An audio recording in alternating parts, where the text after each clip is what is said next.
Arachne, Complete. By Georg Ebers. Book 1. Chapter 1.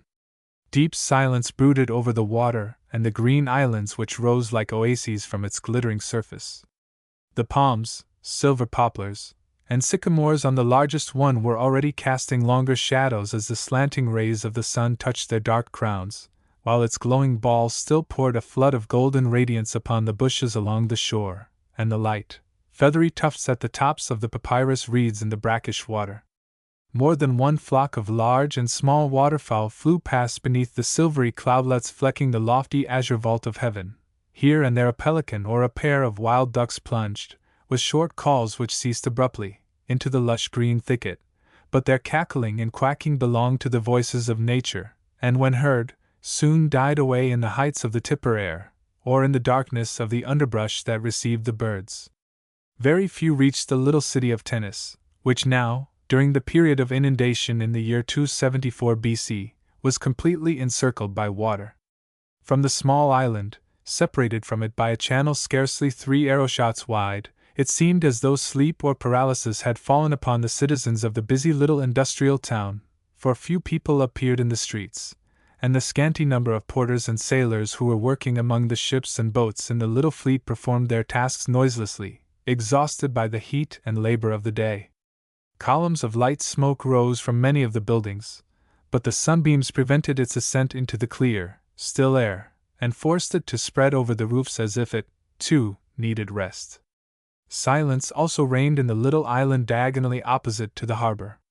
The Tenites called it the Owl's Nest, and though for no especial reason, either they nor the magistrates of King Ptolemy II ever stepped upon its shores.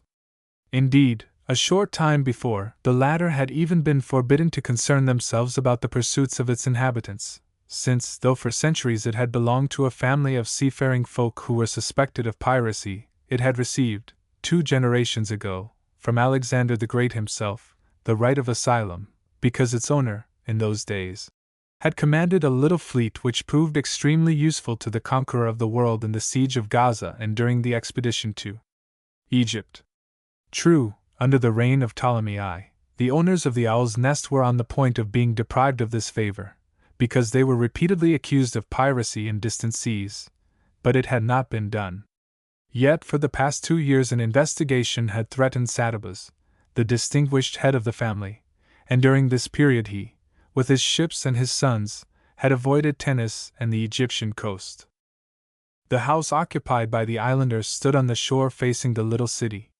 It had once been a stately building, but now every part of it seemed to be going to ruin except the central portion, which presented a less dilapidated appearance than the sorely damaged, utterly neglected side wings. The roof of the whole long structure had originally consisted of palm branches, upon which mud and turf had been piled, but this, too, was now in repair only on the central building.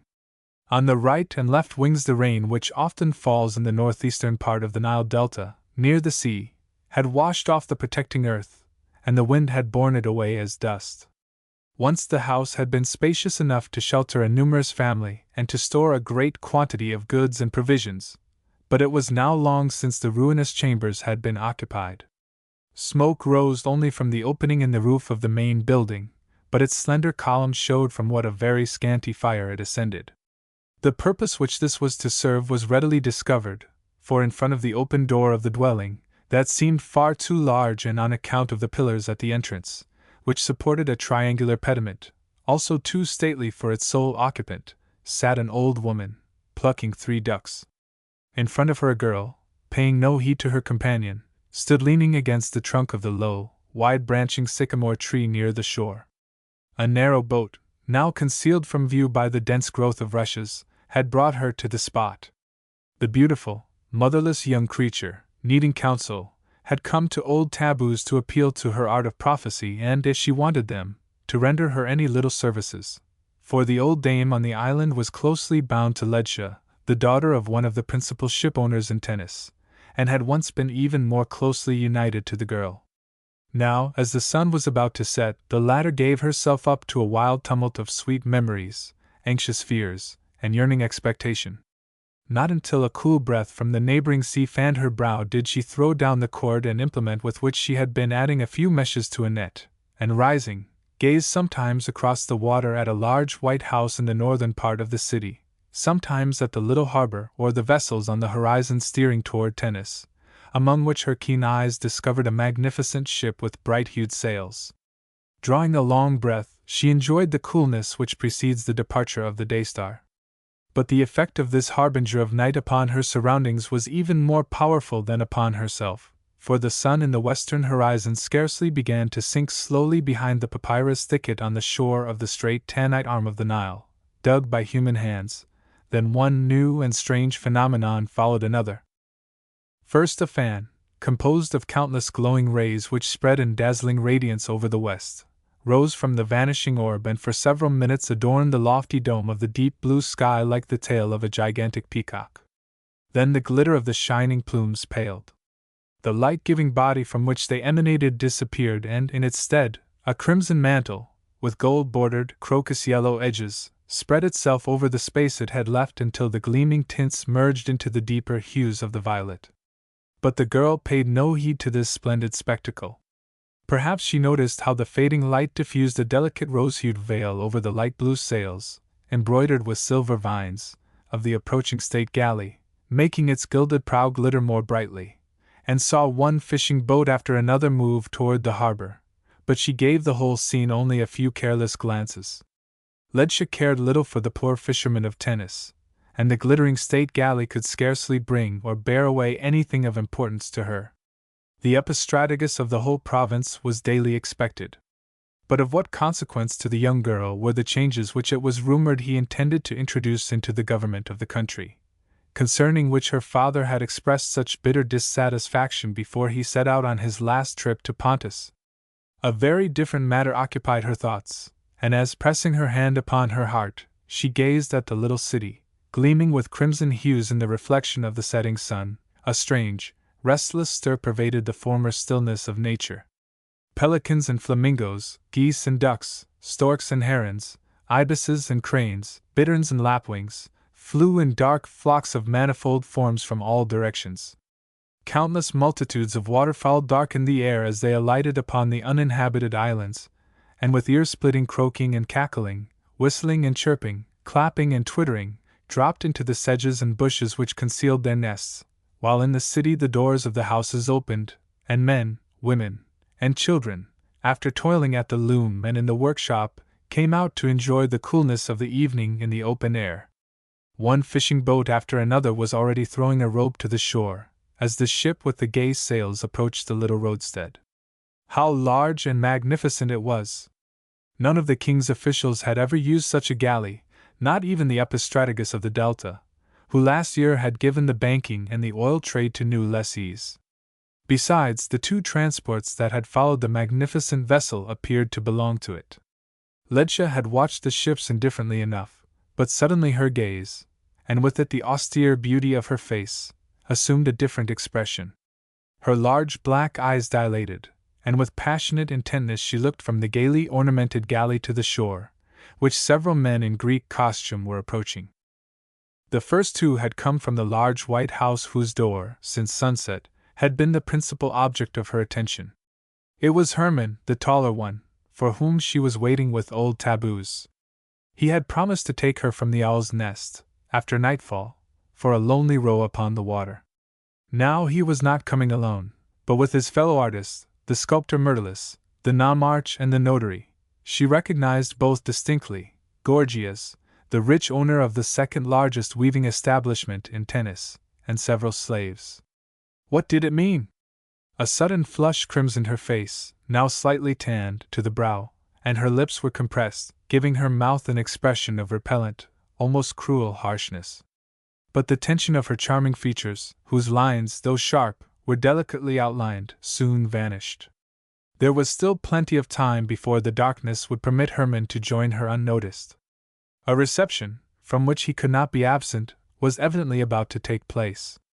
Yes, that was certainly the case, for now the magnificent galley had approached as near the land as the shallow water permitted, and the whistle of the rower's flute player, shouts of command, and the barking of dogs could be heard.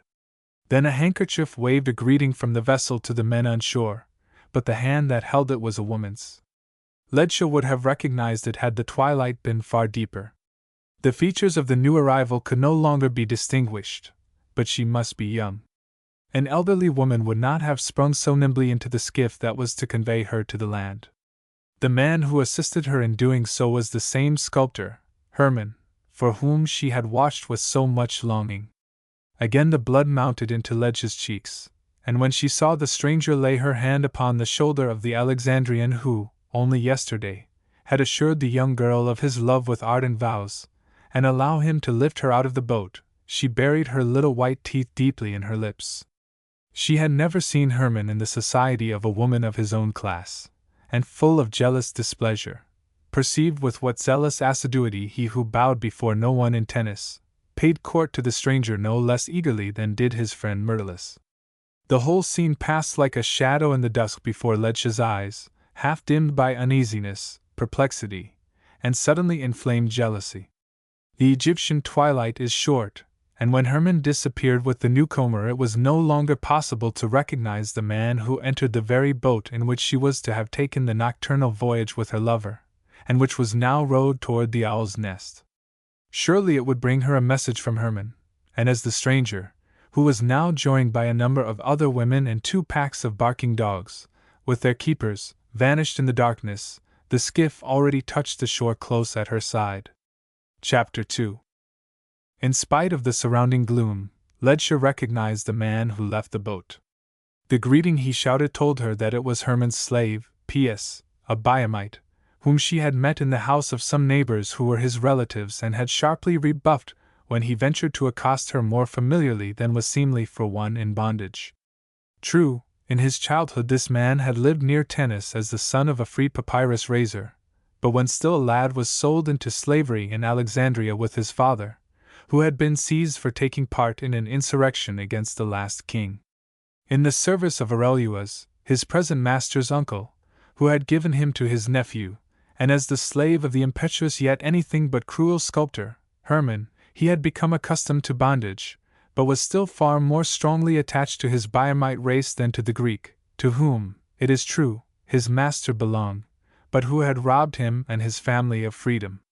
The man of 40 did not lack mother wit, and as his hard fate rendered him thoughtful and often led him to use figurative turns of speech, which were by no means intended as jests, he had been called by his first master, Bias, for the sage of Priene. In the house of Hermann, who associated with the best artists in Alexandria, he had picked up all sorts of knowledge and gladly welcomed instruction. His highest desire was to win esteem, and he often did so. Hermann prized the useful fellow highly. He had no secrets from him, and was sure of his silence and goodwill. Bias had managed to lure many a young beauty in Alexandria, in whom the sculptor had seen a desirable model, to his studio, even under the most difficult circumstances, but he was vexed to find that his master had cast his eye upon the daughter of one of the most distinguished families among his own people. He knew, too, that the Biamites jealously guarded the honor of their women, and had represented to Hermann what a dangerous game he was playing when he began to offer vows of love to Ledscha. So it was an extremely welcome task to be permitted to inform her that she was awaiting his master in vain. In reply to her inquiry whether it was the aristocrat who had just arrived who kept Hermann from her, he admitted that she was right, but added that the gods were above even kings, and his master was obliged to yield to the Alexandrian's will.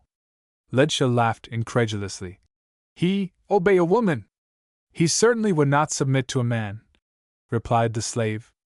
Artists, you must know, would rather oppose 10 of the most powerful men than one weak woman, if she is only beautiful.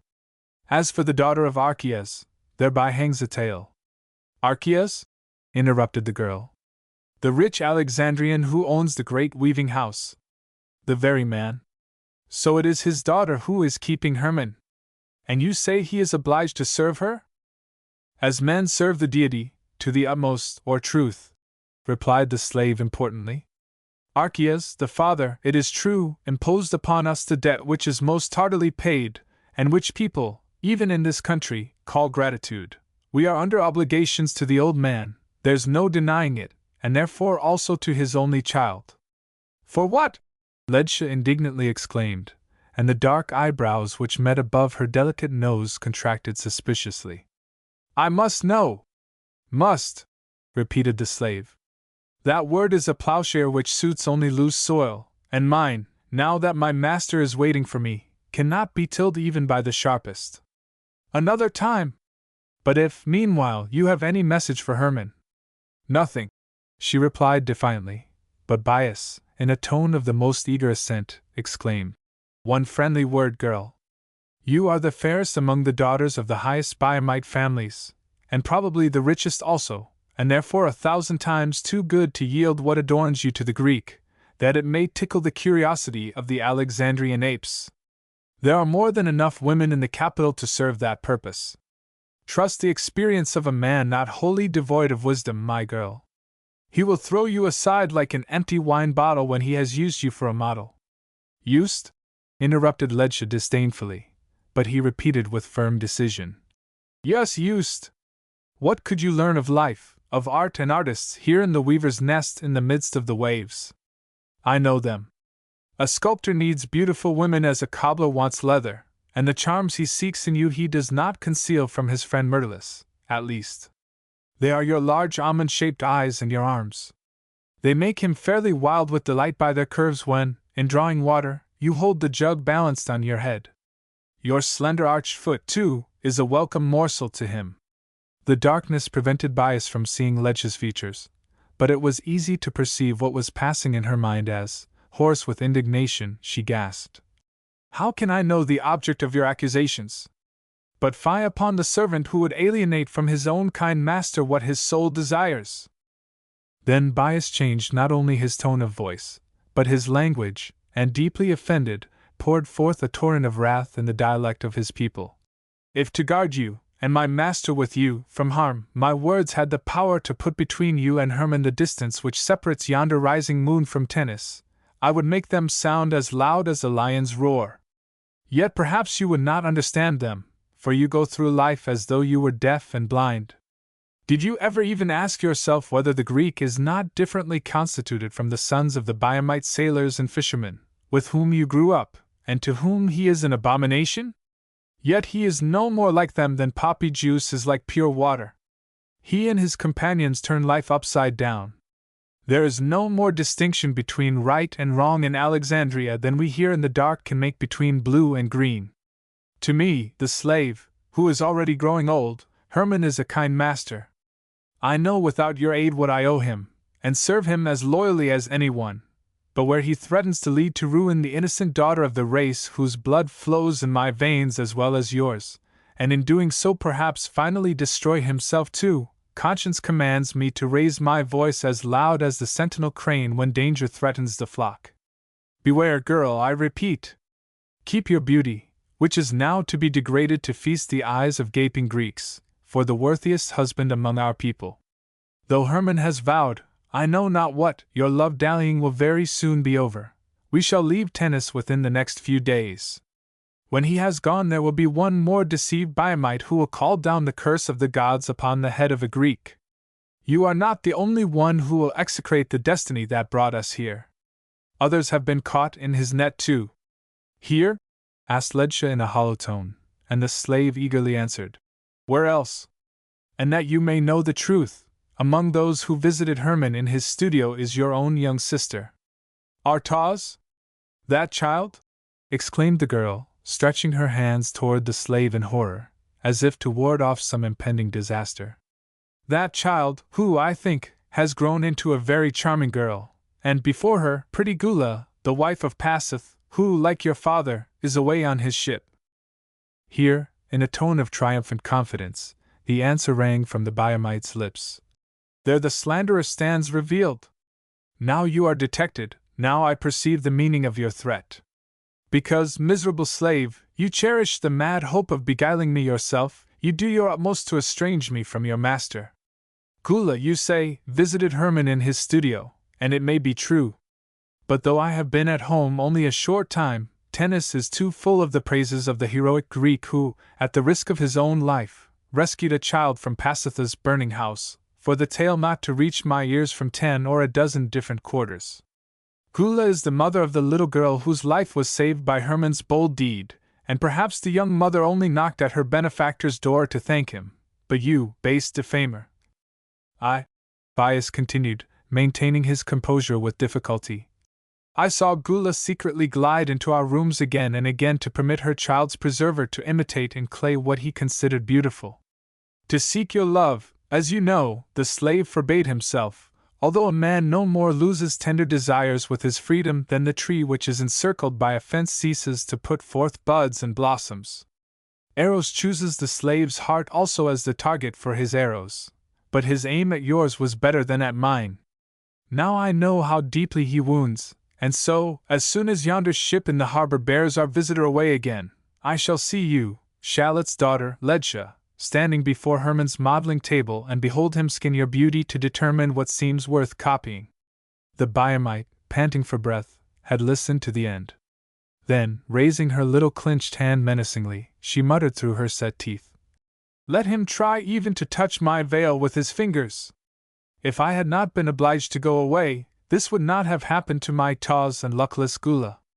"Scarcely," replied Bias calmly. "If the chicken runs into the water, the hen cannot save it. For the rest, I grew up as a boy in freedom with the husband of your sister, who summoned you to her aid. His father's brick kiln was next to our papyrus plantation. Then we fared like so many others. The great devour the small, the just cause is the lost one, and the gods are like men. My father, who drew the sword against oppression and violence, was robbed of liberty, and your brother-in-law, in payment for his honest courage, met an early death. Is the story which is told of you here true? I heard that soon after the poor fellow's burial the slaves in the brick kiln refused to obey his widow. There were a dozen rebellious brickmolders, and you, one can forgive you much for it, you the weak girl." "I am not weak," interrupted Ledsia proudly. "I could have taught 3 times 12 of the scoundrels who was master. Now they obey my sister, and yet I wish I had stayed in tennis. Our Tawz," she continued in a more gentle tone, "is still so young, and our mother died when she was a little child. But I, fool, who should have warned her, left her alone, and if she yielded to Hermann's temptations the fault is mine, wholly mine." During this outburst the light of the fire, which old taboos had fed with fresh straw and dry rushes, fell upon the face of the agitated girl. It revealed her thoughts plainly enough, and pleased with the success of his warning, Bias exclaimed, "And Ledsia, you, too, will not grant him that from which you would so gladly have withheld your sister. So I will go and tell my master that you refuse to give him another appointment." He had confidently expected an assent, and therefore started indignantly at her exclamation. "I intend to do just the contrary." Yet she eagerly added, as if in explanation, "He must give me an account of himself, no matter where, and since it cannot be today, tomorrow at latest." The slave, disappointed and anxious, now tried to make her understand how foolish and hard to accomplish her wish was, but she obstinately insisted upon having her own way. Bias angrily turned his back upon her and, in the early light of the moon, walked toward the shore, but she hastened after him, seized his arm and, with imperious firmness, commanded, "You will stay.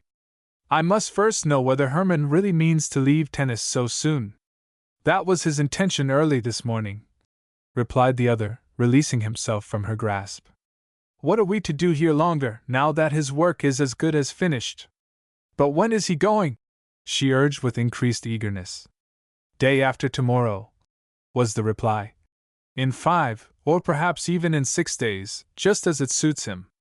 Usually we do not even know today what is to be done tomorrow. So long as the Alexandrian remains, he will scarcely leave her, or Myrtilus either. Probably she will take both hunting with her, for, though a kind, fair-minded woman, she loves the chase, and as both have finished their work, they probably will not be reluctant to go with Daphne." He stepped into the boat as he spoke, but Ledsia again detained him, asking impatiently, "And the work, as you call it?" "It was covered with a cloth when I visited the studio, but Hermann himself termed it the statue of a goddess. Yet what it represents, does it look like my sister Tawz, enough like her, I mean, to be recognized?" A half-compassionate, half-mocking smile flitted over the Biamite's copper-colored visage, and in a tone of patronizing instruction assumed by the better informed, he began. You are thinking of the face? Why no, child. What that requires can be found in the countenance of no Biamite, hardly even in yours, the fairest of all. And the goddess's figure? Asked Ledcha eagerly. For that he first used as a model the fair-haired Heliodora, whom he summoned from Alexandria, and as the wild cat could endure the loneliness only a fortnight, the sisters Nico and Pages came together. But tennis was too quiet for them too. The rabble can only be contented among those of their own sort in the capital. But the great preliminary work was already finished before we left Alexandria. And Gula, my sister? They were not used for the Demeter, said the slave, smiling. Just think, that slender, scarcely grown creature, Tawes, and the matronly patroness of marriage. And Gula? True, her little round face is fresh and not ill-looking, but the model of a goddess requires something more. That can only be obtained in Alexandria. What do not the women there do for the care of the body? They learn it in the Aphrodisian, as the boys study reading and writing. But you, what do you here know even about coloring the eyelids and the lips, curling the hair, and treating the nails on the hands and feet? And the clothes? You let them hang just as you put them on, and my master's work is full of folds and little lines in the robe and the peplos. But I have stayed too long already. Do you really insist upon meeting Hermann again? I will and must see him, she eagerly declared. Well then, he answered harshly. But if you cast my warning to the winds, pity will also fly away with it. I do not need it, the girl retorted in a contemptuous tone. Then let fate take its course, said the slave, shrugging his shoulders regretfully. My master shall learn what you wish. I shall remain at home until the market is empty. There are plenty of servants at your farm. Your messenger shall bring you Hermann's answer. I will come myself and wait for it under the acacia. She cried hastily, and went toward the house, but this time it was Bias who called her back. Ledger reluctantly fulfilled his wish, but she soon regretted it, for though what he had to say was doubtless kindly meant, it contained a fresh and severe offense. The slave represented to her the possibility that, so long as the daughter of Archias remained his guest, Hermann might rebuff her like a troublesome beggar. Then, as if sure of her cause, she indignantly cut short his words. You measure him according to your own standard, and do not know what depends upon it for us. Remind him of the full moon on the coming night, and, though 10 Alexandrians detained him, he would escape from them to hear what I bring him. With these words Ledcha again turned her back upon him, but Bias, with a low imprecation, pushed the boat from the shore and rowed toward the city. Chapter 3. When Ledcha heard the strokes of the oars she stopped again, and with glowing cheeks, gazed after the boat and the glimmering silver furrow which it left upon the calm surface of the moonlit water. Her heart was heavy. The doubts of her lover's sincerity which the slave had awakened tortured her proud soul. Was Hermann really only trifling mischievously with her affection? Surely it was impossible. She would rather endure everything, than this torturing uncertainty. Yet she was here on the Owl's Nest to seek the aid of old Taboos's magic arts. If any one could give her satisfaction, it was she and the demons who obeyed her will, and the old woman was glad to oblige Ledcha. She was bound to her by closer ties than most people in Tennis knew. Ledcha had no cause to be ashamed of her frequent visits to the Owl's Nest, for old Taboos had no equal as a leech and a prophetess, and the Corsair family, of which she was the female head, stood in high repute among the Biamites. People bore them no ill will because they practiced piracy. Many of their race pursued the same calling, and the sailors made common cause with them. Ledcha's father, too, was on good terms with the pirates, and when Abuz, a handsome fellow who commanded his father's second ship and had won a certain degree of renown by many a bold deed, sought the hand of his oldest daughter, he did not refuse him, and only imposed the condition that when he had gained riches enough and made Ledcha his wife, he would cease his piratical pursuits and, in partnership with him, take goods and slaves from Pontus to the Syrian and Egyptian harbors, and grain and textiles from the Nile to the coasts of the Black Sea. Young Abuz had yielded to this demand, since his grandmother on the Owl's Nest thought it wise to delay for a time the girl's marriage to him, the best beloved of her grandsons. She was then scarcely beyond childhood. Yet Ledja had felt a strong affection for the young pirate, in whom she saw the embodiment of heroic manhood. She accompanied him in imagination through all his perilous expeditions, but she had been permitted to enjoy his society only after long intervals for a few days. Once he remained absent longer than usual, and this very voyage was to have been his last on a pirate craft. The peaceful seafaring life was to begin, after his landing, with the marriage. Ledja had expected her lover's return with eager longing, but week after week elapsed, yet nothing was seen or heard of the ships owned by the Owl's Nest family. Then a rumor spread that this time the corsairs were defeated in a battle with the Syrian war galleys. The first person who received sure tidings was old Tabbuz.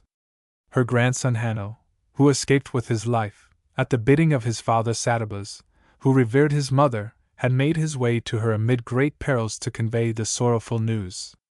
2 of the best ships in the family had been sunk, and on one the brave Abuz, Ledja's betrothed husband, who commanded it, had lost his life, on the other the aged dame's oldest son and 3 of her grandchildren. Tabbuz fell as if struck by lightning when she heard the tidings, and since that time her tongue had lost its power of fluent speech, her ear its sharpness. But Ledja did not leave her side, and saved her life by tireless, faithful nursing.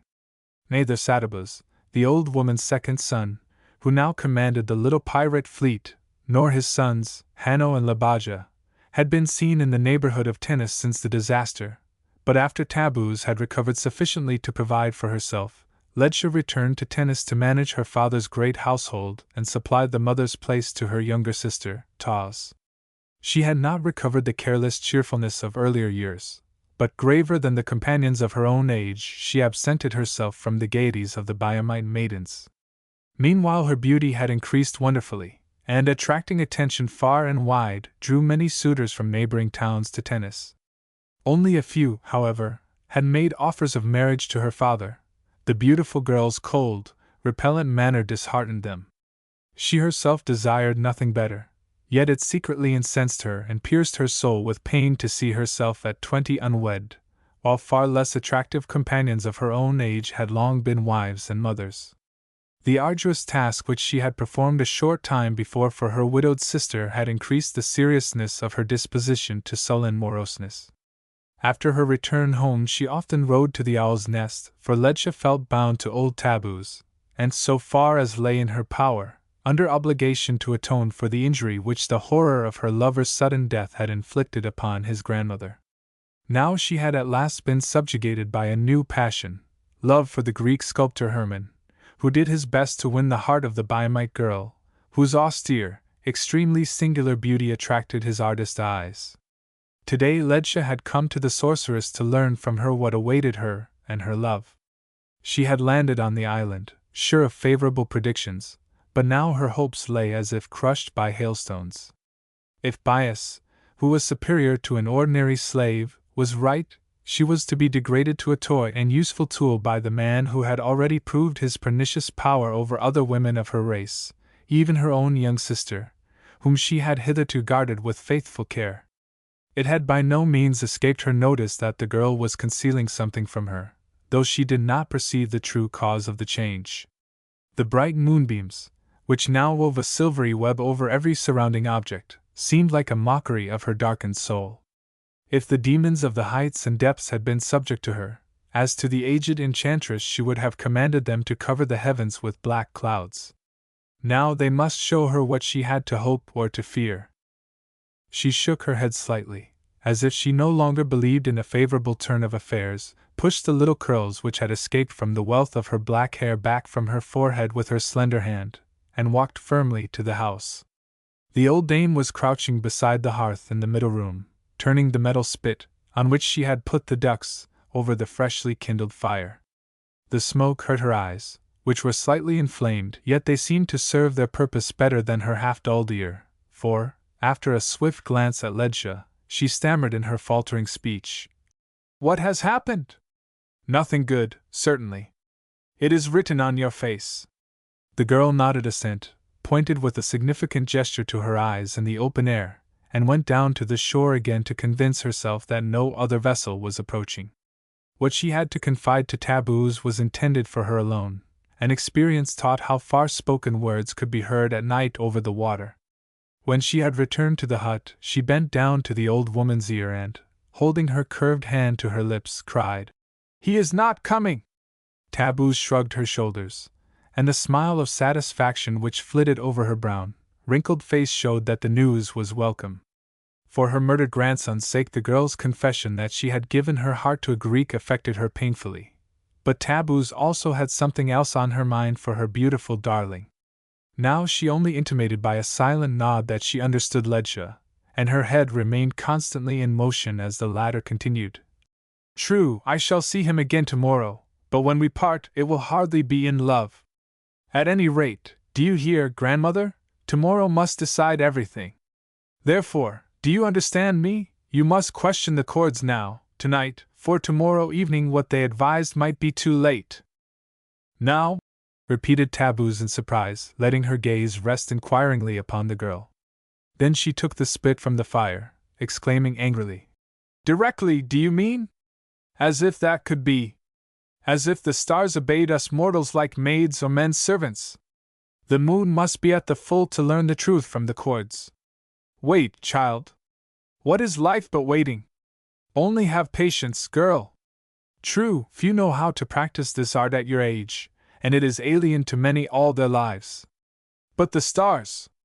From them, the least and the greatest, man can learn to go his way patiently, year by year. Always the same course and the same pace. No deviation even one hair's breadth, no swifter or slower movement for the unresting wanderers. No sudden wrath, no ardent desire, no weariness or aversion urges or delays them. How I love and honor them! They willingly submit to the great law until the end of all things. What they appoint for this hour is for it alone, not for the next one. Everything in the vast universe is connected with them. Whoever should delay their course a moment would make the earth reel. Night would become day, the rivers would return to their sources. People would walk on their heads instead of their feet, joy would be transformed to sorrow and power to servitude. Therefore, child, the full moon has a different effect from the waxing or waning one during the other 29 nights of the month. To ask of one what belongs to another is to expect an answer from the foreigner who does not understand your language. How young you are, child, and how foolish! To question the Cords for you in the moonlight now is to expect to gather grapes from thorns. Take my word for that." Here she interrupted the words uttered with so much difficulty, and with her blackish blue cotton dress wiped her perspiring face, strangely flushed by the exertion and the firelight. Ledja had listened with increasing disappointment. The wise old dame was doubtless right, yet before she ventured to the sculptor's workshop the next day she must know at every cost how matters stood, what she had to fear or to hope from him, so after a brief silence she ventured to ask the question, "But are there only the stars and the Cords which predict what fate holds in store for one who is so nearly allied to you?" "No, child, no," was the reply. "But nothing can be clone about looking into the future now. It requires rigid fasting from early dawn, and I ate the dates you brought me. I inhaled the odor of the roasting ducks too, and then, it must be done at midnight, and at midnight your people will be anxious if you are not at home by that time, or perhaps send a slave to seek you here at my house, and that must not be done, I must prevent it."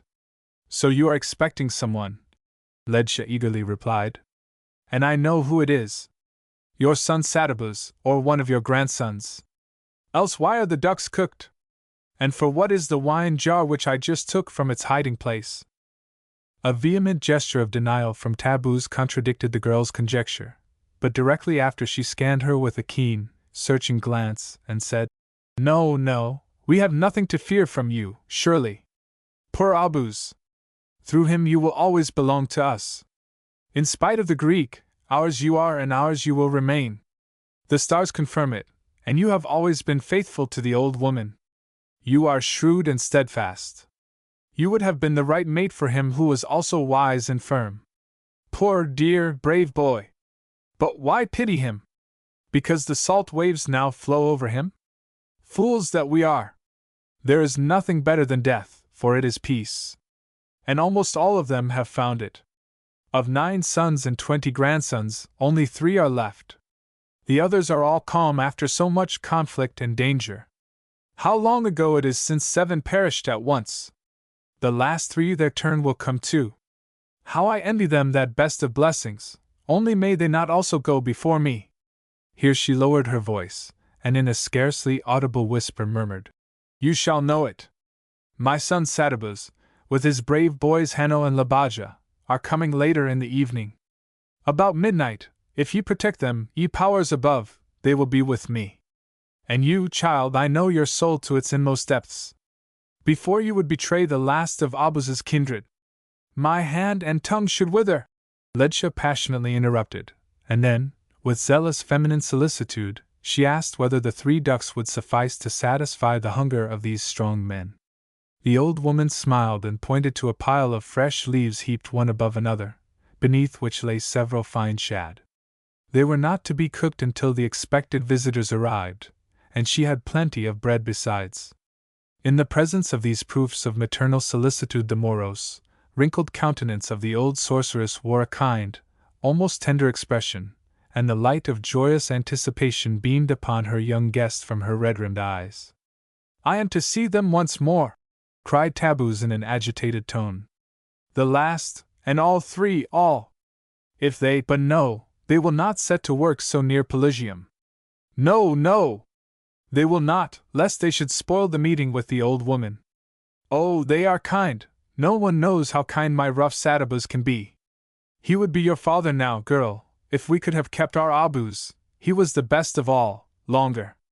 It is fortunate that you are here, for they must see you, and it would have been hard for me to fetch the other things, the salt, the Indian pepper, and the jug of Pelusinian zythus, which Satabuz is always so fond of drinking."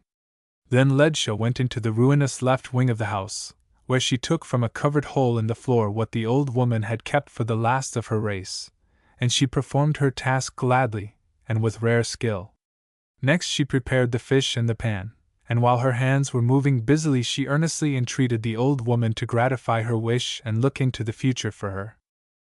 Tabbuz, however, persisted in her refusal, until Ledscha again called her grandmother, and entreated her, by the heads of the 3 beloved ones whom she expected, to fulfill her desire. Then the old dame rose, and while the girl, panting for breath, took the roasted ducks from the spit, the former, with her own trembling hands, drew from the little chest which she kept concealed behind a heap of dry reeds, branches, and straw, a shining copper dish, tossed the gold coins which had been in it back into the box, and moistened the bottom with the blackish red juice of the grape from the wine jar.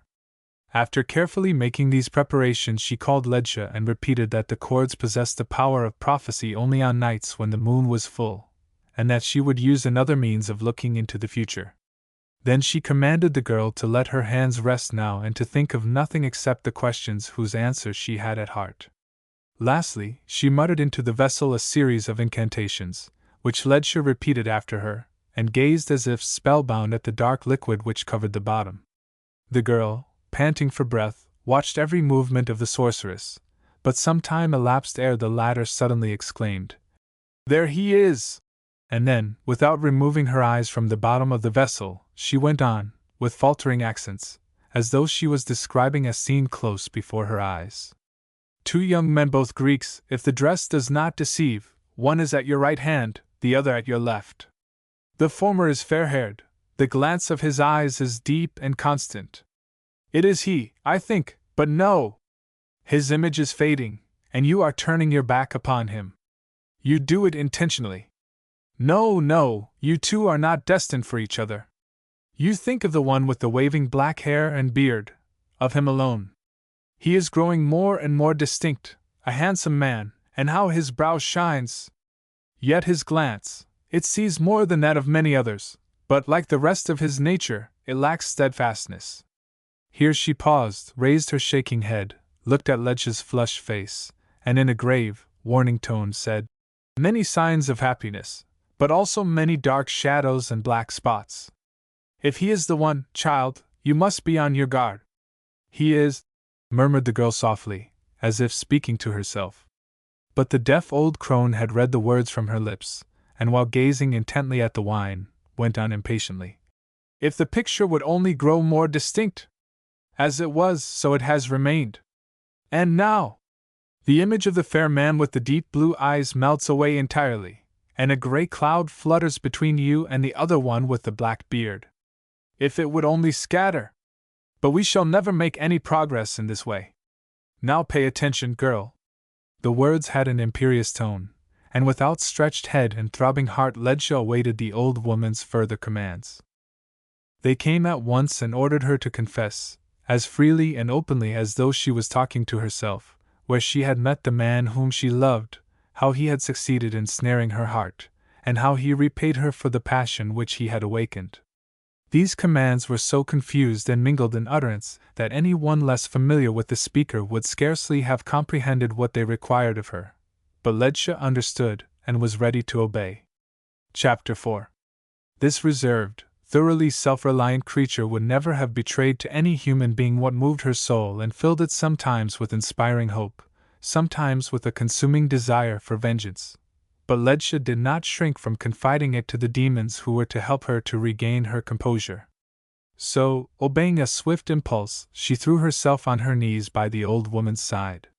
Then, supporting her head with her hands, she gazed at the still glimmering fire, and, as if one memory after another received new life from it, she began the difficult confession. "I returned from my sister's brick kiln a fortnight ago," she commenced, while the sorceress leaned her deaf ear nearer to her lips. "During my absence something, I know not what it was, had saddened the cheerful spirits of my young sister Tawes. At the recent festival of Astarte she regained them, and obtained some beautiful bright flowers to make wreaths for herself and me. So we joined the procession of the tennis maidens and, as the fairest, they placed us directly behind the daughters of Hiram. When we were about to go home after the sacrifice, 2 young Greeks approached us and greeted Hiram's daughters and my sister also. One was a quiet young man, with narrow shoulders and light, curling hair. The other towered above him in stature. His powerful figure was magnificently formed, and he carried his head with its splendid black beard proudly. Since the gods snatched Abus from me, though so many men had wooed me, I had cared for no one. But the fair-haired Greek with the sparkling light in his blue eyes and the faint flush on his cheeks pleased me, and his name, Myrtilus, fell upon my ear like music. I was glad when he joined me and asked, as simply as though he were merely inquiring the way, why he had never seen me, the loveliest among the beauties in the temple, in tennis. I scarcely noticed the other. Besides, he seemed to have eyes only for Tawes and the daughters of Hiram. He played all sorts of pranks with them, and they laughed so heartily that, fearing the strangers, of whom there was no lack, might class them with the hieroglyphi who followed the sailors and young men in the temple grottos, I motioned to Tawes to restrain herself. Hermann, this was the name of the tall, bearded man, noticed it and turned toward me.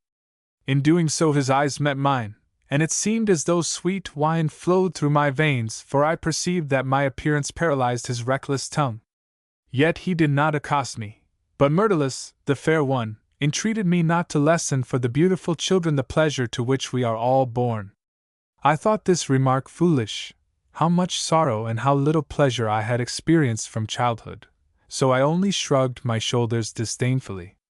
Then the black-bearded man asked if, young and beautiful as I was, I had forgotten to believe in mirth and joy.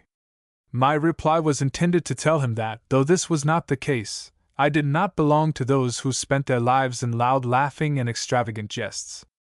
The answer was aimed at the black-bearded man's reckless conduct, but the fair-haired one parried the attack in his stead, and retorted that I seemed to misunderstand his friend. Pleasure belonged to a festival, as light belonged to the sun, but usually Hermann labored earnestly, and only a short time before he had saved the little daughter of Gula, the sailor's wife, from a burning house. The other did not let Myrtilus finish, but exclaimed that this would only confirm my opinion of him, for this very leap into the flames had afforded him the utmost joy. The words fell from his bearded lips as if the affair was very simple, a mere matter of course, yet I knew that the bold deed had nearly cost him his life. I said to myself that no one but our Abus would have done it, and then I may have looked at him more kindly, for he cried out that I, too, understood how to smile, and would never cease doing so if I knew how it became me. As he spoke, he turned away from the girls to my side, while Myrtilus joined them. Hermann's handsome face had become grave and thoughtful, and when our eyes met I could have wished that they would never part again. But on account of the others I soon looked down at the ground, and we walked on in this way, side by side, for some distance. But as he did not address a word to me, only sometimes gazed into my face as if seeking or examining, I grew vexed and asked him why he, who had just entertained the others gaily enough, had suddenly become so silent. He shook his head and answered. Every word impressed itself firmly upon my memory, because speech fails even the eloquent when confronted with a miracle. What, except me and my beauty, could be meant by that? But he probably perceived how strangely his words confused me, for he suddenly seized my hand, pressing it so firmly that it hurt me, and while I tried to withdraw it he whispered, "How the immortals must love you, that they lend you so large a share of their own divine beauty." "Greek honey," interposed the sorceress, "but strong enough to turn such a poor young head." "And what more happened?" "The demons desire to hear all, down to the least detail, all." "The least detail?" repeated Ledscha reluctantly, gazing into vacancy as if seeking aid. Then, pressing her hand on her brow, she indignantly exclaimed, "Ah, if I only knew myself how it conquered me so quickly!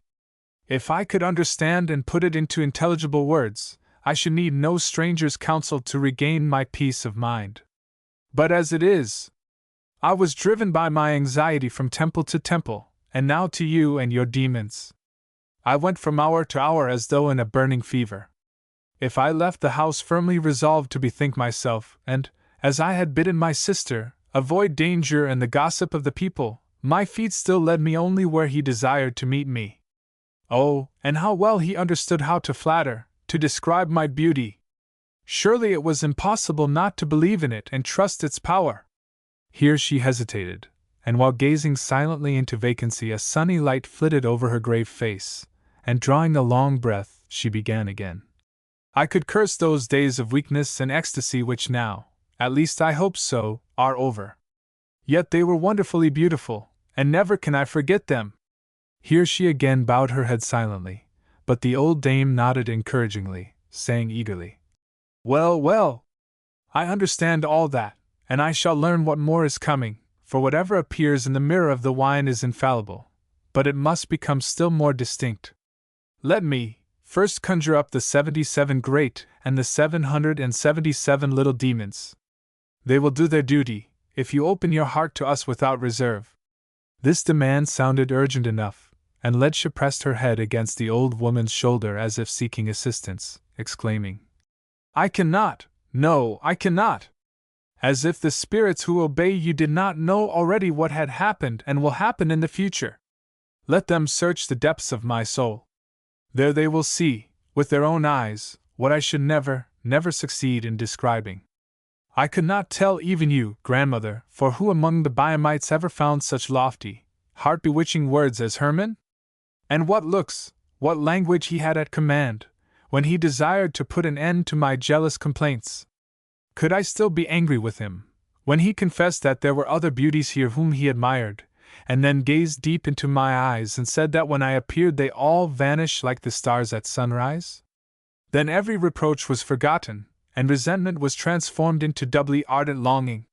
This, however, by no means escaped his keen glance, which detects everything, and so he urged me with touching, ardent entreaties to go with him to his studio, though but for one poor, brief hour."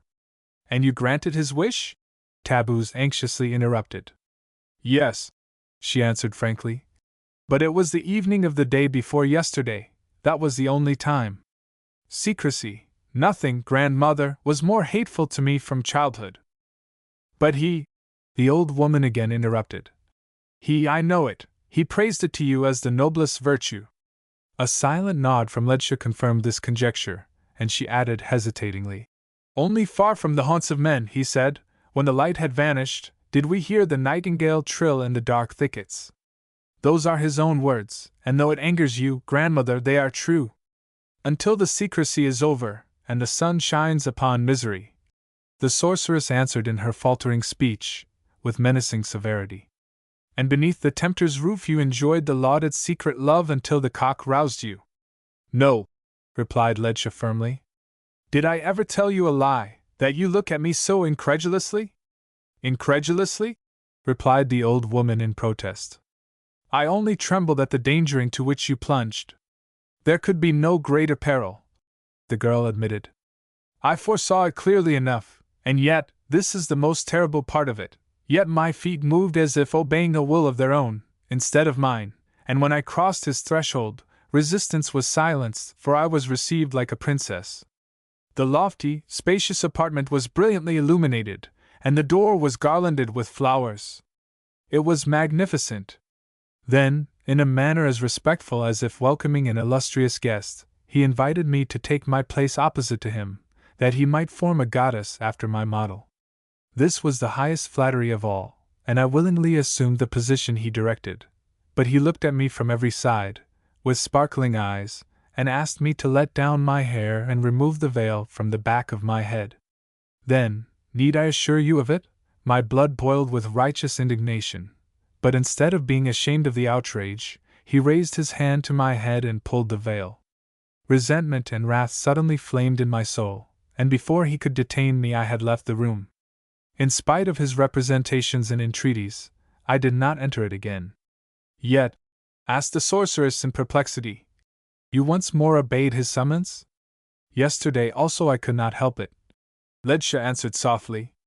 Fool! Cried Tabbuz indignantly, but the girl exclaimed, in a tone of sincere shame, you do well to call me that. Perhaps I deserve still harsher names, for, in spite of the sternness with which I forbade him ever to remind me of the studio by even a single word, I soon listened to him willingly when he besought me, if I really loved him, not to refuse what would make him happy. If I allowed him to model my figure, his renown and greatness would be secured. And how clearly he made me understand this! I could not help believing it, and at last promised that, in spite of my father and the women of Tennis, I would grant all, and accompany him again to the workroom if he would have patience until the night of the next day but one, when the moon would be at the full. And he? Asked Tabbuz anxiously. He called the brief hours which I required him to wait an eternity, replied the girl. And they seemed no less long to me, but neither entreaties nor urgency availed. What you predicted for me from the chords last year strengthened my courage. I should wantonly throw away, I constantly reminded myself, whatever great good fortune fate destined for me if I yielded to my longing and took prematurely what was already so close at hand. For, do you remember, at that time it was promised that on a night when the moon was at the full a new period of the utmost happiness would begin for me. And now, unless everything deceives me, now it awaits me. Whether it will come with the full moon of tomorrow night, or the next, or the following one, your spirits alone can know, but yesterday was surely too soon to expect the new happiness. And he? Asked the old dame. He certainly did not make it easy for me, was the reply. But as I remained firm, he was obliged to yield. I granted only his earnest desire to see me again this evening. I fancy I can still hear him exclaim, with loving impetuosity, that he hated every day and every night which kept him from me. And now? For another's sake he lets me wait for him in vain, and if his slave does not lie, this is only the beginning of his infamous, treacherous game. She had uttered the last words in a hoarse cry, but Tabbuz answered soothingly. Hush, child, hush! The first thing is to see clearly, if I am to interpret correctly what is shown me here. The demons are to be fully informed they have required it. But you? Did you come to hear whether the spirits still intend to keep the promise they made then? Ledscha eagerly assented to this question, and the old woman continued urgently. Then tell me first what suddenly incenses you so violently against the man whom you have so highly praised? The girl related what had formerly been rumored in Tennis, and which she had just heard from the slave. He had lured other women, even her innocent young sister, to his studio. Now he wanted to induce Ledscha to go there, not from love, but merely to model her limbs so far as he considered them useful for his work. He was in haste to do so because he intended to return to the capital immediately. Whether he meant to leave her in the lurch after using her for his selfish purposes, she also desired to learn from the sorceress. But she would ask him that question herself tomorrow. Woe betide him if the spirits recognized in him the deceiver she now believed him. Hitherto Taboos had listened quietly, but when she closed her passionate threats with the exclamation that he also deserved punishment for alienating Gula, the sailor's wife, from her absent husband, the enchantress also lost her composure and cried out angrily. If that is true, if the Greek really committed that crime, then certainly the foreigners destroy, with their laughing levity, much that is good among us. We must endure it, but whoever broke the Biamite's marriage bond, from the earliest times, forfeited his life, and so, the gods be thanked, it has remained. This very last year the fisherman Phobes killed with a hammer the Alexandrian clerk who had stolen into his house, and drowned his faithless wife. But your lover, though you should weep for sorrow till your eyes are red, I would denounce the traitor, if he made himself worthy of death. Ledja passionately interrupted, with flashing eyes. What portion of the slave's charge is true will appear at once, and if it proves correct, tomorrow's full moon shall indeed bring me the greatest bliss. For though, when I was younger and happier, I contradicted Abus when he declared that one thing surpassed even the raptures of love, satisfied vengeance, now I would agree with him. A loud cry of, "Right! Right!" from the old crone's lips expressed the gray-haired Biamite's pleasure in this worthy daughter of her race. Then she again gazed at the wine in the vessel, and this time she did so silently, as if spellbound by the mirror on its bottom. At last, raising her aged head, she said in a tone of the most sincere compassion, "Poor child! Yes, you would be cruelly and shamefully deceived. Tear your love for this man from your heart, like poisonous hemlock.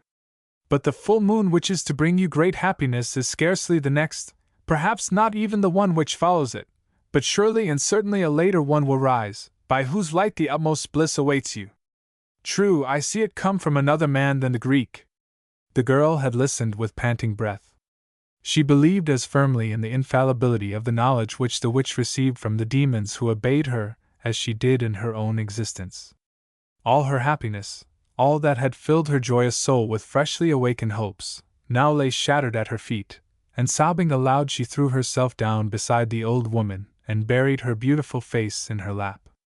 Completely overwhelmed by the great misfortune which had come upon her, without thinking of the vengeance which had just made her hold her head so proudly erect, or the rare delight which a later full moon was to bring, she remained motionless, while the old woman, who loved her and who remembered an hour in the distant past when she herself had been dissolved in tears at the prediction of another prophetess, laid her trembling hand upon her head. Let the child weep her fill. Time, perhaps vengeance also, cured many a heartache, and when they had accomplished this office upon the girl who had once been betrothed to her grandson, perhaps the full moon bringing happiness, whose appearance first the cords then the wine mirror in the bottom of the vessel had predicted, would come to Ledja, and she believed she knew at whose side the girl could regain what she had twice lost, satisfaction for the young heart that yearned for love. "Only wait, wait!" she cried at last, repeating the consoling words again and again, till Ledja raised her tear-stained face. Impulse urged her to kiss the sufferer, but as she bent over the mourner the copper dish slipped from her knees and fell rattling on the floor. Ledja started up in terror, and at the same moment the Alexandrians' packs of hounds on the shore opposite to the owl's nest began to bark so loudly that the deaf old woman heard the baying as if it came from a great distance. But the girl ran out into the open air and, returning at the end of a few minutes, called joyously to the sorceress from the threshold. "They are coming! They," faltered Taboos, hurriedly pushing her disordered gray hair under the veil on the back of her head, while exclaiming, scarcely able to use her voice in her joyous excitement, "I knew it! He keeps his word! My Satabuz is coming! The ducks, the bread, the fish, girl! Good, loyal heart!" Then a wide, long shadow fell across the dimly lighted room, and from the darkened threshold a strangely deep, gasping peal of laughter rang from a man's broad breast. "Satabuz! My boy!"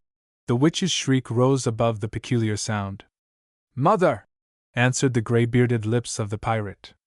For one short moment he remained standing at the door with outstretched arms. Then he took a step toward the beloved being from whom he had been separated more than 2 years, and suddenly throwing himself down before her, While his huge lower limbs covered part of the floor, he stretched his hands toward the little crooked old woman, who had not strength to rise from her crouching posture, and seizing her with loving impetuosity, lifted her as if she were a child, and placing her on his knees, drew her into a close embrace. Taboos willingly submitted to this act of violence, and passing her thin left arm around her son's bull neck with her free hand, patted his bearded cheeks, wrinkled brow, and bushy, almost white hair. No intelligible words passed the lips of either the mother or the son at this meeting, nothing but a confused medley of tender and uncouth natural sounds, which no language knows. Yet they understood each other, and Ledja, who had moved silently aside, also comprehended that these low laughs, moans, cries, and stammers were the expressions of love of two deeply agitated hearts, and for a moment an emotion of envy seized her. The gods had early bereft her of her mother, while this savage fighter against the might of the waves, justice, law, and their pitiless, too powerful defenders, this man, already on the verge of age, still possessed his, and sunned his rude heart in her love. It was some time before the old pirate had satisfied his yearning for affection and placed his light burden down beside the fire. Taboos now regained the power to utter distinct words, and difficult as it was for her half-paralyzed tongue to speak, she poured a flood of tender pet names and affectionate thanks upon the head of her rude son, the last one left, who had grown gray in bloody warfare. But with the eyes of her soul she again saw in him the little boy whom, with warm maternal love, she had once pressed to her breast and cradled in her arms. When, in his rough fashion, he warmly returned her professions of tenderness, her eyes grew wet with tears, and at the question what he could still find in her, a withered, good-for-nothing little creature who just dragged along from one day to another, an object of pity to herself, he again burst into his mighty laugh, and his deep voice shouted, "Do you want to know that? But where would be the line that holds us on the ships if you were no longer here? The best capture wouldn't be worth a dram if we could not say, hurrah! How pleased the old mother will be when she hears it, and when things go badly, when men have been wounded or perished in the sea, we should despair of our lives if we did not know that whatever troubles our hearts the old mother feels, too, and we shall always get from her the kind words needed to press on again. And then, when the strait is sore and life is at stake, whence would come the courage to cast the die if we did not know that you are with us day and night, and will send your spirits to help us if the need is great? Hundreds of times they rushed to our aid just at the right time, and assisted us to hew off the hand of the foe which was already choking us. But that is only something extra, which we could do without, if necessary. That you are here, that a man still has his dear mother, whose heart wishes us everything good and our foes death and destruction, whose aged eyes will weep if anything harms us, that, mother dear, that is the main thing."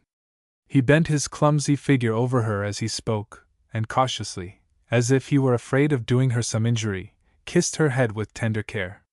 Then, rising, he turned to Ledja, whom he always regarded as his dead son's betrothed bride, and greeted her with sincere kindness. Her great beauty strengthened his plan of uniting her to his oldest son, and when the latter entered the house he cast a searching glance at him. The result was favorable, for a smile of satisfaction flitted over his scarred features. The young pirate's stately figure was not inferior in height to the old one's, but his shoulders were narrower, his features less broad and full, and his hair and beard had the glossy raven hue of the blackbird's plumage. The young man paused on the threshold in embarrassment, and gazed at Ledja with pleased surprise. When he saw her last his grandmother had not been stricken by paralysis, and the girl was the promised wife of his older brother, to whom custom forbade him to raise his eyes. He had thought of her numberless times as the most desirable of women. Now nothing prevented his wooing her, and finding her far more beautiful than memory had showed her, strengthened his intention of winning her. This purpose had matured in the utmost secrecy. He had concealed it even from his father and his brother Labaja, who was still keeping watch on the ships, for he had a reserved disposition, and though obliged to obey his father, wherever it was possible he pursued his own way. Though Satabuz shared Hanno's wish, it vexed him that at this meeting, after so long a separation, his son should neglect his beloved and honored mother for the sake of a beautiful girl. So, turning his back on Ledja, he seized the young giant's shoulder with a powerful grip to drag him toward the old woman. But Hanno perceived his error, and now, in brief but affectionate words, showed his grandmother that he, too, rejoiced at seeing her again. The sorceress gazed at her grandson's stalwart figure with a pleasant smile, and, after welcoming him, exclaimed to Ledja, "It seems as if Abuz had risen from the grave." The girl vouchsafed her dead lover's brother a brief glance, and, while pouring oil upon the fish in the pan, answered carelessly, "He is a little like him. Not only in person," remarked the old pirate, with fatherly pride, and pointing to the broad scar across the young man's forehead, visible even in the dim light, he added by way of explanation, "When we took vengeance for Abuz, he bore away that decoration of honor. The blow nearly made him follow his brother, but the youth first sent the souls of half a dozen enemies to greet him in the nether world."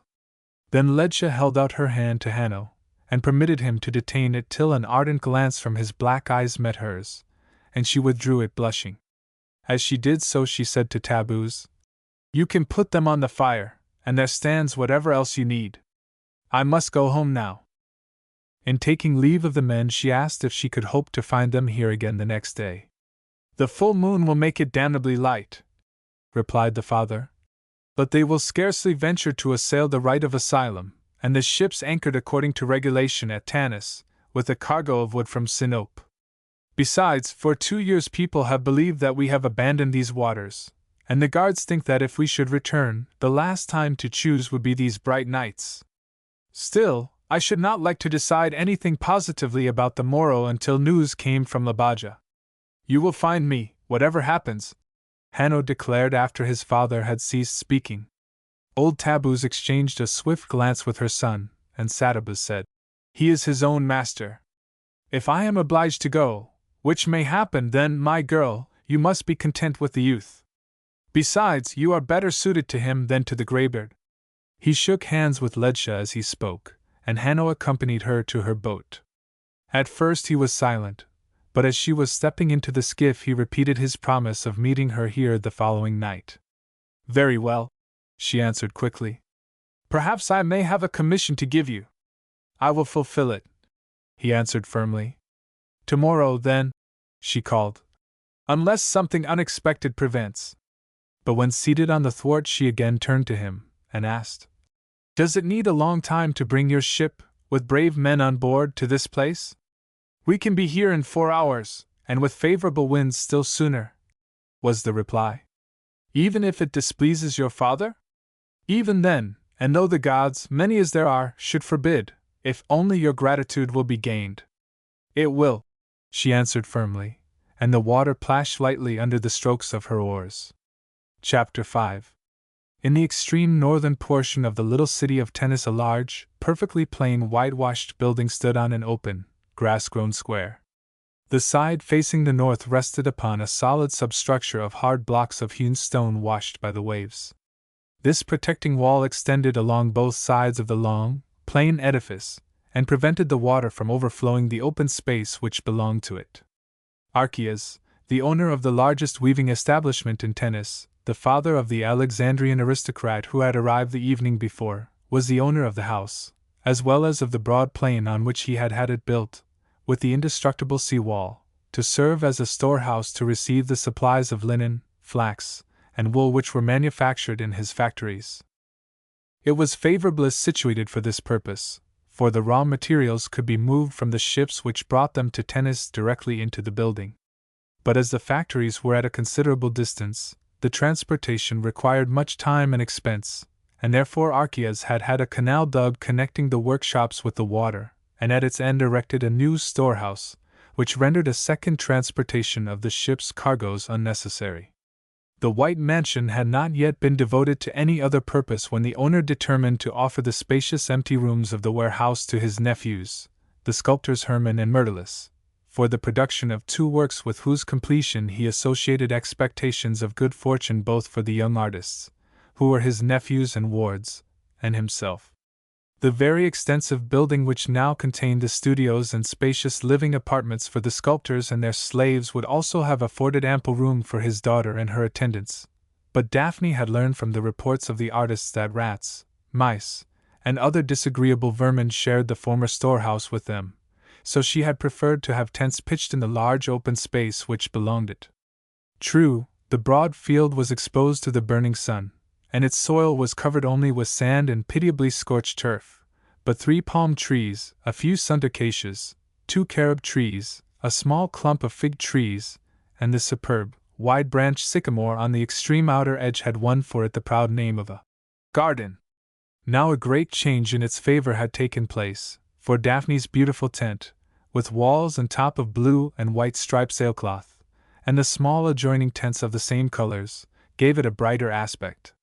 The very roomy main tent contained the splendidly furnished sitting and dining rooms.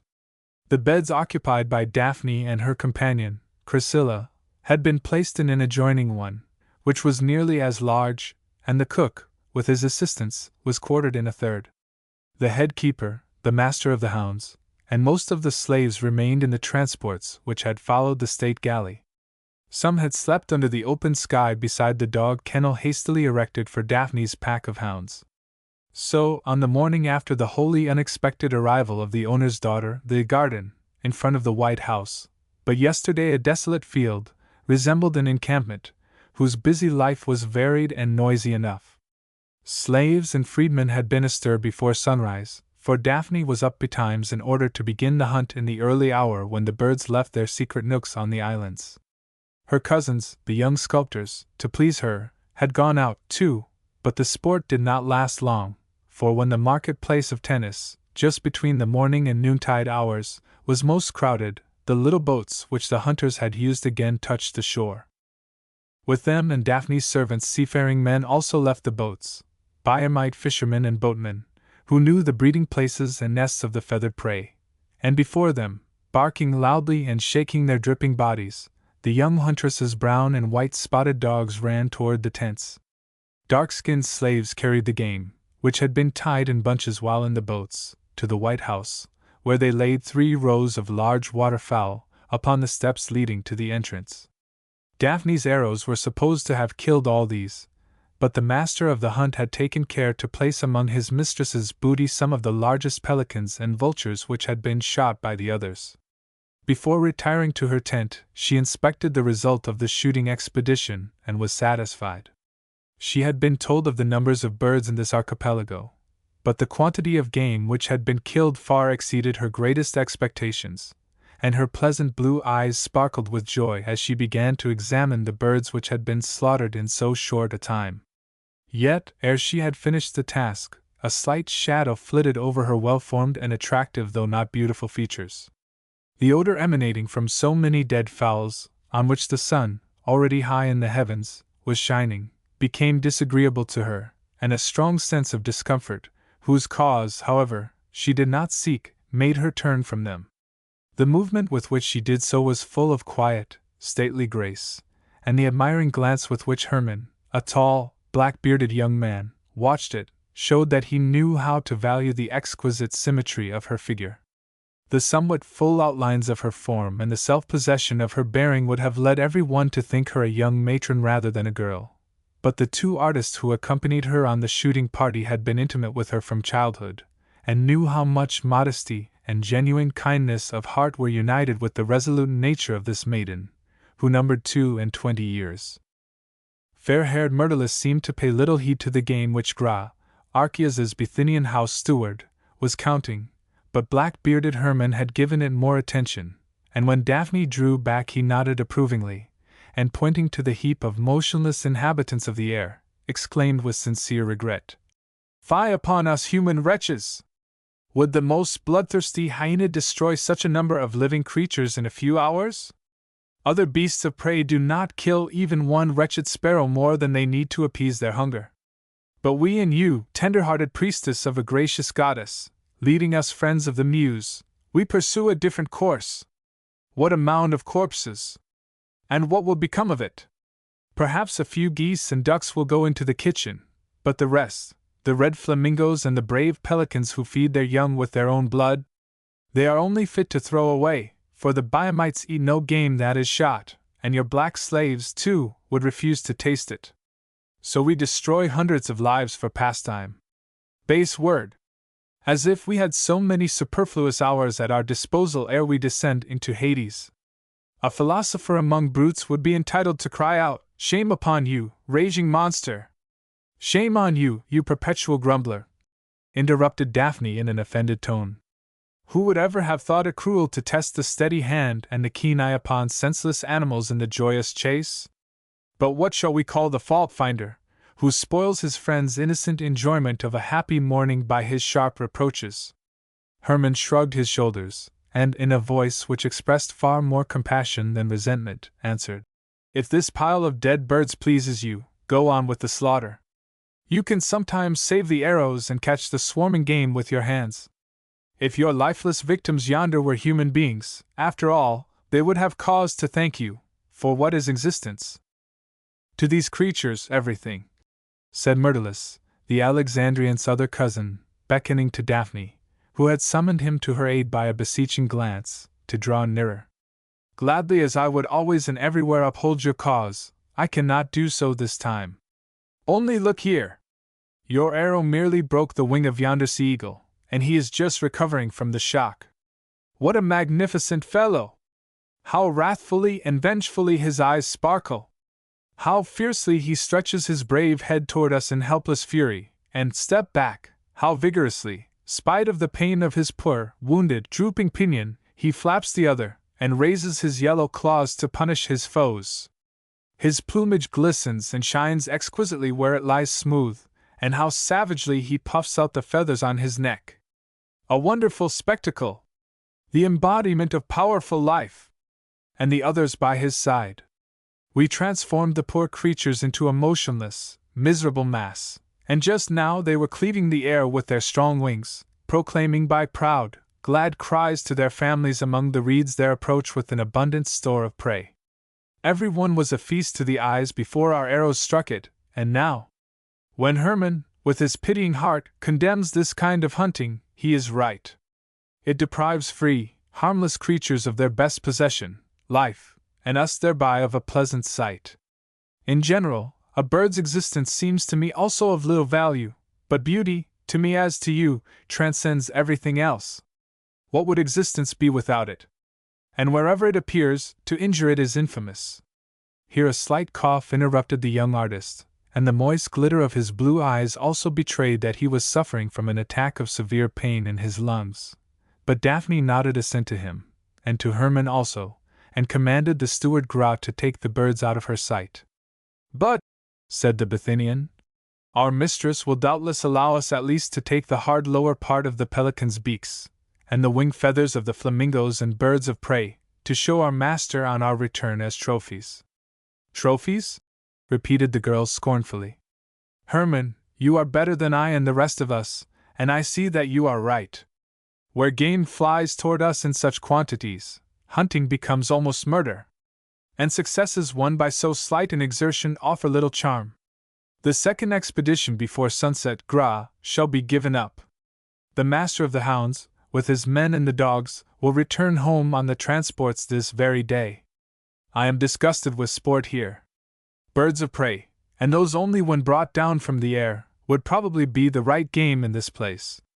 Those are the very ones to which I would grant life," said Hermann, smiling, "because they enjoy it most." "Then we will at least save the sea eagle," cried Daphne, and ordered the steward, who was already having the dead fowl carried off, to care for the wounded bird of prey. But when the latter struck furiously with his beak at the Biamite who attempted to remove it, Hermann again turned to the girl, saying, "I thank you in the eagle's name for your goodwill, you best of women, but I fear even the most careful nursing will not help this wounded creature, for the higher one seeks to soar, the more surely he goes to destruction if his power of flight is broken. Mine, too, was seriously injured." "Here?" asked Daphne anxiously. "At this time, which is of such great importance to you and your art." Then she interrupted herself to ask Myrtilus's opinion, but as he had gone away coughing, she continued, in a softer tone, "How anxious you can make one, Hermann! Has anything really happened which clouds your pleasure in creating, and your hope of success?" "Let us wait," he answered, hastily throwing back his head, with its thick, waving raven locks.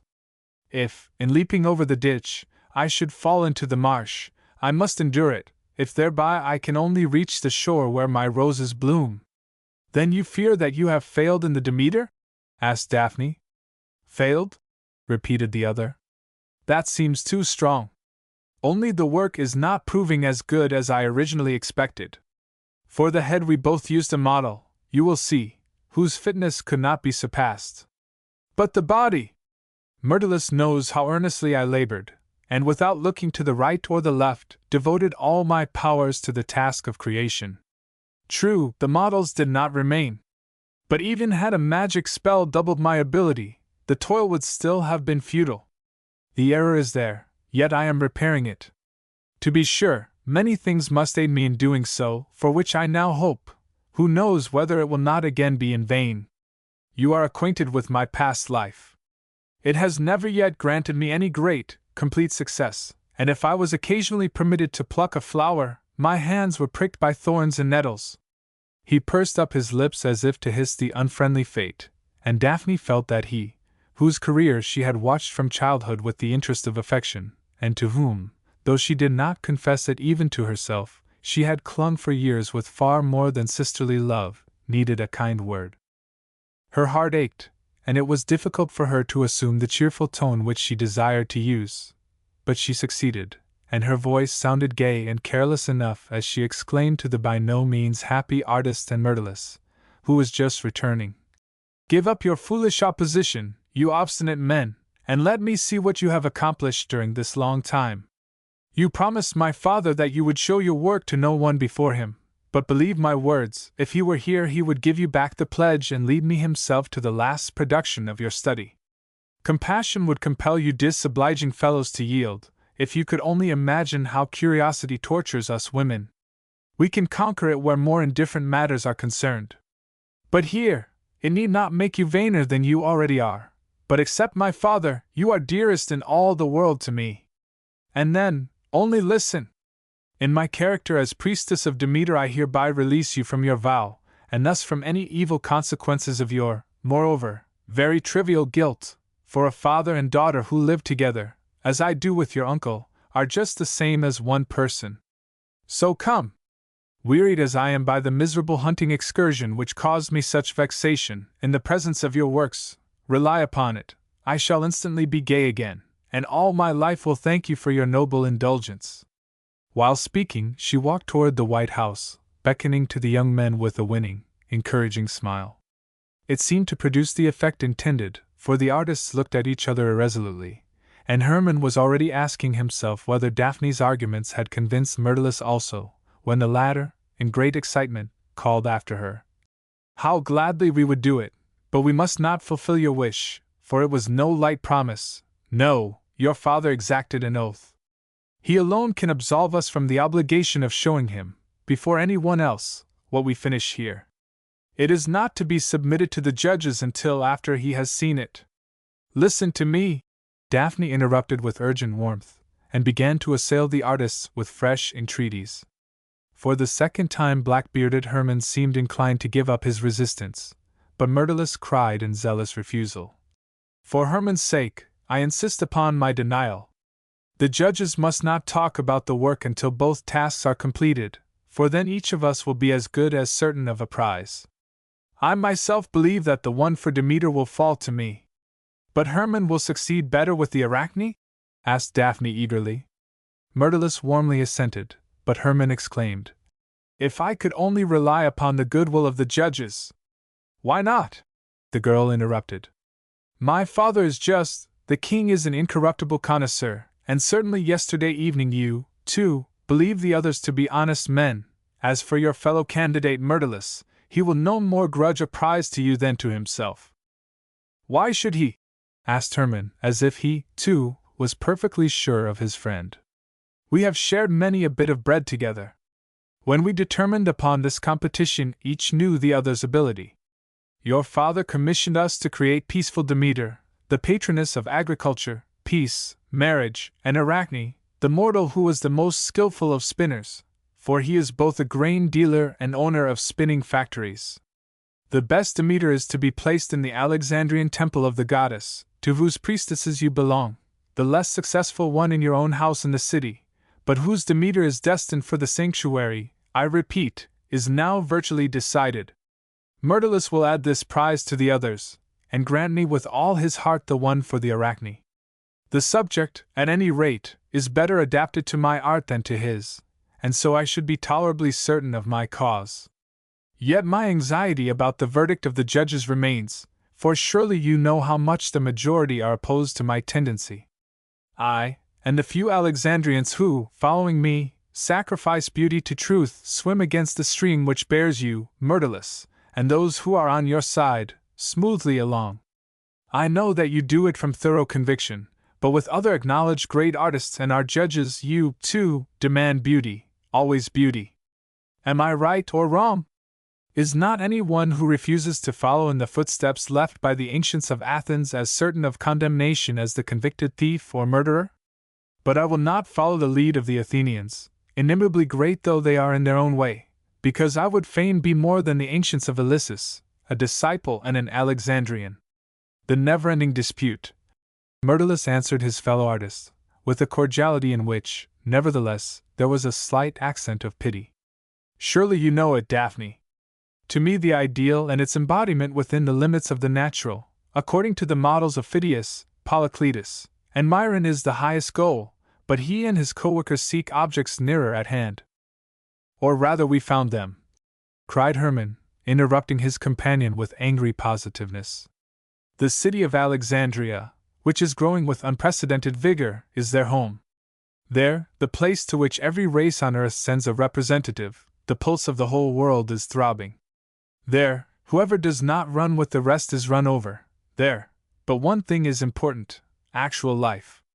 Science has undertaken to fathom it, and the results which it gains with measures and numbers is of a different value and more lasting than that which the idle sport of the intellects of the older philosophers obtained.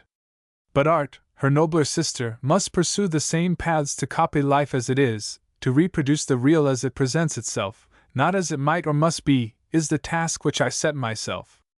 If you would have me carve gods, whom man cannot represent to himself except in his own form, allow me also to represent them as reality shows me mortals. I will form them after the models of the greatest, highest, and best, and also, when the subject permits, in powerful action in accordance with my own power, but always as real men from head to foot. We must also cling to the old symbols which those who order demand, because they serve as signs of recognition, and my Demeter, too, received the bundle of wheat. As the excited artist uttered this challenge, a defiant glance rested upon his comrade and Daphne. But Myrtilus, with a soothing gesture of the hand, answered, "What is the cause of this heat? I at least watch your work with interest, and do not dispute your art so long as it does not cross the boundaries of the beautiful, which to me are those of art."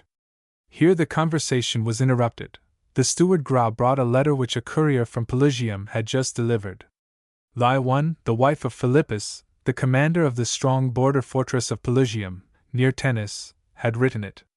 She and her husband had been intimate friends of Hermann's father, who had served under the old general as hipparch, and through him had become well acquainted with his wealthy brother Archias and his relatives. The Alexandrian merchant had informed Philippus, whom, like all the world, he held in the highest honor as one of the former companions of Alexander the Great, of his daughter's journey, and his wife now announced her visit to Daphne. She expected to reach Tennis that evening with her husband and several friends, and mentioned especially her anticipation of meeting Hermann, the son of her beloved Aragon, and her husband's brave companion in arms. Daphne and Myrtilus received the announcement with pleasure, but Hermann, who only the day before had spoken of the old couple with great affection, seemed disturbed by the arrival of the unexpected guests.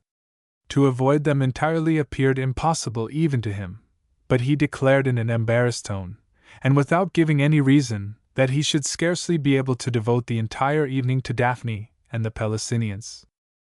Then he turned quickly toward the house, to which a signal from his slave Bias summoned him. Chapter 6. As soon as Hermann had disappeared behind the door, Daphne begged Myrtilus to accompany her into the tent. After taking their seats there, the anxious exclamation escaped her lips: "How excited he became again! The stay in tennis does not seem to agree with you, you are coughing, and father expected so much benefit to your ailment from the pure moist air, and to Herman still more from the lonely life here in your society. But I have rarely seen him more strongly enlisted in behalf of the tendency opposed to beauty. Then your father must be satisfied with the good effect which our residence here has exerted upon me, replied Myrtilus. I know that he was thinking of my illness when he proposed to us to complete his commissions here. Herman, the good fellow, could never have been induced to leave his Alexandria, had not the hope of thereby doing me a kindness induced him to follow me. I will add it to the many for which I am already indebted to his friendship. As for art, he will go his own way, and any opposition would be futile. A goddess, he perceives it himself, was certainly the most unfortunate subject possible for his. Is his Demeter a complete failure? Asked Daphne anxiously. Certainly not, replied Myrtilus eagerly. The head is even one of his very best. Only the figure awakens grave doubts. In the effort to be faithful to reality, the fear of making concessions to beauty, he lapsed into ungraceful angularity and a sturdiness which, in my opinion, would be unpleasing even in a mortal woman. The excess of unbridled power again makes itself visible in the wonderfully gifted man. Many things reached him too late, and others too soon. Daphne eagerly asked what he meant by these words, and Myrtilus replied, Surely you know how he became a sculptor. Your father had intended him to be his successor in business, but Herman felt the vocation to become an artist, probably first in my studio, awake with intense force. While I early placed myself under the instruction of the great Bryaxis, he was being trained for a merchant's life. When he was to guide the reed in the counting house, he sketched. When he was sent to the harbor to direct the loading of the ships, he became absorbed in gazing at the statues placed there. In the warehouse he secretly modeled, instead of attending to the bales of goods. You are certainly aware what a sad breach occurred then, and how long Herman was restrained before he succeeded in turning his back upon trade. My father meant so kindly toward him, Daphne protested. He was appointed guardian to you both. You are rich, and therefore he aided in every possible way your taste for art. But Herman did not inherit from his parents a single dram, and so my father saw the most serious struggles awaiting him if he devoted himself to sculpture. And besides, he had destined his nephew to become his successor, the head of one of the largest commercial houses in the city. And in doing so, Myrtilus responded, he believed he had made the best provision for his happiness. But there is something peculiar in art. I know from your father himself how kind his intentions were when he withdrew his assistance from Herman, and when he had escaped to the island of Rhodes, left him to make his own way during the first period of apprenticeship through which he passed there. Necessity, he thought, would bring him back to where he had a life free from anxiety awaiting him. But the result was different. Far be it from me to blame the admirable Archias, yet had he permitted his ward to follow his true vocation earlier, it would have been better for him. Then you think that he began to study too late? Asked Daphne eagerly. Not too late, was the reply. But with his passionate struggle to advance, an earlier commencement would have been more favorable. While the companions of his own age were already doing independent work, he was still a student, and so it happened that he began for himself too soon. Yet, Daphne answered, can you deny that, directly after Herman produced his first work which made his talent undeniable, my father again treated him like his own son? On the contrary, replied Myrtilus. I remember only too well how Archias at that time, probably not entirely without your intercession, fairly showered gold upon his nephew, but unfortunately this abundance was by no means to his advantage. What do you mean? Asked Daphne. Were not you, at that very time, in full possession of the great wealth inherited from your father and mother, and yet did you not work far beyond your strength? Bryaxis, I heard him, was full of your praises, and yet entreated my father to use all his influence, as guardian, to warn you against overwork. My kind master! Cried Myrtilus, deeply moved. He was as anxious about me as a father. Because he perceived that you were destined for great achievements. And because it did not escape his penetration how much I needed care. My lungs, Daphne, my lungs, surely you know how the malicious disease became fatal to my clear mother, and to my brother and sister also. All three sank prematurely into the grave, and for years the shades of my parents have been beckoning to me too. When the cough shakes my chest, I see Charon raise his oar and invite me also to enter his sable boat. But you just assured me that you were doing well, observed the girl. The cough alone makes me a little anxious. If you could only see for yourself what a beautiful color the pure air has given your cheeks. This flush, replied Myrtilus gravely, is the sunset of life's closing day, not the dawn of approaching convalescence. But let us drop the subject. I allude to these sorrowful things only to prevent your praises of me at Hermann's expense.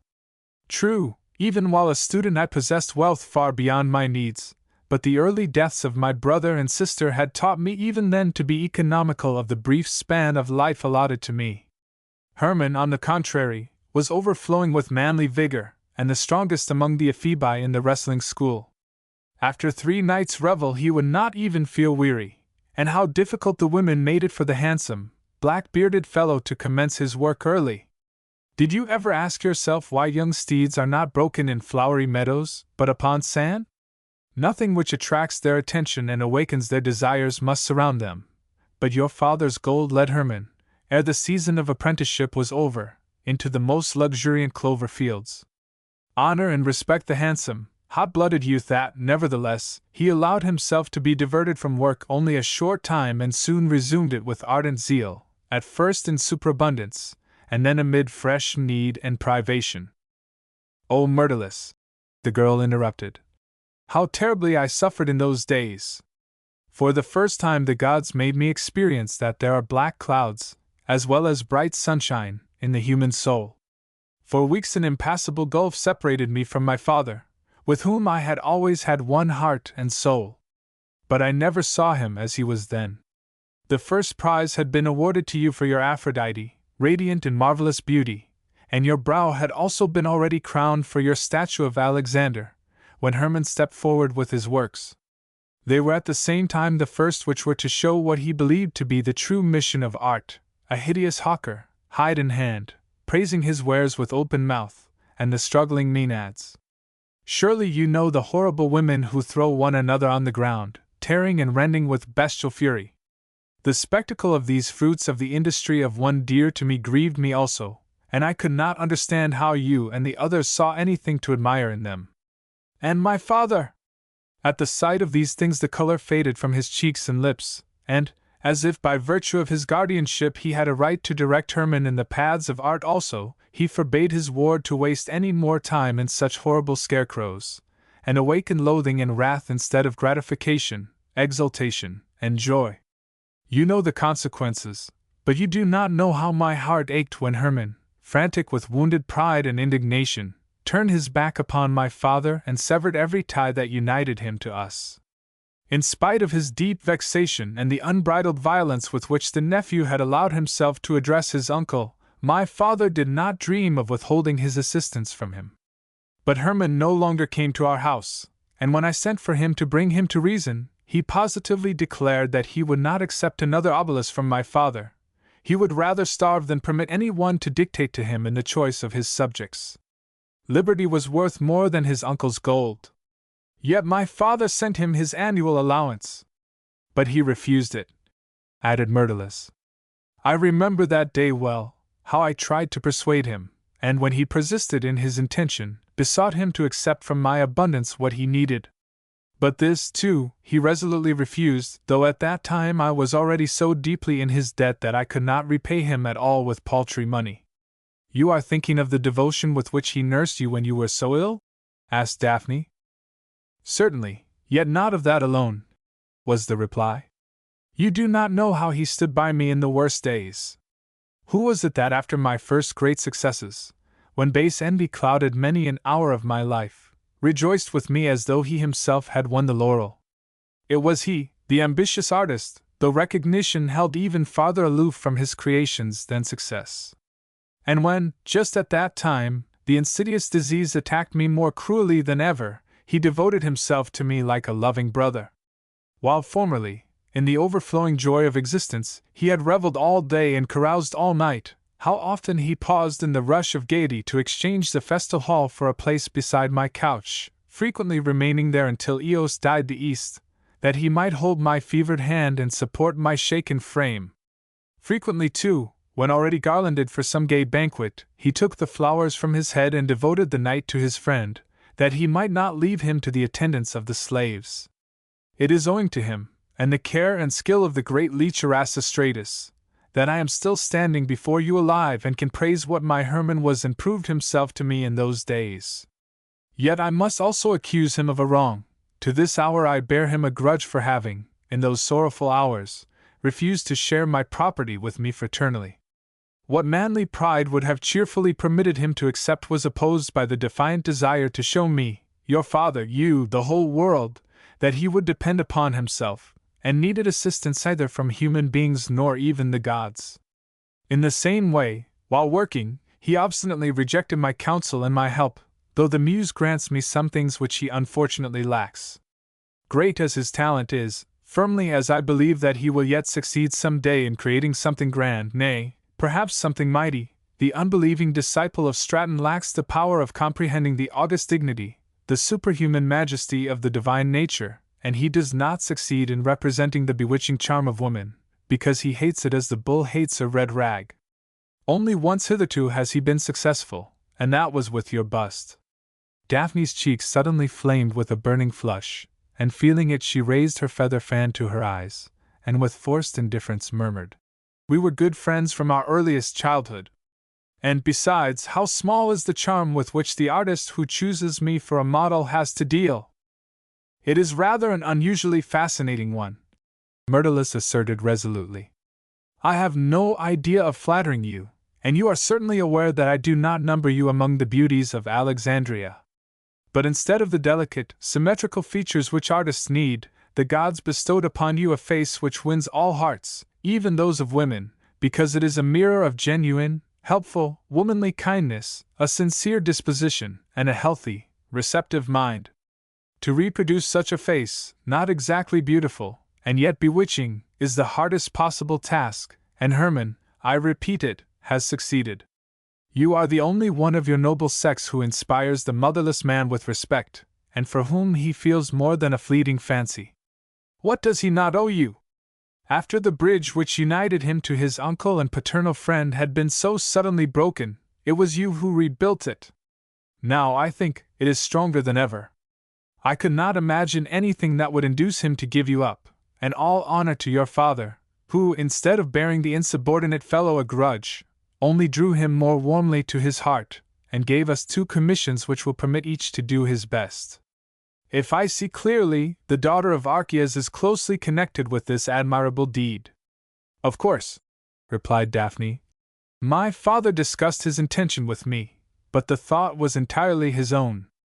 True, Hermann's street boy eating figs was not exactly according to his taste, but it pleased him better than his former works, and I agree with Euphranor, it is remarkably true to nature. My father perceived this too. Besides, he is a merchant who sets a high value upon what he has earned, and Hermann's refusal of his gold startled him. Then the good man also saw how nobly, in spite of his wild life, his obstinacy, and the work so unpleasing to him, his nephew always showed the noble impulses inherited from his brave father, and thus Hermann gained the day. But what would have become of him last year, after the mortifying rejection of his model of the happy return home for the harbor of Eunastus?" asked Myrtilus. "If you and your encouragement had not cheered him?" "That verdict, too, was abominable!" exclaimed Daphne indignantly. "The mother opening her arms to the returning son was unlovely, it is true, and did not please me either, but the youth with the traveling hat and staff is magnificent in his vigor and natural action." "That opinion, as you know, is mine also," replied Myrtilus. "In the mother the expression was intended to take the place of beauty. For the returning son, as well as for the fig-eater, he found a suitable model. True, the best was at his disposal for his Demeter." Here he hesitated, but Daphne so urgently asked to know what he, who had already denied her admission to the studios, was now again withholding from her, that, smiling indulgently, he added, "Then I must probably consent to tell in advance the secret with which you were to be surprised. Before him, as well as before me, hovered, since you wish to know it, in Alexandria, when we first began to model the head of the goddess, a certain charming face which is as dear to one as to the other.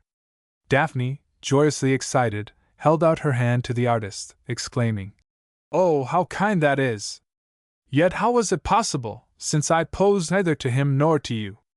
Hermann had finished your bust only a short time before, and you permitted me to use your head for my statue of the goddess of peace, which went down with the ship on the voyage to Ostia.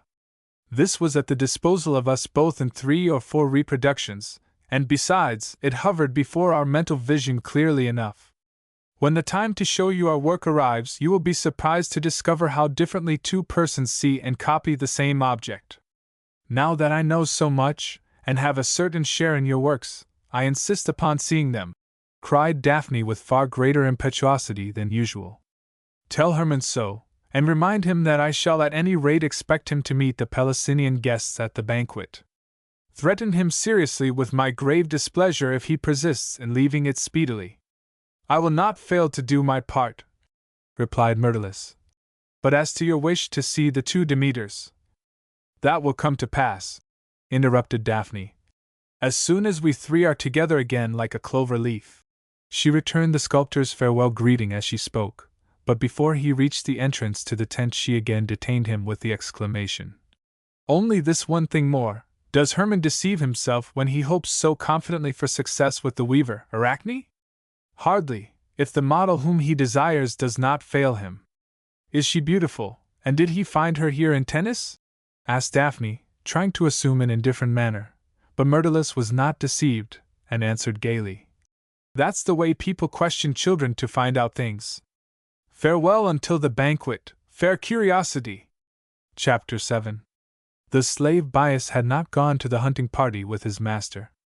He had never been fit for such expeditions, since the Egyptian guard who took him to the slave market for sale crippled the arch-trader's son's left leg by a blow, but he was all the more useful in the house, and even the keenest eye could scarcely now perceive the injury which lessened his commercial value.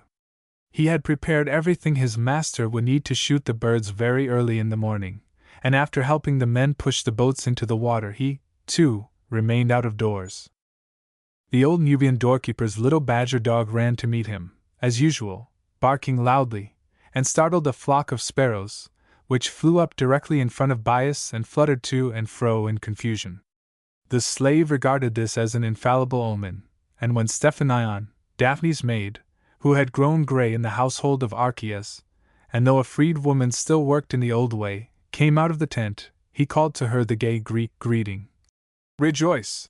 pointed to the sparrows, and eagerly continued, "How one flies above another! How they flutter and chirp and twitter! It will be a busy day." Stephanion thought this interpretation of the ordinary action of the birds very consistent with Bias's wisdom, which was highly esteemed in the household of Archias, and it also just suited her inclination to chat with him for a while, especially as she had brought a great deal of news from Alexandria. By way of introduction she mentioned the marriages and deaths in their circle of acquaintances, bond and free, and then confided to the slave what had induced her mistress to remain so long absent from her father, whom she usually left alone for only a few hours at the utmost. Archias himself had sent her here, after young Philotas, who was now apparently wooing her with better success than other suitors, had spoken of the enormous booty which one of his friends had brought from a shooting expedition at Tennis, and Daphne had expressed a wish to empty her quiver thereto. True, Philotas himself had been eager to guide the hunting party, but Daphne declined his escort because, so the maid asserted, she cared far more about meeting her cousins, the sculptors, than for the chase. Her mistress had frankly told her so, but her father was delighted to hear her express a wish, because for several months she had been so quiet and listless that she, Stephanion, had become anxious about her. Meanwhile, Daphne had tried honestly to conceal her feelings from the old man, but such games of hide and seek were useless against the master's keen penetration. He spared no pains in the preparations for the journey, and the girl now seemed already transformed. This was caused solely by meeting her cousins again, but if any one should ask her whether Daphne preferred Myrtilus or Hermann, she could not give a positive answer. Cautious inquiry saves recantation, replied Bias importantly. Yet you may believe my experience, it is murderless. Fame inspires love, and what the world will not grant my master, in spite of his great talent, it conceded to the other long ago. And besides, we are not starving, but Myrtilus is as rich as King Croesus of Sardis. Not that Daphne, who is stifling in gold herself, would care about that, but whoever knows life knows, where doves are, doves will fly. Stephanion, however, was of a different opinion, not only because Daphne talked far more about the black-bearded cousin than the fair one, but because she knew the girl, and was seldom mistaken in such matters. She would not deny that Daphne was also fond of Myrtilus. Yet probably neither of the artists, but Philotas, would lead home the bride, for he was related to the royal family, a fine, handsome man, and besides, her father preferred him to the other suitors who hovered around her as flies buzzed about honey. Of course, matters would be more favorable to Philotas in any other household. Who else in Alexandria would consult the daughter long, when he was choosing her future husband? But Archias was a white raven among fathers, and would never force his only child to do anything. Marrying and loving, however, were two different affairs. If Eros had the final decision, her choice might perhaps fall on one of the artists. Here she was interrupted by the slave's indignant exclamation. What contradictions! Woman's hair is long, but her wit is short, says the proverb. Waiting is the merchant's wisdom, I have heard your master say more than once, and to obey the words of shrewd people is the best plan for those who are not so wise. Meanwhile, I am of the opinion that curiosity alone brought Daphne, who, after all, is only a woman, to this place. She wants to see the statues of Demeter which her father ordered from us. And the Arachne? Asked the maid. This was an opportune question to the slave. How often he had heard the artists utter the word Arachne! And his pride of education had suffered from the consciousness that he knew nothing about her except the name, which in Greek meant the spider. Some special story must surely be associated with this Arachne, for which his master desired to use his young countrywoman, Ledsia, as a model, and whose statues Archias intended to place in his house in Alexandria and in the great weaving establishment at Tennis beside the statue of Demeter. Stephanion, a Greek woman who grew up in a Macedonian household, must know something about her. So he cautiously turned the conversation to the spinner Arachne, and when Stephanion entered into it, admitted that he, too, was curious to learn in what way the sculptors would represent her. Yes, replied the maid. My mistress has more than once racked her brains over that, and Archias too. Perhaps they will carve her as a girl at work in the house of her father Idmon, the purple dyer of Colophon. Never, replied Bias in a tone of dissent. Just imagine how the loom would look wrought in gold and ivory. I thought so too, said Stephanion, in apology for the foolish idea. Daphne thinks that the two will model her in different ways, Myrtilus, as mistress in the weaving room, showing with proud delight a piece just completed to the nymphs from the Pactolus and other rivers, who sought her at Colophon to admire her work, but Hermon, after she aroused the wrath of Athene because she dared to weave into the hangings the love adventures of the gods with mortal women. Father Zeus as a swan toying with Leda, replied Bias as confidently as if Arachne's works were before his eyes. And in the form of a bull bearing away Europa, the chaste Artemis bending over the sleeping Endymion. How that pleases you men! Interrupted the maid, striking him lightly on the arm with the duster which she had brought from the tent. But ought the virgin Athene to be blamed because she punished the weaver who, with all her skill, was only a mortal woman, for thus exposing her divine kindred? Certainly not, replied Bias, and Stephanion went on eagerly. And when the great Athene, who invented weaving and protects weavers, condescended to compete with Arachne, and was excelled by her, surely her gall must have overflowed. Whoever is just will scarcely blame her for striking the audacious conqueror on the brow with the weaver's shuttle. It is that very thing, replied Bias modestly, which to a short-sighted fool like myself, may the great goddess not bear me a grudge for it, never seemed just in her. Even the mortal who succumbs in a fair fight ought not to be enraged against the victor. At least, so I was taught. But what, I ask myself, when I think of the stones which were flung at Herman's struggling Maenads, could be less suited for imitation than two women, one of whom strikes the other? The woman who in her desperation at that blow desires to hang herself, must produce a still more horrible impression, replied Stephanion. Probably she will be represented as a theme releases her from the noose rather than when, as a punishment for her insolence, she transforms Arachne into a spider. That she might be permitted, in the form of an insect, to make artistic webs until the end of her life. The slave, now sufficiently well informed, added importantly, since that transformation, as you know, the spider has been called by the Greeks Arachne. Perhaps, I always thought so, Herman will represent her twisting the rope with which she is to kill herself. You have seen many of our works, and know that we love the terrible. Oh, let me go into your studio! The maid now entreated no less urgently than her mistress had done a short time before, but her wish, too, remained unratified. The sculptors, Bias truthfully asserted, always kept their workrooms carefully locked. They were as inaccessible as the strongest fortress, and it was wise, less on account of curious spectators, from whom there was nothing to fear, than of the thievish propensities of the people. The statues, by Archias's orders, were to be executed in chryselephanton work, and the gold and ivory which this required might only too easily awaken the vice of cupidity in the honest and frugal Biamites. So nothing could be done about it, not to mention the fact that he was forbidden, on pain of being sold to work in a stone quarry, to open the studio to any one without his master's consent. So the maid, too, was obliged to submit, and the sacrifice was rendered easier for her because, just at that moment, a young female slave called her back to the tent where Chrysilla, Daphne's companion, a matron who belonged to a distinguished Greek family, needed her services. Bias, rejoicing that he had at last learned, without exposing his own ignorance, the story of the much-discussed Arachne, returned to the house, where he remained until Daphne came back from shooting with her companions.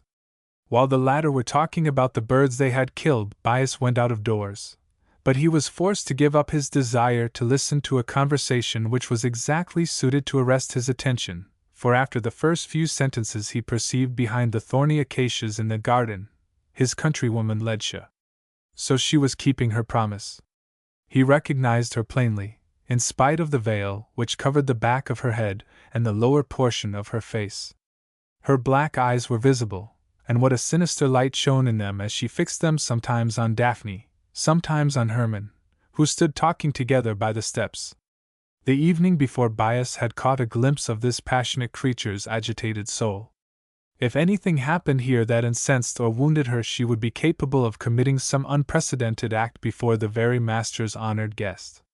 To prevent this was a duty to the master whom he loved, and against whom he had only warned Ledtia because he was reluctant to see a free maiden of his own race placed on a level with the Venal-Alexandrian models, but still more because any serious love affair between Herman and the Biamite might bring disastrous consequences upon both, and therefore also on himself.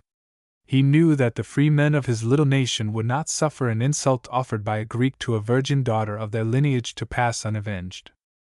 True, in his bondage he had by no means remained free from all the bad qualities of slaves, but he was faithfully devoted to his master, who had imposed upon him a great debt of gratitude, for though, during the trying period of variance with his rich and generous uncle, Herman had often been offered so large a sum for him that it would have relieved the artist from want, he could not be induced to yield his wise and faithful Bias to another.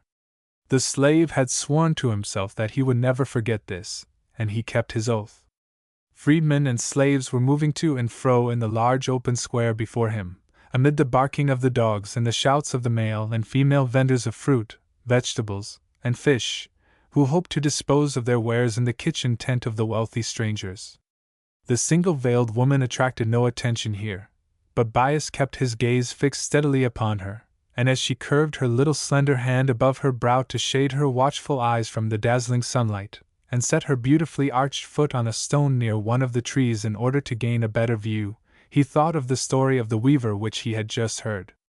Though the stillness of the hot noontide was interrupted by many sounds, it exerted a bewitching influence over him.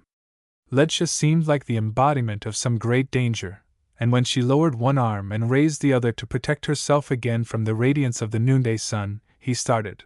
For through the brain of the usually fearless man darted the thought that now the nimble spider legs were moving to draw him toward her, entwine him, and suck his heart's blood. The illusion lasted only a few brief moments, but when it vanished and the girl had regained the figure of an unusually slender, veiled Biamite woman, he shook his head with a sigh of relief, for never had such a vision appeared to him in broad noonday and while awake, and it must have been sent to warn him and his master against this uncanny maiden. It positively announced some approaching misfortune which proceeded from this beautiful creature. The Biamite now advanced hesitatingly toward Hermann and Daphne, who were still a considerable distance from her. But Bias had also quitted his post of observation, and after she had taken a few steps forward barred her way. With a curt, "Come," he took her hand, whispering, "Hermann is joyously expecting your visit."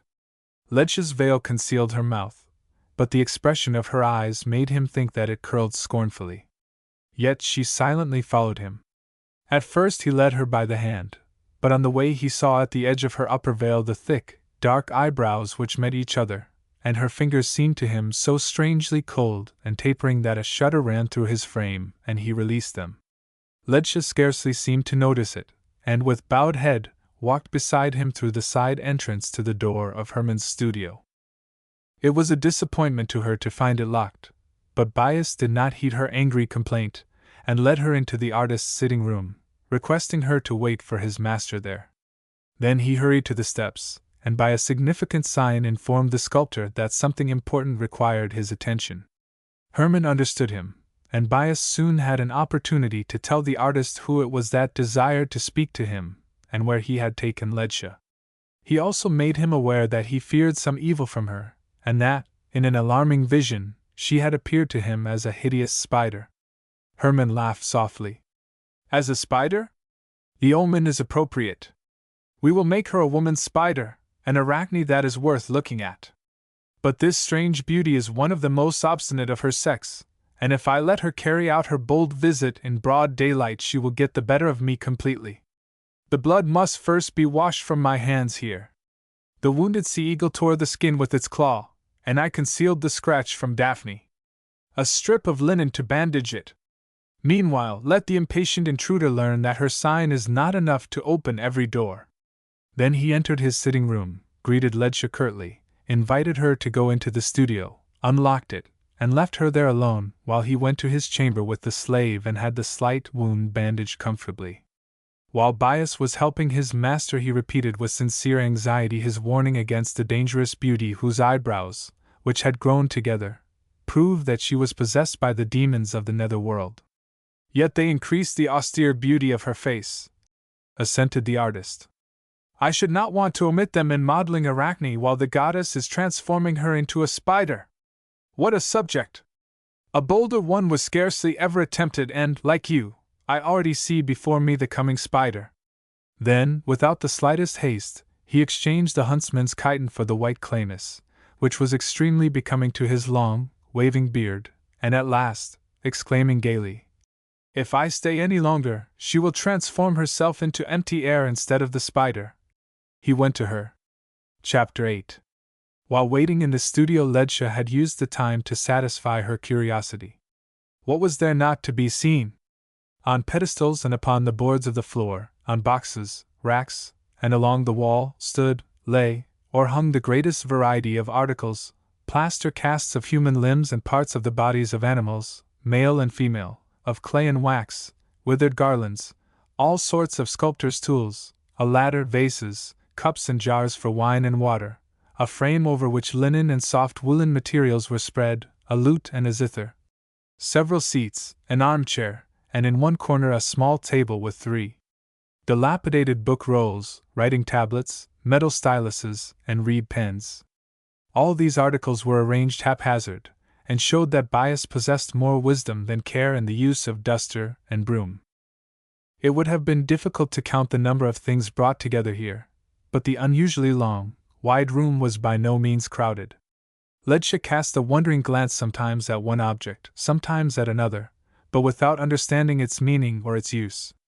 The huge figure on the pedestal in the middle of the studio, upon which the full glare of light fell through the open windows, was certainly the statue of the goddess on which Hermann was working, but a large gray cloth concealed it from her gaze. How tall it was! When she looked at it more closely, she felt small and oppressed by comparison. A passionate longing urged her to remove the cloth, but the boldness of the act restrained her. After she had taken another survey of the spacious apartment, which she was visiting for the first time by daylight, the torturing feeling of being neglected gained possession of her. She clenched her white teeth more firmly, and when there was a noise at the door that died away again without bringing the man she expected, she went up to the statue which she had already walked past quietly several times and, obeying an impatient impulse, freed it from its covering. The goddess, now illumined by the sunlight, shone before her in gleaming yellow gold and snowy ivory. She had never seen such a statue, and drew back dazzled. What a master was the man who had deceived her trusting heart! He had created a Demeter. The wheat in her hand showed it. How beautiful this work was, and how valuable! It produced a powerful impression upon her mind, wholly unaccustomed to the estimate of such things. The goddess before her was the very one whose statue stood in the temple of Demeter, and to whom she also sacrificed, with the Greeks in Tennis, when danger threatened the harvest. Involuntarily she removed the lower veil from her face and raised her hand in prayer. Meanwhile she gazed into the pallid face, carved from ivory, of the immortal dispenser of blessings, and suddenly the blood crimsoned her cheeks, the nostrils of her delicate, slightly arched nose rose and fell more swiftly, for the countenance of the goddess, she was not mistaken, was that of the Alexandrian whom she had just watched so intently, and for whose sake Hermann had left her in the lurch the evening before. Now, too, she remembered for what purpose the sculptor was said to have lured Gula, the sailor's wife, and her own young sister Taz, to his studio, and in increasing excitement she drew the cloth also from the bust beside the Demeter. Again the Alexandrian's face. The likeness was even more unmistakable than in the goddess. The Greek girl alone occupied his thoughts. Hermann had disdained to model the Biamite's head. What could the others, or she herself, be to him, since he loved the rich foreigner in the tent outside, and her alone? How firmly her image must have been impressed upon his soul, that he could reproduce the features of the absent one with such lifelike fidelity. Yet, with what bold assurance he had protested that his heart belonged solely to her. But she thought that she now perceived his purpose. If the slave was right, it was done that she might permit him to model what he admired in her figure, only not the head and face, whose beauty, nevertheless, he praised so extravagantly. Had he attracted Gula and her sister with similar sweet flatteries? Had the promise to bestow their charms upon a goddess been made to them also? The swift throbbing of her indignant heart made it impossible for her to think calmly, but its vehement pulsation reminded her of the object of her presence here. She had come to obtain a clear understanding between him and herself. She stood here as a judge. She must know whether she had been betrayed or deceived. He should confess what his intentions toward her were. The next moments must decide the fate of her life, and she added, drawing a long breath, perhaps of his also. Suddenly Ledja started. She had not heard Hermann enter the studio, and was now startled by his greeting. It was not positively unkind, but certainly not a lover's. Perhaps the words might have been warmer, but for his annoyance at the insolent boldness with which she had removed the coverings from his works. He restrained himself from openly blaming her, it is true, but he exclaimed, with a tinge of gay sarcasm, "You seem to feel very much at home here already, fairest of the fair. Or was it the goddess herself who removed the curtain from her image in order to show herself to her successor upon this pedestal?" But the question was to remain unanswered, for under the spell of the resentment which filled her heart, and in the effort not to lose sight of the object that brought her here, Ledja had only half understood its meaning, and pointing her slender forefinger at the face of his completed work, she demanded to know whom she recognized in this statue. "The goddess Demeter," he answered quietly. "But if it pleases you better, as you seem to be on the right track, also the daughter of Archias." Then, angered by the wrathful glance she cast at him, he added more sternly, "She is kind-hearted, free from disagreeable whims and the disposition to torture others who are kindly disposed toward her." So I adorned the goddess with her pleasant features. Mine, you mean to say, Ledja answered bitterly, would be less suitable for this purpose. Yet they, too, can wear a different expression from the present one. You, I think, have learned this. Only I shall never acquire the art of dissimulation, not even in your society. You seem to be angry on account of my absence yesterday evening? Hermann asked in an altered tone, clasping her hand. But Ledja snatched it from him, exclaiming, The model of the Demeter, the daughter of the wealthy Archias, detained you, you were going to tell me, and you think that ought to satisfy the barbarian maiden. Folly! He answered angrily. I owe a debt of gratitude to her father, who was my guardian, and custom commands you also to honor a guest. But your obstinacy and jealousy are unbearable. What great thing is it that I ask of your love? A little patience. Practice it. Then your turn will come too. Of course, the second and third will follow the first, she answered bitterly. After Gula, the sailor's wife, you lured my innocent young sister, Taz, to this apartment, or am I mistaken in the order, and was Gula the second? So that's it, cried Hermann, who was surprised rather than alarmed by this betrayal of his secret.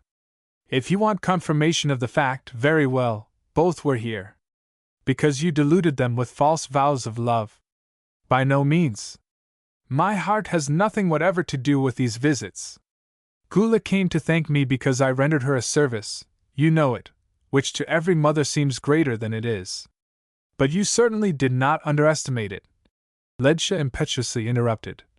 For you demanded her honor in return. Guard your tongue, the artist burst forth angrily. The woman visited me unasked, and I let her leave me as faithful or as unfaithful to her husband as she came.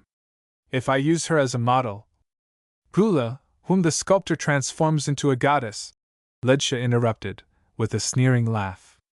Into a fish seller, if you wish to know it, cried Hermann indignantly. I saw in the market a young woman selling shad. I took the subject, and found in Gula a suitable model. Unfortunately, she ventured here far too seldom. But I can finish it with the help of the sketch, it stands in yonder cupboard. A fish seller, Ledja repeated contemptuously. And for what did my Taz, poor lovely child, seem desirable? Over opposite, Hermann answered quickly, as if he wished to get rid of a troublesome duty, pointing through the window out of doors. The free maidens, during the hot days, took off their sandals and waded through the water. There I saw your sister's feet. They were the prettiest of all, and Gula brought the young girl to me. I had commenced in Alexandria a figure of a girl holding her foot in her hand to take out a thorn, so I used your sister's for it. And when my turn comes? Ledja demanded. Then, he replied, freshly captivated by the magic of her beauty, in a kinder, almost tender tone. Then I will make of you, in gold and ivory, you wonderfully lovely creature, the counterpart of this goddess. And you will need a long time for it. The oftener you come, the faster the work will advance. And the more surely the Biamite women will point their fingers at me. Yet you ventured here today, unasked, in the broad light of noon. Because I wish to remind you myself that I shall expect you this evening. Yesterday you did not appear, but today I am right, am I not? Today you will come. With the greatest delight, if it is possible, he answered eagerly. A warmer glance from her dark eyes rested upon him. The blood seethed in his veins, and as he extended both hands to her and ardently uttered her name, she rushed forward, clinging to him with passionate devotion, as if seeking assistance, but when his lips touched hers she shrank back and loosed her soft arms from his neck. What does this mean? Asked the sculptor in surprise, trying to draw her toward him again, but Ledja would not permit it, pleading in a softer tone than before.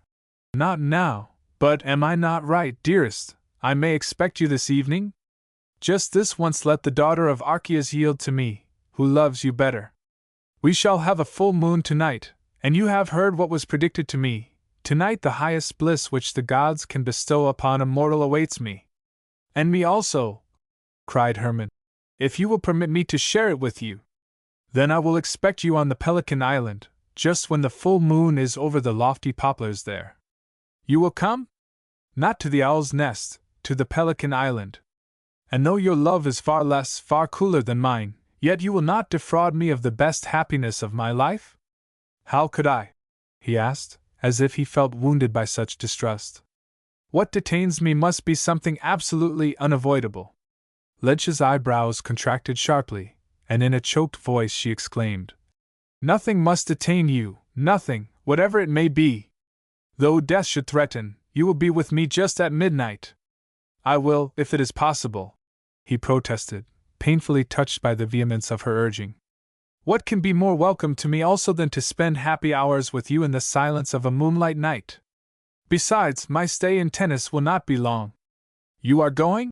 She asked in a hollow tone. In 3 or 4 days, he answered carelessly. Then Myrtilus and I will be expected in Alexandria. But gently, gently, how pale you are, girl. Yes, the parting. But in 6 weeks at latest I shall be here again, then real life will first begin, and Eros will make the roses bloom for us. Ledge nodded silently, and gazing into his face with a searching look asked, And how long will this season of blossoming last? Several months, girl, 3 if not 6. And then?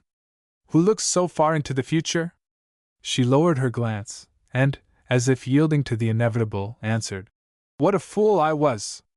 Who knows what the morrow may bring? Are we even sure whether, 6 months hence, we shall not hate, instead of loving each other? She passed her hand across her brow as she spoke, exclaiming, You said just now that only the present belonged to man. Then let us enjoy it as though every moment might be the last. By the light of the full moon tonight, the happiness which has been predicted to me must begin. After it, the orb between the horns of Astarte will become smaller, but when it fulls and wanes again, if you keep your promise and return, then, though they may curse and condemn me, I will come to your studio and grant what you ask. But which of the goddesses do you intend to model from me as a companion statue to the Demeter?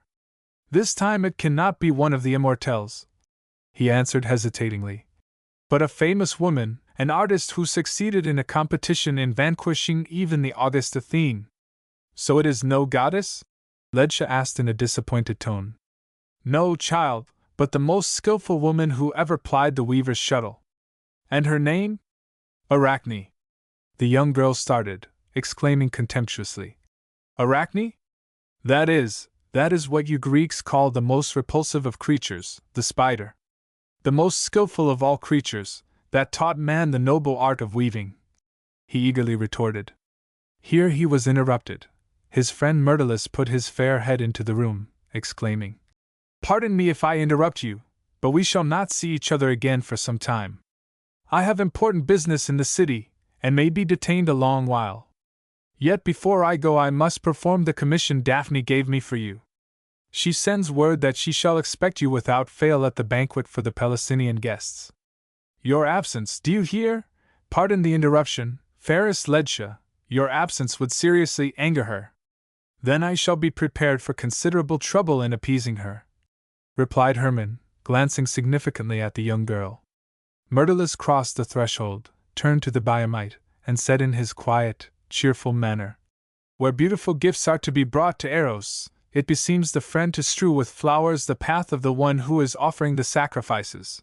And you, if everything does not deceive me, would fain choose tonight to serve him with the utmost devotion.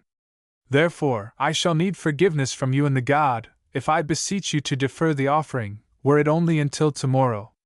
Ledge silently shrugged her shoulders and made no answer to the inquiring glance with which Hermann sought hers. But Myrtilus changed his tone and addressed a grave warning to his friend to consider well that it would be an insult to the manes of his dead parents if he should avoid the old couple from Pelusium, who had been their best friends and had taken the journey hither for his sake. Hermann looked after him in painful perplexity, but the Biamite also approached the threshold, and holding her head haughtily erect, said coldly, The choice is difficult for you, as I see. Then recall to your memory again what this night of the full moon means. You are well aware of it, to me. If, nevertheless, you still decide in favor of the banquet with your friends, I cannot help it, but I must now know, shall this night belong to me, or to the daughter of Archias? Is it impossible to talk with you, unlucky girl, as one would with other sensible people? Hermann burst forth wrathfully. Everything is carried to extremes. you condemn a brief necessary delay as breach of faith and base treachery.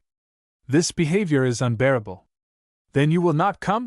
She asked apathetically, laying her hand upon the door, but Hermann cried out in a tone half beseeching, half imperious. You must not go so! If you insist upon it, surely I will come. There is no room in your obstinate soul for kind indulgence. No one, by the dog, ever accused me of being specially skilled in this smooth art, yet there may be duties and circumstances. Here Ledja gently opened the door, but seized with a fear of losing this rare creature, whose singular beauty attracted him powerfully, even now, this peerless model for a work on which he placed the highest hopes, he strode swiftly to her side, and drawing her back from the threshold, exclaimed, Difficult as it is for me on this special day, I will come, only you must not demand what is impossible. The right course often lies midway. Half the night must belong to the banquet with my old friends and Daphne, the second half. To the barbarian you think, the spider, she gasped hoarsely. But my welfare as well as yours depends on the decision. Stay here, or come to the island, you have your choice. Wrenching herself from his hold as she spoke, she slipped through the doorway and left the room. Hermann, with a muttered oath, stood still, shrugging his shoulders angrily. He could do nothing but yield to this obstinate creature's will. In the atrium Ledja met the slave Bias, and returned his greeting only by a wave of the hand. But before opening the side door which was to lead her into the open air, she paused, and asked bluntly in the language of their people. Was Arachne, I don't mean the spider, but the weaver whom the Greeks call by that name, a woman like the rest of us? Yet it is said that she remained victor in a contest with the goddess Athene. That is perfectly true, answered Bias. But she had to atone cruelly for this triumph. The goddess struck her on the forehead with the weaver's shuttle, and when, in her shame and rage, she tried to hang herself, she was transformed into the spider. Ledja stood still, and while drawing the veil over her pallid face, asked with quivering lips, And is there no other Arachne? Not among mortals, was the reply. But even here in this house there are more than enough of the disagreeable, creeping creatures which bear the same name. Ledja now went down the steps which led to the lawn, and Bias saw that she stumbled on the last one, and would have fallen had not her lithe body regained its balance in time. A bad omen, thought the slave. If I had the power to build a wall between my master and the spider yonder, it should be higher than the lighthouse of Sostratus. To heed omens guides one safely through life.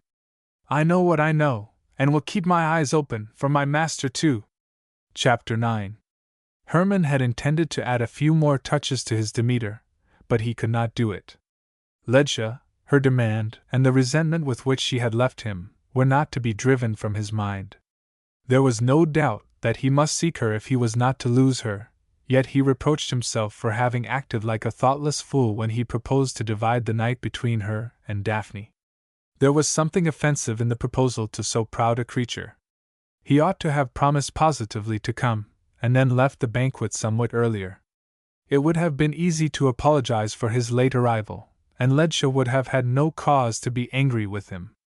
Now she had, and her resentment awakened in him, though he certainly did not lack manly courage, an uncomfortable feeling closely allied to anxiety. Angered by his own conduct, he asked himself whether he loved the barbarian, and could find no satisfactory answer. At their first meeting he had felt that she was far superior to the other Biamite maidens, not only in beauty but in everything else. The very acerbity of her nature had seemed charming.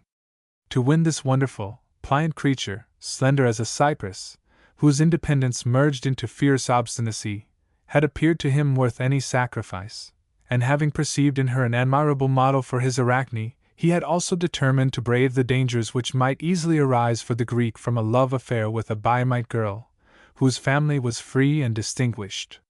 It had been easier for him to win her heart than he expected, yet at none of the meetings which she granted him had he rejoiced in the secret bond between them. Hitherto her austere reserve had been invincible, and during the greater part of their interviews he had been compelled to exert all his influence to soothe, appease her, and atone for imprudent acts which he had committed. True, she, too, had often allowed herself to display passionate tenderness, but always only to torture him with reproaches and demands inspired by her jealousy, suspicion, and wounded pride. Yet her beauty, and the strong power of resistance which she offered to his wooing, exerted so bewitching a thrall over him that he had been led into conceding far too much, and making vows which he could not and did not desire to fulfill. Love had usually been to him a richly flowing wellspring of gay delight, but this bond had plunged him from one vexation into another, one anxiety to another, and now that he had almost reached the goal of his wishes, he could not help fearing that he had transformed Ledge's love to hate. Daphne was dear to him. He esteemed her highly, and owed her a great debt of gratitude. Yet in this hour he anathematized her unexpected journey to Tennis, for without it he would have obtained from Ledge that very day what he desired, and could have returned to Alexandria with the certainty of finding her ready later to pose as the model for his Arachne. Never could he find anywhere a more fitting one. He had devoted himself with passionate love to his art, and even his enemies numbered him among its most promising disciples. Yet hitherto he had not succeeded in obtaining a great and undisputed success. On the other hand, he had experienced what were termed failures in abundant measure.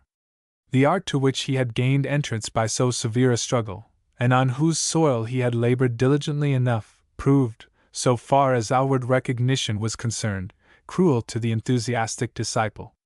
Yet even now he would not have abandoned it at any price. The joy of creation compensated him richly for suffering and disappointment. Confidence in his own powers and the final triumph of his conviction had deserted him only occasionally, and for a few brief hours. He was born for conflicts. What ill success, what antagonism and difficulties he had encountered! Some day the laurel which had so long adorned the brow of Myrtilus must also grow green for him and the great talent whose possession he felt. With the Arachne, he was sure of this, he would compel even his opponents to accord him the recognition for which hitherto he had striven in vain. While pacing restlessly up and down the spacious apartment, stopping from time to time before his work to fix his eyes angrily upon it, he thought of his friend's Demeter, whose head also had Daphne's features, who also bore in her hand a bundle of wheat, and even in attitude did not differ very widely from his own. And yet, eternal gods, how thoroughly dissimilar the two were! In the figure created by Myrtilus, supernatural dignity blended with the utmost womanly charm. In his, a pleasing head rested upon a body in whose formation he had used various models without striving to accomplish anything except to depart as far as possible from established custom, with which he was at variance. Yet had he not found himself, nevertheless, compelled to follow the old rules? One arm was raised, the other hung down, the right foot was put forward, the left one back. Exactly the same as in Myrtilus's statue, and thousands of other figures of Demeter. If he could have used the hammer and chisel, the thing might have become more powerful. But how many things he had had to consider in employing the accursed gold and ivory upon which Archias obstinately insisted. This hammering, chipping, and filing told unfavorably upon his power and his aspiration toward grandeur. This time the battle seemed to be lost. It was fortunate that the conqueror was no other than Myrtilus. Often as he had gone astray in his young life, many as were the errors he had committed, not even the faintest shadow of an envious feeling concerning his friend's more successful work had ever stained his soul. True, the fact that fate, in addition to such abundant gifts of mind and spirit, had also endowed the latter with great worldly possessions, while he, but for the generosity of his uncle Archias, must have starved, had often led Hermann to inveigh angrily against the injustice of the gods. Yet he did not grudge Myrtilus the wealth without which he could not imagine him, and which his invalid friend needed to continue successfully the struggle against the insidious disease inherited with the gold. And his sufferings? Hermann could not have endured keener pain had they been his own. He must even rejoice over the poor dear fellow's victory, for if he, Hermann, succeeded with his Arachne as he hoped, it would make Myrtilus, he could swear to it, happier than his own triumph. After these reflections, which again reminded him of the second appointment and of Ledge, the sculptor turned away from his work and went to the window to look across at Pelican Island, where she must not await him in vain. The boat which was to convey him over to it lay ready in the little flotilla, where a magnificently equipped galley had just been moored to the shore, undoubtedly the one that had brought the guests from Pelusium hither. The best thing he could do was to greet them at once, share the banquet with them, and, before the dessert was served, seek the beautiful woman whom his absence threatened to make his foe. And she was certainly justified in resenting it if, with cruel lack of consideration, he paid no heed to what had been prophesied for her on this night of the full moon. For the first time compassion mingled with his feelings for Ledtia. If to avoid the fleeting censure of aristocratic friends he left in the lurch the simple barbarian maiden who loved him with ardent passion, it was no evidence of resolute strength of soul, but of pitiful, reprehensible weakness. No, no! He must take the nocturnal voyage in order not to grieve Ledtia. Soon after the girl's abrupt departure he dressed himself in festal garments for the banquet. It would flatter Ledtia also if he went to her in this attire, and, with his figure drawn up to its full height, he walked toward the door to go to the Alexandrian's tent. But what did this mean? Myrtilus was standing before his Demeter, scanning it intently with his keen artist eyes. Hermann had not noticed his entrance, and did not disturb him now, but fixed his gaze upon his mobile features in intense expectation. There were few of his fellow artists whose opinion he valued as highly as that of this darling of the muse. At a slight shake of the head, which Hermann interpreted as disapproval, he clenched his teeth, but soon his lips relaxed and his breast heaved with a sigh of relief, for the sunny glance that Myrtilus bent upon the face of the goddess seemed to show Hermann that it aroused his approval, and, as if relieved from an oppressive nightmare, he approached his friend. The latter turned toward him, exclaiming, "Daphne! As in the case of yonder bust, you have succeeded most perfectly with this dear face, only, Hermann repeated slowly. I am familiar with that evil word. Doubts knock at the door with it. Out with them honestly. I gave up my last hope of the prize yesterday while looking at your Demeter. Besides, careful scrutiny has just destroyed the last gleam of satisfaction with my own work. But if you like the head, what seem to you the greatest defects in the figure? It has nothing to do with defects, which, with your rare ability, can scarcely exist," replied the other, the faint pink flush in his beardless cheeks deepening to a more vivid hue. "It refers rather to the expression which you have given the divinity in yonder statue." Here Myrtilus hesitated, and turning so that he stood face to face with Hermann, asked frankly, "Did you ever seek the goddess, and when you found her, did you feel any supernatural power and beauty?" "What a question!" exclaimed Hermann in astonishment. "A pupil of Straton, and go in search of beings and powers whose existence he denies.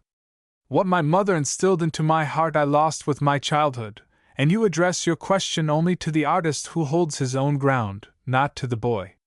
The power that calls creation to life, and maintains it, has for me long had nothing in common with those beings like mortals whom the multitude designates by the name of divinities. I think differently," replied Myrtilus. "While I numbered myself among the Epicureans, whose doctrine still possesses the greatest charm for me, I nevertheless shared the master's opinion that it is insulting the gods to suppose that they will disturb their blissful repose for the sake of us insignificant mortals. Now my mind and my experience rebel against holding to this view, yet I believe with Epicurus, and with you, that the eternal laws of nature bow to neither divine nor human will." "And yet," said Hermann, "you expect me to trouble myself about those who are as powerless as myself." "I only wish that you might do so," answered Myrtilus. "For they are not powerless to those who from the first assume that they can do nothing in opposition to those changeless laws. The state, too, rules according to them, and the wise king who refrains from interfering with them in the smallest trifle can therefore wield the scepter with mighty power. So, in my opinion, it is perfectly allowable to expect aid from the gods. But we will let that pass. A healthy man, full of exuberant vigor like yourself, rarely learns early what they can bestow in suffering and misfortune, yet where the great majority believe in them, he, too, will be unable to help forming some idea of them. Nay, even you and I have experienced it. By 1,000 phenomena they force themselves into the world which surrounds us and our emotional life. Epicurus, who denied their power, saw in them at least immortal beings who possess in stainless perfection everything which in mortals is disfigured by errors, weaknesses, and afflictions. To him they are the intensified, reflected image of our own nature, and I think we can do nothing wiser than to cling to that, because it shows us to what heights of beauty and power, intellect, goodness, and purity we may attain. To completely deny their existence would hardly be possible even for you, because their persons have found a place in your imagination. Since this is the case, it can only benefit you to recognize in them magnificent models, by whose means we artists, if we imitate, perfect, and model them, will create works far more sublime and beautiful than anything visible to our senses which we meet here beneath the sun. It is this very superiority in sublimity and beauty which I, and those who pursue the same path with me, oppose, replied Hermann. Nature is sufficient for us. To take anything from her mutilates, to add anything disfigures her.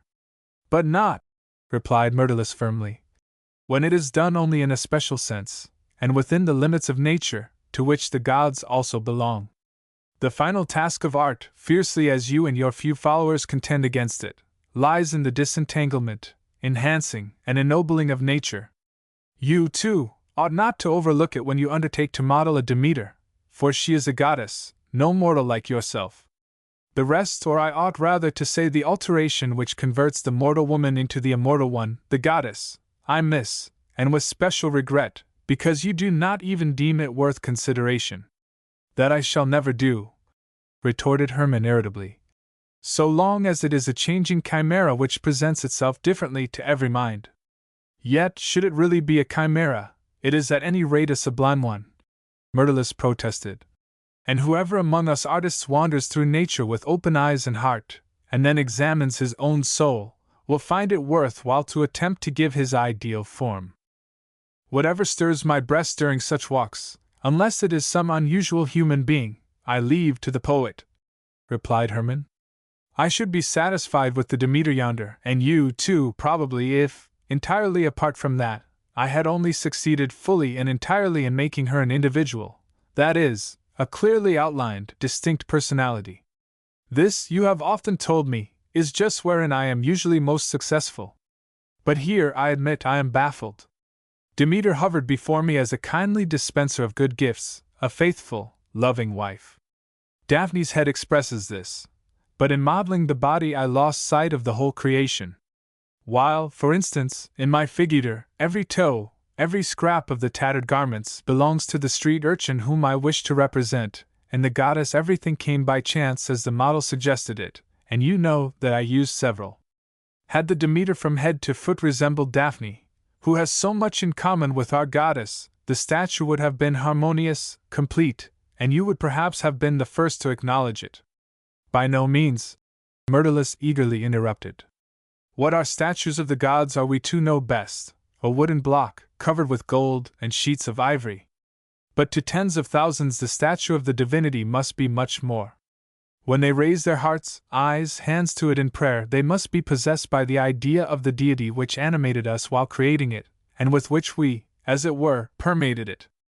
If it shows them only a woman endowed with praiseworthy qualities, then, interrupted Hermann, the worshipper should thank the sculptor, for is it not more profitable to him to be encouraged by the statue to emulate the human virtues whose successful embodiment it shows him than to strive for the aid of the botchwork of human hands, which possesses as much or as little power as the wood, gold, and ivory that compose it?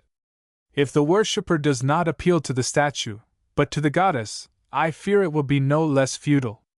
So I shall consider it no blemish if you see in my Demeter a mortal woman, and no goddess. Nay, it reconciles me in some degree to her weaknesses, to which I by no means close my eyes. I, too, I confess it, often feel a great desire to give the power of imagination greater play, and I know the divinities in whom I have lost faith as well as any one, for I, too, was once a child, and few have ever prayed to them more fervently, but with the increasing impulse toward liberty came the perception, there are no gods, and whoever bows to the power of the immortals makes himself a slave. So what I banish from life I will also remove from art, and model nothing which might not meet me today or tomorrow. Then, as an honest man, abstain altogether from making statues of the gods, interrupted his friend. That was my intention long ago, as you are aware, the other answered. You could not commit a worse robbery upon yourself, cried Myrtilus. I know you, nay, perhaps I see farther into your soul than you yourself. By ingenious fetters you force the mighty winged intellect to content itself within the narrow world of reality.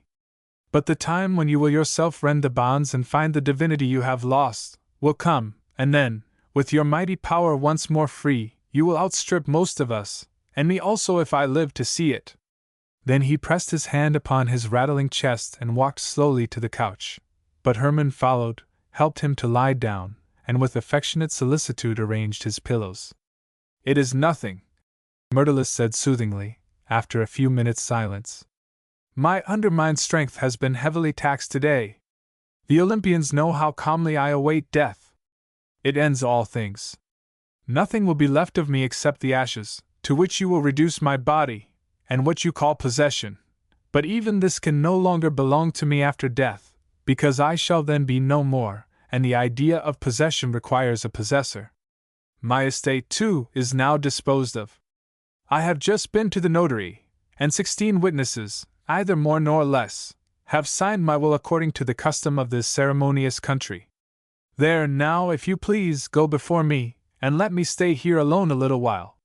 Remember me to Daphne and the Pelasinians. I will join you in an hour. Chapter 10. When the moon is over Pelican Island. How often Ledtia had repeated this sentence to herself while Hermann was detained by Daphne and her Pelasinian guests. When she entered the boat after nightfall, she exclaimed hopefully, sure of her cause, "When the moon is over Pelican Island, he will come." Her goal was quickly reached in the skiff. The place selected for the nocturnal meeting was a familiar one to her. The pirates had remained absent from it quite 2 years. Formerly they had often visited the spot to conceal their arms and booty on the densely wooded island. The large papyrus thicket on the shore also hid boats from spying eyes, and near the spot where Ledtia landed was a grassy seat which looked like an ordinary resting place, but beneath it the corsairs had built a long, walled passage that led to the other side of the island, and had enabled many a fugitive to vanish from the sight of pursuers, as though the earth had swallowed them. When the moon is over the island, Ledtia repeated after she had waited more than an hour. The time had not yet come. The expanse of water lay before her motionless, in hue a dull, leaden gray, and only the dimly illumined air and a glimmering radiance along the edges of the waves that washed the island showed that the moon was already brightening the night. When its full orb floated above the island, Hermann, too, would appear, and the happiness which had been predicted to Ledtia would begin. Happiness? A bitter smile hovered around her delicately cut lips as she repeated the word. Hitherto no feeling was more distant from her, for when love and longing began to stir in her heart, it seemed as though a hideous spider was weaving its web about her, and vague fears, painful memories, and in their train fierce hate would force glad expectation into the shadow. Yet she yearned with passionate fervor to see Hermann again, and when he was once there all must be well between them. The prediction of old taboos, who ruled as mistress over so many demons, could not deceive. After Ledtia had so lately reminded the lover who so vehemently roused her jealous wrath what this night of the full moon meant to her, she could rely upon his appearance in spite of everything. Various matters undoubtedly held him firmly enough in tennis. She admitted this to herself after she grew calmer. But he had promised to come. He would surely enter the boat, and she would submit to share the night with the Hellene. Her whole being longed for the bliss awaiting her, and it could come from no one save the man whose lips would seek hers when the moon rose over the Pelican Island. How tardily and sluggishly the cow-headed goddess who bore the silver orb between her horns rose tonight! How slowly the time passed, yet she did not move forward more certainly that the man whom Ledtia expected must arrive.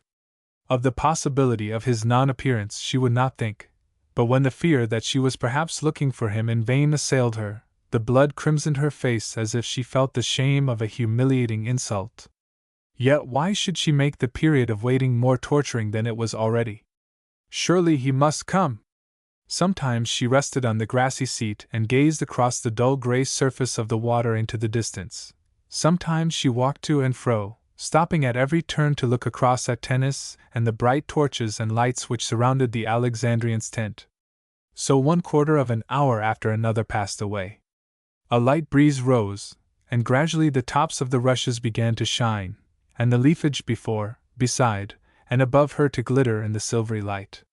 The water was no longer calm, but furrowed by countless little ripples, on whose crests the rays from above played, sparkling and flashing restlessly. A web of shimmering silvery radiance covered the edges of every island, and suddenly the brilliant full moon was reflected in argent luster like a magnificent quivering column upon the surface of the water, now rippled by the evening breeze. The time during which Ledscha could repeat, "When the moon is over Pelican Island," was past. Already its course had led it beyond.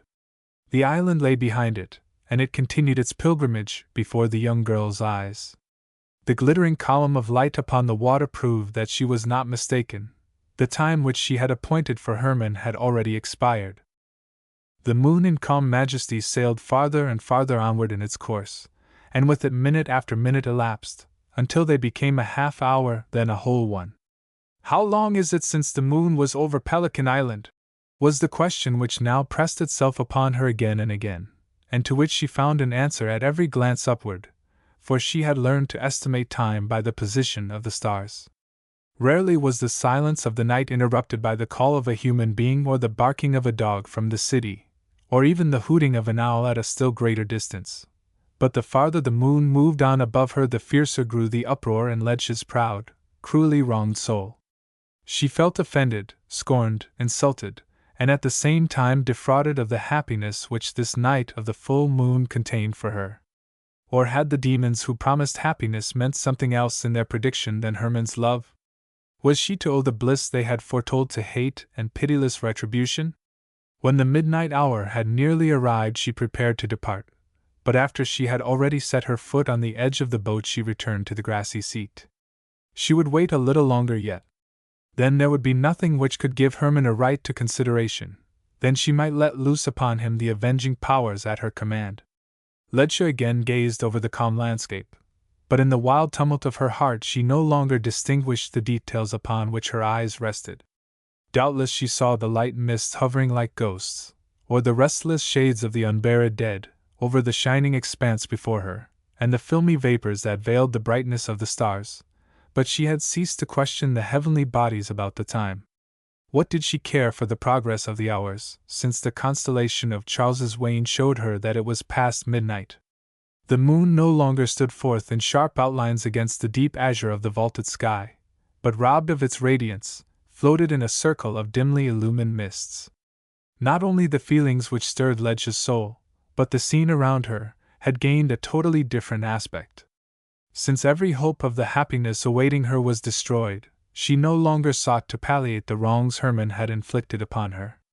While dwelling on them, she by no means forgot the trivial purpose for which the artist intended to use her charms, and when she again gazed up at the slightly clouded sky, the shrouded moon no longer reminded her of the silver orb between the horns of Astarte. She did not ask herself how the transformation had occurred, but in its place, high above her head, hung a huge gray spider. Its gigantic limbs extended over the whole firmament, and seemed striving to clutch and stifle the world beneath. The enormous monster was weaving its grey net over Tennis, and all the islands in the water, the Pelican Island, and she herself upon the seat of turf, and held them all prisoned in it. It was a horrible vision, fraught with terrors which, even when she shut her eyes in order to escape it, showed very little change. Assailed by anxious fears, Ledscha started up, and a few seconds later was urging her boat with steady strokes toward the owl's nest. Even now lights were still shining from the Alexandrian's tent through the sultry, veiled night. There seemed to be no waking life on the pirates' island. Even old taboos had probably put out the fire and gone to sleep, for death-like silence and deep darkness surrounded it. Had Hanno, who agreed to meet her here after midnight, also failed to come? Had the pirate learned, like the Greek, to break his promise? Only half conscious what she was doing, she left the boat, but her slender foot had scarcely touched the land when a tall figure emerged from the thicket near the shore and approached her through the darkness. "Hanno!" she exclaimed, as if relieved from a burden, and the young pirate repeated, "Hanno," as if the name was the watchword of the night. Her own name, uttered in a tone of intense yearning, followed. Not another syllable accompanied it, but the expression with which it fell upon her ear revealed so plainly what the young pirate felt for and expected from her that, in spite of the darkness which concealed her, she felt her face flush. Then he tried to clasp her hand, and she dared not withdraw it from the man whom she had chosen for her tool. So she unresistingly permitted him to hold her right hand while he whispered his desire to take the place of the fallen Abus and make her his wife. Ledja, in hurried, embarrassed tones, answered that she appreciated the honor of his suit, but before she gave full consent she must discuss an important matter with him. Then Hanno begged her to go out on the water. His father and his brother Labaja were sitting in the house by the fire with his grandmother. They had learned, in following the trade of piracy, to hide the glimmer of lights. The old people had approved his choice, but the conversation in the dwelling would soon be over, and then the opportunity of seeing each other alone would be at an end. Without uttering a word in reply, Ledja stepped back into the boat, but Hanno plied the oars with the utmost caution and guided the skiff without the slightest sound away from the island to an open part of the water far distant from any shore. Here he took in the oars and asked her to speak. They had no cause to fear being overheard, for the surrounding mists merely subdued the light of the full moon, and no other boat could have approached them unobserved. The few night birds, sweeping swiftly on their strong pinions from one island to another, flew past them like flitting shadows. One hawk only, in search of nocturnal booty, circled around the motionless skiff, and sometimes, with expanded wings, swooped down close to the couple who were talking together so eagerly. But both spoke so low that it would have been impossible, even for the bird's keen hearing, to follow the course of their consultation. Merely a few louder words and exclamations reached the height where it hovered. The young pirate himself was obliged to listen with the most strained attention while Ledja, in low whispers, accused the Greek sculptor of having basely wronged and deceived her. But the curse with which Hanno received this acknowledgment reached even the bird circling around the boat, and it seemed as if it wished to express its approval to the corsair, for this time its fierce croak, as it suddenly swooped down to the surface of the water behind the boat, sounded shrilly through the silent night. But it soon soared again, and now Ledja's declaration that she would become Hanno's bride only on condition that he would aid her to punish the Hellenic traitor also reached him. Then came the words, "Valuable booty, slight risk, thanks and reward." The girl's whispered allusion to two colossal statues made of pure gold and genuine ivory was followed by a laugh of disagreeable meaning from the pirate. At last he raised his deep voice to ask whether Ledja, if the venture in which he would willingly risk his life were successful, would accompany him on board the Hydra, the good ship whose command his father entrusted to him. The firm "yes," with which she answered, and her indignant exclamation as she repulsed Hanno's premature attempt at tenderness, might have been heard by the hawk even at a greater distance. Then the pirate's promised bride lowered her voice again, and did not raise her tones until she saw in imagination the fulfillment of the judgment which she was calling down upon the man who had torn her heart with such pitiless cruelty. Was this the happiness predicted for her on the night of the full moon? It might be, and radiant with secret joy, her eyes sparkling and her bosom heaving as if her foot was already on the breast of the fallen foe, she assured Hanno that the gold and the ivory should belong to him, and to him alone, but not until he had delivered the base traitor to her alive, and left his punishment in her hands, would she be ready to go with him wherever he wished, not until then, and not one moment earlier. The pirate, with a proud, "I'll capture him," consented to this condition, but Ledja, in hurried words, now described how she had planned the attack, while the corsair, at her bidding, plied the oars so as to bring the boat nearer to the scene of the assault.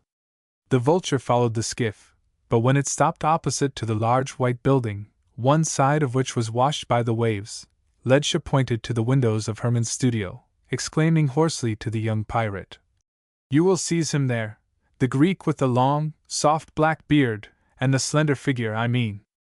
Then you will bind and gag him, but you hear, without killing him, for I can only inflict what he deserves upon the living man. I am not bargaining for a dead one." Just at that instant the bird of prey, with a shrill, greedy cry, as if it were invited to a delicious banquet, flew far away into the distance, and did not return. It flew toward the left.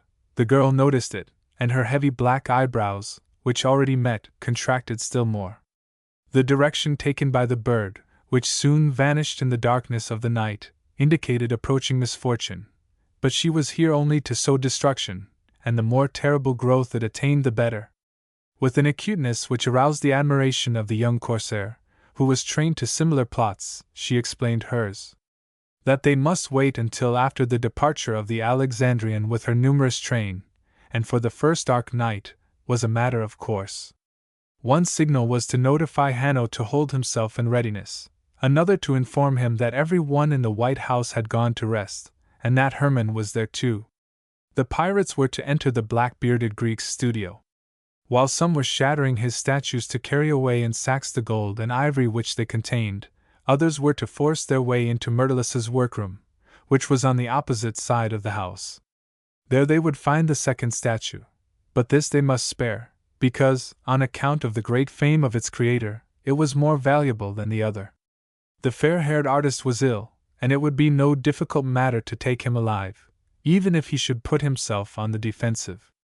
Hermann, on the contrary, was a strong fellow, and to bind him without injuring him severely would require both strength and skill. Yet it must be done, for only in case Hanno succeeded in delivering both sculptors to her alive would she consider herself, she could not repeat it often enough, bound to fulfill what she had promised him. With the exception of the two artists, only Myrtilus's servant, the old doorkeeper, and Bias, Hermann's slave, remained during the night in the house which was to be attacked, and Hanno would undertake the assault with 25 sturdy fellows whom he commanded on the Hydra if his brother Labaja consented to share in the assault. This force could be considerably increased. To take the old corsair into their confidence now would not be advisable, for, on account of his mother's near presence, he would scarcely consent to enter into the peril. Should the venture fail, everything would be over, but if it succeeded, the old man could only praise the courage and skill with which it had been executed. Nothing was to be feared from the Coast Guard, for since Abus's death the authorities believed that piracy had vanished from these waters, and the ships commanded by Satabuz and his sons had been admitted from Pontus into the Tanite arm of the Nile as trading vessels. Chapter 11. While Hanno was discussing these considerations, he rowed the boat past the landing place from which the garden, with the Alexandrian's tent, could be seen. The third hour after midnight had begun. Smoking flames were still rising from the pitched pans and blazing torches, and long rows of lanterns also illumined the broad space. It was as light as day in the vicinity of the tent, and Biamite huntsmen and traders were moving to and fro among the slaves and attendants as though it was market time. "Your father, too," Hanno remarked in his awkward fashion, "will scarcely make life hard for us. We shall probably find him in Pontus. He is getting a cargo of wood for Egypt there. We have had dealings with him a long time. He thought highly of Abus, and I, too, have already been useful to him. There were handsome young fellows on the Pontine coast, and we captured them. At the peril of our lives we took them to the mart. He may even risk it in Alexandria. So the old man makes over to him a large number of these youths, and often a girl into the bargain, and he does it far too cheaply. One might envy him the profit, if it were not your father. When you are once my wife, I'll make a special contract with him about the slaves. And besides, since the last great capture, in which the old man allowed me a share of my own, I, too, need not complain of poverty. I shall be ready for the dowry. Do you want to know what you are worth to me?" But Ledge's attention was attracted by other things, and even after Hanno, with proud conceit, repeated his momentous question, he waited in vain for a reply.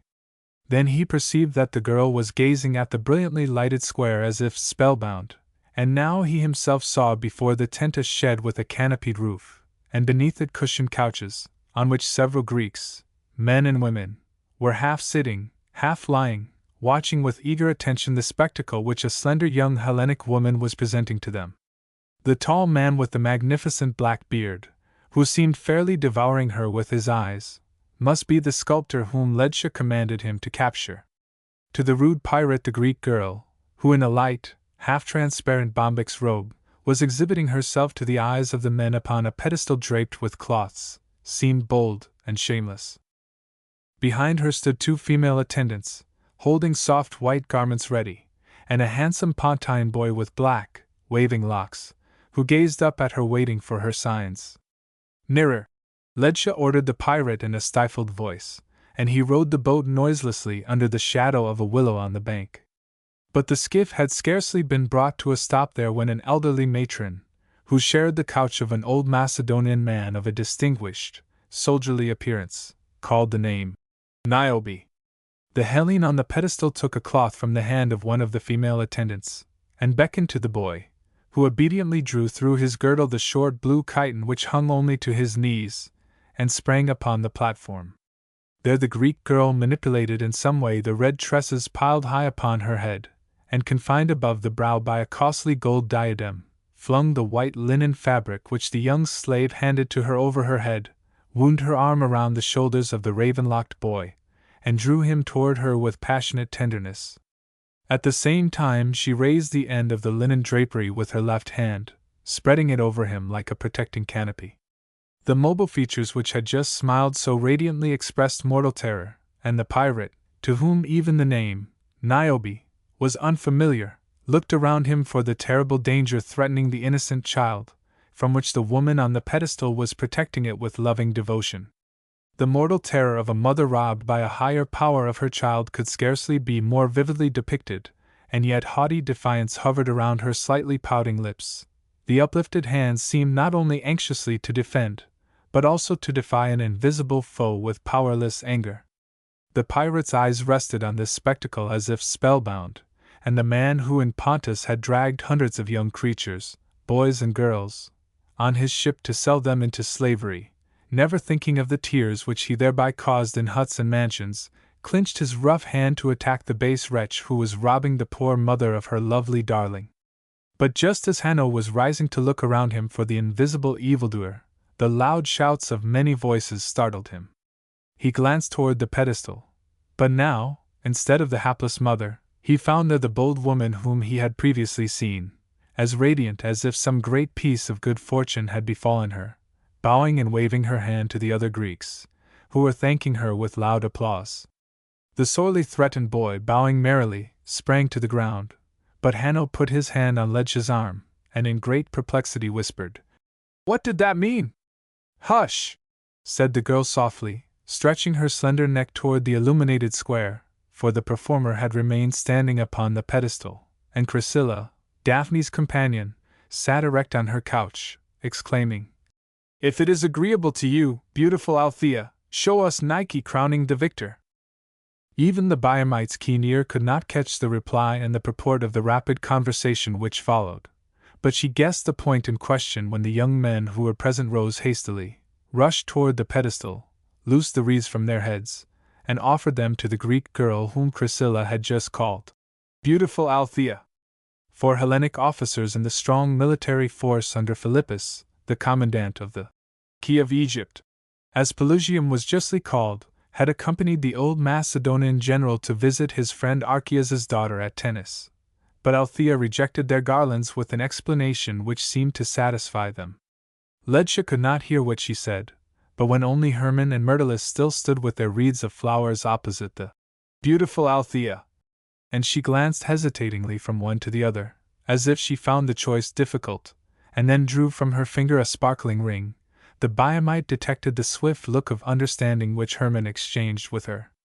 The girl's heart began to throb faster, and with the keen premonition of a jealous soul, she recognized in Althea her rival and foe. Now there was no doubt of it. Now, as the actress, skilled in every wile, hid the hand holding the ring, as well as the other empty one, behind her back, she would know how to manage so that she could use the garland which Hermann handed her. Ledscha's foreboding was instantly fulfilled, for when Althea held out her little tightly clenched fist to the artists and asked Myrtilus to choose, the hand to which he pointed and she then opened was empty, and she took from the other the ring, which she displayed with well-feigned regret to the spectators. Then Hermann knelt before her, and, as he offered Althea his wreath, his dark eyes gazed so ardently into the blue ones of the red-haired Greek like Queen Arsinoe, she was of Thracian descent, that Ledscha was now positively certain she knew for whose sake her lover had so basely betrayed her. How she hated this bold woman! Yet she was forced to keep quiet, and pressed her lips tightly together as Althea seized the white sheet and with marvelous celerity wound it about her until it fell in exquisite folds like a long robe. Surprise, curiosity, and a pleasant sense of satisfaction in seeing what seemed to her a shameless display withdrawn from her lover's eyes, rendered it easier for Ledscha to maintain her composure. Yet she felt the blood throbbing in her temples as Hermann remained kneeling before the Hellene, gazing intently into her expressive face. Was it not too narrow wholly to please the man who had known how to praise her own beauty so passionately? Did not the outlines of Althea's figure, which the Bombyc's robe only partially concealed, lack roundness even more than her own? And yet, as soon as Althea had transformed the sheet into a robe, and held the wreath above him, Hermann's gaze rested on hers as though enraptured, while from her bright blue eyes a flood of ardent admiration poured upon the man for whom she held the victor's wreath. This was done with the upper portion of her body bending very far forward. The slender figure was poised on one foot, the other, covered to the ankle with the long robe, hovered in the air. Had not the wings which, as Nike, belonged to her been lacking, every one would have been convinced that she was flying, that she had just descended from the heights of Olympus to crown the kneeling victor. Not only her hand, her gaze and her every feature awarded the prize to the man at her feet. There was no doubt that, if Nike herself came to the earth to make the best man happy with the noblest of crowns, the spectacle would be a similar one. And Hermann? No garlanded victor could look up to the gracious divinity more joyously, more completely enthralled by grateful rapture. The applause which now rang out more and more loudly was certainly not undeserved, but it pierced Ledscha's soul like a mockery, like the bitterest scorn. Hanno, on the contrary, seemed to consider the scene scarcely worth looking at. Something more powerful was required to stir him. He was particularly averse to all exhibitions. The utmost which his relatives could induce the quiet, reserved men to do when they ventured into the great seaports was to attend the animal fights and the games of the athletes. He felt thoroughly happy only when at sea, on board of his good ship. His best pleasure was to gaze up at the stars on calm nights, guide the helm, and meanwhile dream, of late most gladly of making the beautiful girl who had seemed to him worthy of his brave brother Abus, his own wife. In the secluded monotony of his life as a scar over memory had exalted Ledscha into the most desirable of all women, and the slaughtered Abus into the greatest of heroes.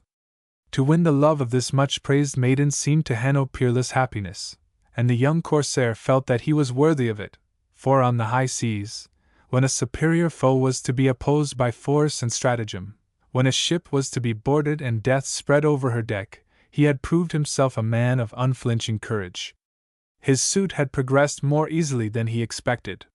His father would rejoice, and his heart exulted at the thought of encountering a serious peril for the girl he loved. His whole existence was a venture of life, and, had he had 10 to lose, they would not have been too dear a price to him to win Ledscha. While Althea, as the goddess of victory, held the wreath aloft, and loud applause hailed her, Hanno was thinking of the treasures which he had garnered since his father had allowed him a share of the booty, and of the future.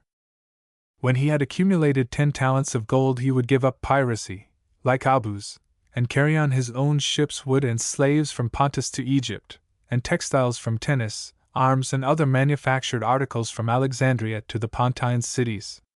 In this way Ledscha's father had become a rich man, and he would also, not for his own sake, he needed little, but to make life sweet for his wife, surround her with splendor and luxury, and adorn her beautiful person with costly jewels. Many a stolen ornament was already lying in the safe hiding place that even his brother Labaja did not know.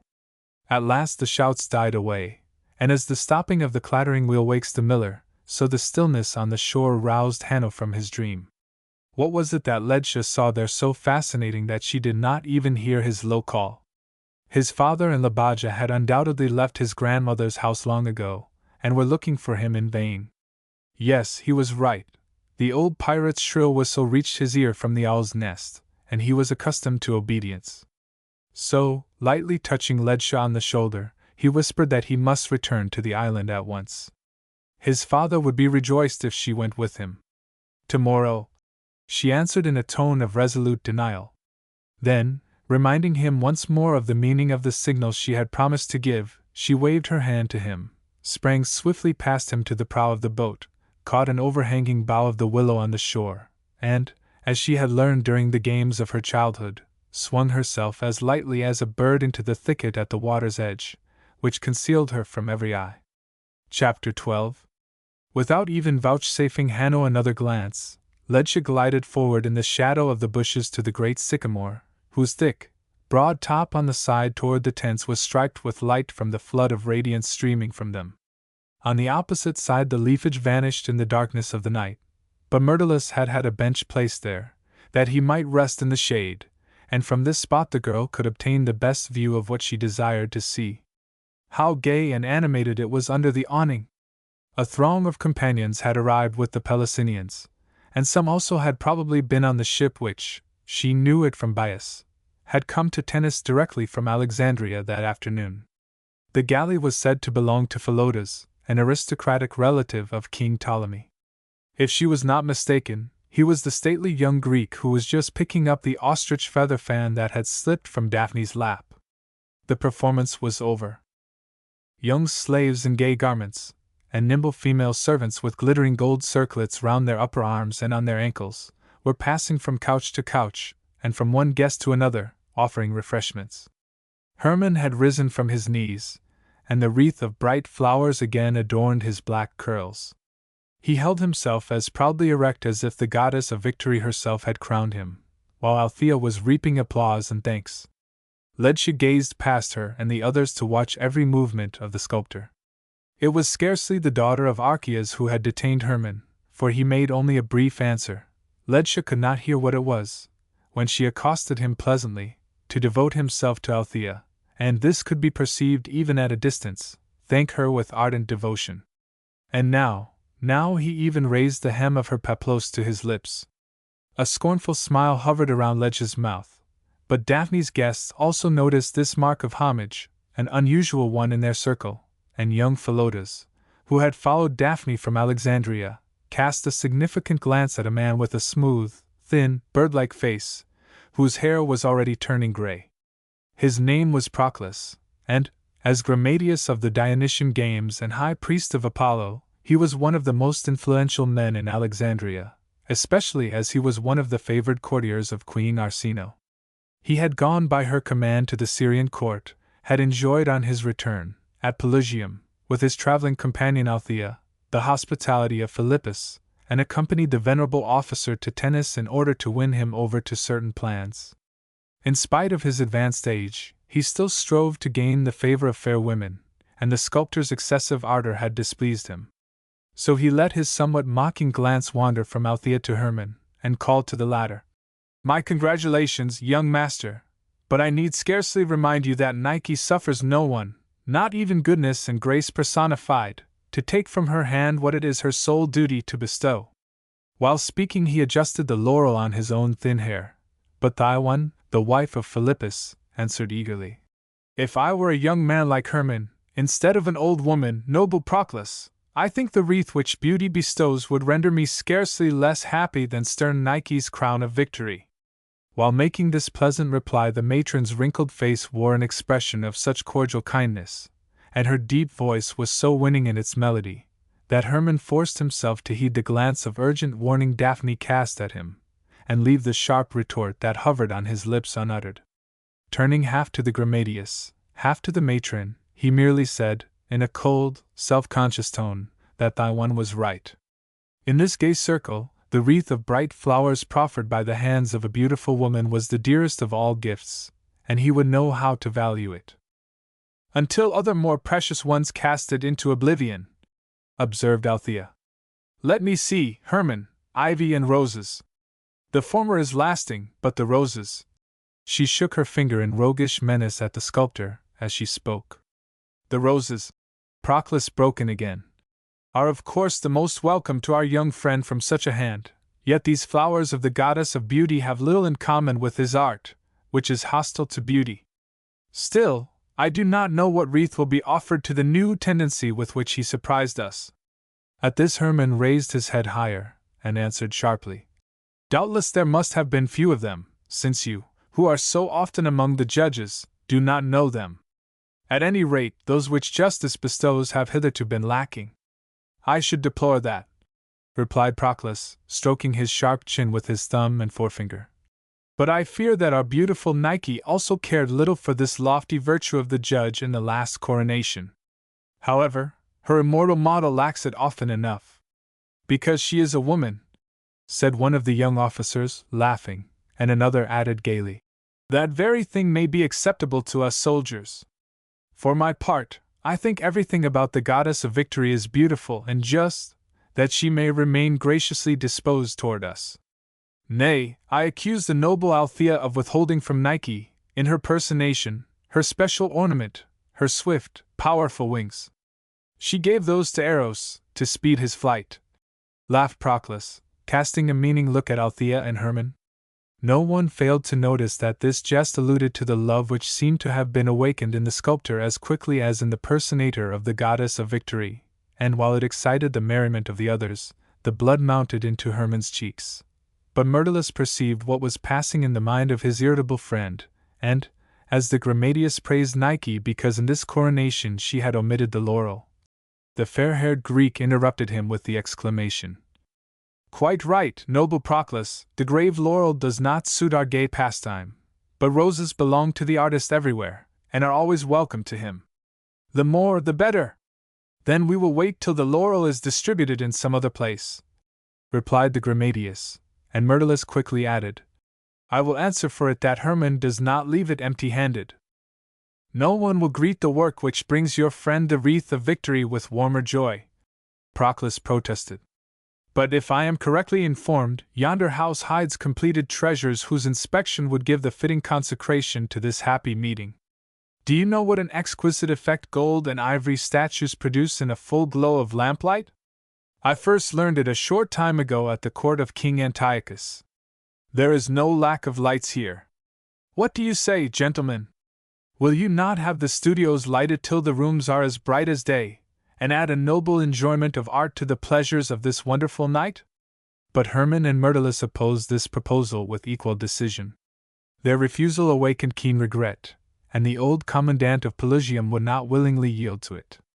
Angrily shaking his large head, around which, in spite of his advanced age, thick snow-white locks floated like a lion's mane, he exclaimed, "Must we then really return to our Pelusium, where Ares restricts the native rights of the Muses, without having admired the noble works which arose in such mysterious secrecy here, where Arachne rules and swings the weaver's shuttle? But my two cruel cousins have closed their doors even upon me, who came here for the sake of their works," Daphne interrupted. "And, as rather Zeus is threatening a storm, just see what black clouds are rising, we ought not to urge our artists further. A solemn oath forbids them to show their creations now to anyone." This earnest assurance silenced the curious, and while the conversation took another turn, the gray-haired general's wife drew Myrtilus aside. Hermann's parents had been intimate friends of her own, as well as of her husband's, and with the interest of sincere affection she desired to know whether the young sculptor could really hope for the success of which Myrtilus had just spoken. It was years since she had visited Alexandria, but what she heard of Hermann's artistic work from many guests, and now again through Proclus, filled her with anxiety. He had succeeded, it was said, in attracting attention, and his great talent was beyond question. But in this age, to which beauty was as much one of the necessities of life as bread and wine, and which could not separate it from art, he ventured to deny it recognition. He headed a current in art which was striving to destroy what had been proved and acknowledged, yet, though his creations were undeniably powerful, and even showed many other admirable qualities, instead of pleasing, satisfying, and ennobling, they repelled. These opinions had troubled the matron, who understood men, and was the more disposed to credit them the more distinctly she perceived traces of discontent and instability in Hermann's manner during the present meeting. So it afforded her special pleasure to learn from Myrtilus his firm conviction that, in Arachne, Hermann would produce a masterpiece which could scarcely be excelled. During this conversation Althea had come to Thyone's side, and, as Hermann had already spoken to her of the Arachne, she eagerly expressed her belief that this work seemed as if it were specially created for him. The Greek matron leaned back comfortably upon her cushions. Her wrinkled, owl-like face assumed a cheerful expression, and with the easy confidence conferred by aristocratic birth, a distinguished social position, and a light heart, she exclaimed, "Lucifer is probably already behind yonder clouds, preparing to announce day, and this exquisite banquet ought to have a close worthy of it. What do you say, you wonder-working darling of the muses?" She held out her hand to Althea as she spoke. "To showing us and the two competing artists yonder the model of the Arachne they are to represent in gold and ivory?" Althea fixed her eyes upon the ground, and, after a short period of reflection, answered hesitatingly, "The task which you set before me is certainly no easy one, but I shall rely upon your indulgence." "She will!" cried the matron to the others. Then, clapping her hands, she continued gaily, in the tone of the director of an entertainment issuing invitations to a performance, "Your attention is requested. In this city of weavers the noble Thracian, Althea, will depict before you all the weaver of weavers, Arachne, in person. Take heed and follow my advice to sharpen your eyes," added Philotas, who, conscious of his inferiority in intellect and talents to the men and women assembled here, took advantage of this opportunity to assert himself in a manner suited to his aristocratic birth. "This artistic yet hapless Arachne, if any one, teaches the lesson how the lofty Olympians punish those who venture to place themselves on the same level, so let artists beware. We stepchildren of the muse can lull ourselves comfortably in the assurance of not giving the jealous gods the slightest cause for the doom which overtook the pitiable weaver." Not a word of this declaration of the Macedonian aristocrat escaped the listening Ledtia. Scales seemed to fall from her eyes. Hermann had won her love in order to use her for the model of his statue of Arachne, and now that he had met Althea, who perhaps suited his purpose even better, he no longer needed the barbarian. He had cast her aside like a tight shoe as soon as he found a more acceptable one in this female juggler. The girl had already asked herself, with a slight thrill of horror, whether she had not prematurely called down so terrible a punishment upon her lover. Now she rejoiced in her swift action. If anything else remained for her to do, it was to make the vengeance with which she intended to requite him still more severe. There he stood beside the woman she hated. Could he bestow even one poor thought upon the Biamite girl and the wrong he had inflicted? Oh no! His heart was filled to overflowing by the Greek. Every look revealed it. What was the shameless creature probably whispering to him now? Perhaps a meeting was just being granted. The rapture which had been predicted to her for this moonlight night, and of which Hermann had robbed her, was mirrored in his features. He could think of everything except her and her poor, crushed heart. But Ledtia was mistaken. Althea had asked the sculptor whether he still regretted having been detained by her before midnight, and he had confessed that his remaining at the banquet had been connected with a great sacrifice, nay, with an offense which weighed heavily on his mind. Yet he was grateful to the favor of the gods that had guided his decision, for Althea had it in her power to compensate him richly for what he had lost. A glance full of promise flashed upon him from her eloquent eyes, and turning toward the pedestal at the same instant, she asked softly, "Is the compensation I must and will bestow connected with the Arachne?" An eager "yes" confirmed this question, and a swift movement of her expressive lips showed him that his boldest anticipations were to be surpassed. How gladly he would have detained her longer, but she was already the object of all eyes, and his, too, followed her in expectant suspense as she gave an order to the female attendant and then stood thoughtfully for some time before the platform. When she at last ascended it, the spectators supposed that she would again use a cloth, but, instead of asking anything more from the assistants, she cast aside even the peplos that covered her shoulders. Now, almost lean in her slenderness, she stood with downcast eyes, but suddenly she loosed the double chain, adorned with flashing gems, from her neck, the circlets from her upper arms and wrists, and lastly, even the diadem, a gift bestowed by her relative, Queen Arsinoe, from her narrow brow. The female slaves received them, and then with swift movements Althea divided her thick long tresses of red hair into narrower strands, which she flung over her back, bosom, and shoulders. Next, as if delirious, she threw her head so far on one side that it almost touched her left shoulder, and stared wildly upward toward the right, at the same time raising her bare arms so high that they extended far above her head. It was again her purpose to present the appearance of defending herself against a viewless power, yet she was wholly unlike the Niobe whom she had formerly personated, for not only anguish, horror, and defiance, but deep despair and inexpressible astonishment were portrayed by her features, which obediently expressed the slightest emotion. Something unprecedented, incomprehensible even to herself, was occurring, and to Ledsia, who watched her with an expectation as passionate as if her own weal and woe depended upon Althea's every movement, it seemed as if an unintelligible marvel was happening before her eyes, and a still greater one was impending. For was the woman up there really a woman like herself and the others whose eyes were now fixed upon the hated actress no less intently than her own?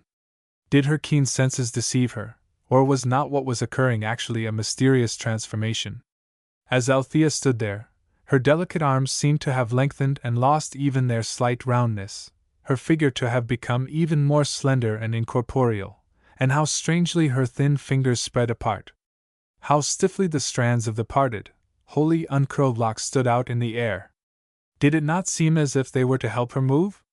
The black shadow which Althea's figure and limbs cast upon the surface of the brightly lighted pedestal, no, it was no deception. It not only resembled the spinner among insects, it presented the exact picture of a spider.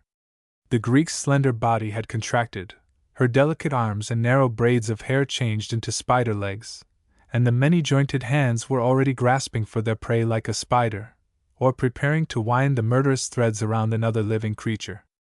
"Arachne, the spider!" fell almost inaudibly from her quivering lips, and overpowered by torturing fear, she was already turning away from the frightful image, when the storm of applause which burst from the Alexandrian guests soothed her excited imagination. Instead of the spider, a slender, lank woman, with long, outstretched bare arms, and fingers spread wide apart, fluttering hair, and wandering eyes again stood before Ledsia. But no peace was yet granted to her throbbing heart, for while Althea, with perspiring brow and quivering lips, descended from the pedestal, and was received with loud demonstrations of astonishment and delight, the glare of a flash of lightning burst through the clouds, and a loud peal of thunder shook the night air and reverberated a long time over the water. At the same instant a loud cry rang from beneath the canopy. Laiwan, the wife of Alexander the Great's comrade, though absolutely fearless in the presence of human foes, dreaded the thunder by which Zeus announced his anger. Seized with sudden terror, she commanded a slave to obtain a black lamb for a sacrifice, and earnestly entreated her husband and her other companions to go on board the ship with her, and seek shelter in its safe, rain-proof cabin, for already heavy drops were beginning to fall upon the tensely drawn awning. "Nemesis!" exclaimed the Grammateus. "Nemesis!" whispered young Philotas to Daphne in a confidential murmur, throwing his own costly purple cloak around her to shield her from the rain. "Nowhere that we mortals overstep the bounds allotted to us do we await her in vain." Then bending down to her again, he added, by way of explanation, "The winged daughter of night would prove herself negligent if she allowed me to enjoy wholly without drawback the overwhelming happiness of being with you once more." "Nemesis," remarked Thoas, an aristocratic young hipparch of the guards of the Diadochi, who had studied in Athens and belonged to the Peripatetics there. "The master sees in the figure of this goddess the indignation which the good fortune of the base or the unworthy use of good fortune inspires in us. She keeps the happy mean between envy and malicious satisfaction." The young soldier looked around him, expecting applause, but no one was listening. The tempest was spreading terror among most of the freedmen and slaves. Philotas and Myrtilus were following Daphne and her companion Chrysilla as they hurried into the tent. The deep, commanding tones of old Philippus vainly shouted the name of Althea, whom, as he had bestowed his hospitality upon her in Pelusium, he regarded as his charge, while at intervals he reprimanded the black slaves who were to carry his wife to the ship, but at another heavy peal of thunder set down the litter to throw themselves on their knees and beseech the angry god for mercy. Gra, the steward whom Marcias had given to his daughter, a Bithynian who had attached himself to one school of philosophy after another, and thereby ceased to believe in the power of the Olympians, lost his quiet composure in this confusion, and even his usual good nature deserted him. With harsh words, and no less harsh blows, he rushed upon the servants, who, instead of carrying the costly household utensils and embroidered cushions into the tent, drew out their amulets and idols to confide their own imperiled lives to the protection of higher powers. Meanwhile, the gusts of wind which accompanied the outbreak of the storm extinguished the lamps and pitch pans. The awning was torn from the posts, and amid the wild confusion rang the commandant of Pelusium's shouts for Althea and the screams of 2 Egyptian slave women, who, with their foreheads pressed to the ground, were praying, while the angry Gra was trying, by kicks and blows, to compel them to rise and go to work. The officers were holding a whispered consultation whether they should accept the invitation of Proclus and spend the short remnant of the night on his galley over the wine, or first, according to the counsel of their pious commandant, wait in the neighboring temple of Zeus until the storm was over. The tempest had completely scattered Daphne's guests. Even Ledtia glanced very rarely toward the tents. She had thrown herself on the ground under the sycamore to beseech the angry deity for mercy. But deeply as fear moved her agitated soul, she could not pray, but listened anxiously whenever an unexpected noise came from the meeting place of the Greeks. Then the tones of a familiar voice reached her. It was Hermon's, and the person to whom he was speaking could be no one but the uncanny spider-woman, Althea. They were coming to have a secret conversation under the shade of the dense foliage of the sycamore. That was easily perceived, and in an instant Ledtia's fear yielded to a different feeling. Holding her breath, she nestled close to the trunk of the ancient tree to listen, and the first word she heard was the name, Nemesis, which had just reached her from the tent. She knew its meaning, for Tennis also had a little temple dedicated to the terrible goddess, which was visited by the Egyptians and Biamites as well as the Greeks. A triumphant smile flitted over her unveiled features, for there was no other divinity on whose aid she could more confidently rely. She could unchain the vengeance which threatened Hermon with a far more terrible danger than the thunder clouds above, under the protection, nay, as it were at the behest of Nemesis. Tomorrow she would be the first to anoint her altar. Now she rejoiced that her wealthy father imposed no restriction upon her in the management of household affairs, for she need spare no expense in choosing the animal she intended to offer as a sacrifice. This reflection flashed through her mind with the speed of lightning while she was listening to Althea's conversation with the sculptor. The question here can be no clever play upon the name and the nature of the daughter of Erebus and Night, said the Thracian gravely. I will remind you that there is another Nemesis besides the just being who drives from his stolen ease the unworthy mortal who suns himself in good fortune. The Nemesis whom I will recall today, while angry Zeus is hurling his thunderbolts, is the other, who chastises sacrilege, 8, the swiftest and most terrible of the Aaron. Yes. I will invoke her wrath upon you in this hour if you do not confess the truth to me fully and entirely. Ask, Hermon interrupted in a hollow tone. Only, you strange woman. Only, she hastily broke in. Whatever the answer may be, I must pose to you as the model for your Arachne, and perhaps it may come to that. But first I must know, briefly and quickly, for they will be looking for me immediately. Do you love Daphne? No, he answered positively. True, she has been dear to me from childhood. And, Althea added, completing the sentence, you owe her father a debt of gratitude. But that is not new to me. I know also how little reason you gave her for loving you. Yet her heart belongs neither to Philotas, the great lord with the little brain, nor to the famous sculptor Myrtilus, whose body is really too delicate to bear all the laurels with which he is overloaded, but to you, and you alone. I know it. Hermon tried to contradict her, but Althea, without allowing him to speak, went on hurriedly. No matter! I wish to know whether you loved her. True, according to appearances, your heart does not glow for her, and hitherto you have disdained to transform by her aid, at a single stroke, the poverty which ill suits you into wealth. But it was not merely to speak of the daughter of Archias that I accompanied you into this tempest, from which I would fain escape as quickly as possible. So speak quickly. I am to serve you in your art, and yet, if I understood you correctly, you have already found here another excellent model. A native of the country, answered Hermon in an embarrassed tone. And for my sake you allowed her to wait for you in vain? It is as you say. And you had promised to seek her? Certainly, but before the appointed hour came I met you. You rose before me like a new sun, shedding a new light that was full of promise. Everything else sank into darkness, and if you will fulfill the hope which you awakened in this heart. Just at that moment another flash of lightning blazed, and while the thunder still shook the air, Althea continued his interrupted protestation. Then you will give yourself to me, body and soul, but Zeus, who hears oaths, is reminding us of his presence, and what will await you if the Biamite whom you betrayed invokes the wrath of Nemesis against you? The Nemesis of the barbarians, he retorted contemptuously. She only placed herself at the service of my art reluctantly, but you, Althea, if you will loan yourself to me as a model, I shall succeed in doing my very best, for you have just permitted me to behold a miracle, Arachne herself, whom you became, you enchantress. It was real, actual life, and that is the highest goal. The highest? She asked hesitatingly. You will have to represent the female form, and beauty, Hermann, beauty? Will be there, allied with truth, flamed Hermann. If you peerless, more than beautiful creature, keep your word to me. But you will. Let me be sure of it. Is a little love also blended with the wish to serve the artist? A little love?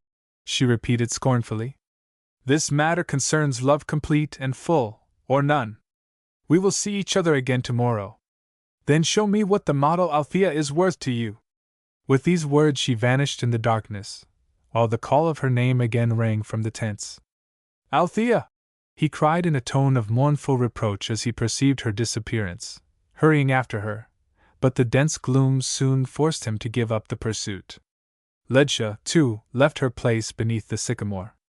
She had seen and heard enough. Duty now commanded her to execute vengeance, and the bold Hanno was ready to risk his life for her. Chapter 13. The following day the sun shone radiantly, with scorching brilliancy, upon Tennis and the archipelago, which at this season of the year surrounded the little city of weavers. Young Philotas, without going to rest, had set out at dawn in pursuit of game, accompanied by a numerous hunting party, to which several of the Pelasinian officers belonged. He, too, had brought home a great quantity of booty, with which he had expected to awaken Daphne's admiration, and to lay as a token of homage at her feet. He had intended to lead before her garlanded slaves bearing, tied by ropes, bunches of slaughtered wildfowl, but his reception was very different from what he had anticipated.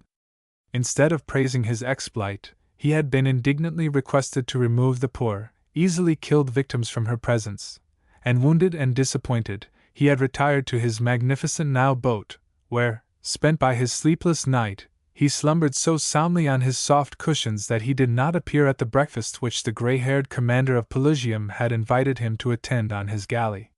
While the others were still feasting there, Daphne was enjoying an hour alone with her companion Chrysilla. She had remained absent from Philippus's banquet, and her pale cheeks showed the ill effects produced by the excitement of the previous night. A little before noon Hermann came to see her. He, too, had not gone to the Pelasinians' breakfast. After Althea had left him the evening before, he went directly back to the White House, and instead of going to rest, devoted himself to Myrtilus, for the difficulty of breathing, which during his industrious life in quiet seclusion had not troubled him for several months, attacked him with twofold violence after the gaiety of the previous night. Hermann had not left him an instant until day brought the sufferer relief, and he no longer needed the supporting hand of his kind nurse. While Hermann, in his own sleeping room, ordered Bias to anoint his hair and beard and put on festal garments, the slave told him certain things that destroyed the last remnant of composure in his easily agitated soul. With the firm resolution to keep the appointment on Pelican Island, Hermann had gone at sunset, in response to the Alexandrian's invitation, to attend her banquet, and by no means unwillingly, for his parents' old friends were dear to him, and he knew by experience the beneficial influence Daphne's sunny, warm-hearted nature exerted upon him. Yet this time he did not find what he expected. In the first place, he had been obliged to witness how earnestly Philotas was pressing his suit, and perceived that her companion Chrysilla was most eagerly assisting him. As she saw in the young aristocrat a suitable husband for the daughter of Archias, and it was her duty to assign the guests their seats at the banquet, she had given the cushion beside Daphne to Philotas, and also willingly fulfilled Althea's desire to have Hermann for her neighbor. When Chrysilla presented the black-bearded artist to the Thracian, she would have sworn that Althea found an old acquaintance in the sculptor, but Hermann treated the far-famed relative of Queen Arsinoe as coldly and distantly as if he now saw her for the first time, and with little pleasure. In truth, he was glad to avoid women of Althea's stamp. For some time he had preferred to associate with the common people, among whom he found his best subjects, and kept far aloof from the court circles to which Althea belonged, and which, thanks to his birth and his ability as an artist, would easily have been accessible to him also. The over-refined women who gave themselves airs of avoiding everything which imposes a restraint upon nature, and therefore, in their transparent robes, treated with contempt all that modest Macedonian dames deemed worthy of a genuine woman's consideration, were repulsive to him, perhaps because they formed so rude a contrast to his noble dead mother and to Daphne.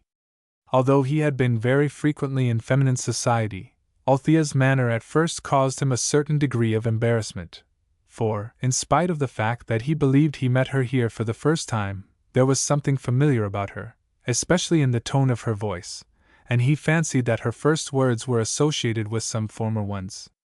Yet no! If he had ever met her, he would surely have remembered her red gold hair and the other peculiarities of a personality which was remarkable in every respect. It soon proved that they were total strangers, and he wished matters to remain so. He was glad that she attracted him so little, for at least she would scarcely make the early departure to the Biamite, which he considered his duty, a difficult task. True, he admired from the first the rare milk-white line of her delicate skin, which was wholly free from rouge. His artist eye perceived that, and the wonderfully beautiful shape of her hands and feet. The pose of the head and the neck, too, as she turned toward him seemed remarkably fine. This slender, pliant woman would have been an admirable model. Again and again she reminded him of a gay lesbian with whom he had caroused for a night during the last Dionysia in Alexandria, yet, on closer inspection, the two were as different as possible. The former had been as free and reckless in her conduct as Althea was reserved. The hair and eyebrows of the lesbian, instead of reddish gold, were the deepest black, and her complexion, he remembered it perfectly, was much darker. The resemblance probably consisted merely in the shape of the somewhat too narrow face, with its absolutely straight nose, and a chin which was rather too small, as well as in the sound of the high voice. Not a serious word had reached his ears from the wanton lips of the lesbian, while Althea at once desired information concerning his art, and showed that she was thoroughly familiar with the works and the aspirations of the Alexandrian sculptors. Although aware that Hermann had begun his career as an artist, and was the leader of a new tendency, she pretended to belong to the old school, and thereby irritated him to contradiction and the explanation of his efforts, which were rooted in the demands of the present day and the life of the flourishing capital. The Thracian listened to the description of the new art struggling to present truth, as if these things were welcome surprises, grand revelations, for which she had waited with eager longing. True, she opposed every statement hostile to the old beliefs, but her extremely expressive features soon betrayed to him that he was stirring her to reflect, shaking her opinions, and winning her to his side. Already, for the sake of the good cause, he devoted himself with the utmost zeal to the task of convincing Althea. She, however, did not make it an easy one, but presented clever arguments against his assertions.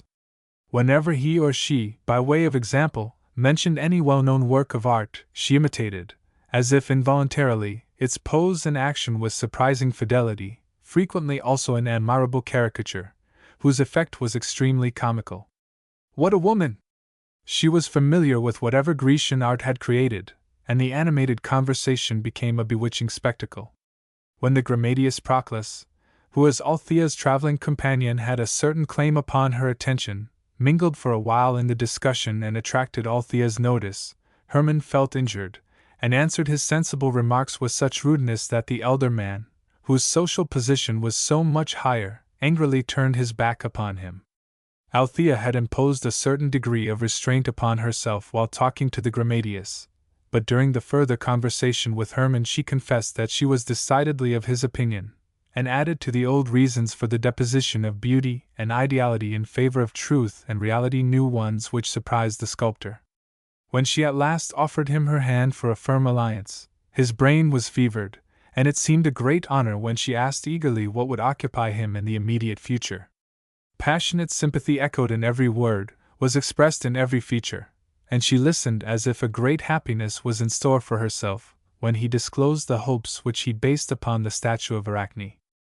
True, as time passed he had spoken more than once of the necessity of retiring, and before midnight really tried to depart, but he had fallen under Althea's thrall, and in reply to her inquiry what must shorten these exquisite hours, had informed her, in significant words, what drew him away, and that his delay threatened him with the loss of a model such as the favor of fate rarely bestowed upon an artist. Now the Thracian for the first time permitted her eyes to make frank confessions. She also bent forward with a natural movement to examine the artistic work on a silver vase, and as while doing so her peplos fell over his hand, she pressed it tenderly. He gazed ardently up at her, but she whispered softly, "Stay! You will gain through me something better than awaits you there, and not only for today and tomorrow. We shall meet again in Alexandria, and to serve your art there shall be a beloved duty." His power of resistance was broken, yet he beckoned to his slave Bias, who was busied with the mixing jars, and ordered him to seek Ledtia and tell her not to wait longer. Urgent duties detained him. While he was giving this direction, Althea had become engaged in the gay conversation of the others, and, as the one called Hermann, and he was also obliged to speak to Daphne, he could not again obtain an opportunity for private talk with the wonderful woman who held out far grander prospects for his art than the refractory, rude Biamite maiden. Soon Althea's performance seemed to prove how fortunate a choice he had made. Her Arachne appeared like a revelation to him. If she kept her promise, and he succeeded in modeling her in the pose assumed while imagining the process of transformation, and presented her idea to the spectators, the great success which hitherto, because he had not yielded to demands which were opposed to his convictions, he had vainly expected, could no longer escape him. The Alexandrian fellow artists who belonged to his party would gratefully welcome this special work, for what grew out of it would have nothing in common with the fascination of superhuman beauty, by which the older artists ensnared the hearts and minds of the multitude. He would create a genuine woman, who would not lack defects, yet who, though she inspired neither gratification nor rapture, would touch, perhaps even thrill, the heart by absolute truth. While Althea was standing on the pedestal, she had not only represented the transformation into the spider, but experienced it, and the features of the spectators revealed that they believed they were witnessing the sinister event. His aim was now to awaken the same feeling in the beholders of his Arachne. Nothing at all must be changed in the figure of the model, in which many might miss the roundness and plumpness so pleasing to the eye. Althea's very defects would perfect the figure of the restless, wretched weaver whom Athene transformed into the spider. While devoting himself to nursing his friend, he had thought far less of the new love-happiness which, in spite of her swift flight, was probably awaiting him through Althea than of the work which was to fill his existence in the immediate future. His healthy body, steeled in the palestra, felt no fatigue after the sleepless night passed amid so many powerful excitements, when he retired to his chamber, and committed himself to the hands of his slave. It had not been possible to hear his report before, but when he at last received it Hermann was to learn something extremely unpleasant, and not only because no word of apology, or even explanation of his absence had reached Ledtia. Bias was little to blame for this neglect, for, in the first place, he had found no boat to reach the Pelican Island, because half Tennis was on the road to Tanis, where, on the night of the full moon, the brilliant festivals of the full eye of horns and the greatest art were celebrated by the mixed population of this place. When a boat which belonged to Daphne's galley was finally given to him, the Biamite girl was no longer at the place appointed for the meeting. Hoping to find her on the owl's nest with old taboos, he then landed there, but had been so uncivilly rebuffed on the shore by a rough fellow that he might be glad to have escaped with sound limbs. Lastly, he stole to Ledtia's home, and, knowing that her father was absent, had ventured as far as the open courtyard in the center of the stately dwelling. The dogs knew him, and as a light was shining from one of the rooms that opened upon the courtyard, he peeped in and saw Tawes, Ledge's younger sister. She was kneeling before the statue of a god at the back of the room, weeping, while the old housekeeper had fallen asleep with the distaff in her lap. He called cautiously to the pretty child. She was awaiting the return of her sister, who, she supposed, was still detained on the owl's nest by old Tabooz's predictions. She had sorrowful tidings for her. The husband of her friend Gula had returned on his ship and learned that his wife had gone to the Greek's studio.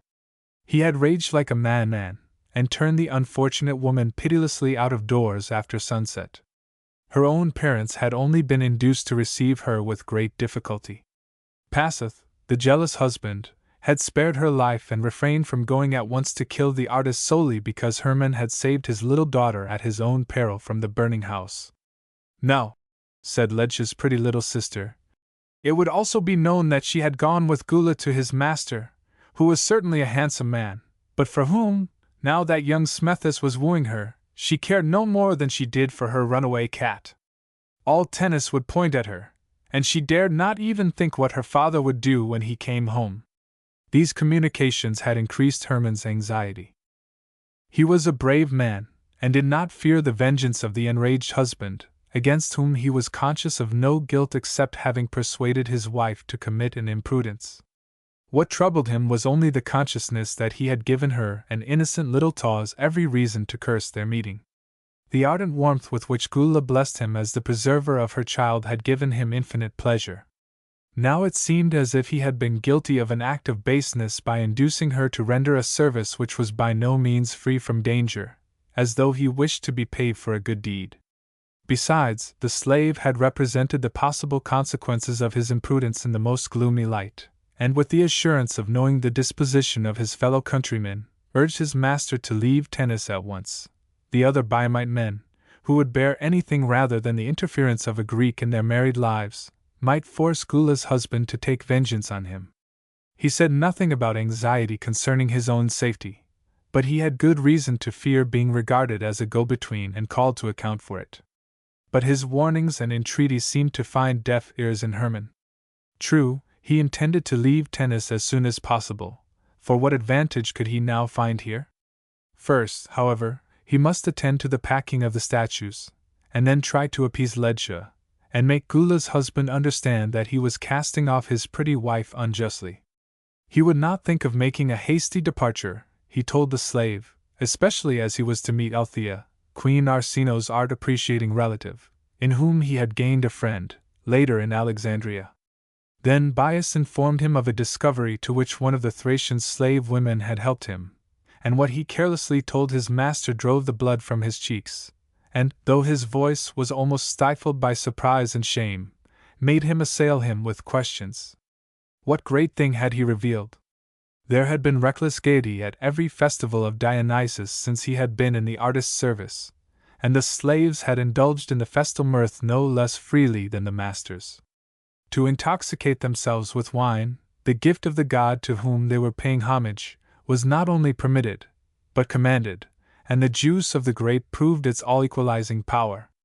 There had been no lack of pretty companions even for him, the bondman, and the most beautiful of all had made eyes at his master, the tall, slender man with the splendid black beard. The reckless lesbian who had favored Hermann at the last Dionysia had played pranks with him madly enough, but then had suddenly vanished. By his master's orders Bias had tried to find her again, but, in spite of honest search, in vain. Just now he had met, as Althea's maid, the little Syrian Margula, who had been in her company, and raced along in the procession of bacchanals in his, Bias's, arms. True, she could not be persuaded to make a frank confession, but he, Bias, would let his right hand wither if Hermann's companion at the Dionysia was any other than Althea. His master would own that he was right if he imagined her with black hair instead of red. Plenty of people in Alexandria practiced the art of dyeing, and it was well known that Queen Arsinoe herself willingly mingled in the throng at the Dionysia with a handsome Ephebi, who did not suspect the identity of his companion. This was the information which had so deeply agitated Hermann, and then led him, after pacing to and fro a short time, to go first to Myrtilus and then to Daphne. He had found his friend sleeping, and though every fibre of his being urged him to speak to him, he forced himself to leave the sufferer undisturbed. Yet so torturing a sense of dissatisfaction with himself, so keen a resentment against his own adverse destiny had awaked within him, that he could no longer endure to remain in the presence of his work, with which he was more and more dissatisfied. Away from the studio, there was a gay party on board the galley of his parents' old friends. Wine should bring him forgetfulness, too, bless him again with the sense of joyous existence which he knew so well, and which he now seemed on the point of losing. When he had once talked and drunk himself into the right mood, life would wear a less gloomy face. No! It should once more be a gay and reckless one. And Althea? He would meet her, with whom he had once caroused and reveled madly enough in the intoxication of the last Dionysia, and instead of allowing himself to be fooled any longer and continuing to bow respectfully before her, would assert all the rights she had formerly so liberally granted. He would enjoy today, forget tomorrow, and be gay with the gay. Eager for new pleasure, he drew a long breath as he went out into the open air, pressed his hands upon his broad chest, and with his eyes fixed upon the commandant of Pelusium's galley, bedecked with flags, walked swiftly toward the landing place. Suddenly from the deck, shaded by an awning, the loud laugh of a woman's shrill voice reached his ear, blended with the deeper tones of the Grammateus, whose attacks on the previous night Hermann had not forgotten. He stopped as if the laugh had pierced him to the heart. Proclus appeared to be on the most familiar terms with Althea, and to meet him with the Thracian now seemed impossible. He longed for mirth and pleasure, but was unwilling to share it with these two. As he dared not disturb Myrtilus, there was only one place where he could find what he needed, and this was, he had said so to himself when he turned his back on his sleeping friend, in Daphne's society. Only yesterday he would have sought her without a second thought, but today Althea's declaration that he was the only man whom the daughter of Archias loved stood between him and his friend. He knew that from childhood she had watched his every step with sisterly affection. 100 times she had proved her loyalty, yet, dear as she was to him, willingly as he would have risked his life to save her from a danger, it had never entered his mind to give the tie that united them the name of love. An older relative of both in Alexandria had once advised him, when he was complaining of his poverty, to seek her hand, but his pride of manhood rebelled against having the wealth which fate denied flung into his lap by a woman. When she looked at him with her honest eyes, he could never have brought himself to feign anything, least of all a passion of which, tenderly attached to her though he had been for years, hitherto he had known nothing. "Do you love her?" Hermann asked himself as he walked toward Daphne's tent, and the anticipated "no" had pressed itself upon him far less quickly than he expected. One thing was undeniably certain: whoever won her for a wife, even though she were the poorest of the poor, must be numbered among the most enviable of men. And should he not recognize in his aversion to every one of her suitors, and now to the aristocratic young Philotas, a feeling which resembled jealousy? No! He did not and would not love Daphne. If she were really his, and whatever concerned him had become hers, with whom could he have sought in hours like these soothing, kind, and sensible counsel, comfort that calmed the heart, and the refreshing dew which his fading courage and faltering creative power required? The bare thought of touching clay and wax with his fingers, or taking hammer, chisel, and file in his hands was now repulsive, and when, just outside of the tent, a Biamite woman who was bringing fish to the cook reminded him of Ledscha, and that he had lost in her the right model for his Arachne, he scarcely regretted it. Chapter 14. Outside the door of the tent Hermann was trying to banish Althea's image from his mind. How foolishly he had overestimated last night the value of this miserable actress, who as a woman had lost all charm for him, even as a model for his Arachne. He would rather have appeared before his pure friend with unsightly stains on his robe than while mastered by yearning for the Thracian. The first glance at Daphne's beloved face, the first words of her greeting, taught him that he should find with her everything for which he longed.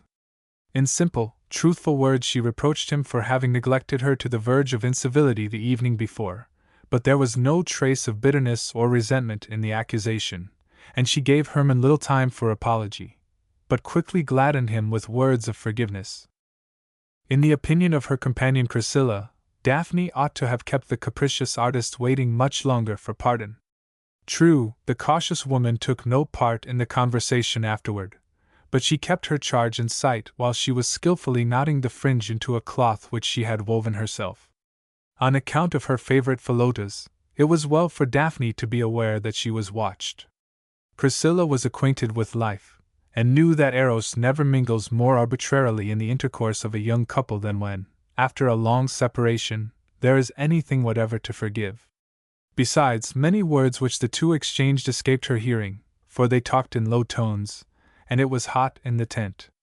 Often the fatigue she felt after the sleepless night bowed her head, still comely with its unwrinkled face, though she was no longer young, then she quickly raised it again. Neither Daphne nor Hermann noticed her. The former at once perceived that something was weighing on the sculptor's mind, but he did not need any long inquiry. He had come to confide his troubles to her, and she kindly lightened the task for him by asking why he had not gone to breakfast with the Pelusinians. "Because I am not fit for gay company today," was the reply. "Again dissatisfied with fate? True, it has given me small cause for contentment of late. Put in place of fate the far-seeing care of the gods, and you will accept what befalls you less unkindly. Let us stick to us mortals, I entreat you. Very well, then. Your Demeter does not fully satisfy you." A discontented shrug of the shoulders was the reply. "Then work with twofold zeal upon the Arachne. Although one model I hope to obtain forsook me, and my soul is estranged from the other." "Althea?" she asked eagerly, and he nodded assent. Daphne clapped her hands joyfully, exclaiming so loudly that Priscilla's head sprang up with a jerk. "It could not help being so! Oh, Hermann! How anxious I have been! Now I thought, when this horrible woman represented the transformation into the spider with such repulsive accuracy, Hermann will believe that this is the true, and therefore the right, ideal. Nay, I was deceived myself while gazing. But, eternal gods! As soon as I imagined this Arachne in marble or chryselephanton work, what a painful feeling overpowered me!" "Of course," he replied in an irritated tone. "The thirst for beauty, to which you all succumb, would not have much satisfaction to expect from this work." "No, no, no!" Daphne interrupted in a louder tone than usual, and with the earnest desire to convince him. "Precisely because I transported myself into your tendency, your aspirations, I recognized the danger. Oh, Hermann! What produced so sinister an effect by the wavering light of the lamps and torches, while the thunderstorm was rising, the strands of hair, the outspread fingers, the bewildered, staring blue eyes? Do you not feel yourself how artificial, how unnatural it all was? This transformation was only a clever trick of acting, nothing more. Before a quiet spectator, in the pure, truthful light of Apollo, the foe of all deception, what would this Arachne probably become? Even now, I have already said so, when I imagine her executed in marble or in gold and ivory. Beauty? Who would expect to find in the active, constantly toiling weaver, the mortal daughter of an industrious dyer in purple, the calm, refreshing charm of divine women? I at least am neither foolish nor unjust enough to do so. The degree of beauty Althea possesses would entirely satisfy me for the Arachne. But when I imagine a plastic work faithful to the model of yesterday evening, though I have seen a great deal with my own eyes, and am always ready to defer to riper judgment, I would think, while looking at it, this statue came to the artist from the stage, but never from nature. Such would be my view, and I am not one of the initiated. But the adepts? The king, with his thorough connoisseurship and fine taste, my father, and the other famous judges, how much more keenly they would perceive and define it. Here she hesitated, for the blood had left Hermann's cheeks, and she saw with surprise the deep impression which the candid expression of her opinion had produced upon the artist, usually so independent and disposed to contradiction. Her judgment had undoubtedly disturbed, nay, perhaps convinced him, but at the same time his features revealed such deep depression that, far from rejoicing in so rare a success, she patted his arm like an affectionate sister, saying, "You have not yet found time to realize calmly what yesterday dazzled us all, and you," she added in a lower tone, "the most strongly. But now," he murmured sadly, half to himself, half to her, My vision is doubly clear. Close before the success of which I dreamed failure and bitter disappointment.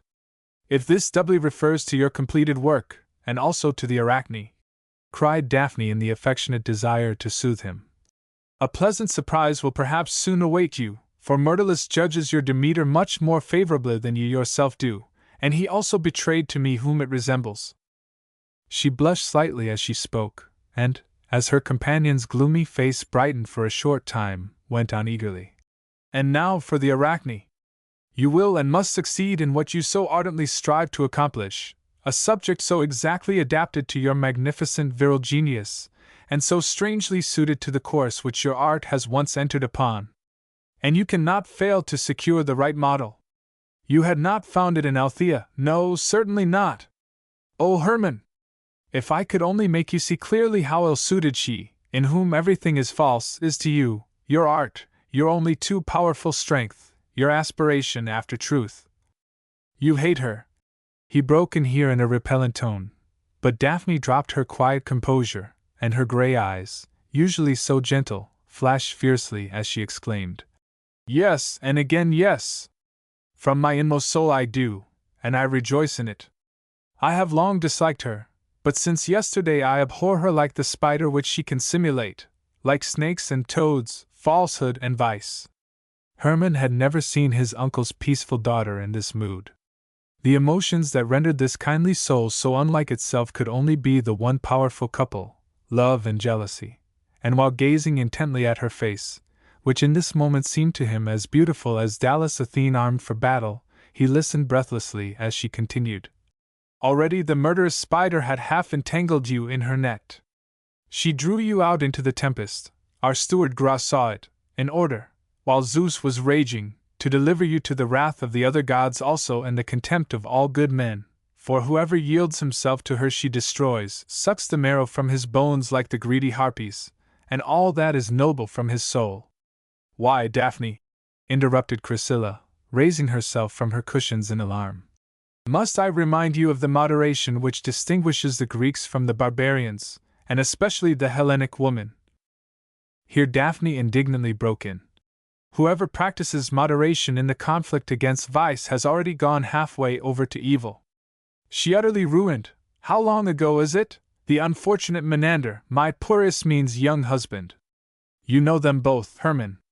Here, of course, you scarcely heard how she lured him from his wife and the lovely little girl who bears my name. She tempted the poor fellow to her ship, only to cast him off at the end of a month for another. Now he is at home again, but he thinks Ismene is the statue from the temple of Isis, which has gained life and speech, for he has lost his mind, and when I saw him I felt as if I should die of horror and pity. Now she is coming home with Proclus, and, as the way led through Pelusium, she attached herself to our friends and forces herself in here with them. What does she care about her elderly traveling companion? But you, yes you, Hermann, are the next person whom she means to capture. Just now, when my eyes close, but no! It is not only in my dreams. The hideous grey threads which proceed from this greedy spider are continually floating before me and dim the light. Here she paused, for the maid Stephanion announced the coming of visitors, and at the same time loud voices were heard outside, and the merry party who had been attending the breakfast given by the commandant of Pelusium entered the tent. Althea was among the guests, but she took little notice of Hermann. Proclus, her associate in Queen Arsinoe's favor, was again asserting his rights as her traveling companion, and she showed him plainly that the attention which he paid her was acceptable. Meanwhile her eager, bright blue eyes were roving everywhere, and nothing that was passing around her escaped her notice. As she greeted Daphne she perceived that her cheeks had flushed during her conversation with Hermann. How reserved and embarrassed the sculptor's manner was now to his uncle's daughter, whom only yesterday he had treated with as much freedom as though she were his sister. What a bungler in dissimulation! How short-sighted was this big, strong man and remarkable artist! He had carried her, Althea, in his arms like a child for a whole quarter of an hour at the festival of Dionysus, and in spite of the sculptor's keen eye, he did not recognize her again. What would not Dies and a change of manner accomplish? Or had the memory of those mad hours revived and caused his embarrassment? If he should know that her companion, the Milesian Nano, whom he had feasted with her on oyster pasties at Canopus after she had given the slip to her handsome young companion, was Queen Arsino. Perhaps she would inform him of it some day if he recognized her. Yet that could scarcely have happened. He had only been told what she betrayed to him yesterday, and was now neglecting her for Daphne's sake. That was undoubtedly the way the matter stood. How the girl's cheeks were glowing when she entered! The obstacle that stood between her and Hermann was the daughter of Archias, and she, fool that she was, had attracted Hermann's attention to her. No matter! He would want her for the Arachne, and she needed only to stretch out her hand to draw him to her again if she found no better amusement in Alexandria. Now she would awaken his fears that the best of models would recall her favor. Besides, it would not do to resume the pleasant game with him under the eyes of Philippus and his wife, who was a follower of the manners of old times. The right course now was to keep him until later. Standing at Proclus's side, she took part gaily in the general conversation, but when Myrtilus and Philemon had joined the others, and Daphne had consented to go with Philippus and Ione that evening, in order, after offering sacrifice together to Selene, to sail for Pelusium, Althea requested the Grammateus to take her into the open air. Before leaving the tent, however, she dropped her ostrich feather fan as she passed Hermann, and when he picked it up, whispered with a significant glance at Daphne, "I see that what was learned of her heart is turned to account promptly enough." Then, laughing gaily, she continued loudly enough to be heard by her companion also. "Yesterday our young artist maintained that the muse shunned abundance, but the works of his wealthy friend Myrtilus contradicted him, and he changed his view with the speed of lightning. Would that this swift alteration had concerned the direction of his art," replied Proclus in a tone audible to her alone. Both left the tent as he spoke, and Hermann uttered a sigh of relief as he looked after them. She attributed the basest motives to him, and Daphne's opinion of her was scarcely too severe. He no longer needed to fear her power of attraction, though, now that he had seen her again, he better understood the spell which she had exerted over him. Every movement of her lithe figure had an exquisite grace, whose charm was soothing to the artist's eye. Only there was something piercing in her gaze when it did not woo love, and while making the base charge, her extremely thin lips had showed her sharp teeth in a manner that reminded him of the way the she-wolf among the king's wild beasts in the Paneum gardens raised her lips when anyone went near her cage. Daphne was right. Ledsia would have been infinitely better as a model for the Arachne. Everything in this proud creature was genuine and original, which was certainly not the case with Althea. Besides, stern austerity was as much a part of the Biamite as her hair and her hands, yet what ardent passion he had seen glow in her eyes! The model so long sought in vain he had found in Ledsia, who in so many respects resembled Arachne. Fool that he was to have yielded to a swift and false ebullition of feeling! Since Myrtilus was again near him, Hermann had devoted himself with fresh eagerness to his artistic task, while a voice within cried more and more loudly that the success of his new work depended entirely upon Ledsia. He must try to regain her as a model for the Arachne. But while pondering over the how, he felt a rare sense of pleasure when Daphne spoke to him or her glance met his.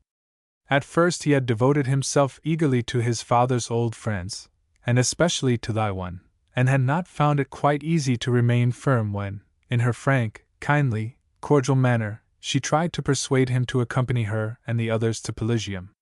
Yet he had succeeded in refusing the worthy couple's invitation. But when he saw Philotas, whose resemblance to the king, his cousin, had just been mentioned by one of the officers, become more and more eager in his attentions to Daphne, and heard him also invited by Philippus to share the nocturnal voyage, he felt disturbed, and could not conceal from himself that the uneasiness which constantly obtained a greater mastery over him arose from the fear of losing his friend to the young aristocrat. This was jealousy, and where it flamed so hotly love could scarcely be absent. Yet, had the shaft of Eros really struck him, how was it possible that the longing to win Ledsia back stirred so strongly within him that he finally reached a resolution concerning her? As soon as the guests left Tennis, he would approach the Biamite again. He had already whispered this intention to Myrtilus, when he heard Daphne's companion say to Ione, "Philotas will accompany us, and on this voyage they will plight their troth if Aphrodite's powerful son accepts my sacrifice." He involuntarily looked at the pair who were intended for each other, and saw Daphne lower her eyes, blushing, at a whisper from the young Macedonian. His blood also crimsoned his cheeks, and when, soon after, he asked his friend whether she cared for his companionship, and Daphne assented in the most eager way, he said that he would share the voyage to Pelusium. Daphne's eyes had never yet beamed upon him so gladly and graciously. Althea was right. She must love him, and it seemed as if this conviction awoke a new star of happiness in his troubled soul. If Philotas imagined that he could pluck the daughter of Archias like a ripe fruit from a tree, he would find himself mistaken. Hermann did not yet exactly understand himself, only he felt certain that it would be impossible to surrender Daphne to another, and that for her sake he would give up 20 ledges, though he cherished infinitely great expectations from the Biamite for his art, which hitherto had been more to him than all else. Everything that he still had to do in tennis he could entrust to his conscientious Bias, to Myrtilus, and his slaves. If he returned to the city of weavers, he would earnestly endeavor to palliate the offense which he had inflicted on Ledscha, and, if possible, obtain her forgiveness. Only one thing detained him: anxiety about his friend, who positively refused to share the night voyage. He had promised his uncle Archias to care for him like a brother, and his own kind heart bade him stay with Myrtilus, and not leave him to the nursing of his very skillful but utterly unreliable body servant. After the last night had proved to what severe attacks of his disease he was still liable. Myrtilus, however, earnestly entreated him not to deprive himself on his account of a pleasure which he would gladly have shared. There was plenty of time to pack the statues. As for himself, nothing would do him more good just now than complete rest in his beloved solitude, which, as Hermann knew, was more welcome to him than the gayest society. Nothing was to be feared for him now. The thunderstorm had purified the air, and another one was not to be expected soon in this dry region. He had always been well here in sunny weather. Storms, which were especially harmful to him, never came at this season of the year. Myrtilus secretly thought that Hermann's departure would be desirable, because the slave Bias had confided to him what dangers threatened his friend from the incensed Biamite husbands. Finally, Myrtilus turned to the others and begged them not to let Hermann leave Pelusium quickly. When, at parting, he was alone with him, he embraced him and said more tenderly than usual, "You know how easy it will be for me to depart from life, but it would be easier still if I could leave you behind without anxiety, and that would happen if the hymeneal hymns at your marriage to Daphne preceded the dirges which will soon resound above my coffin. Yesterday I first became sure that she loves you, and much good as you have in your nature, you owe the best to her." Hermann clasped him in his arms with passionate affection, and after confessing that he, too, felt drawn with the utmost power toward Daphne, and urging him to anticipate complete recovery instead of an early death, he held out his hand to his friend, but Myrtilus clasped it a long time in his own, saying earnestly, "Only this one frank warning: an Arachne like the model which Althea presented yesterday evening would deal the past of your art a blow in the face. No one at Rhodes, and this is just what I prize in you, hated imitation more, yet what would using the Arachne on the pedestal for a model be except showing the world not how Hermann, but how Althea imagines the hapless transformed mortal? Even if Ledscha withdraws from you, hold fast to her image. It will live on in your soul. Recall it there, free it from whatever is superfluous, supply whatever it lacks, animate it with the idea of the tireless artist, the mocking, defiant mortal woman who ended her life as the weaver of weavers in the insect world, as you have so often vividly described her to me.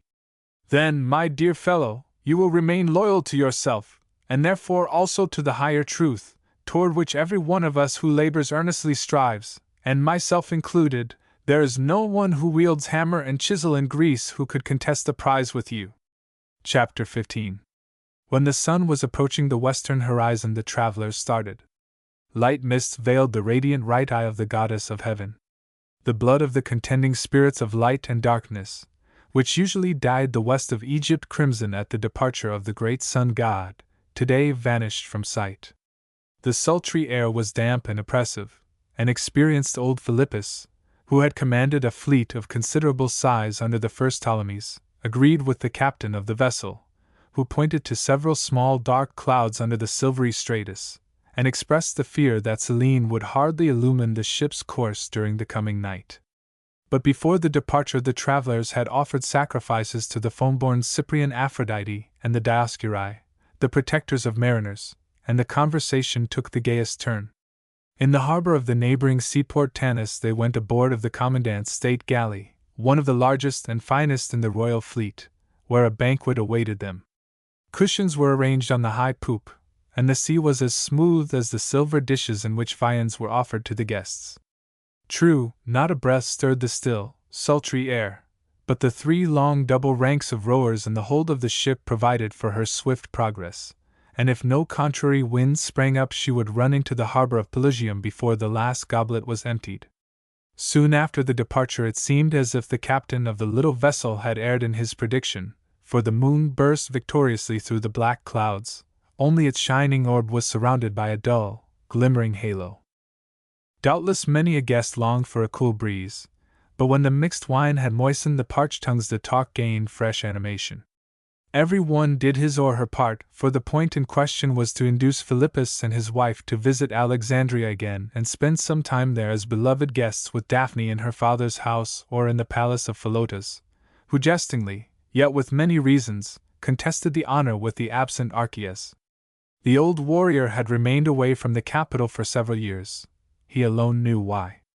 Now the act which had incensed him and the offense inflicted upon him were forgotten, and, having passed 74 years, he intended to ask the commander-in-chief once more for the retirement from the army which the monarch had several times refused, in order, as a free man, to seek again the city which in his present position he had so long avoided.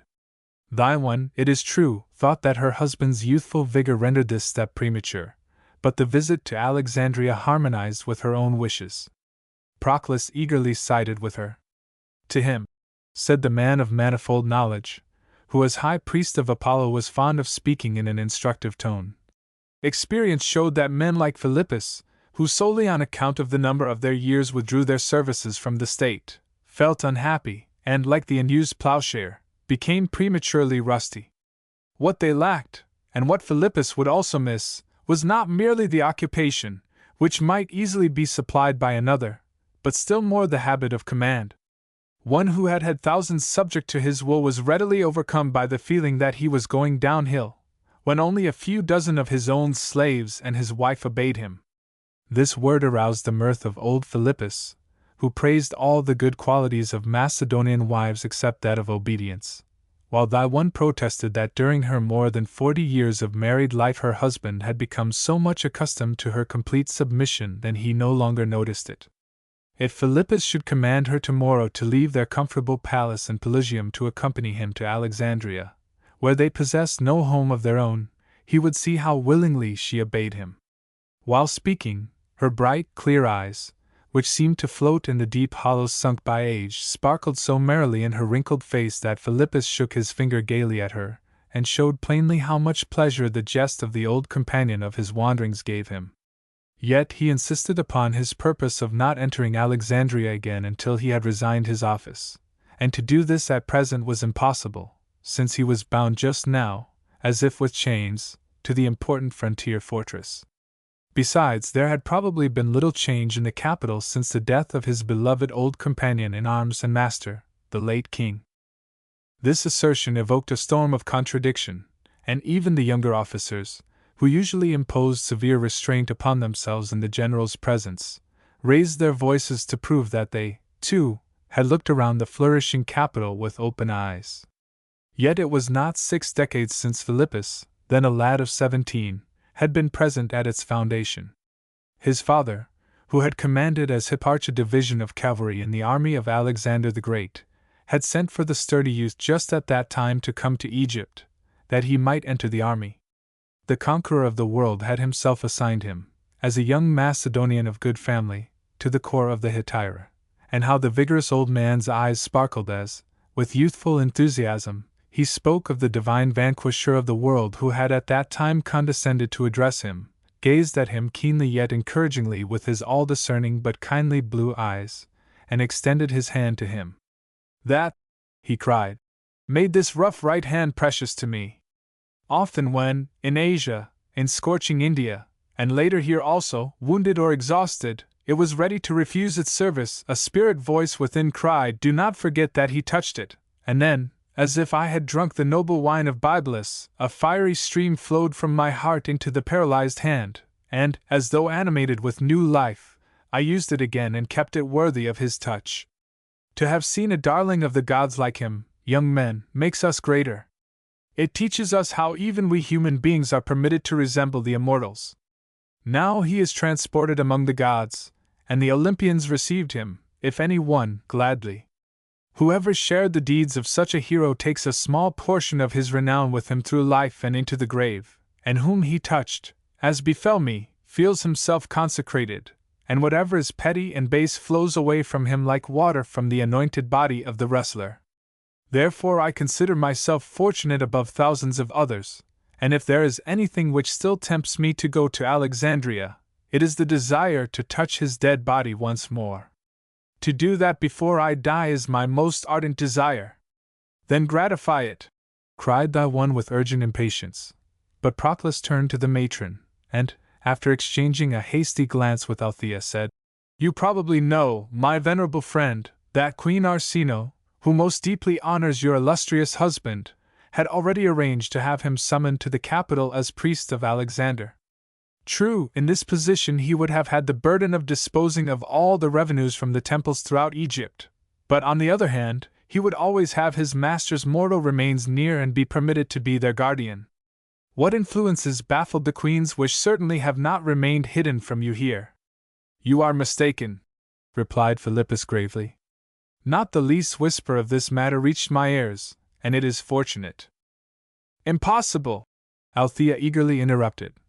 "Nothing else was talked of for weeks in the royal palace.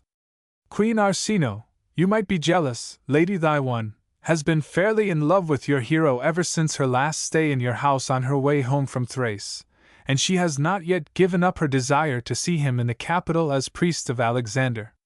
It seems to her just and fair that the old companion of the greatest of the great should have the highest place, next to her husband's, in the city whose foundation he witnessed. Arsinoe speaks of you also with all the affection natural to her feeling heart." "This is as flattering as it is surprising," replied Thy One. "The attention we showed her in Pelusium was nothing more than we owed to the wife of the sovereign. But the court is not the principal attraction that draws me to the capital. It would make Philippus happy, you have just heard him say so, to remember his old master beside the tomb of Alexander. And," added Daphne, "how amazed you will be when you see the present form of the Soma, in which rests the golden coffin with the body of the divine hero whom the fortunate Philippus aided to conquer the world." "You are jesting," interrupted the old warrior. "I aided him only as the drops in the stream helped to turn the wheel of the mill. As to his body, true, I marched at the head of the procession which bore it to Memphis and thence to Alexandria. In the Soma I was permitted to think of him with devout reverence, and meantime I felt as if I had again seen him with these eyes, exactly as he looked in the Egyptian fishing village of Rhakotis, which he transformed into your magnificent Alexandria. What a youth he was! Even what would have been a defect in others became a beauty in him. The powerful neck which supported his divine head was a little crooked, but what grace it lent him when he turned kindly to any one! One scarcely noticed it, and yet it was like the bend of a petitioner, and gave the wish which he expressed resistless power. When he stood erect, the sharpest eye could not detect it. Would that he could appear before me thus once more! Besides, the buildings which surrounded the golden coffin were nearly completed at the time of our departure. But the statues, reliefs, and mosaic work were lacking," said Hermann. "They were executed by Lysippus, Euphranor, and others of our greatest artists, the paintings by Apelles himself, Antipholus, and Nicias. Only those who had won renown were permitted to take part in this work, and the Ares rushing to battle, created by our Myrtilus, can be seen among the others. The tomb of Alexander was not entirely completed until 3 years ago. At the same time as the Panium," added Philotas, completing the sentence, and Althea, waving her beaker toward the old hero, remarked, When you have your quarters in the royal palace with your crowned admirer Arsino, which, I hope, will be very soon, I will be your guide. That office is already bestowed on me by the lady thy one, Daphne quietly replied. And you think that, in this case, obedience is the husband's duty? Cried the other, with a sneering laugh. It would only be the confirmation of a wise choice, replied Philippus, who disliked the Thracian's fawning manner. Thy one, too, did not favor her, and had glanced indignantly at her when Althea made her rude remark. Now she turned to Daphne, and her plain face regained its pleasant expression as she exclaimed, We really promise your father to let him show us the way, child. But, unfortunately, we are not yet in Alexandria and the Panium. But you would set out tomorrow, Hermann protested. If we could succeed in fitly describing what now awaits you there. There is only one Alexandria, and no city in the world can offer a more beautiful scene than is visible from the mountain in the Panium Gardens. Certainly not, protested the young hipparch, who had studied in Athens. I stood on the Acropolis, I was permitted to visit Rhodes and Miletus. And you saw nothing more beautiful there, cried Proclus. The aristocratic Roman envoys, who left us a short time ago, admitted the same thing. They are just men, for the view from the capital of their growing city is also to be seen. When the king's command led me to the Tiber, many things surprised me, but, as a whole, how shall I compare the two cities? The older Rome, with her admirable military power, a barbarian who is just beginning to cultivate more refined manners, Alexandria, a rich, aristocratic Hellene who, like you, my young friend, completed her education in Ilissus, and unites to the elegant taste and intellect of the Athenian the mysterious thoughtfulness of the Egyptian, the tireless industry of the Jew, and the many-sided wisdom and brilliant magnificence of the other Oriental countries. But who disdains to dazzle the eyes with Asiatic splendor? Interrupted Philotas. And yet what do we not hear about the unprecedented luxury in the royal palace? Growled the gray-haired warrior. Parsimony, the gods be praised, no one need expect from our royal pair, Althea broke in. But King Ptolemy uses his paternal wealth for very different purposes than glittering gems and golden chambers. If you disdain my guidance, honored hero, at least accept that of some genuine Alexandrian. Then you will understand Proclus's apt simile. You ought to begin with the royal palaces in the Bruchium. No, with the harbor of Eunastus, interrupted the Gramadius. With the Soma, cried the young hipparch, while Daphne wished to have the tour begin in the Panium Gardens. They were already laid out when we left Alexandria, said thy one. And they have grown marvelously, as if creative nature had doubled her powers in their behalf, Hermann added eagerly. But man has also wrought amazing miracles here. Industrious hands reared an actual mountain. A winding path leads to the top, and when you stand upon the summit and look northward you at first feel like the sailor who steps on shore and hears the people speak a language which is new to him. It seems like a jumble of meaningless sounds until he learns, not only to understand the words, but also to distinguish the sentences. Temples and palaces, statues and columns appear everywhere in motley confusion. Each one, if you separate it from the whole and give it a careful examination, is worthy of inspection, nay, of admiration. Here are light, graceful creations of Hellenic, yonder heavy, somber ones of Egyptian art, and in the background the exquisite azure of the eternal sea, which the marvelous structure of the Heptastadium unites to the land, while on the island of Pharos the lighthouse of Sostratus towers aloft almost to the sky, and with a flood of light points out the way to mariners who approach the great harbor at night. Countless vessels are also at anchor in the Eunastus. The riches of the whole earth flow into both havens, and the life and movement therein in the inland harbor on Lake Mareotis, where the Nile boats land. From early until late, what a busy throng, what an abundance of wares, and how many of the most valuable goods are made in our own city.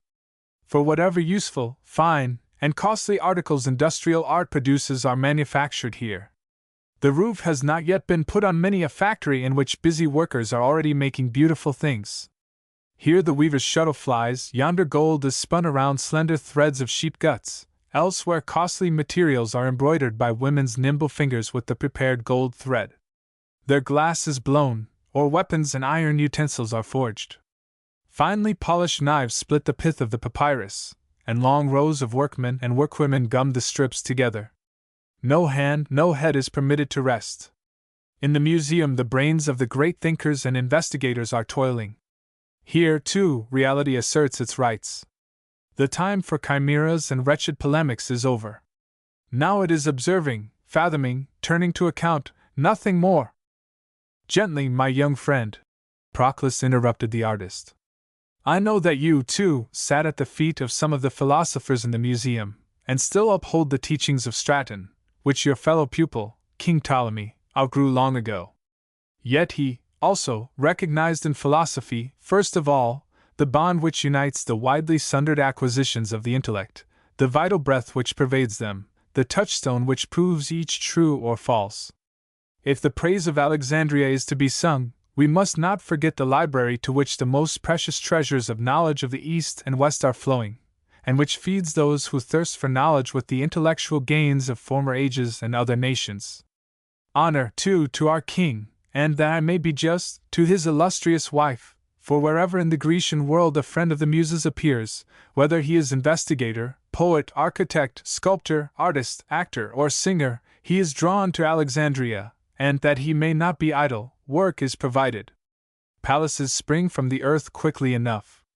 Yet not like mushrooms, Hermann interrupted, but as the noblest, most carefully executed creations of art, sculpture, and painting provide for their decoration both without and within.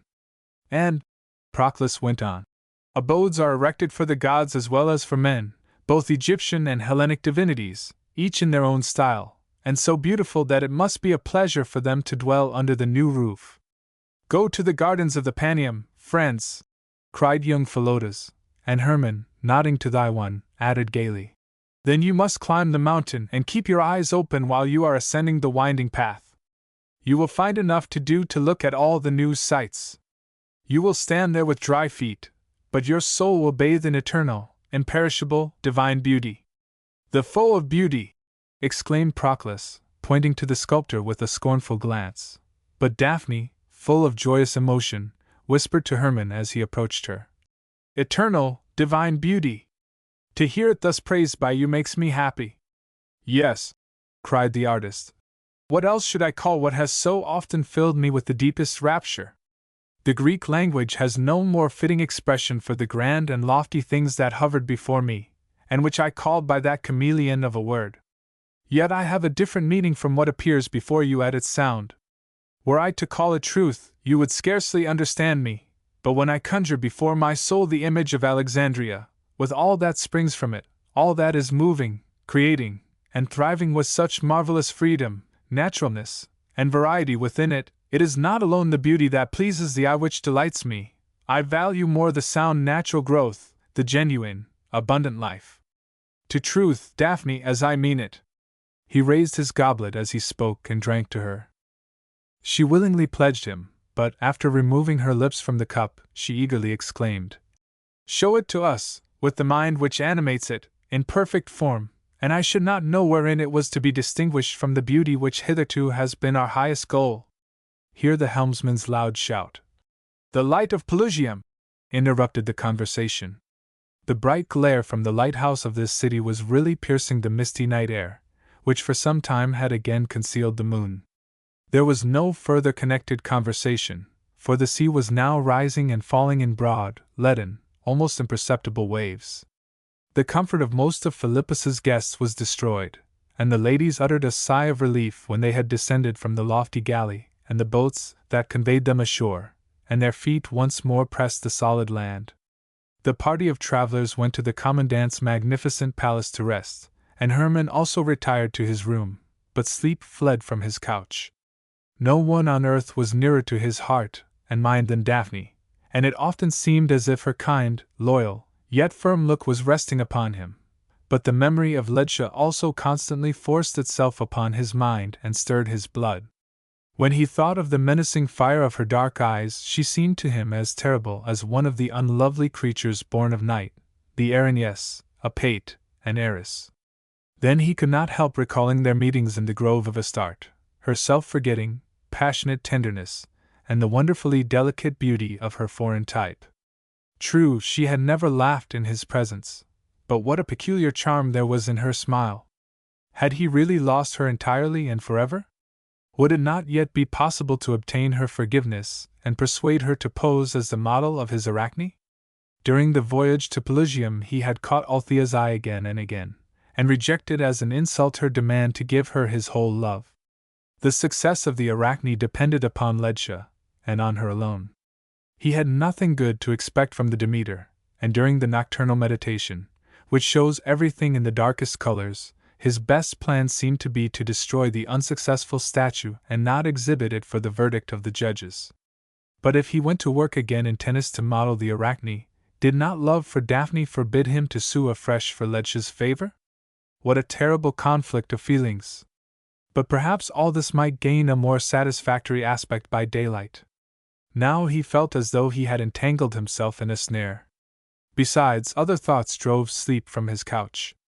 The window spaces were closed by wooden shutters, and whenever they moved with a low creaking or louder banging, Hermann started and forgot everything else in anxiety about his invalid friend, whose suffering every strong wind brought on again, and often seriously increased. 3 times he sprang up from the soft wool, covered with linen sheets, and looked out to convince himself that no storm had risen.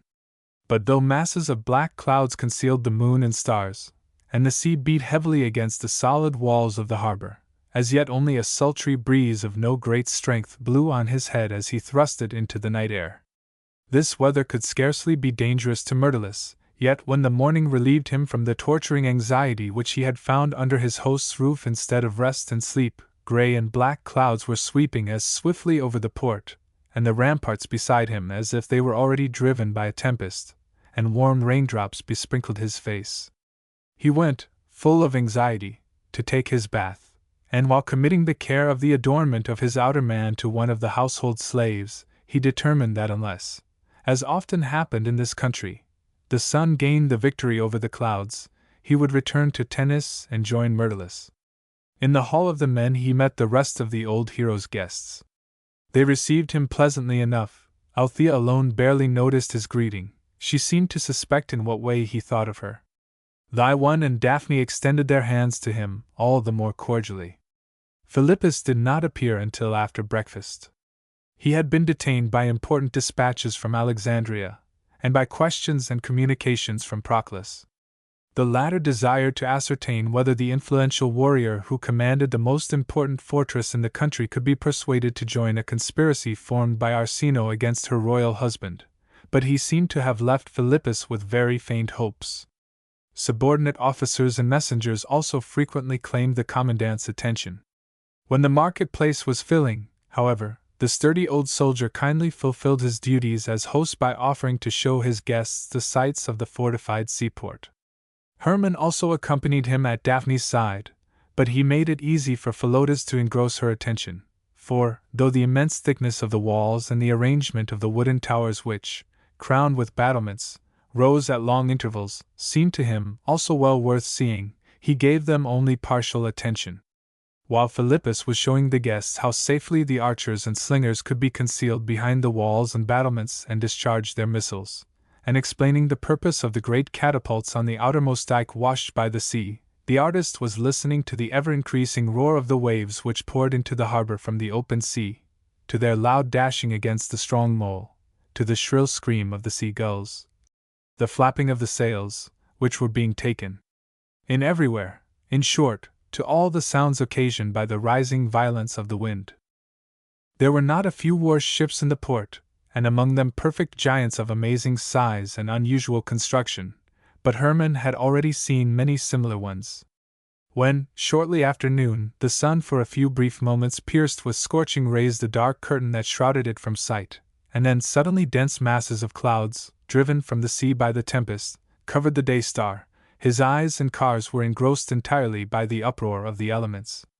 The air darkened as if night was falling at this noontide hour, and with savage fury the foaming mountain waves rushed like mad wild beasts in fierce assault upon the mole, the walls, and the dikes of the fortified port. "Home!" cried Thyone, and again entered the litter which she had left to inspect the new catapults. Althea, trembling, drew her peplos together as the storm swept her light figure before it, and shrieking, struggled against the black slaves who tried to lift her upon the war elephant which had borne her here.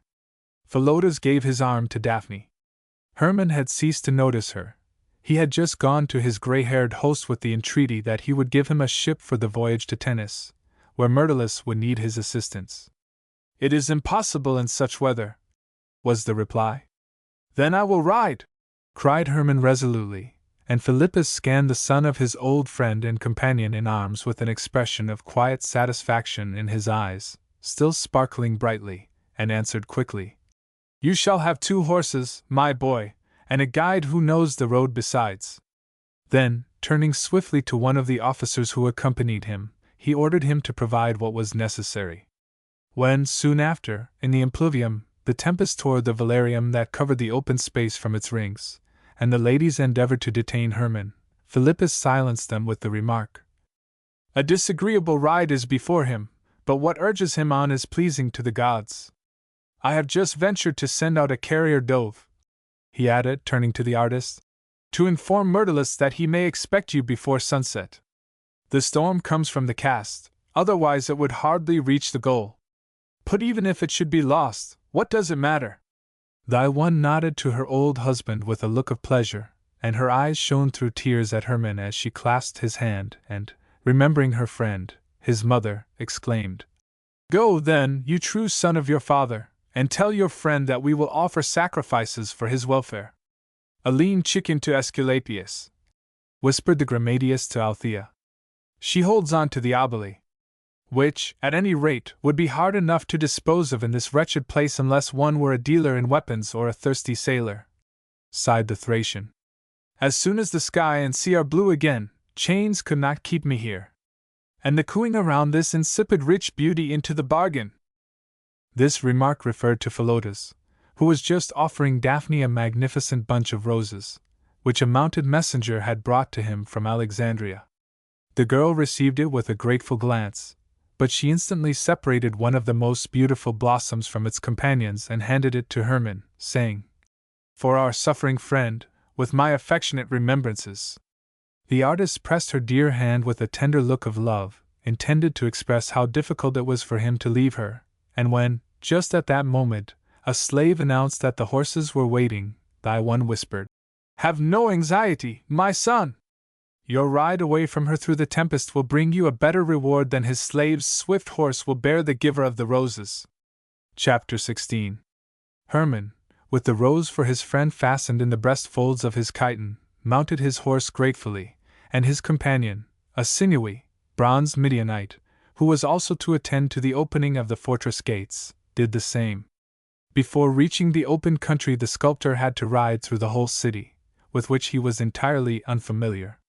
Fiercely as the storm was sweeping down the streets and squares, and often as the horseman was forced to hold on to his traveling hat and draw his chlamys closer around him, he felt the anxieties which had made his nights sleepless and saddened his days suddenly leave him as if by a miracle.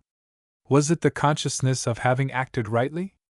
Was it the friendly farewell which Daphne had given him, and the hope thy one had aroused, or the expectation of seeing Ledtia once more, and at least regaining her goodwill, that had restored his lost light-heartedness? He did not know himself, nor did he desire to know. While formerly he had merely glanced carelessly about him in Pelusium, and only half listened to the explanations given by the veteran's deep voice, now whatever he saw appeared in clear outlines and awakened his interest, in spite of the annoyances caused by the storm. Had he not known that he was in Pelusium, it would have been difficult for him to determine whether the city he was crossing was an Egyptian, a Hellenic, or a Syrian one, for here rose an ancient temple of the time of the pharaohs, with obelisks and colossal statues before the lofty pylons, yonder the sanctuary of Poseidon, surrounded by stately rows of Doric columns, and farther on the smaller temple dedicated to the Dioscuri, and the circular Grecian building that belonged to Aphrodite. In another spot, still close to the harbor, he saw the large buildings consecrated to the worship of the Syrian Baal and Astarte. Here he was obliged to wait a while, for the tempest had excited the war elephants which were returning from their exercising ground, and their black keepers only succeeded with the utmost difficulty in restraining them. Shrieking with fear, the few persons who were in the street besides the soldiers, that were everywhere present, scattered before the huge, terrified animals. The costume and appearance of the citizens, too, gave no clue to the country to which the place belonged. There were as many Egyptians among them as Greeks, Syrians, and Negroes. Asiatics appeared in the majority only in the marketplace, where the dealers were just leaving their stands to secure their goods from the storm. In front of the big building where the famous Pelusinian Zythus beer was brewed, the drink was being carried away in jugs and wineskins, in ox carts and on donkeys. Here, too, men were loading camels, which were rarely seen in Egypt, and had been introduced there only a short time before. How forcibly all these things riveted Hermann's attention, now that no one was at hand to explain them and no delay was permitted. He scarcely had time for recollection and expectation. Finally, the last gate was unlocked, and the ramparts and moats lay behind him. Thus far the wind had kept back the rain, and only scattered drops lashed the riders' faces. But as soon as they entered the open country, it seemed as though the pent-up floods burst the barriers which retained them above, and a torrent of water such as only those dry regions know rushed, not in straight or slanting lines, but in thick streams, whirled by the hurricane, upon the marshy land which stretched from Pelusium to Tennis. And on the horsemen? The road led along a dike raised above fields which, at this season of the year, were under water, and Hermann's companion knew it well. For a time both riders allowed themselves to be drenched in silence. The water ran down upon them from their broad-brimmed hats, and their dripping horses trotted with drooping heads and steaming flanks one behind the other until, at the very brick kiln where Ledtia had recalled her widowed sister's unruly slaves to obedience, the guide stopped with an oath, and pointed to the water which had risen to the top of the dam, and in some places concealed the road from their eyes. Now it was no longer possible to trot, for the guide was obliged to seek the traces of the dike with great caution. Meanwhile the force of the pouring rain by no means lessened, nay, it even seemed to increase, and the horses were already wading in water up to their fetlocks. But if the votive stones, the little altars and statues of the gods, the bushes and single trees along the sides of the dike road were overflowed while the travelers were in the region of the marsh, they would be obliged to interrupt their journey, for the danger of sinking into the morass with their horses would then threaten them. Even at the brick kiln travelers, soldiers, and trains of merchandise had stopped to wait for the end of the cloudburst. In front of the farmhouse, too, which Hermann and his companion next reached, they saw dozens of people seeking shelter, and the Midianite urged his master to join them for a short time at least. The wisest course here was probably to yield, and Hermann was already turning his horse's head toward the house when a Greek messenger dashed past the beckoning refuge, and also by him. "Do you dare to ride farther?" the artist shouted in a tone of warning inquiry to the man on the dripping bay, and the latter, without pausing, answered, "Duty! On business for the king!" Then Hermann turned his steed back toward the road, beat the water from his soaked beard with the edge of his hand, and with a curt "Forward!" announced his decision to his companion. Duty summoned him also, and what another risked for the king he would not fail to do for his friend. The Midianite, shaking his head, rode angrily after him, but though the violence of the rain was lessening, the wind began to blow with redoubled force, beating and lashing the boundless expanse of the quickly formed lake with such savage fury that it rolled in surges like the sea, and sweeping over it dense clouds of foam like the sand waves tossed by the desert tempests. Sometimes moaning, sometimes whistling, the gusts of the hurricane drove the water and the travelers before it, while the rain poured from the sky to the earth, and wherever it struck splashed upward, making little whirlpools and swiftly breaking bubbles. What might not Myrtilus suffer in this storm? This thought strengthened Hermann's courage to twice ride past other farmhouses which offered shelter. At the third the horse refused to wade farther in such a tempest, so there was nothing to be done except spring off and lead it to the higher ground which the water had not yet reached. The interior of the peasant hut was filled with people who had sought shelter there, and the stifling atmosphere which the artist felt at the door induced him to remain outside. He had stood there dripping barely 15 minutes when loud shouts and yells were heard on the road from Pelusium by which he had come, and upon the flooded dike appeared a body of men rushing forward with marvelous speed. The nearer they came the fiercer and more bewildering sounded the loud, shrill medley of their frantic cries, mingled with hoarse laughter, and the spectacle presented to the eyes was no less rough and bold. The majority seemed to be powerful men. Their complexions were as light as the Macedonians. Their fair, red, and brown locks were thick, unkempt, and bristling. Most of the reckless, defiantly bold faces were smooth-shaven, with only a mustache on the upper lip, and sometimes a short imperial. All carried weapons, and a fleece covered the shoulders of many, while chains, ornamented with the teeth of animals, hung on their white muscular chests. "Galatians," Hermann heard one man near him call to another. "They came to the fortress as auxiliary troops. Philippus forbade them to plunder on pain of death, and showed them, the gods be thanked, that he was in earnest. Otherwise it would soon look here as though the plagues of locusts, flood, and fire had visited us at once. Red-haired men are not the only sons of Typhon." And Hermann thought that he had indeed never seen any human beings equally fierce, bold to the verge of reckless madness, as these Gallic warriors. The tempest which swept them forward, and the water through which they waded, only seemed to increase their enjoyment, for sheer delight rang in their exulting shouts and yells. Oh, yes! To march amid this uproar of the elements was a pleasure to the healthy men. It afforded them the rarest, most enlivening delight. For a long time nothing had so strongly reminded them of the roaring of the wind and the rushing of the rain in their northern home. It seemed a delicious relief, after the heat and dryness of the south, which they had endured with groans. When they perceived the eyes fixed upon them, they swung their weapons, arched their breasts with conscious vanity, distorted their faces into terrible threatening grimaces, or raised bugle horns to their lips, drew from them shrill, ear-piercing notes, and gloated, with childish delight, in the terror of the gaping crowd, on whom the restraint of authority sternly forbade them to show their mettle. Lust of rapine and greed for booty glittered in many a fiery, longing look, but their leaders kept them in check with the sword. So they rushed on without stopping, like a thunderstorm pregnant with destruction which the wind drives over a terrified village. Hermann also had to take the road they followed, and, after giving the Gauls a long start, he set out again. But though he succeeded in passing the marshy region without injury, there had been delay after delay. Here the horses had left the flooded dike road and floundered up to their knees in the morass.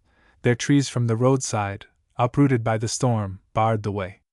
As night closed and the rain ceased and the wind began to subside, but dark clouds covered the sky, and the horsemen were still an hour's ride from the place where the road ended at the little harbor from which travelers entered the boat which conveyed them to Tennis.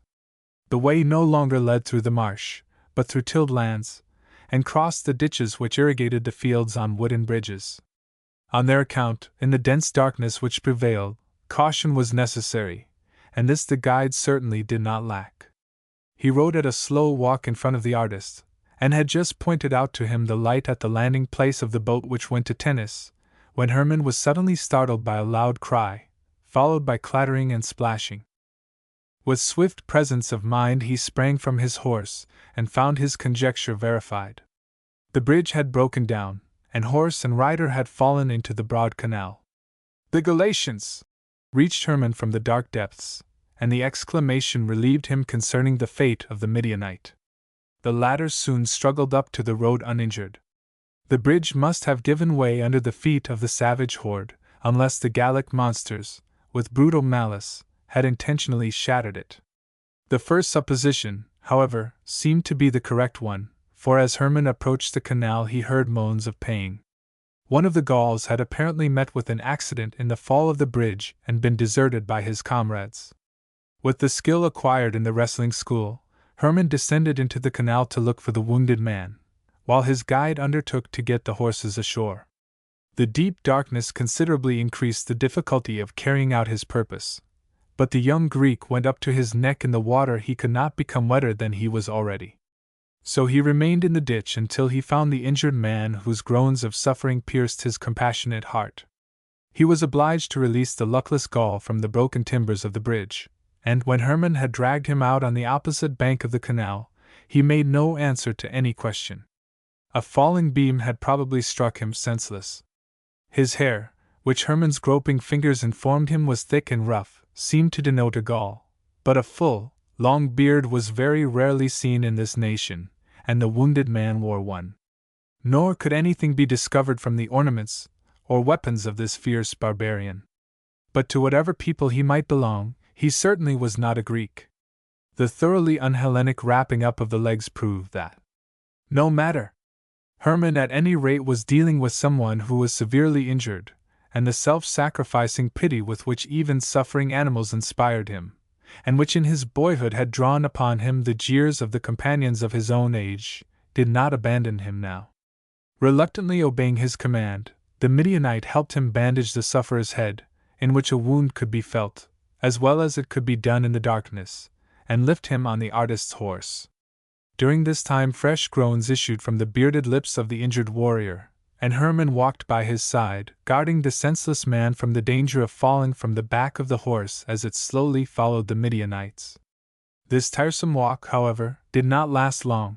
The landing place was reached sooner than Hermann expected, and the ferryboat bore the travelers and the horses to Tennis.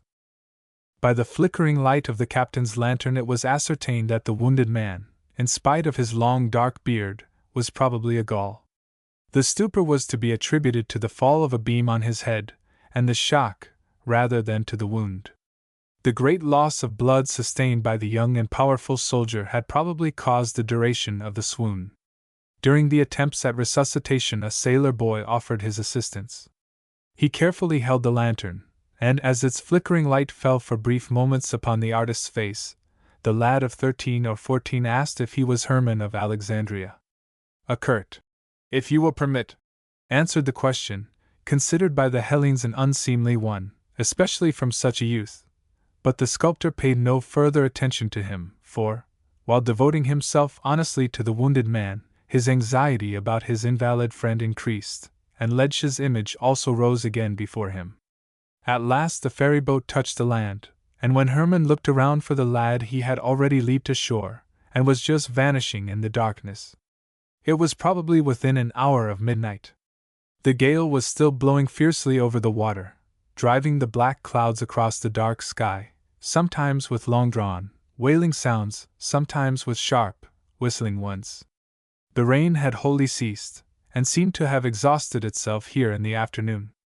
As Archias's white house was a considerable distance from the landing place of the ferryboat, Hermann had the wounded warrior carried to it by Biamite sailors, and again mounted his horse to ride to Myrtilus at as swift a trot as the soaked, wretched, but familiar road would permit.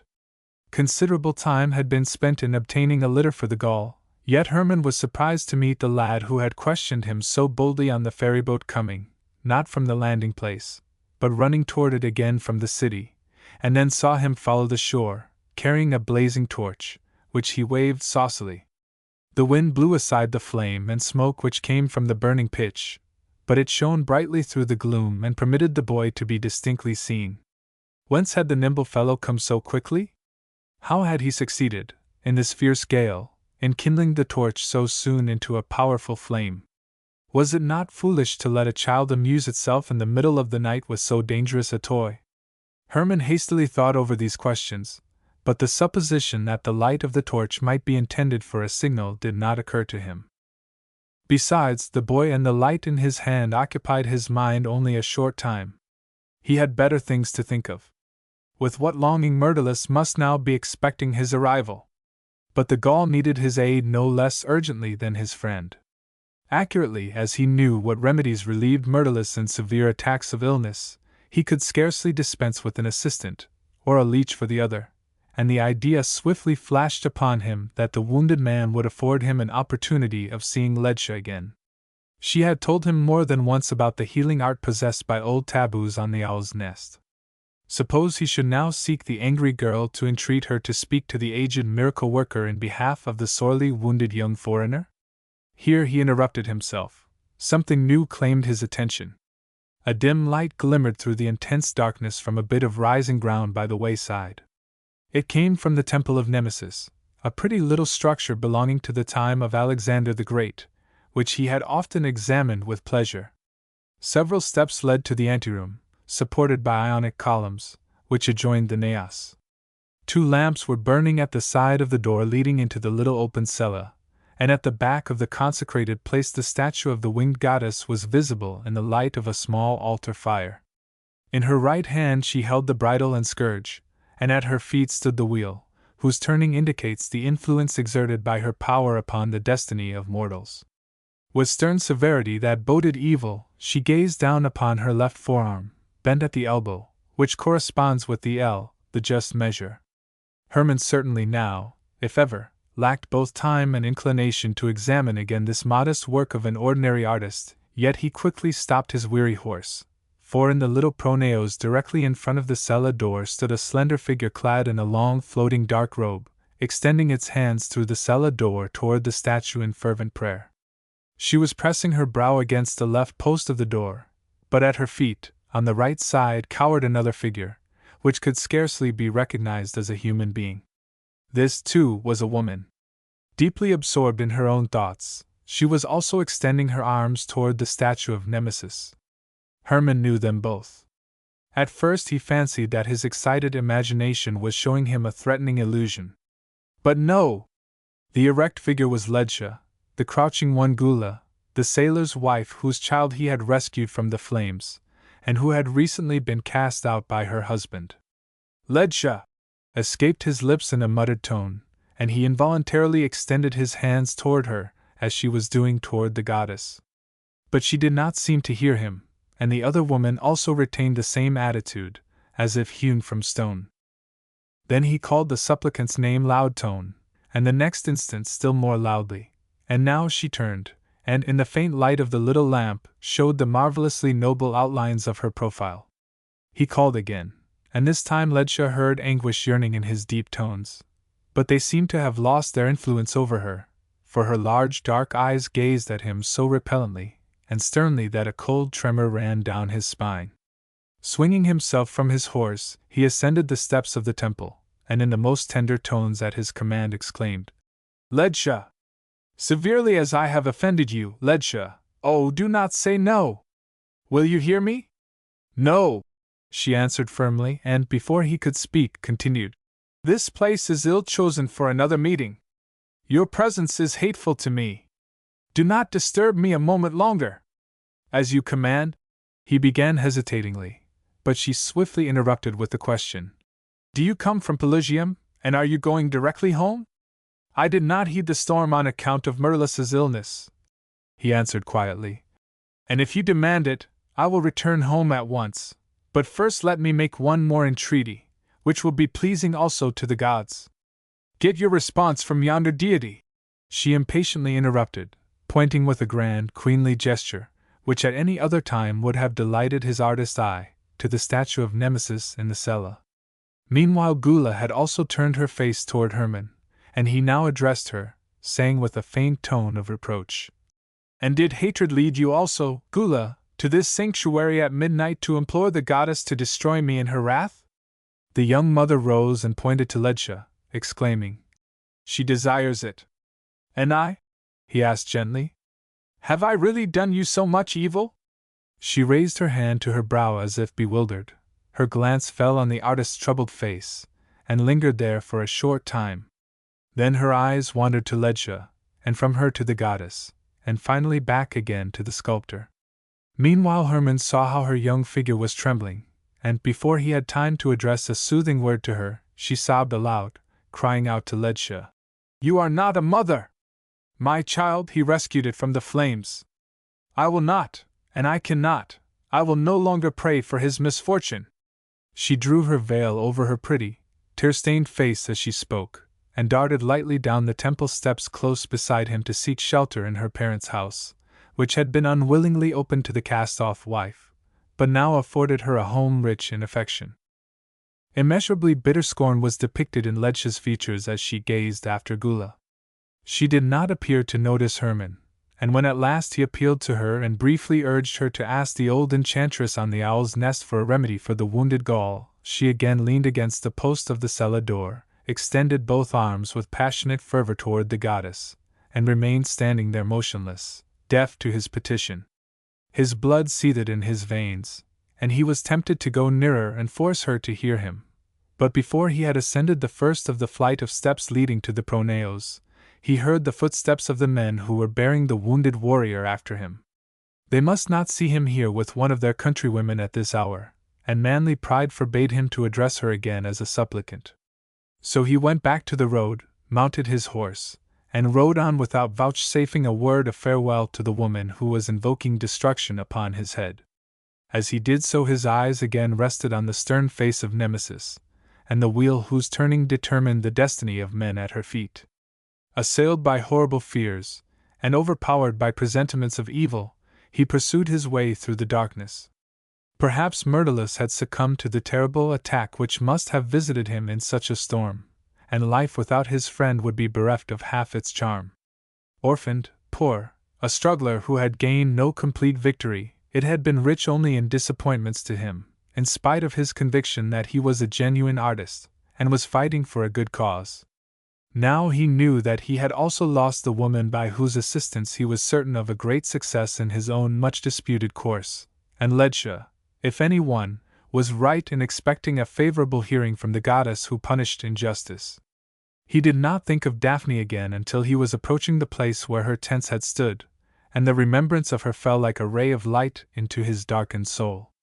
Yet on that spot had also been erected the wooden platform from which Althea had showed him the transformation into the spider, and the recollection of the foolish error into which the Thracian had drawn him disagreeably clouded the pleasant thought of Daphne. Chapter 17. Complete darkness enfolded the White House. Hermann saw only 2 windows lighted, the ones in his friend's studio, which looked out into the open square, while his own faced the water. What did this mean? It must be nearly midnight, and he could no longer expect Myrtilus to be still at work. He had supposed that he should find him in his chamber, supported by his slaves struggling for breath. What was the meaning of the light in the workrooms now? Where was his usually efficient Bias? He never went to rest when his master was to return home, yet the carrier dove must have announced his coming. But Hermann had also enjoined the care of Myrtilus upon the slave, and he was undoubtedly beside the sufferer's couch, supporting him in the same way that he had often seen his master. He was now riding across the open space, and he heard the men who carried the Gaul talking close behind him. Was the wounded barbarian the sole acquisition of this journey? The beat of his horse's hoofs and the voices of the Biamites echoed distinctly enough amid the stillness of the night, which was interrupted only by the roaring of the wind. And this disturbance of the deep silence around had entered the lighted windows before him, for a figure appeared at one of them, and, could he believe his own eyes? Myrtilus looked down into the square, and a joyous welcome rang from his lips as loudly as in his days of health. The darkness of the night suddenly seemed to Hermann to be illumined.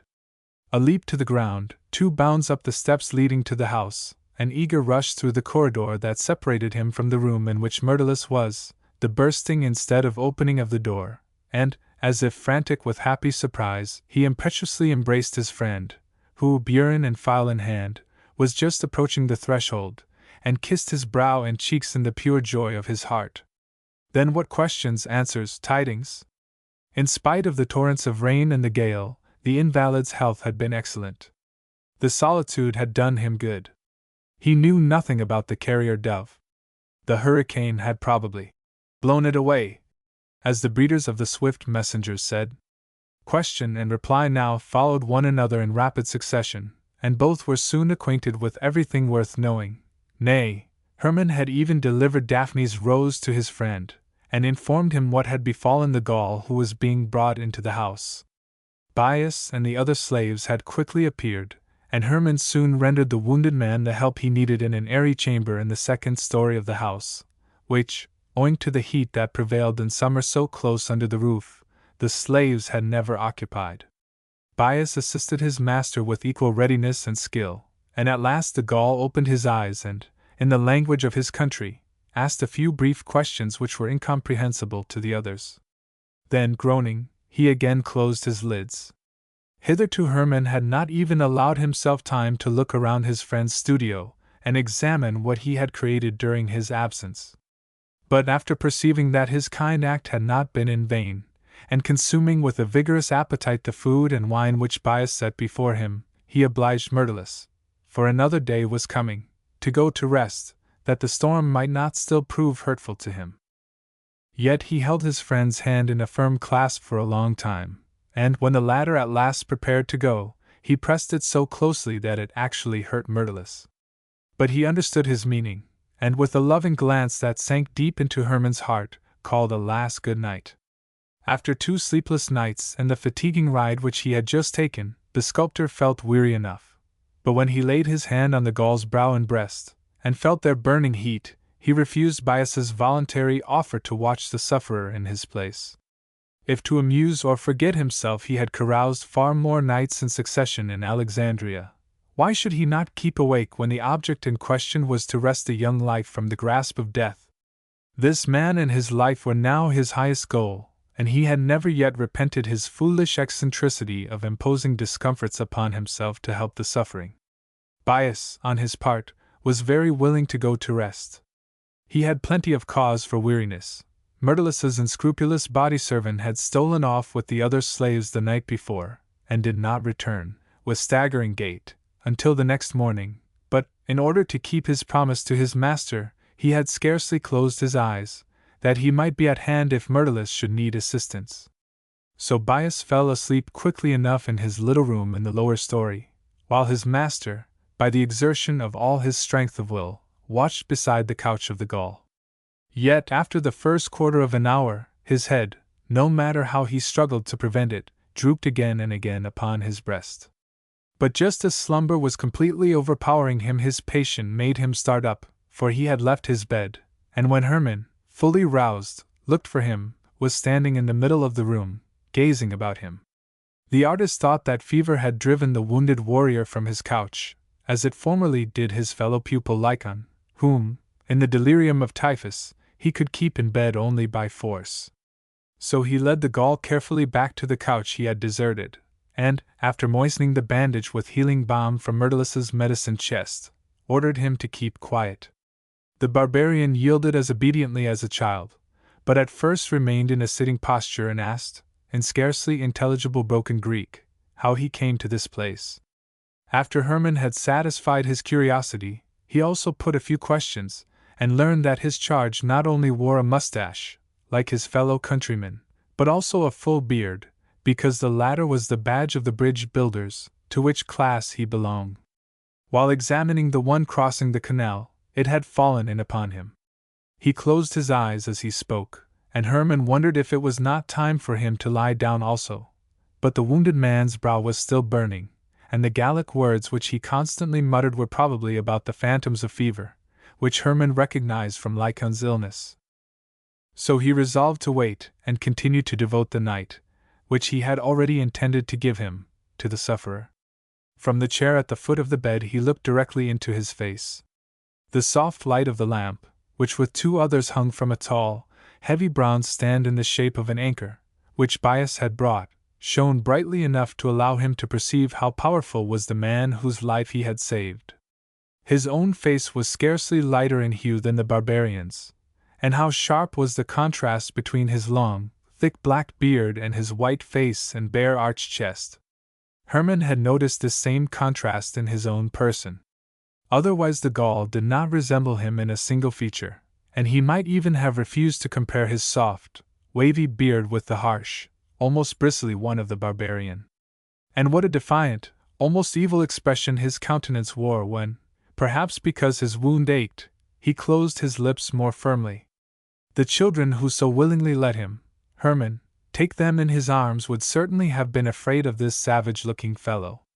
Yet in build, and at any rate in height and breadth of shoulders, there was some resemblance between him and the Gaul.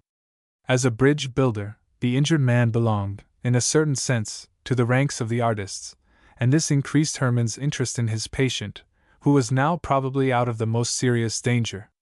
True, the Greek still cast many a searching glance at the barbarian, but his eyes closed more and more frequently, and at last the idea took possession of him that he himself was the wounded man on the couch, and someone else, who again was himself, was caring for him. He vainly strove to understand the impossibility of this division of his own being, but the more eagerly he did so the greater became his bewilderment. Suddenly the scene changed. Ledja had appeared. Bending over him, she lavished words of love, but when, in passionate excitement, he sprang from the couch to draw her toward him, she changed into the nemesis to whose statue she had just prayed. He stood still as if petrified, and the goddess, too, did not stir. Only the wheel which had rested at her feet began to move, and rolled, with a thundering din, sometimes around him, sometimes around the people who, as if they had sprung from the ground, formed a jeering company of spectators, and clapped their hands, laughed, and shouted whenever it rolled toward him and he sprang back in fear. Meanwhile the wheel constantly grew larger, and seemed to become heavier, for the wooden beams over which it rolled splintered, crashing like thin laths, and the spectators' shouts of applause sounded ruder and fiercer. Then mortal terror suddenly seized him, and while he shouted for help to Myrtilus, Daphne, and her father Archias, his slave Bias, the old comrade of Alexander, Philippus, and his wife, he awoke, bathed in perspiration, and looked about him. But he must still be under the spell of the horrible dream, for the rattling and clattering around him continued, and the bed where the wounded Gaul had lain was empty. Hermann involuntarily dipped his hand into the water which stood ready to wet the bandages, and sprinkled his own face with it. But if he had ever beheld life with waking eyes, he was doing so now. Yet the barbarian had vanished, and the noise in the house still continued. Was it possible that rats and mice? No! That was the shriek of a terrified human being, that a cry for help. This sound was the imperious command of a rough man's voice, no, he was not mistaken, that was his own name, and it came from the lips of his Myrtilus, anxiously, urgently calling for assistance. Then he suddenly realized that the White House had been attacked, that his friend must be rescued from robbers or the fury of a mob of Biamites, and, like the bent wood of a projectile when released from the noose which holds it to the ground, the virile energy that characterized him sprang upward with mighty power. The swift glance that swept the room was sent to discover a weapon, and before it completed the circuit Hermann had already grasped the bronze anchor with the long rod twined with leaves and the teeth turned downward. Only one of the 3 little vessels filled with oil that hung from it was burning. Before swinging the heavy standard aloft, he freed it from the lamps, which struck the floor with a clanging noise. The man to whom he dealt a blow with this ponderous implement would forget to rise. Then, as if running for a prize in the gymnasium, he rushed through the darkness to the staircase, and with breathless haste groped his way down the narrow, ladder-like steps. He felt himself an avenging, punishing power, like the nemesis who had pursued him in his dreams. He must wrest the friend who was to him the most beloved of mortals from the rioters. To defeat them himself seemed a small matter. His shout, "I am coming, Myrtilus! Snuphus, Bias, Dorcas, Cyrus! Here, follow me!" was to summon the old Egyptian doorkeeper and the slaves, and inform his friend of the approach of a deliverer. The loudest uproar echoed from his own studio. Its door stood wide open, and black smoke, mingled with the deep red and yellow flames of burning pitch, poured from it toward him. "Myrtilus!" he shouted at the top of his voice as he leaped across the threshold into the tumult which filled the spacious apartment, at the same time clashing the heavy iron anchor down upon the head of the broad-shouldered, half-naked fellow who was raising a clumsy lance against him. The pirate fell as though struck by lightning, and he again shouted, "Myrtilus!"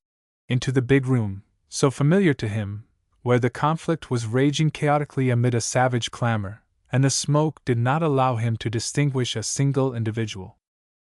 For the second time he swung the terrible weapon, and it struck to the floor the monster with a blackened face who had rushed toward him, but at the same time the anchor broke in two.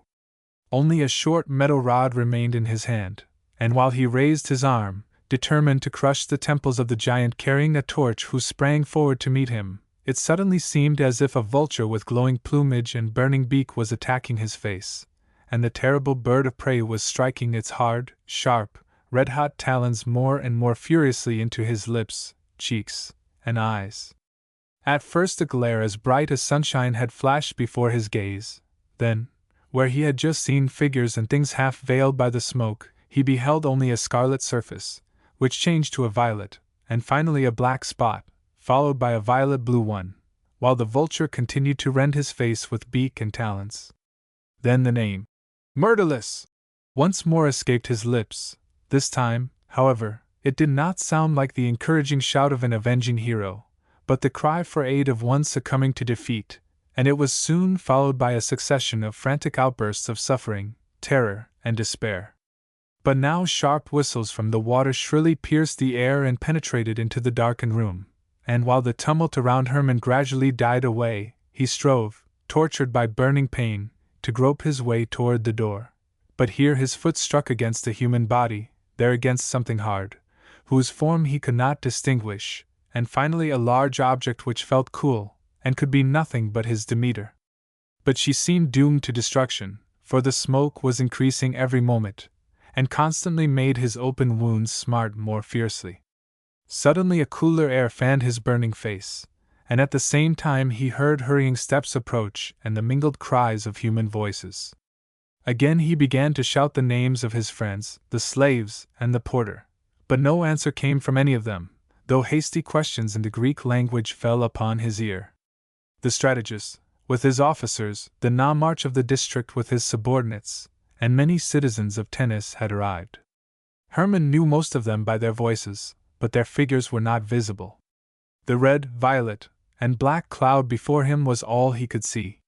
Yet, although the pain continued to torture him, and a voice in his soul told him that he was blinded, he did not allow the government officials who eagerly surrounded him to speak, only pointed hastily to his eyes, and then bade them enter Myrtilus's studio. The Egyptian cello, the Tennis goldsmith, who had assisted the artists in the preparation of the noble metal, and one of the police officers who had been summoned to rid the old house of the rats and mice which infested it, both knew the way. They must first try to save Myrtilus's work and, when that was accomplished, preserve his also from destruction by the flames. Leaning on the goldsmith's arm, Hermann went to his friend's studio. But before they reached it, smoke and flames poured out so densely that it was impossible even to gain the door. "Destroyed, a prey to the flames!" he groaned. And he. Then, like a madman, he asked if no one had seen Myrtilus, and where he was, but in vain, always in vain. At last the goldsmith who was leading him asked him to move aside, for all who had flocked to the White House when it was seized by the flames had joined in the effort to save the statue of Demeter, which they had found unharmed in his studio. 17 men, by the exertion of all their strength, were dragging the heavy statue from the house, which was almost on the point of falling into the square. Several others were bearing corpses into the open air, the old porter Snuffus and Myrtilus's body servant. Some motionless forms they were obliged to leave behind. Both the bodies had deep wounds. There was no trace of Myrtilus and Bias. Outside the storm had subsided, and a cool breeze blew refreshingly into Hermann's face. As he walked arm in arm with the notary Melampus, who had invited him to his house, and heard someone at his side exclaim, "How lavishly Eos is scattering her roses today!" he involuntarily lifted the cloth with which he had covered his smarting face to enjoy the beautiful flush of dawn, but again beheld nothing save a black and violet-blue surface. Then, drawing his hand from his guide's arm, he pressed it upon his poor, sightless, burning eyes, and in helpless rage, like a beast of prey which feels the teeth of the hunter's iron trap rend his flesh, groaned fiercely, "Blind! Blind!" and again and yet again, "Blind!" While the morning star was still paling, the lad who after Hermann's landing had raced along the shore with the burning torch glided into the little pronaos of the temple of Nemesis. Ledja was still standing by the doorpost of the cella with uplifted hand, so deeply absorbed in fervent prayer that she did not perceive the approach of the messenger until he called her. "Succeeded?" she asked in a muffled tone, interrupting his hasty greeting. "You must give the goddess what you vowed," was the reply. "Hanno sends you the message. And also, you must come with me in the boat quickly at once." "Where?" the girl demanded. "Not on board the Hydra yet," replied the boy hurriedly. "First only to the old man on the Megara. The dowry is ready for your father. But there is not a moment to lose." "Well, well," she gasped hoarsely. "But first, shall I find the man with the black beard on board of one of the ships?" "Certainly," answered the lad proudly, grasping her arm to hurry her, but she shook him off violently, turned toward the cella again, and once more lifted her hands and eyes to the statue of Nemesis. Then she took up the bundle she had hidden behind a pillar, drew from it a handful of gold coins, which she flung into the box intended for offerings, and followed the boy.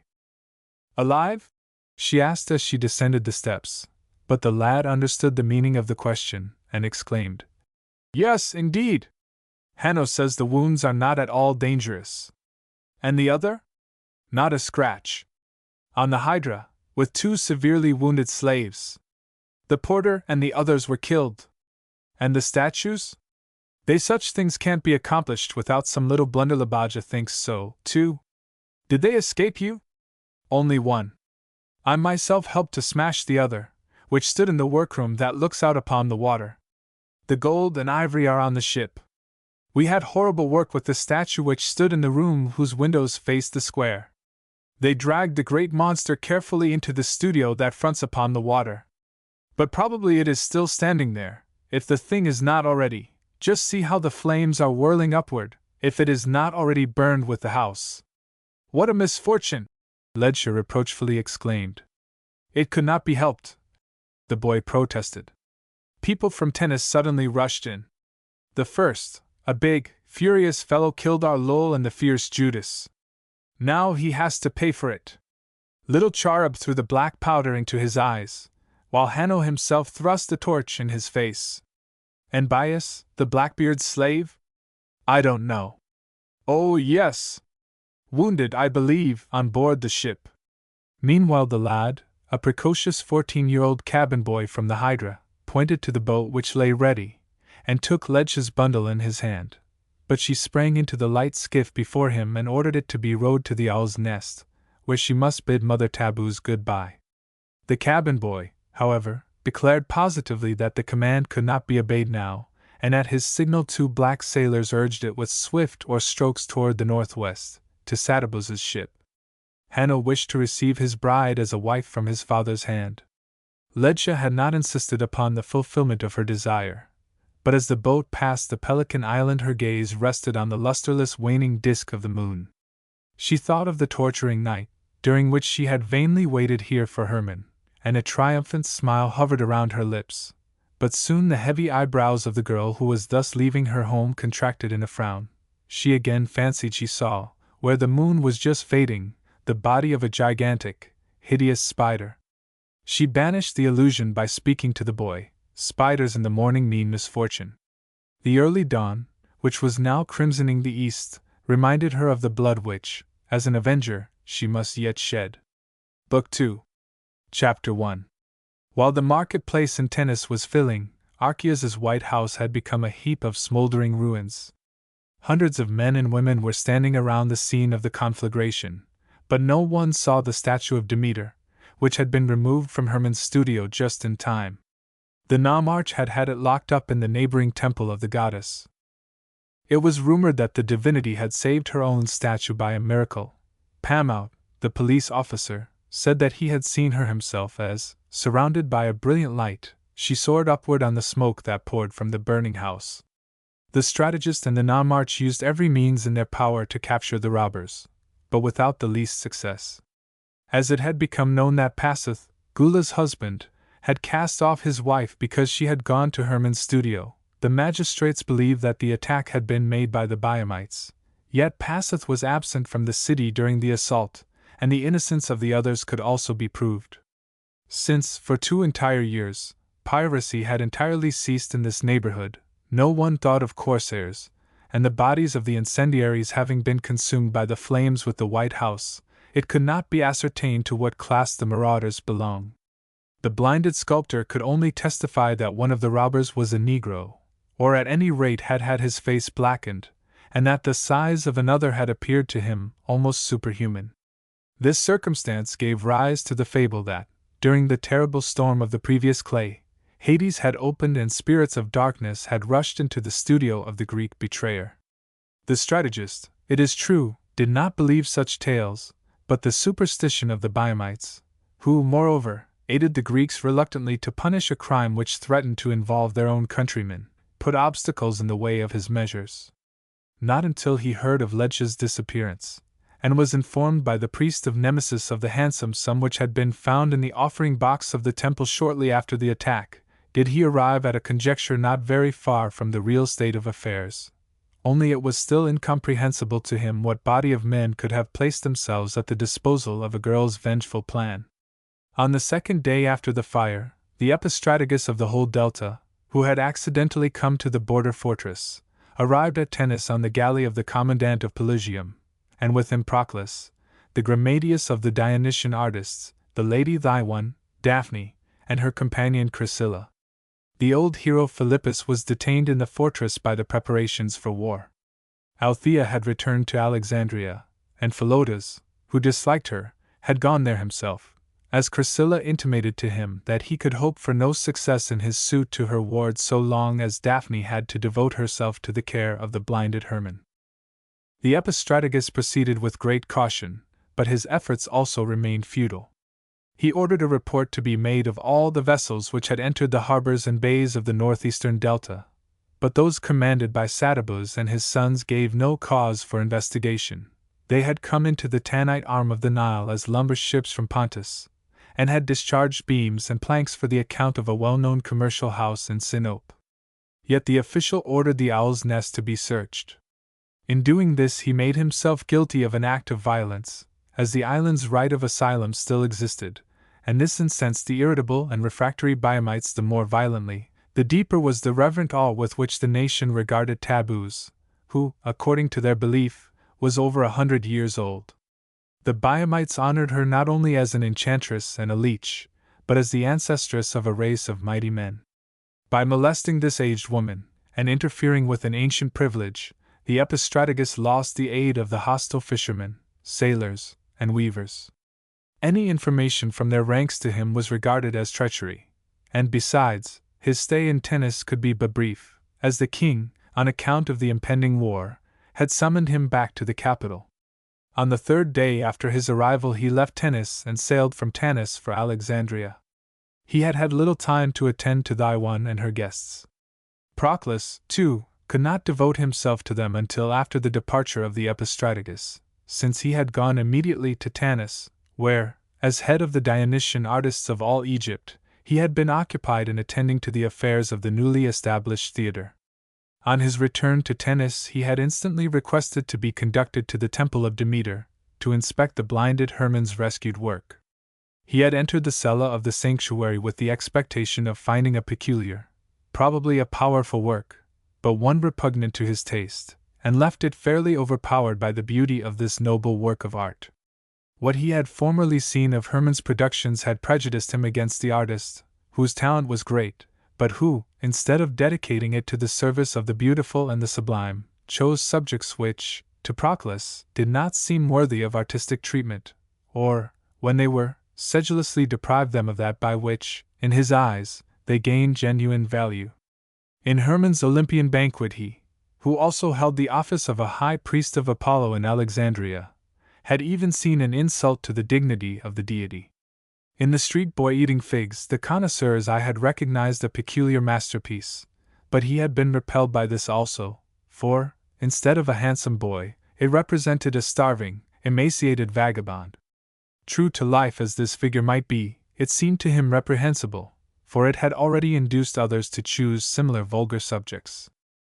When recently at Althea's performance he had met Hermann and saw how quickly his beautiful traveling companion allowed herself to be induced to bestow the wreath on the handsome, black-bearded fellow, it vexed him, and he had therefore treated him with distant coldness, and allowed him to perceive the disapproval which the direction taken by his art had awakened in his mind. In the presence of Hermann's Demeter, the opinion of the experienced man and intelligent connoisseur had suddenly changed. The creator of this work was not only one of the foremost artists of his day, nay, he had also been permitted to fathom the nature of the deity, and to bestow upon it a perfect form. This Demeter was the most successful personification of the divine goodness which rewards the sowing of seed with the harvest. When Hermann created it, Daphne's image had hovered before his mind, even if he had not been permitted to use her as a model, and of all the maidens whom he knew there was scarcely one better suited to serve as the type for the Demeter. So what he had seen in Pelusium, and learned from women, was true. The heart and mind of the artist who had created this work were not filled with the image of Althea, who during the journey had bestowed many a mark of favor upon the aging man, and with whom he was obliged to work hand in hand for Queen Arsinoe's plans, but the daughter of Archias, and this circumstance also aided in producing his change of view. Hermann's blindness, it was to be hoped, would be cured. Duty, and perhaps also interest, commanded him to show him frankly how highly he estimated his art and his last work. After the arrival of the one and Daphne, Hermann had consented to accompany them on board the Proserpina, their spacious galley. True, he had yielded reluctantly to this arrangement of his parents' old friend, and neither she nor Daphne had hitherto succeeded in soothing the fierce resentment against fate which filled his soul after the loss of his sight and his dearest friend.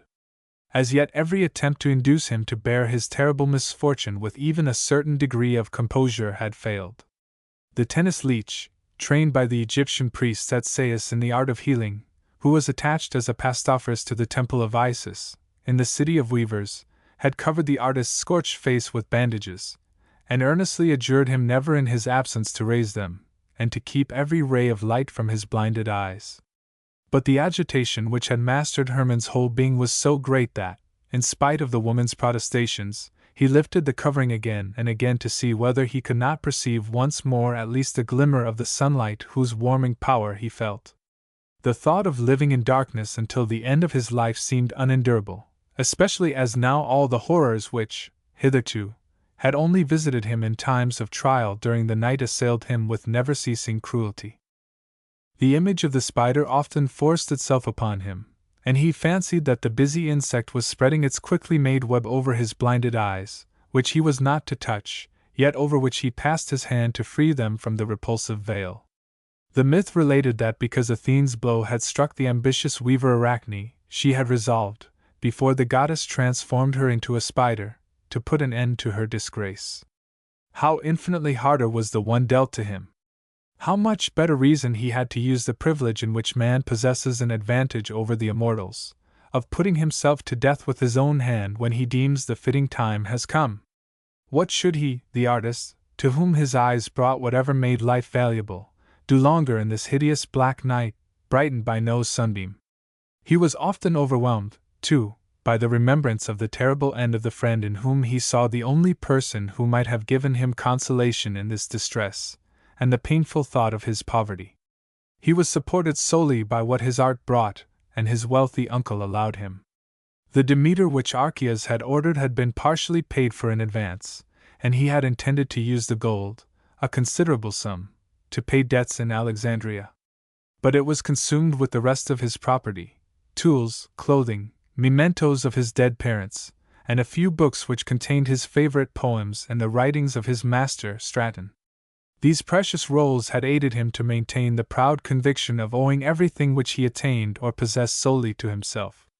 It had again become perfectly clear to him that the destiny of earth-born mortals was not directed by the gods whom men had invented after their own likeness, in order to find causes for the effects which they perceived, but by deaf and blind chance.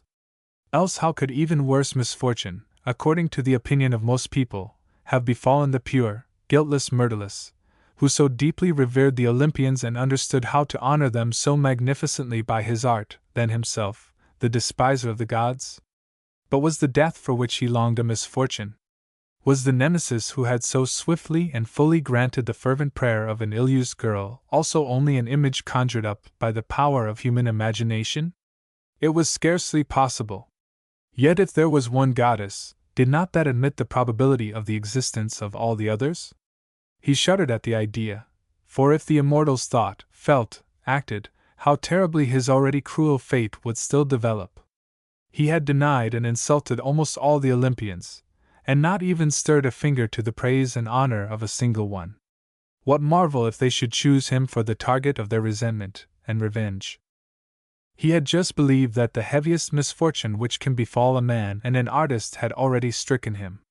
Now he felt that this, too, had been an error, for, like a physical pain, he realized the collapse of the proud delusion of being independent of every power except himself, freely and arbitrarily controlling his own destiny, owing no gratitude except to his own might, and being compelled to yield to nothing save the enigmatical, pitiless power of eternal laws or their cooperation. so incomprehensible to the human intellect, called chance, which took no heed of merit or unworthiness. Must he, who had learned to silence and to starve every covetous desire, in order to require no gifts from his own uncle and his wealthy kinsman and friend, and be able to continue to hold his head high, as the most independent of the independent, now, in addition to all his other woe, be forced to believe in powers that exercised an influence over his every act? Must he recognize praying to them and thanking them as the demand of justice, of duty, and wisdom? Was this possible either?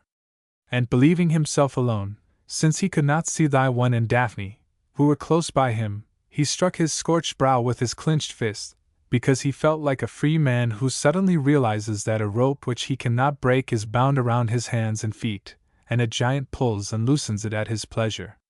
Yet no! Better die than become for gods and men a puppet that obeys every jerk of visible and invisible hands. Starting up in violent excitement, he tore the bandage from his face and eyes, declaring, as thy one seriously reprimanded him, that he would go away, no matter where, and earn his daily bread at the handmill, like the blind Ethiopian slave whom he had seen in the cabinetmaker's house at Tennis. Then Daphne spoke to him tenderly, but her soothing voice caused him keener pain than his old friend's stern one. To sit still longer seemed unendurable, and with the intention of regaining his lost composure by pacing to and fro, he began to walk, but at the first free step he struck against the little table in front of Thyone's couch, and as it upset and the vessels containing water fell with it, clinking and breaking, he stopped, and, as if utterly crushed, groped his way back, with both arms outstretched, to the armchair he had quitted. If he could only have seen Daphne press her handkerchief first to her eyes, from which tears were streaming, and then to her lips, that he might not hear her sobs, if he could have perceived how Thyone's wrinkled old face contracted as if she were swallowing a colocynth apple, while at the same time she patted his strong shoulder briskly, exclaiming with forced cheerfulness, "Go on, my boy! The steed rears when the hornet stings! Try again, if it only soothes you! We will take everything out of your way. You need not mind the water jars. The potter will make new ones." Then Hermann threw back his burning head, rested it against the back of the chair, and did not stir until the bandage was renewed. How comfortable it felt! He knew, too, that he owed it to Daphne. The matron's fingers could not be so slender and delicate, and he would have been more than glad to raise them to his lips and thank her, but he denied himself the pleasure. If she really did love him, the bond between them must now be severed, for, even if her goodness of heart extended far enough to induce her to unite her blooming young existence to his crippled one, how could he have accepted the sacrifice without humiliating himself?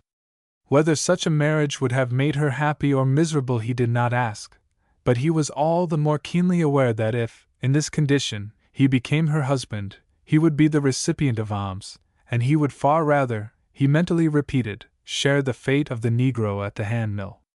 The expression of his features revealed the current of his thoughts to Daphne, and much as she wished to speak to him, she forced herself to remain silent, that the tones of her voice might not betray how deeply she was suffering with him. But he himself now longed for a kind word from her lips, and he had just asked if she was still there when that one announced a visit from the Grammateus Proclus. He had recently felt that this man was unfriendly to him, and again his anger burst forth. To be exposed in the midst of his misery to the scorn of a despiser of his art was too much for his exhausted patience. But here he was interrupted by Proclus himself, who had entered the darkened cabin where the blind man remained very soon after that one. Hermann's last words had betrayed to the experienced courtier how well he remembered his unkind remarks, so he deferred the expression of his approval, and began by delivering the farewell message of the epistrategus, who had been summoned away so quickly. He stated that his investigations had discovered nothing of importance, except, perhaps, the confirmation of the sorrowful apprehension that the admirable Myrtilus had been killed by the marauders. A carved stone had been found under the ashes, and Cello, the tennis goldsmith, said he had had in his own workshop the gem set in the hapless artist's shoulder clasp, and supplied it with a new pin. While speaking, he took Hermann's hand and gave him the stone, but the artist instantly used his fingertips to feel it. Perhaps it really did belong to the clasp Myrtilus wore, for, although still unpracticed in groping, He recognized that a human head was carved in relief upon the stone, and Rydilus's had been adorned with the likeness of the Epicurean. The damaged little work of art, in the opinion of Proclus and Daphne, appeared to represent this philosopher, and at the thought that his friend had fallen a victim to the flames, Hermann bowed his head and exerted all his strength of will in order not to betray by violent sobs how deeply this idea pierced his heart. The one, shrugging her shoulders mournfully, pointed to the suffering artist. Proclus nodded significantly, and, moving nearer to Hermann, informed him that he had sought out his Demeter and found the statue uninjured. He was well aware that it would be presumptuous to offer consolation in so heavy an affliction, and after the loss of his dearest friend, yet perhaps Hermann would be glad to hear his assurance that he, whose judgment was certainly not unpracticed, numbered his work among the most perfect which the sculptor's art had created in recent years. "I myself best know the value of this Demeter," the sculptor broke in harshly. "Your praise is the bit of honey which is put into the mouth of the hurt child." "No, my friend," Proclus protested with grave decision. "I should express no less warmly the ardent admiration with which this noble figure of the goddess fills me if you were well and still possessed your sight. You were right just now when you alluded to my aversion, or, let us say, lack of appreciation of the individuality of your art, but this noble work changes everything, and nothing affords me more pleasure than that I am to be the first to assure you how magnificently you have succeeded in this statue." "The first," Hermann again interrupted harshly. "But the second and third will be lacking in Alexandria. What a pleasure it is to pour the gifts of sympathy upon one to whom we wish ill! But however successful my Demeter may be, you would have awarded the prize twice over to the one by Myrtilus." "Wrong, my young friend," the statesman protested with honest zeal. "All honor to the great dead, whose end was so lamentable, but in this contest, let me swear it by the goddess herself, you would have remained victor, for, at the utmost, nothing can rank with the incomparable save a work of equal merit, and, I know life and art, two artists rarely or never succeed in producing anything so perfect as this masterpiece at the same time and in the same place." "Enough!" gasped Hermann, hoarse with excitement, but Proclus, with increasing animation, continued. "Brief as is our acquaintance, you have probably perceived that I do not belong to the class of flatterers, and in Alexandria it has hardly remained unknown to you that the younger artists number me, to whom the office of judge so often falls, among the sterner critics. Only because I desire their best good do I frankly point out their errors. The multitude provides the praise. It will soon flow upon you also in torrents, I can see its approach, and as this blindness, if the august Aesculapius and healing Isis aid, will pass away like a dreary winter night, it would seem to me criminal to deceive you about your own ability and success. I already behold you creating other works to the delight of gods and men, but this Demeter extorts boundless, enthusiastic appreciation, both as a whole, and in detail, it is faultless and worthy of the most ardent praise. Oh, how long it is, my dear, unfortunate friend, since I could congratulate any other Alexandrian with such joyful confidence upon the most magnificent success. Every word, you may believe it, which comes to you in commendation of this last work from lips and used to eulogy is sincerely meant, and as I utter it to you I shall repeat it in the presence of the king, Archias, and the other judges." Daphne, with hurried breath, deeply flushed cheeks, and sparkling eyes, had fairly hung upon the lips of the clever connoisseur. She knew Proclus, and his dreaded, absolutely inconsiderate acuteness, and was aware that this praise expressed his deepest conviction. Had he been dissatisfied with the statue of Demeter, or even merely superficially touched by its beauty, he might have shrunk from wounding the unfortunate artist by censure, and remained silent, but only something grand, consummate, could lead him to such warmth of recognition. She now felt it a misfortune that she and Naiwan had hitherto been prevented, by anxiety for their patient, from admiring his work. Had it still been light, she would have gone to the temple of Demeter at once, but the sun had just set, and Proclus was obliged to beg her to have patience. As the cases were standing finished at the cabinetmaker's, the statue had been packed immediately, under his own direction, and carried on board his ship, which would convey it with him to the capital the next day.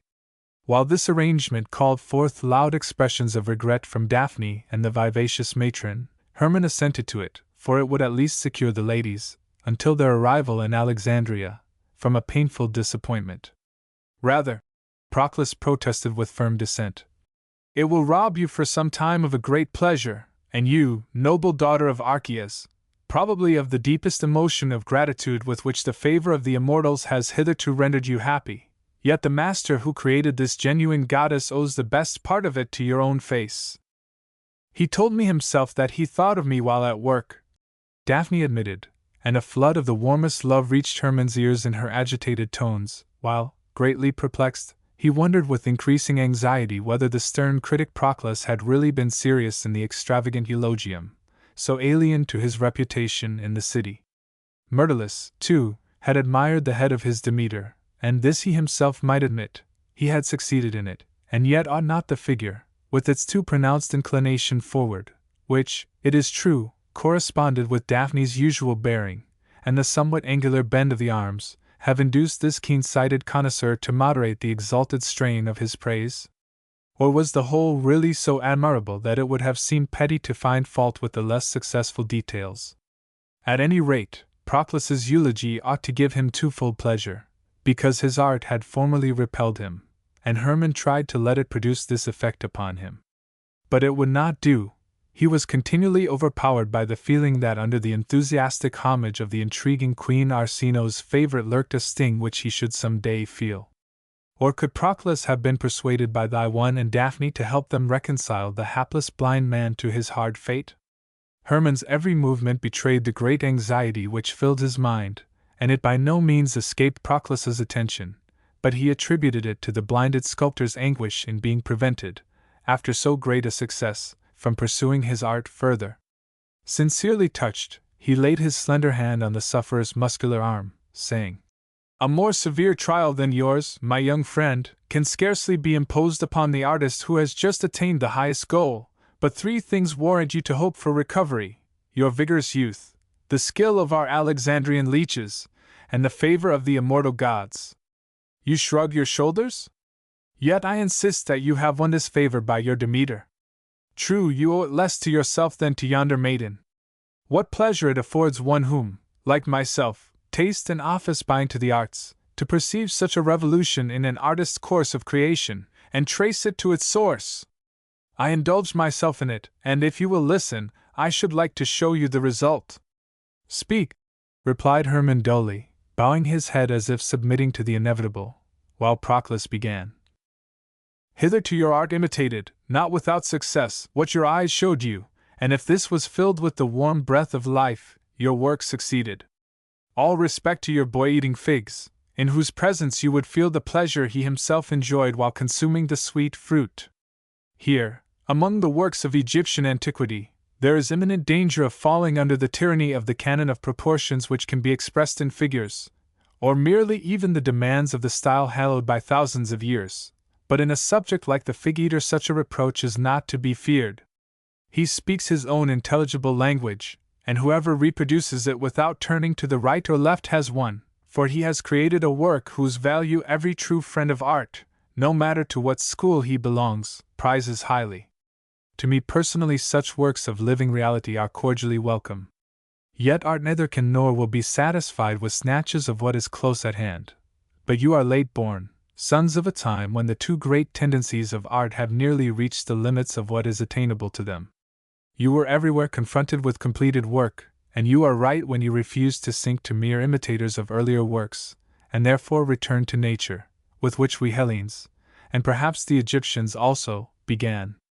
The latter forgot her, the former, we Greeks, continued to cling to her closely. Some few, Hermann eagerly interrupted the other, still think it worth the trouble to take from her what she alone can bestow. They save themselves the toilsome search for the model which others so successfully used before them, and bronze and marble still keep wonderfully well. Bring out the old masterpieces. Take the head from this one, the arm from that, etc. The pupil impresses the proportions on his mind. Only so far as the longing for the beautiful permits do even the better ones remain faithful to nature, not a finger's breadth more. Quite right. The other went on calmly. But your objection only brings one nearer the goal. How many who care only for applause content themselves today, unfortunately, with nature at second hand. Without returning to her eternally fresh, inexhaustible spring, they draw from the conveniently accessible wells which the great ancients dug for them. I know these many, Hermann wrathfully exclaimed. They are the brothers of the Homeric poets, who take verses from the Iliad and Odyssey to piece out from them their own pitiful poems. Excellent, my son! Exclaimed thy one, laughing, and Daphne remarked that the poet Cleon had surprised her father with such a poem a few weeks before. It was a marvelous bit of botchwork, and yet there was a certain meaning in the production, compiled solely from Homeric verses. Diam's Hecuba, observed Proclus, and the Aphrodite by Hippias, which were executed in marble, originated in the same way, and deserve no better fate, although they please the great multitude. But praised be my lord Apollo, our age can also boast of other artists. Filled with the spirit of the god, they are able to model truthfully and faithfully even the forms of the immortals invisible to the physical eye. They stand before the spectator as if borrowed from nature, for their creators have filled them with their own healthy vigor. Our poor Myrtilus belong to this class, and, after your Demeter, the world will include you in it also. And yet, answered Hermann in a tone of dissent, I remained faithful to myself, and put nothing at all of my own personality, into the forms borrowed from nature. What need of that was there? Asked Proclus with a subtle smile. Your models spared you the task. And this at last brings me to the goal I desired to reach. As the great Athenians created types for eternity, so also does nature at times in a happy hour, for her own pleasure, and such a model you found in our Daphne. No contradiction, my dear young lady.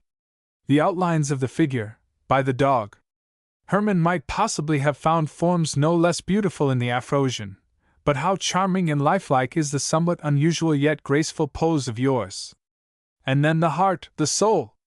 In your companionship our artist had nothing to do except lovingly to share your feelings in order to have at his disposal everything which renders so dear to us all, the giver of bread, the preserver of peace, the protector of marriage, the creator and supporter of the law of moderation in nature, as well as in human existence.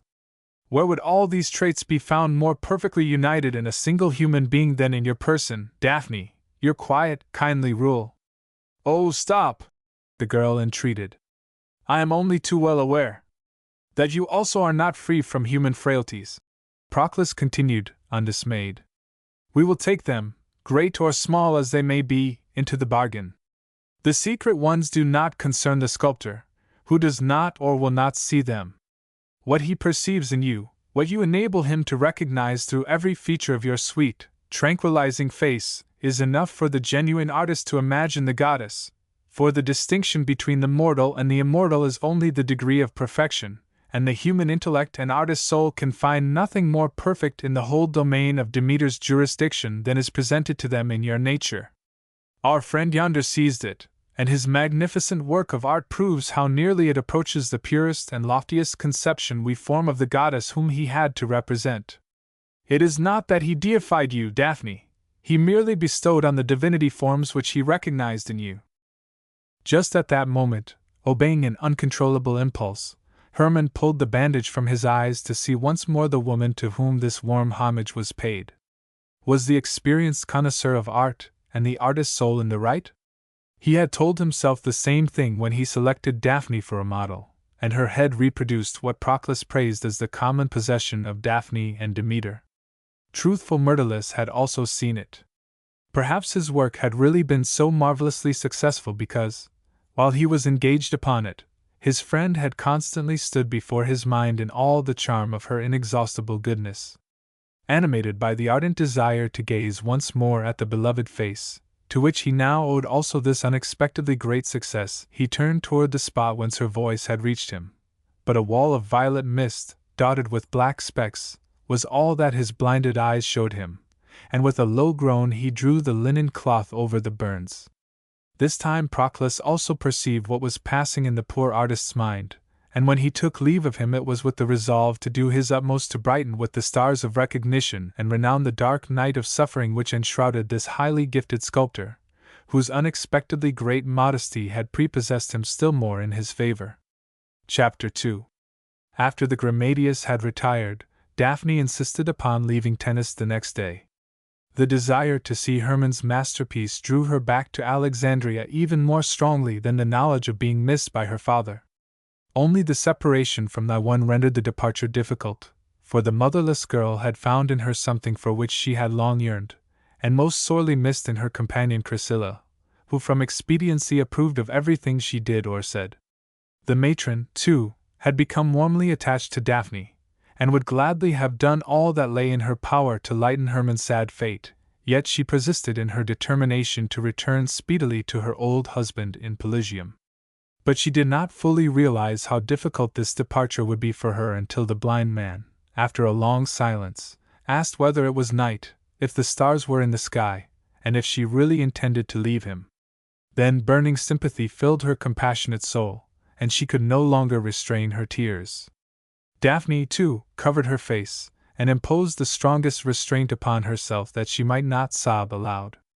So it seemed a boon to both when Hermann expressed the desire to spend part of the night on deck. This desire contained a summons to action, and to be able to bestir themselves in useful service appeared like a favor to the one and Daphne. Without calling upon a slave, a female servant, or even Chrysilla for the smallest office, the two prepared a couch on deck for the blind man, and, leaning on the girl's stronger arm, he went up into the open air. There he stretched both arms heavenward, inhaled deep breaths of the cool night breeze, and thirstily emptied the goblet of wine which Daphne mixed and gave him with her own hand. Then, with a sigh of relief, he said, "Everything has not grown black yet." A delightful feeling of pleasure takes possession even of the blind man when the open air refreshes him and the wine warms his blood in the sunshine of your kindness. And much better things are still in prospect, Daphne assured him. Just think what rapture it will be when you are permitted to see the light again after so long a period of darkness. When? Repeated Hermann, his head drooping as he spoke. It must be so, rang with confident assurance from Thyone's lips. And then, added Daphne, gazing sometimes upward to the firmament strewn with shining stars, sometimes across the broad, rippling expanse of the water, in which the reflection of the heavenly bodies shimmered in glittering, silvery radiance. Yes, Hermann, who would not be glad to exchange with you then? You may shake your head, but I would take your place quickly and with joyous courage. There is a proof of the existence of the gods, which so exactly suits the hour when you will again see, enjoy, admire what this dreary darkness now hides from you. It was a philosopher who used it. I no longer know which one. How often I have thought of it since this cruel misfortune befell you! And now— Go on, Hermann interrupted with a smile of superiority. You are thinking of Aristotle's man who grew up in a dark cave. The conditions which must precede the devout astonishment of the liberated youth when he first emerged into the light and the verdant world would certainly exist in me. Oh, not in that way, pleaded the wounded girl, and one exclaimed. What is the story of the man you mention? We don't talk about Aristotle and such subjects in Pelusium. Perhaps they are only too much discussed in Alexandria, said the blind artist. The Stagirite, as you have just heard, seeks to prove the existence of the gods by the man of whom I spoke. No, he does prove it, protested Daphne. Just listen, Mother Thyon. A little boy grows up from earliest childhood into a youth in a dark cave. Then suddenly its doors are opened to him. For the first time he sees the sun, moon, and stars, flowers and trees, perhaps even a beautiful human face. But at the moment when all these things rush upon him like so many incomprehensible marvels, must he not ask himself who created all this magnificence? And the answer which comes to him— There is only one, cried the matron. The omnipotent gods. Do you shrug your shoulders at that, son of the pious Aragon? Why, of course. The child who still feels the blows probably rebels against his earthly father. But if I see aright, the resentment will not last when you, like the man, go out of the cave and your darkness also passes away. Then the power from which you turn defiantly will force itself upon you, and you will raise your hands in grateful prayer to the rescuing divinity. As to us women, we need not be drawn out of a cave to recognize it. A mother who reared 3 stalwart sons, I will say nothing of the daughters, cannot live without them. Why are they so necessary to her? Because we love our children twice as much as ourselves, and the danger which threatens them alarms the poor mother's heart thrice as much as her own. Then it needs the helping powers. Even though they often refuse their aid, we may still be grateful for the expectation of relief. I have poured forth many prayers for the three, I assure you, and after doing so with my whole soul, then, my son, no matter how wildly the storm had raged within my breast, calmness returned, and hope again took her place at the helm. In the school of the denier of the gods, you forgot the immortals above and depended on yourself alone. Now you need a guide, or even 2 or 3 of them, in order to find the way. If your mother were still alive, you would run back to her to hide your face in her lap. But she is dead, and if I were as proud as you, before clasping the sustaining hand of another mortal I would first try whether one would not be voluntarily extended from among the Olympians. If I were you, I would begin with Demeter, whom you honored by so marvelous a work. Hermann waved his hand as if brushing away a troublesome fly, exclaiming impatiently, The gods, always the gods! I know by my own mother thy one, what you women are, though I was only 7 years old when I was bereft of her by the same powers that you call good and wise, and who have also robbed me of my eyesight, my friend, and all else that was dear. I thank you for your kind intention, and you, too, Daphne, for recalling the beautiful allegory. How often we have argued over its meaning! If we continued the discussion, perhaps it might pleasantly shorten the next few hours, which I dread as I do my whole future existence. But I should be obliged in the outset to yield the victory to you. The great Herophilus is right when he transfers the seat of thought from the heart to the head. What a wild tumult is raging here behind my brow, and how one voice drowns another! The medley baffles description. I could more easily count with my blind eyes the cells in a honeycomb than refute with my bewildered brain even one shrewd objection. It seems to me that we need our eyes to understand things. We certainly do to taste. Whatever I eat and drink, langusti and melons, light mariotic wine and the dark liquor of Bibulus, my tongue can scarcely distinguish it. The leech assures me that this will pass away, but until the chaos within merges into endurable order there is nothing better for me than solitude and rest, rest, rest. We will not deny them to you, replied thy one, glancing significantly at Daphne. Proclus's enthusiastic judgment was sincerely meant. Begin by rejoicing over it in the inmost depths of your heart, and vividly imagining what a wealth of exquisite joys will be yours through your last masterpiece. Willingly, if I can, replied the blind man, gratefully extending his hand. If I could only escape the doubt whether the most cruel tyrant could devise anything baser than to rob the artist, the very person to whom it is everything, of his sight. Yes, it is terrible, Daphne assented. Yet it seems to me that a richer compensation for the lost gift is at the disposal of you artists than of us other mortals, for you understand how to look with the eyes of the soul. With them you retain what you have seen, and illumine it with a special radiance. Homer was blind, and for that very reason, I think, the world and life became clear and transfigured for him, though a veil concealed both from his physical vision. The poet! Hermann exclaimed. He draws from his own soul what sight, and sight alone, brings to us sculptors. And, besides, his spirit remained free from the horrible darkness that assailed mine. Joy itself, Daphne, has lost its illuminating power within. What, girl, what is to become of the heart in which even hope was destroyed? Defend it manfully and keep up your courage, she answered softly. But he pressed her hand firmly, and, in order not to betray how self-compassion was melting his own soul, burst forth impetuously. Say rather, crush the wish whose fulfillment is self-humiliation.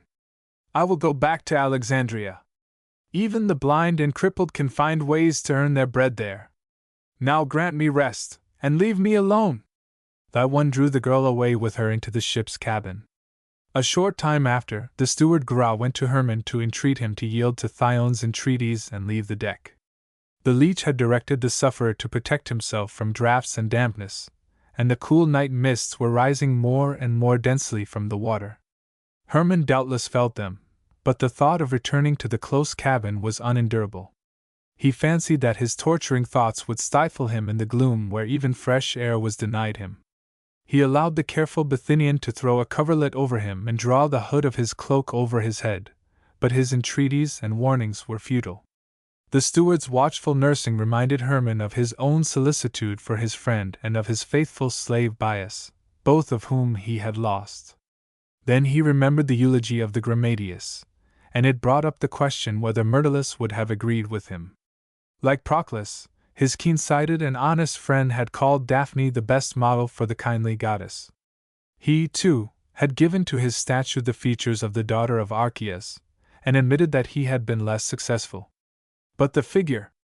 Perhaps he, Hermann, in his perpetual dissatisfaction with himself had condemned his own work too severely, but that it lacked the proper harmony had escaped neither Myrtilus nor himself.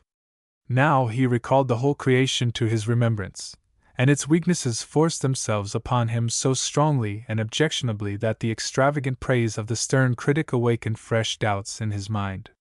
Yet a man like the Gramadius, who on the morrow or the day following it would be obliged to repeat his opinion before the king and the judges, certainly would not have allowed himself to be carried away by mere compassion to so great a falsification of his judgment. Or was he himself sharing the experience of many a fellow artist? How often the Creator deceived himself concerning the value of his own work. He had expected the greatest success from his Polyphemus hurling the rock at Odysseus escaping in the boat, and a gigantic smith had posed for a model. Yet the judges had condemned it in the severest manner as a work far exceeding the bounds of moderation, and arousing positive dislike. The clay figure had not been executed in stone or metal, and crumbled away. The opposite would probably now happen with the Demeter. Her bending attitude had seemed to him daring, nay, hazardous, but the acute critic Proclus had perceived that it was in accord with one of Daphne's habits, and therefore numbered it among the excellences of the statue. If the judges who awarded the prize agreed with the verdict of the Gramadius, he must accustom himself to value his own work higher, perhaps even above that of Myrtilus. But was this possible? He saw his friend's Demeter as though it was standing before him, and again he recognized in it the noblest masterpiece its maker had ever created. What praise this marvelous work would have deserved if his own really merited such high encomiums! Suddenly an idea came to him, which at first he rejected as inconceivable, but it would not allow itself to be thrust aside, and its consideration made his breath fail. What if his own Demeter had been destroyed and Myrtilus's statue saved? If the latter was falsely believed to be his work, then Proclus's judgment was explained. Then, seized by a torturing anguish, he groaned aloud, and the steward Gra inquired what he wanted. Hermann hastily grasped the Bithynian's arm, and asked what he knew about the rescue of his statue. The answer was by no means satisfying. Gra had only heard that, after being found uninjured in his studio, it had been dragged with great exertion into the open air. The goldsmith Cello had directed the work. Hermann remembered all this himself, yet, with an imperious curtness in marked contrast to his usual pleasant manner to this worthy servant, he hoarsely commanded him to bring Cello to him early the next morning, and then again relapsed into his solitary meditations. If the terrible conjecture which had just entered his mind should be confirmed, no course remained save to extinguish the only new light which now illumined the darkness of his night, or to become a cheat. Yet his resolution was instantly formed. If the goldsmith corroborated his fear, he would publicly attribute the rescued work to the man who created it. And he persisted in this intention, indignantly silencing the secret voice which strove to shake it. It temptingly urged that Myrtilus, so rich in successes, needed no new garland. His lost sight would permit him, Hermann, from reaping fresh laurels, and his friend would so gladly bestow this one upon him. But he angrily closed his ears to these enticements, and felt it a humiliation that they dared to approach him. With proud self-reliance he threw back his head, saying to himself that, though Myrtilus should permit him 10 times over to deck himself with his feathers, he would reject them. He would remain himself, and was conscious of possessing powers which perhaps surpassed his friend's. He was as well qualified to create a genuine work of art as the best sculptor, only hitherto the muse had denied him success in awakening pleasure, and blindness would put an end to creating anything of his own. The more vividly he recalled to memory his own work and his friends, the more probable appeared his disquieting supposition. He also saw Myrtilus's figure before him, and in imagination heard his friend again promise that, with the Arachne, he would wrest the prize even from him. During the terrible events of the last hours he had thought but seldom and briefly of the weaver, whom it had seemed a rare piece of good fortune to be permitted to represent. Now the remembrance of her took possession of his soul with fresh power. The image of Arachne illumined by the lamplight, which Althea had showed him, appeared like worthless jugglery, and he soon drove it back into the darkness which surrounded him. Ledge's figure, however, rose before him all the more radiantly. The desire to possess her had flown to the four winds, but he thought he had never before beheld anything more peculiar, more powerful, or better worth modeling than the Biamite girl as he saw her in the temple of Nemesis, with uplifted hand, invoking the vengeance of the goddess upon him, and there, he discovered it now, Daphne was not at all mistaken. Images never presented themselves as distinctly to those who could see as to the blind man in his darkness. If he was ever permitted to receive his sight, what a statue of the avenging goddess he could create from this greatest event in the history of his vision! After this work, of that he was sure, he would no longer need the borrowed fame which, moreover, he rejected with honest indignation. Chapter 3. It must be late, for Hermann felt the cool breeze, which in this region rose between midnight and sunrise on his burnt face and, shivering, drew his mantle closer round him. Yet it seemed impossible to return to the cabin. The memory of Ledge imploring vengeance, and the stern image of the avenging goddess in the cella of the little temple of Nemesis, completely mastered him. In the close cabin these terrible visions, united with the fear of having reaped undeserved praise, would have crouched upon his breast like harpies and stifled or driven him mad. After what had happened, to number the swift granting of the insulted Biamite's prayer among the freaks of chance was probably a more arbitrary and foolish proceeding than, with so many others, to recognize the incomprehensible power of Nemesis. Ledge had loosed it against him and his health, perhaps even his life, and he imagined that she was standing before him with the bridle and wheel, threatening him afresh. Shivering, as if chilled to the bone, overwhelmed by intense horror, he turned his blinded eyes upward to the blackness above and raised his hand, for the first time since he had joined the pupils of Stratton in the museum, to pray. He besought Nemesis to be content, and not add to blindness new tortures to augment the terrible ones which rent his soul, and he did so with all the ardor of his passionate nature. The steward Gra had received orders to wake the Lady Thy One if anything unusual happened to the blind man, and when he heard the unfortunate artist groan so pitifully that it would have moved a stone, and saw him raise his hand despairingly to his head, he thought it was time to utter words of consolation, and a short time after the anxious matron followed him. Her low exclamation startled Hermann. To be disturbed in the first prayer after so long a time, in the midst of the cries of distress of a despairing soul, is scarcely endurable, and the blind man imposed little restraint upon himself when his old friend asked what had occurred, and urged him not to expose himself longer to the damp night air. At first he resolutely resisted, declaring that he should lose his senses alone in the close cabin. Then, in her cordial, simple way, she offered to bear him company in the cabin. She could not sleep longer, at any rate. She must leave him early in the morning, and they still had many things to confide to each other. Touched by so much kindness, he yielded and, leaning on the Bithynian's arm, followed her, not into his little cabin, but into the captain's spacious sitting room. Only a single lamp dimly lighted the wainscoting, composed of ebony, ivory, and tortoise shell, the gay rug carpet, and the giraffe and panther skins hung on the walls and doors and flung on the couches and the floor. Thy One needed no brilliant illumination for this conversation, and the blinded man was ordered to avoid it. The matron was glad to be permitted to communicate to Hermann so speedily all that filled her own heart. While he remained on deck, she had gone to Daphne's cabin.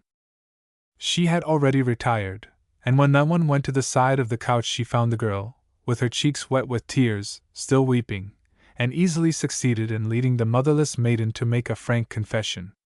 Both cousins had been dear to her from childhood, but while Myrtilus, though often impeded by his pitiable sufferings, had reached by a smooth pathway the highest recognition, Hermann's impetuous toiling and striving had constantly compelled her to watch his course with anxious solicitude, and, often unobserved, extend a helping hand. Sympathy, disapproval, and fear, which, however, was always blended with admiration of his transcendent powers, had merged into love.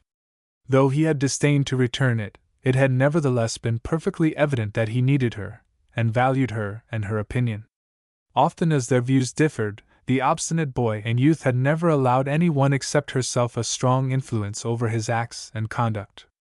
But far as he seemed to wander from the paths which she believed the right ones, she had always held fast to the conviction that he was a man of noble nature, and an artist who, if he only once fixed his eyes upon the true goal, would far surpass by his mighty power the other Alexandrian sculptors, whatever names they bore, and perhaps even Myrtilus. To the great vexation of her father who, after her mother's death, in an hour when his heart was softened, had promised that he would never impose any constraint upon her in the choice of a husband, she had hitherto rejected every suitor. She had showed even the distinguished Philotas in Pelusium, without the least reserve, that he was seeking her in vain, for just at that time she thought she had perceived that Hermann returned her love, and after his abrupt departure it had become perfectly evident that the happiness of her life depended upon him. The terrible misfortune which had now befallen him had only bound her more firmly to the man she loved. She felt that she belonged to him indissolubly, and the leech's positive assurance that his blindness was incurable had only increased the magic of the thought of being and affording tenfold more to the man bereft of sight than when, possessing his vision, the world, life, and art belonged to him. To be able to lavish everything upon the most beloved of mortals, and do whatever her warm, ever helpful heart prompted, seemed to her a special favor of the gods in whom she believed. That it was Demeter, to the ranks of whose priestesses she belonged, who was so closely associated with his blinding, also seemed to her no mere work of chance. The goddess on whom Hermann had bestowed the features of her own face had deprived him of sight to confer upon her the happiness of brightening and beautifying the darkness of his life. If she saw aright, and it was only the fear of obtaining, with herself, her wealth, that still kept him from her, the path which would finally unite them must be found at last. She hoped to conquer also her father's reluctance to give his only child in marriage to a blind man, especially as Hermann's last work promised to give him the right to rank with the best artists of his age. The matron had listened to this confession with an agitated heart.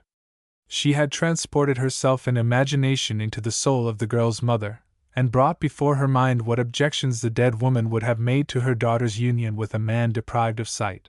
But Daphne had firmly insisted upon her wish, and supported it by many a sensible and surprising answer. She was beyond childhood, and her 23 years enabled her to realize the consequences which so unusual a marriage threatened to entail.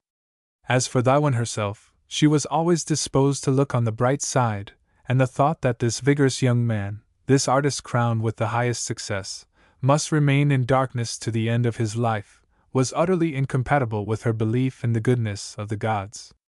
But if Hermann was cured, a rare wealth of the greatest happiness awaited him in the union with Daphne. The mood in which she found the blind man had wounded and troubled her. Now she renewed the bandage, saying, "How gladly I would continue to use my old hands for you, but this will be the last time in a long while that I am permitted to do this for the son of my Aragon. I must leave you tomorrow." Hermann clasped her hand closely, exclaiming with affectionate warmth, "You must not go, Thyone! Stay here, even if it is only a few days longer." What pleasure these words gave her, and how gladly she would have fulfilled his wish. But it could not be, and he did not venture to detain her by fresh entreaties after she had described how her aged husband was suffering from her absence. "I often ask myself what he still finds in me," she said. "True, so long a period of wedded life is a firm tie. If I am gone and he does not find me when he returns home from inspections, he wanders about as if lost, and does not even relish his food, though the same cook has prepared it for years. And he, who forgets nothing and knows by name a large number of the many thousand men he commands, would very probably, when I am away, join the troops with only sandals on his feet. To miss my ugly old face really cannot be so difficult. When he wooed me, of course I looked very different. And so, he confessed it himself, so he always sees me, and most plainly when I am absent from his sight. But that, Hermann, will be your good fortune also. All you now know as young and beautiful will continue so to you as long as this sorrowful blindness lasts, and on that very account you must not remain alone, my boy, that is, if your heart has already decided in favor of anyone, and that is the case, unless these old eyes deceive me. Daphne, he answered dejectedly, why should I deny that she is dear to me? And yet how dare the blind man take upon himself the sin of binding her young life? Stop! Stop! Thy one interrupted with eager warmth. She loves you, and to be everything to you is the greatest happiness she can imagine. Until repentance awakes, and it is too late, he answered gravely. But even were her love strong enough to share her husband's misfortune patiently, nay, perhaps with joyous courage, it would still be contemptible baseness were I to profit by that love and seek her hand. Hermann! The matron now exclaimed reproachfully, but he repeated with strong emphasis. Yes, it would be baseness so great that even her most ardent love could not save me from the reproach of having committed it. I will not speak of her father, to whom I am so greatly indebted. It may be that it might satisfy Daphne, full of kindness as she is, to devote herself, body and soul, to the service of her helpless companion. But I, far from thinking constantly, like her, solely of others and their welfare, I should only too often, selfish as I now am, be mindful of myself. But when I realize who I am, I see before me a blind man who is poorer than a beggar, because the scorching flames melted even the gold which was to help him pay his debts. Folly! Cried the matron. For what did Archias gather his boundless treasures? And when his daughter is once yours, then, Hermann went on bitterly, the blinded artist's poverty will be over. That is your opinion, and the majority of people will share it. But I have my peculiarities, and the thought of being rescued from hunger and thirst by the woman I love, and who ought to see in me the man from whom she receives the best gifts, to be dependent on her as the recipient of her alms, seems to me worse than if I were once more to lose my sight. I could not endure it at all. Every mouthful would choke me. Just because she is so dear to me, I cannot seek her hand, for, in return for her great self-sacrificing love, I could give her nothing save the keen discontent which seizes the proud soul that is forced constantly to accept benefits, as surely as the ringing sound follows the blow upon the brass. My whole future life would become a chain of humiliations, and do you know whither this unfortunate marriage would lead? My teacher Stratton once said that a man learns to hate no one more easily than the person from whom he receives benefits which it is out of his power to repay. That is wise, and before I will see my great love for Daphne transformed to hate, I will again try the starving which, while I was a sculptor at Rhodes, I learned tolerably well. But would not a great love, asked Iwan, suffice to repay tenfold the perishable gifts that can be bought with gold and silver? No, and again no, Hermann answered in an agitated tone. Something else would blend with the love I brought to the marriage, something that must destroy all the compensation it might offer, for I see myself becoming a resentful misanthrope if I am compelled to relinquish the pleasure of creating and, condemned to dull inaction, can do nothing except allow myself to be tended, drink, eat, and sleep.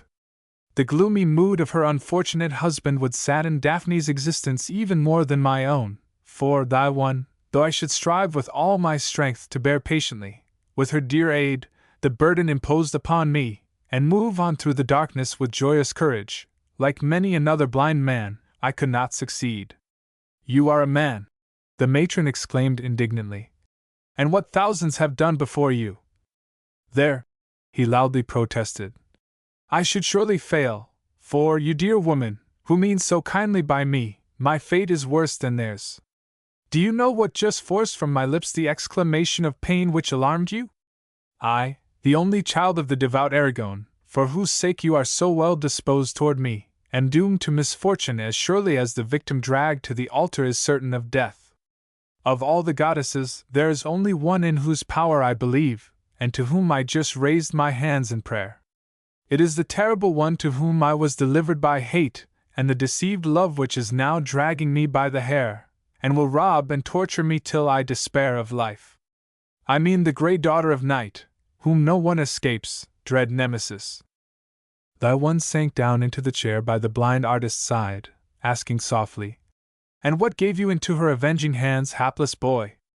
My own abominable folly, he answered mournfully, and with the feeling that it would relieve his heart to pour out to this true friend what he would usually have confided only to his murderless, he hurriedly related how he had recognized in Ledscha the best model for his Arachne, how he had sought her love, and then, detained by Althea, left her in the lurch and most deeply offended and insulted her.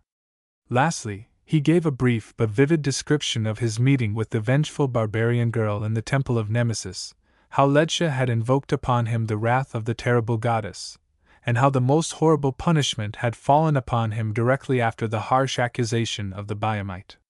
The matron had listened to this confession in breathless suspense. Now she fixed her eyes on the floor, shook her grey head gently, and said anxiously, Is that it? It certainly puts things in a different light. As the son of your never-to-be-forgotten mother, you are indeed dear to my heart, but Daphne is not less dear to me, and though in your marriage I just saw happiness for you both, that is now past.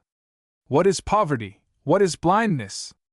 Eros would reconcile far more difficult problems, but his arrows are shattered on the armor of Nemesis. Where there is a pair of lovers, and she raises her scourge against one of them, the other will also be struck. Until you feel that you are freed from this persecutor, it would be criminal to bind a loving woman to you and your destiny. It is not easy to find the right path for you both, for even Nemesis and her power do not make the slightest change in the fact that you need faithful care and watching in your blindness. Daylight brings wisdom, and we will talk further tomorrow. She rose as she spoke, but Hermann detained her, while from his lips escaped the anxious question, So you will take Daphne away from me, and leave me alone in my blindness? You in your blindness? Cried thy one, and the mere reproachful tone of the question banished the fear. I would as quickly deprive my own son of my support as I would you just at this time, my poor boy. But whether my conscience will permit me to let Daphne remain near you only grant me, I repeat it, until sunrise tomorrow for reflection. My old heart will then find the right way. Yet whatever you may decide concerning us, pleaded the blind man, tell Daphne that, on the eve of losing her, I first felt in its full power how warmly I love her. Even without Nemesis, the joy of making her mine would have been denied me. Fate will never permit me to possess her, yet never again to hear her gentle voice, never more to feel her dear presence, would be blinding me a second time. It need not be imposed upon you long, said the matron soothingly. Then she went close to him, laid her hand on his shoulder, and said, The power of the goddess who punishes the misdeeds of the reckless is called irresistible and uncontrollable. But one thing softens even her, and checks her usually resistless wheel. It is a mother's prayer.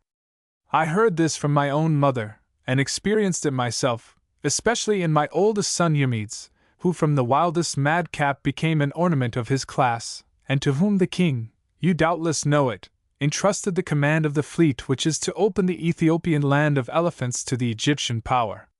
You, Hermann, are an orphan, but for you, too, the souls of your parents live on. Only I do not know whether you still honor and pray to them.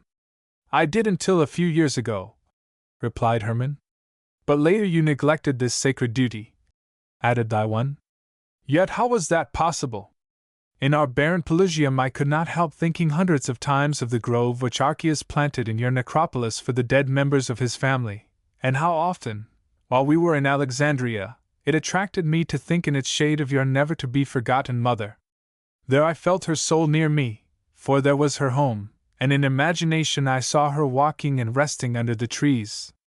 And you, her beloved child, you remained aloof from this hallowed spot. Even at the festival of the dead you omitted prayers and sacrifices? The blind artist assented to this question by a silent bend of the head, but the matron indignantly exclaimed, And did not you know, unhappy man, that you were thus casting away the shield which protects mortals from the avenging gods? And your glorious mother, who would have given her life for you? Yet you loved her, I suppose? Thy one! Hermann cried, deeply wounded, holding out his right hand as if in defense. "Well, well," said the matron. "I know that you revere her memory. But that alone is not sufficient. On memorial festivals, and especially on the birthdays, a mother's soul needs a prayer and a gift from the sun, a wreath, a fillet, fragrant ointment, a piece of honey, a cup of wine or milk. All these things even the poor man spares from his penury, yet a warm prayer, in pure remembrance and love, would suffice to rob the wrath of Nemesis, which the enraged barbarian girl let loose upon you, of its power. Only your mother, Hermann, the soul of the noble woman who bore you, can restore to you what you have lost. Appeal for aid to her, son of Aragon, and she will yet make everything right." Bending quickly over the artist as she spoke, she kissed his brow and moved steadily away, though he called her name with yearning entreaty. A short time after, the steward Grau led Hermann to his cabin, and while undressing him reported that a messenger from Pelusium had announced that the commandant Philippus was coming to Tennis the next morning, before the marketplace filled, to take his wife with him to Alexandria, where he was going by the king's command. Hermann only half listened, and then ordered the Bithynian to leave him. After he had reclined on the couch a short time, he softly called the names of the steward, Thyone, and Daphne. As he received no answer, and thus learned that he was alone, he rose, drew himself up to his full height, gazed heavenward with his bandaged eyes, stretched both hands toward the ceiling of the low cabin, and obeyed his friend's bidding. Thoroughly convinced that he was doing right, and ashamed of having so long neglected what the duty of a son commanded, he implored his mother's soul for forgiveness. While doing so, he again found that the figure which he recalled to his memory appeared before him with marvelous distinctness. Never had she been so near him since, when a boy of 7, she clasped him for the last time to her heart. She tenderly held out her arms to him, and he rushed into her embrace, shouting exultantly while she hugged and kissed him. Every pet name which he had once been so glad to hear, and during recent years had forgotten, again fell from her lips. As had often happened in days long past, he again saw his mother crown him for a festival. Pleased with the little new garment which she herself had woven for him and embroidered with a tiny tree with red apples, beneath which stood a bright-plumaged duckling, she led him by the hand in the necropolis to the empty tomb dedicated to his father. It was a building the height of a man, constructed of red Cyprian marble, on which, cast in bronze, shield, sword, and lance, as well as a beautiful helmet, lay beside a sleeping lion. It was dedicated to the memory of the brave Hipparch whom he had been permitted to call his father, and who had been burned beside the battlefield on which he had found a hero's death. Hermann now again beheld himself, with his mother, garlanding, anointing, and twining with fresh fillets the mausoleum erected by his uncle Archias to his brave brother. The species of every flower, the color of the fillets, nay, even the designs embroidered on his little holiday robe, again returned to his mind, and while these pleasant memories hovered around him, he appealed to his mother in prayer. She stood before him, young and beautiful, listening without reproach or censure, as he besought her forgiveness and confided to her his sins, and how severely he was punished by Nemesis. During this confession he felt as though he was kneeling before the beloved dead, hiding his face in her lap, while she bent over him and stroked his thick, black hair. True, he did not hear her speak, but when he looked up again he could see, by the expression of her faithful blue eyes, that his manly appearance surprised her, and that she rejoiced in his return to her arms. She listened compassionately to his laments, and when he paused pressed his head to her bosom and gazed into his face with such joyous confidence that his heart swelled, and he told himself that she could not look at him thus unless she saw happiness in store for him. Lastly, he began also to confide that he loved no woman on earth more ardently than the very Daphne whom, when only a pretty little child, she had carried in her arms, yet that he could not seek the wealthy heiress because manly pride forbade this to the blind beggar.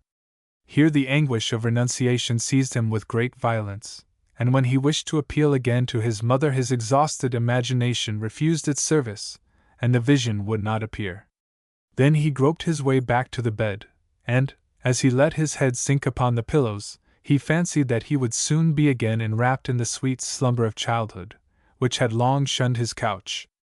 It was years since he had felt so full of peace and hope, and he told himself, with grateful joy, That every childlike emotion had not yet died within him, that the stern conflicts and struggles of the last years had not yet steeled every gentle emotion. Chapter 4. The sun of the following day had long passed its meridian when Hermann at last woke. The steward Gra, who had grown grey in the service of Archias, was standing beside the couch. There was nothing in the round, beardless face of this well-fed yet active man that could have attracted the artist, yet the quiet tones of his deep voice recalled to memory the clear, steadfast gaze of his grey eyes, from which so often, in former days, inviolable fidelity, sound sense, caution, and prudence had looked forth at him. What the blind man heard from Gra surprised him, nay, at first seemed impossible. To sleep until the afternoon was something unprecedented for his wakeful temperament, but what was he to say to the tidings that the commandant of Pelusium had arrived in his state galley early in the morning and taken his wife, Daphne, and Chrysilla away with him to Alexandria?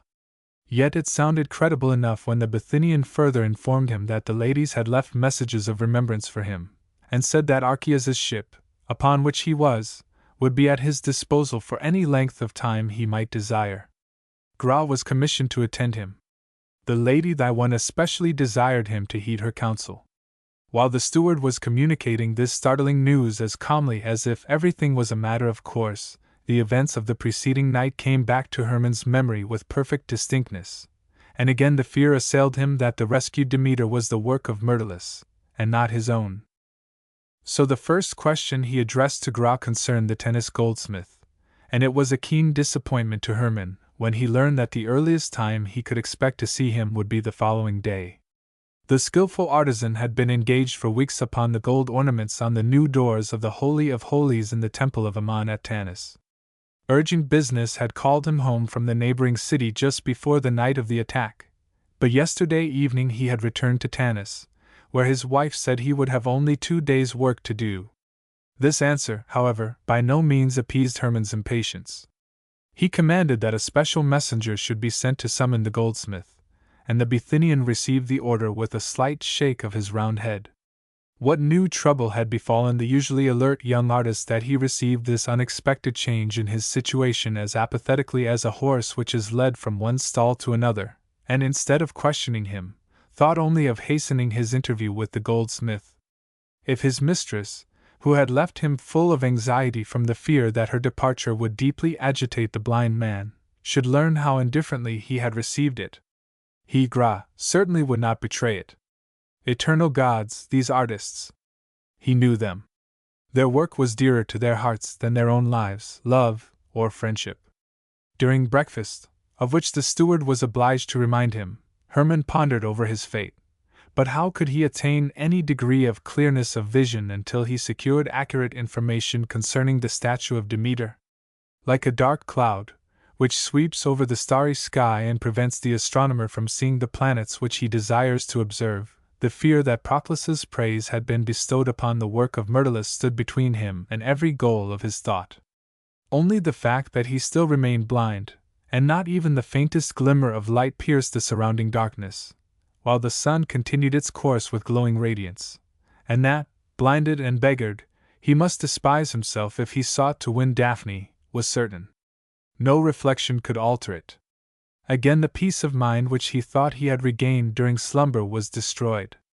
Fear of the artisan's statement even rendered it impossible to pray to his mother with the affectionate devotion he had felt the day before. The goldsmith had directed the rescue of the Demeter, yet he would scarcely have been able to distinguish it from the statue by Myrtilus, for though, like his friend, he had often employed his skillful hands in the arrangement of the gold plates at the commencement of the work, the Egyptian had been summoned to Tanis before the statues had attained recognizable form. He had not entered the studios for several months, unless Bias had granted him admittance without informing his master. This was quite possible, for the slave's keen eyes certainly had not failed to notice how little he and Myrtilus valued the opinion of the honest, skillful, but extremely practical and unimaginative man, who could not create independently even the smallest detail. So it was impossible to determine at present whether Cello had seen the finished statues or not, yet Hermann desired the former with actual fervor, that he might have positive certainty. While reflecting over these matters, the image of the lean Egyptian goldsmith, with his narrow, brown, smooth-shaven face and skull, prominent cheekbones, receding brow, projecting ears, and with all its keenness, lusterless glance, rose before him as if he could see his bodily presence. Not a single word unconnected with his trade, the weather, or an accident, had ever reached the friend's ears from Cello's thick lips, and this circumstance seemed to warrant Hermann in the expectation of learning from him the pure, unadulterated truth. Rarely had a messenger of love been awaited with such feverish suspense as the slave whom Gra had dispatched to Tanis to induce the goldsmith to return home. He might come soon after nightfall, and Hermann used the interval to ask the Bithynian the questions which he had long expected. The replies afforded little additional information. He learned only that Philippus had been summoned to Alexandria by the king, and that the Lady Thyone and her husband had talked with the leech and assented to his opinion that it would be better for Hermann to wait here until the burns on his face were healed before returning to Alexandria. For Daphne's sake this decision had undoubtedly been welcome to the matron, and it pleased him also, for he still felt so ill physically, and so agitated mentally, that he shrank from meeting his numerous acquaintances in the capital. The goldsmith. It depended upon his decision whether he would return to Alexandria at all. Soon after Hermann had learned from Gra that the stars had risen, he was informed that he must wait patiently for his interview with the Egyptian, as he had been summoned to the capital that very day by a messenger from Proclus. Then the steward had fresh cause to marvel at his charge, for this news aroused the most vehement excitement. In fact, it afforded the prospect of a series, perhaps a long one, of the most torturing days and nights. And the dreaded hours actually came, nay, the anguish of uncertainty had become almost unendurable, when, on the 7th day, the Egyptian at last returned from Alexandria. They had seemed like weeks to Hermann, had made his face thinner, and mingled the first silver hairs in his black beard. The calls of the cheerful notary, and the daily visits of the leech, an elderly man, who had depressed rather than cheered him by informing him of many cases like his own which all proved incurable, had been his sole diversion. True, the heads of the Greek residents of Tanis had also sometimes sought him, the higher government officials, the lessees of the oil monopoly and the royal bank, as well as Gorgias, who, next to Archias the Alexandrian, owned the largest weaving establishments, but the tales of daily incidents with which they entertained Hermann wearied him. He listened with interest only to the story of Ledge's disappearance, yet he perceived, from the very slight impression it made upon him, how little he had really cared for the Biamite girl. His inquiries about Gula called down upon him many well-meant jests. She was with her parents, while Tawes, Ledge's young sister, was staying at the brick kiln, where the former had reduced the unruly slaves to submission. Care had been taken to provide for his personal safety, for the attack might perhaps yet prove to have been connected with the jealousy of the Biamite husbands. The commandant of Pelusium had therefore placed a small garrison of heavily armed soldiers and archers in Tanis, for whom tents had been pitched on the site of the burned White House. Words of command and signals for changing the guards often reached Hermann when he was on the deck of his ship, and visitors praised the wise caution and prompt action of Alexander the Great's old comrade. The notary, a vivacious man of 50, who had lived a long time in Alexandria and, asserting that he grew dull and withered in Little Tanis, went to the capital as frequently as possible, had often called upon the sculptor at first, and been disposed to discuss art and the other subjects dear to Hermann's heart, but on the 3rd day he again set off for his beloved Alexandria.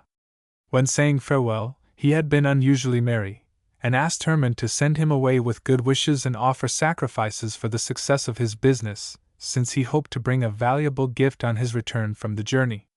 The blind artist was glad to have other visits for a short time, but he preferred to be alone and devote his thoughts to his own affairs. He now knew that his love was genuine. Daphne seemed the very incarnation of desirable, artless, heart-refreshing womanliness, but his memory could not dwell with her long. Anxiety concerning Cello's report only too quickly interrupted it, as soon as he yielded to its charm. He did not think at all of the future. What was he to appoint for a time which the words of a third person might render unendurable? When Gra at last ushered in the goldsmith, his heart throbbed so violently that it was difficult for him to find the words needed for the questions he desired to ask. The Egyptian had really been summoned to Alexandria by Proclus, not on account of the Demeter, but the clasp said to belong to Myrtilus, found amid the ruins of the fallen house, and he had been able to identify it with absolute positiveness as the sculptor's property. He had been referred from one office to another, until finally the Tennis notary and Proclus opened the right doors to him. Now the importance of his testimony appeared, since the will of the wealthy young sculptor could not be opened until his death was proved, and the clasp which had been found aided in doing so. Hermann's question whether he had heard any particulars about this will was answered by the cold-hearted, dull-brained man in the negative. He had done enough, he said, by expressing his opinion. He had gone to Alexandria unwillingly, and would certainly have stayed in Tennis if he could have foreseen what a number of tiresome examinations he would be obliged to undergo. He had been burning with impatience to quit the place, on account of the important work left behind in Tanis, and he did not even know whether he would be reimbursed for his traveling expenses.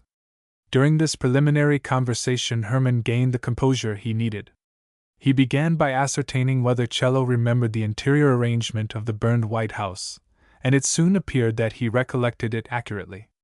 Then the blind man requested him to tell how the rescue of the statue had been managed, and the account of the extremely prosaic artisan described so clearly and practically how, on entering the burning building, he found Myrtilus's studio already inaccessible, but the statue of Demeter and Hermann still uninjured, that the trustworthiness of his story could not be doubted. One circumstance only appeared strange, yet it was easily explained.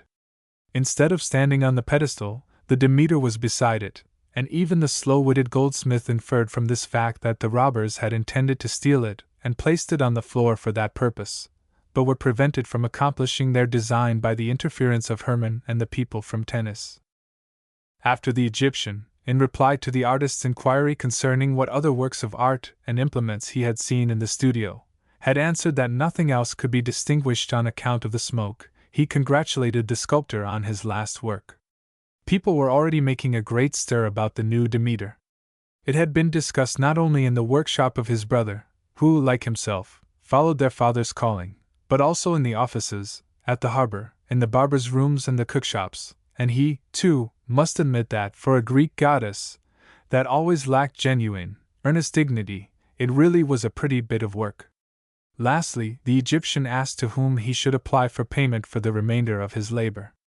The strip of gold, from which Hermann had ordered the diadem to be made, had attracted his attention on the head of his Demeter, and compensation for the work upon this ornament was still due. Hermann, deeply agitated, asked, with glowing cheeks, whether Cello really positively remembered having prepared for him the gold diadem which he had seen in Alexandria, and the Egyptian eagerly assured him that he had done so.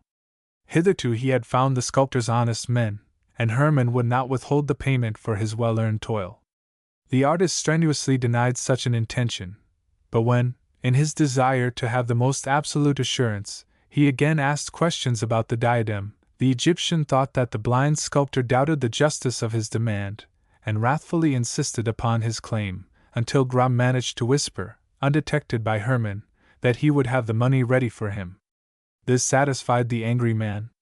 He honestly believed that he had prepared the gold for the ornament on the head of the Demeter in Alexandria, yet the statue chiseled by Myrtilus had also been adorned with the diadem, and Cello had wrought the strip of gold it required. Only it had escaped his memory, because he had been paid for the work immediately after its delivery. Glad to obey his mistress's orders to settle at once any debts which the artist might have in Tennis, the steward followed the goldsmith while Hermann, seizing the huge goblet which had just been filled with wine and water for him, drained it at one long draught. Then, with sigh of relief, he restored it to its place, raised his hand and his blinded eyes heavenward, and offered a brief, fervent thanksgiving to his mother's soul and the great Demeter, whom, he might now believe it himself, he had honored with a masterpiece which had extorted warm admiration even from a connoisseur unfriendly his art.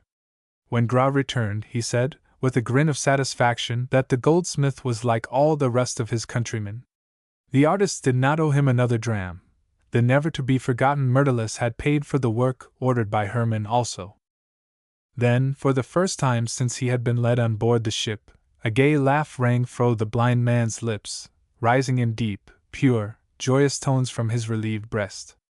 The faithful grey eyes of honest Grog glittered with tears at the musical tones, and how ardently he wished for his beloved mistress when the sculptor, not content with this, exclaimed as gleefully as in happier days. Hitherto I have had no real pleasure from my successful work, old Gra, but it is awaking now. If my Myrtilus were still alive, and these miserable eyes yet possessed the power of rejoicing in the light and in beautiful human forms, by the dog, I would have the mixing vessels filled, wreath after wreath brought, boon companions summoned, and with flute playing, songs, and fiery words, offer the Muses, Demeter, and Dionysus their due meed of homage. Grod declared that this wish might easily be fulfilled. There was no lack of wine or drinking cups on the vessel. The flute players whom he had heard in the Odium at Tanis did not understand their business amiss. Flowers and wreaths could be obtained, and all who spoke Greek in Tanis would accept his invitation. But the Bithynians soon regretted this proposal, for it fell like a hoarfrost upon the blind man's happy mood. He curtly declined. He would not play host where he was himself a guest, and pride forbade him to use the property of others as though it were his own. He could not regain his suddenly awakened pleasure in existence before Gra warned him it was time to go to rest. Not until he was alone in the quiet cabin did the sense of joy in his first great success overpower him afresh. He might well feel proud delight in the work which he had created, for he had accomplished it without being unfaithful to the aims he had set before him.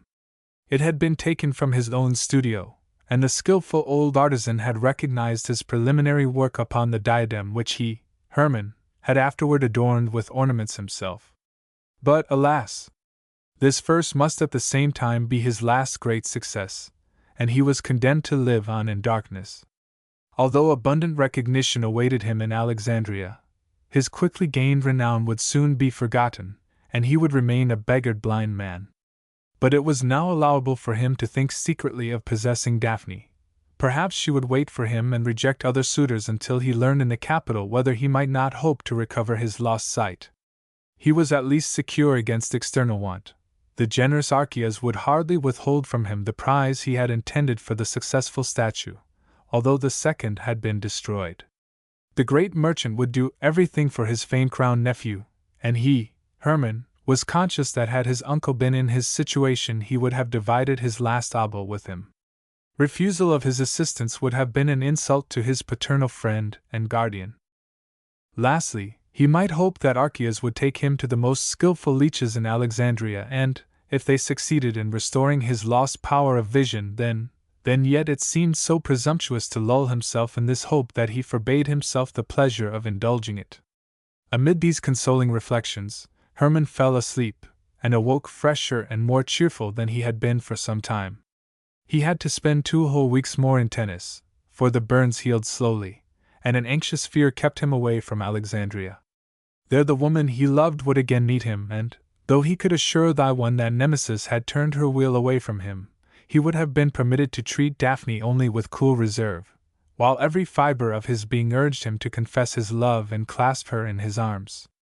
Gra had already written twice to his master, telling him with what gratifying patience Hermann was beginning to submit to his great misfortune, when the notary Melampus returned from Alexandria with news which produced the most delightful transformation in the blind artist's outer life. More swiftly than his great corpulence usually permitted the jovial man to move, he ascended to the deck, calling, Greater, the greatest of news I bring, as the heaviest but by no means the most dilatory of messengers of good fortune from the city of cities. Prick up your ears, my friend, and summon all your strength, for there are instances of the fatal effect of especially lavish gifts from the blind and yet often sure aim of the goddess of fortune. The Demeter, in whom you proved so marvelously that the art of a mortal is sufficient to create immortals, is beginning to show her gratitude. She is helping to twine wreaths for you in Alexandria. Here the vivacious man suddenly hesitated, and while wiping his plump cheeks, perspiring brow, and smooth, fat double chin with his kerchief, added in a tone of sincere regret, That's the way with me. In one thing which really moves me, I always forget the other. The fault sticks to me like my ears and nose. When my mother gave me 2 errands, I attended to the first in the best possible way, but overlooked the second entirely, and was paid for it with my father's staff, yet even the blue whales made no change in the fault. But for that I should still be in the city of cities. But it robbed me of my best clients, and so I was transferred to this dullest of holes. Even here it clings to me. My detestable exultation just now proves it. Yet I know how dear to you was the dead man who manifests his love even from the grave. But you will forgive me the false note into which my weakness led me. It sprang from regard for you, my young friend. To serve your cause, I forgot everything else. Like my mother's first errand, it was performed in the best possible way. You will learn directly. By the lightnings of Father Zeus and the owl of Athene, the news I bring is certainly great and beautiful. But he who yearned to make you happy was snatched from you, and, though his noble legacy must inspire pleasure and gratitude, it will nevertheless fill your poor eyes with sorrowful tears. Melampus turned, as he spoke, to the misshapen Egyptian slave who performed the duties of a clerk, and took several rolls from the drum-shaped case that hung around his neck. But his prediction concerning Hermann was speedily fulfilled, for the notary handed him the will of his friend Myrtilus. It made him the heir of his entire fortune, and however happy the unexpected royal gift rendered the blind man, however cheering might be the prospects it opened to him for the future, and the desire of his heart, sobs nevertheless interrupted the affectionate words which commenced the document Melampus read aloud to him. Doubtless the tears which Hermann dedicated to the most beloved of human beings made his blinded eyes smart, but he could not restrain them, and even long after the notary had left him, and the steward had congratulated him on his good fortune, the deep emotion of his tender heart again and again called forth a fresh flood of tears consecrated to the memory of his friend. The notary had already informed the Grammateus of the disposition which Myrtilus had made of his property in Hermann's favor a few days before, but by the advice of the experienced Proclus, the contents of the will had been withheld from the sculptor. The unfortunate man ought to be spared any disappointment, and proof that Myrtilus was really among the victims of the accident must first be obtained. The clasp found in the ruins of the White House appeared to furnish this, and the notary had put all other business aside and gone to Alexandria to settle the matter. The goldsmith Cello, who had fastened a new pin to the clasp, and could swear that it had belonged to Myrtilus, had been summoned to the capital as a witness, and with the aid of the influential Grammateus of the Dionysian Games and priest of Apollo, the zeal of Melampus had accomplished in a short time the settlement of this difficult affair, which otherwise might perhaps have consumed several months. The violent death of Myrtilus had been admitted as proved by the magistrate, who had been prepossessed in Hermann's favor by his masterpiece. Besides, no doubts could be raised concerning the validity of a will attested by 16 witnesses. The execution of this last testament had been entrusted to Archias, as Myrtilus's nearest relative, and several other distinguished Alexandrians. The amount of the fortune bequeathed had surprised even these wealthy men, for under the prudent management of Archias the property inherited by the modest young sculptor had trebled in value. The poor blind artist had suddenly become a man who might be termed rich, even in the great capital.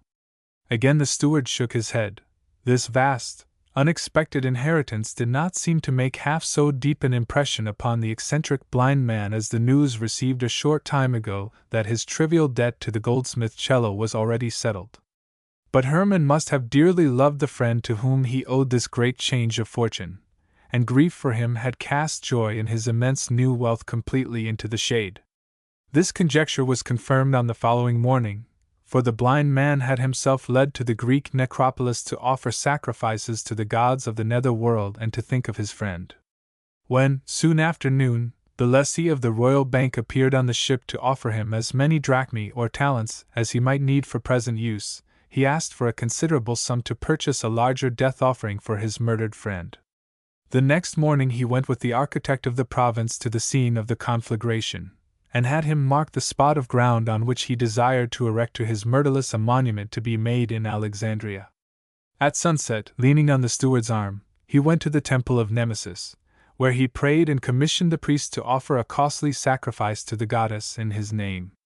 On the return home, Hermann suddenly stood still and mentioned to Grau the sum which he intended to bestow upon the blind in tennis. He knew now what it means to live bereft of light, and, he added in a low tone, to be also poor and unable to earn his daily bread. On the ship he asked the Bithynian whether his burned face had become presentable again, and no longer made a repulsive impression.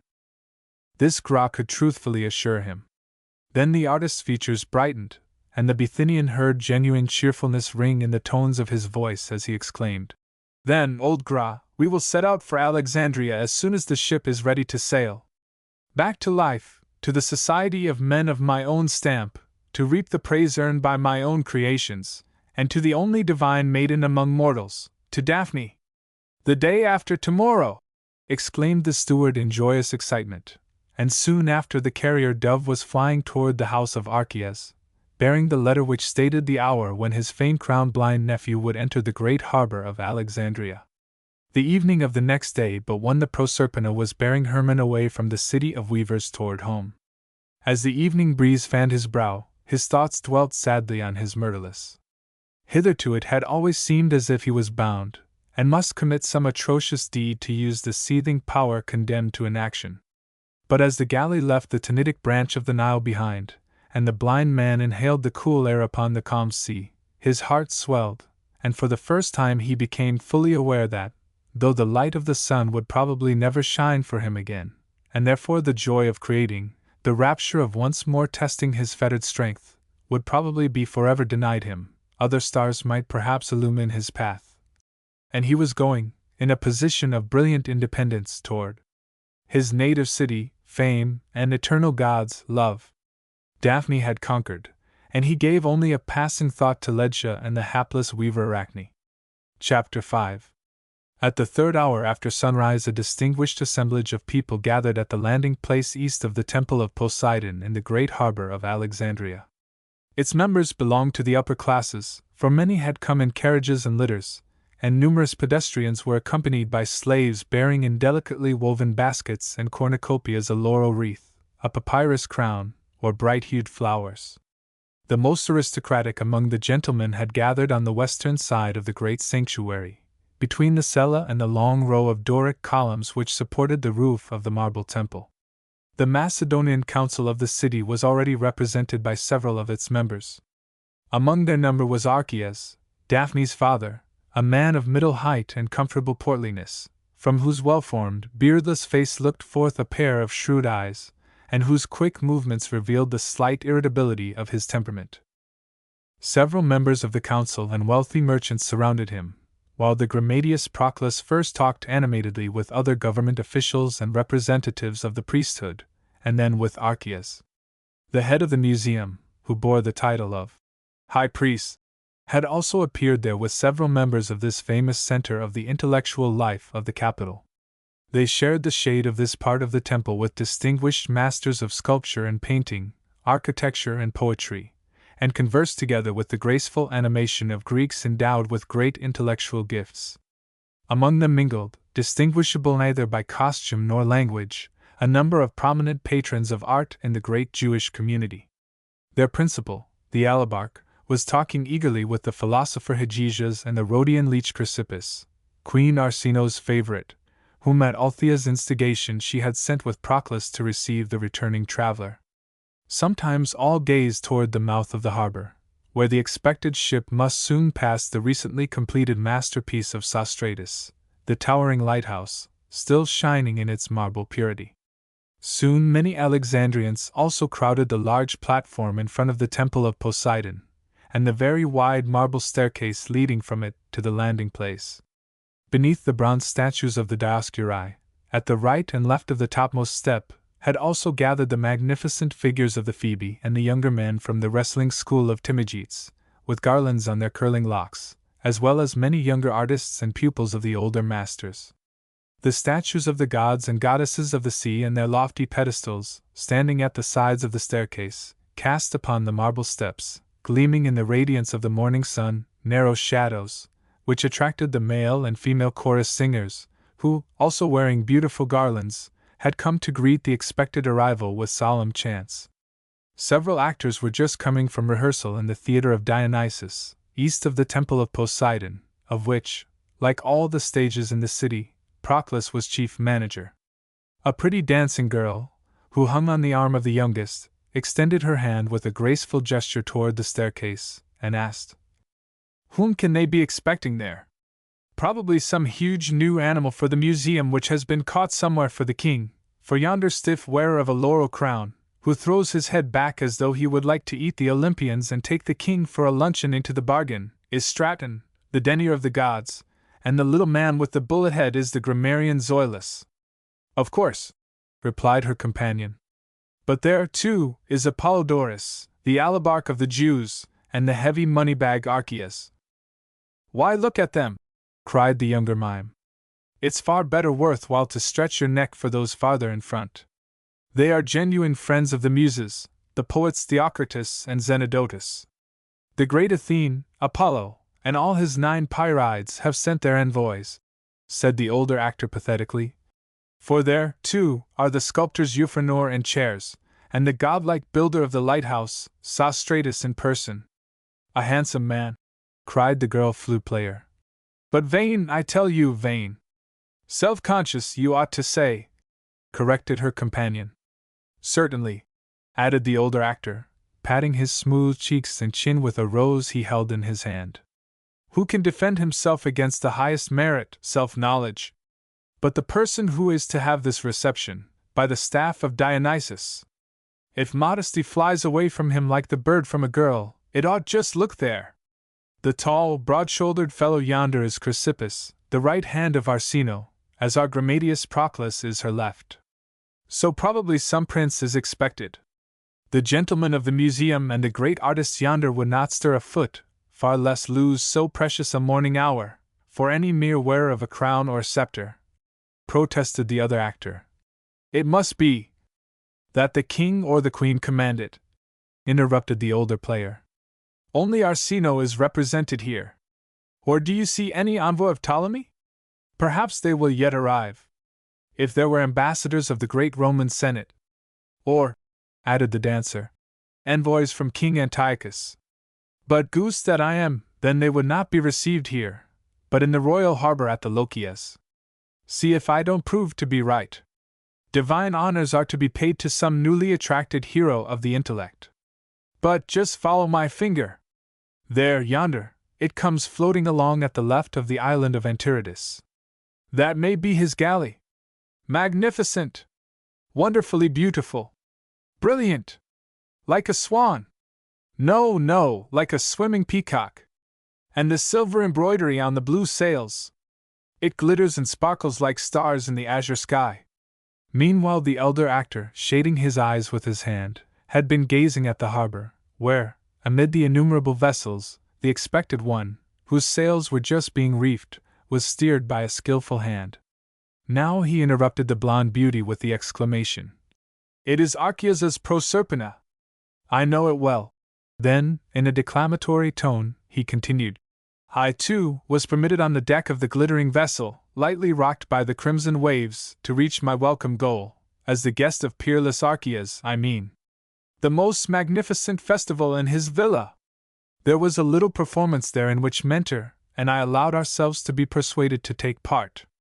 But just see how the beautiful ship uses the narrow passage between the 2 triremes, as if it had the blood-leech's power of contraction. But to return to the festival of Archias, the oyster ragout served there, the pheasant pasties. Here he interrupted himself, exclaiming in surprise, By the club of Hercules, the Proserpina is to be received with a full chorus. And there is the owner himself descending the stairs. Whom is she bringing? Come! Come!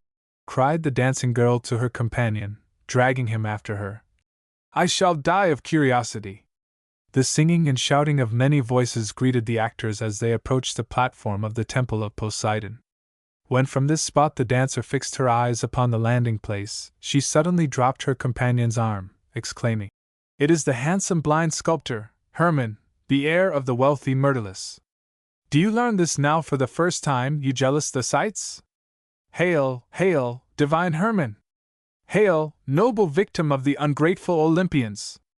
Hail to thee, Hermann, and thy immortal works! Hail, hail, hail!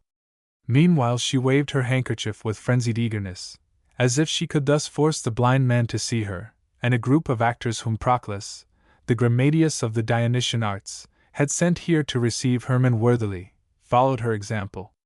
But her cries were drowned by the singing of the chorus and by thousands of shouting voices, while Hermann was embraced by Archias on board the galley, and then, by his guidance, stepped on shore and ascended the staircase of the Temple of Poseidon. Before the ship entered the harbor, the artist had had a large goblet of unmixed wine given to him, that he might conquer the emotion that had overpowered him. Though his blind eyes did not show him even the faintest outline of a figure, he felt as if he was flooded with brilliant sunshine. While the Proserpina was bearing him past the lighthouse, Gra told him that they had now reached the great harbor, and at the same time he heard the shouts, whistles, signals, and varying sounds of the landing place with its crowded shipping, and of the capital. His blood surged in his veins, and before his mind rose the vision of the cornflower blue sky, mirrored in the calm surface of the bluest of seas. The pharos built by Sostratus towered in dazzling whiteness above the tide, and before him rose the noble temple buildings, palaces, and porticos of the city of Alexandria, with which he was familiar, and before and between them statue after statue of marble and bronze, the whole flooded with radiant golden light. True, darkness sometimes swallowed this wonderful picture, but an effort of the will was sufficient to show it to him again. "The Temple of Poseidon!" cried Gra. "The Proserpina is to land at the foot of the steps." And now Hermann listened to the sounds from the shore, whose hum and buzz transported him into the midst of the long-missed city of commerce, knowledge, and arts. Then the captain's shouts of command fell imperiously upon his ears, the strokes of the oars ceased, their blades sank with a loud splash into the water, and at the same instant from the temple steps Hermann was greeted by the solemn notes of the chorus, from whose rhythm his own name rang forth again and again like so many shouts of victory.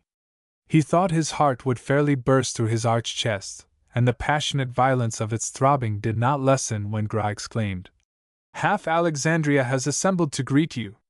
Ah, if you could only see it! How the kerchiefs are waving! Laurel after laurel in every hand! All the distinguished people in the capital have gathered on the sacred soil of the Temple of Poseidon. There is Archias, too, there are the artists and the famous gentlemen of the museum, the members of the Ephebi, and the priests of the great gods."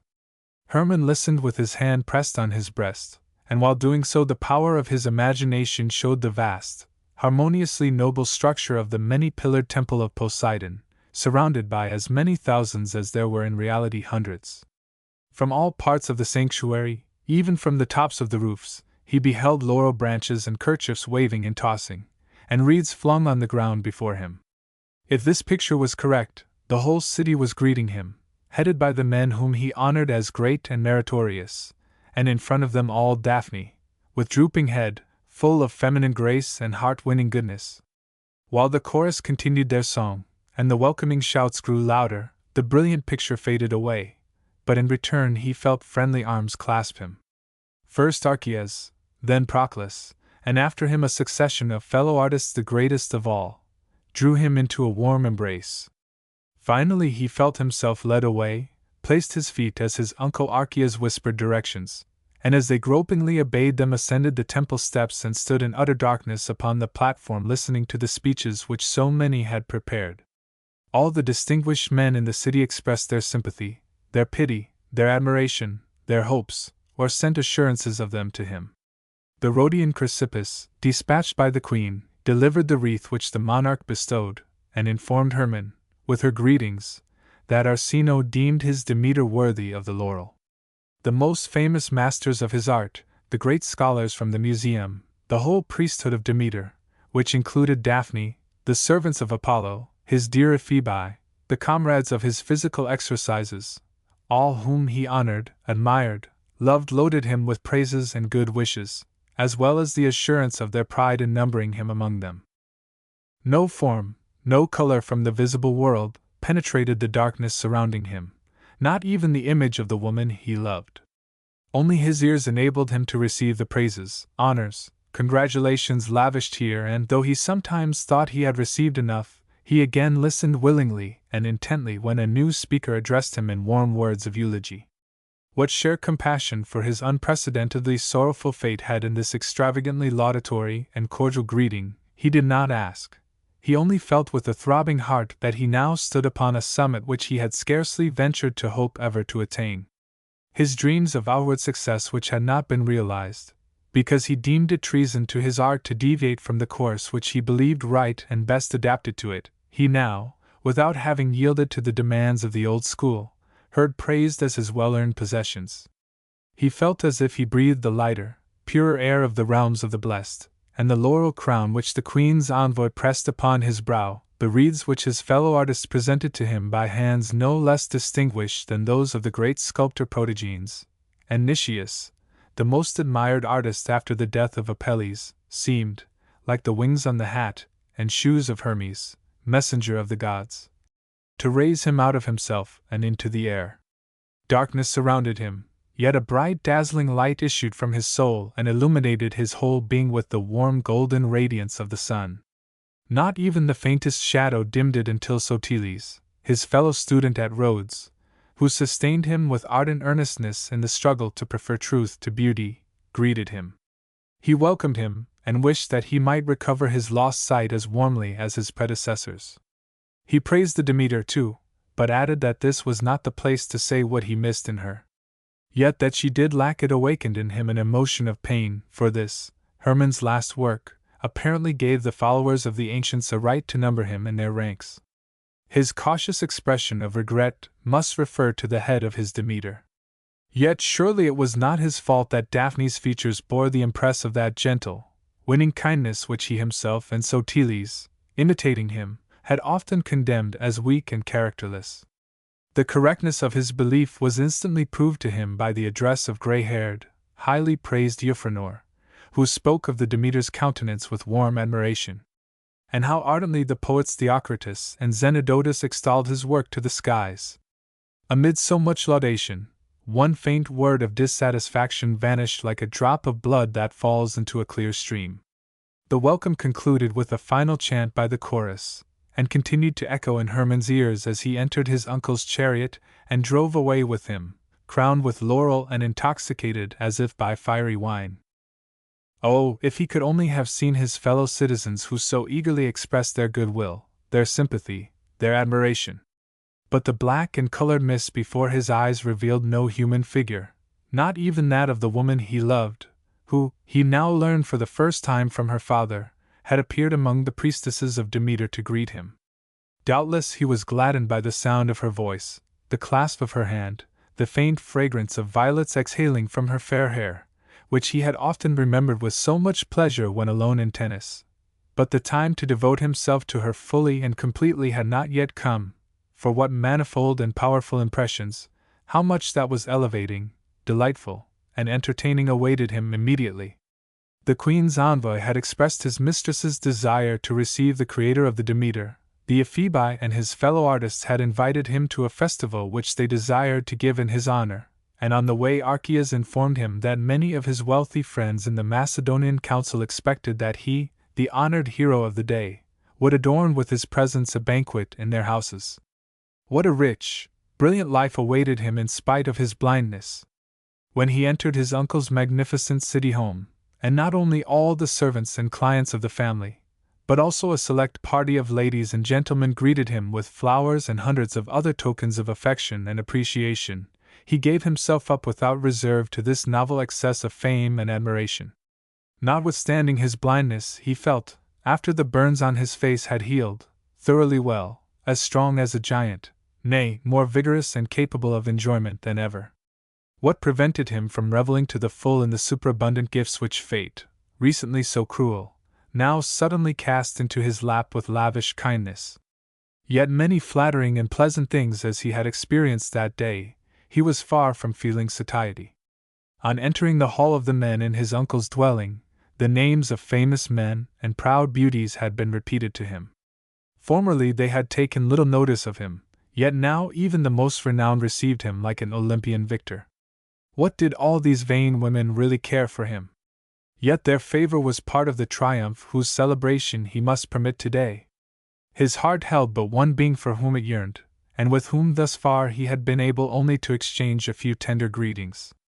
The time for a long conversation had not yet arrived, But he asked thy one to lead him to her, and, while she listened anxiously, described with feverish animation the incidents of the last few days.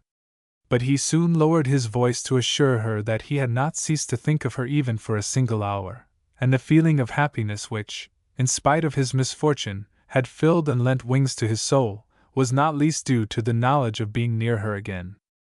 And her presence really benefited him almost as much as he had anticipated during the hours of solitary yearning in tennis. He felt it a great favor of fate to be permitted to strive to possess her, felt even during the delirium of this reception that he loved her. What a tremendous longing to clasp her at once in his arms as his betrothed bride overwhelmed him. But her father's opposition to the union of his only child with a blind man must first be conquered, and the great agitation in his soul, as well as the tumult around him, seemed like a mockery of the quiet happiness which hovered before him when he thought of his marriage with Daphne. Not until everything was calmer would the time come to woo her. Until then both must be satisfied with knowing from each other's lips their mutual love, and he thought he perceived in the tone of her voice the deep emotion of her heart. Perhaps this had prevented Daphne's expressing her congratulations upon the success of his Demeter as eagerly and fully as he had expected. Painfully disturbed by her reserve, he had just attempted to induce her to give a less superficial opinion of his work, when the curtains of the dining room parted, the music of flutes, singing, and pleasant odors greeted him and the guests. Archias summoned them to breakfast, and a band of beautiful boys, with flowers and garlands of ivy, obeyed the command to crown them.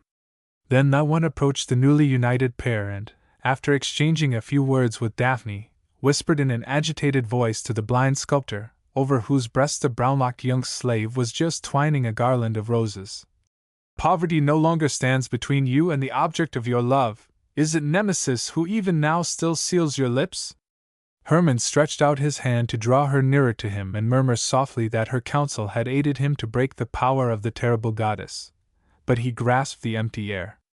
At the same time the deep voice of his love's father, whose opposition threatened to cloud his new happiness, singing, flute-playing, and the laughter of fair women greeted him, and, only half master of his own will, he assented, by a slight bend of the head, to the matron's question.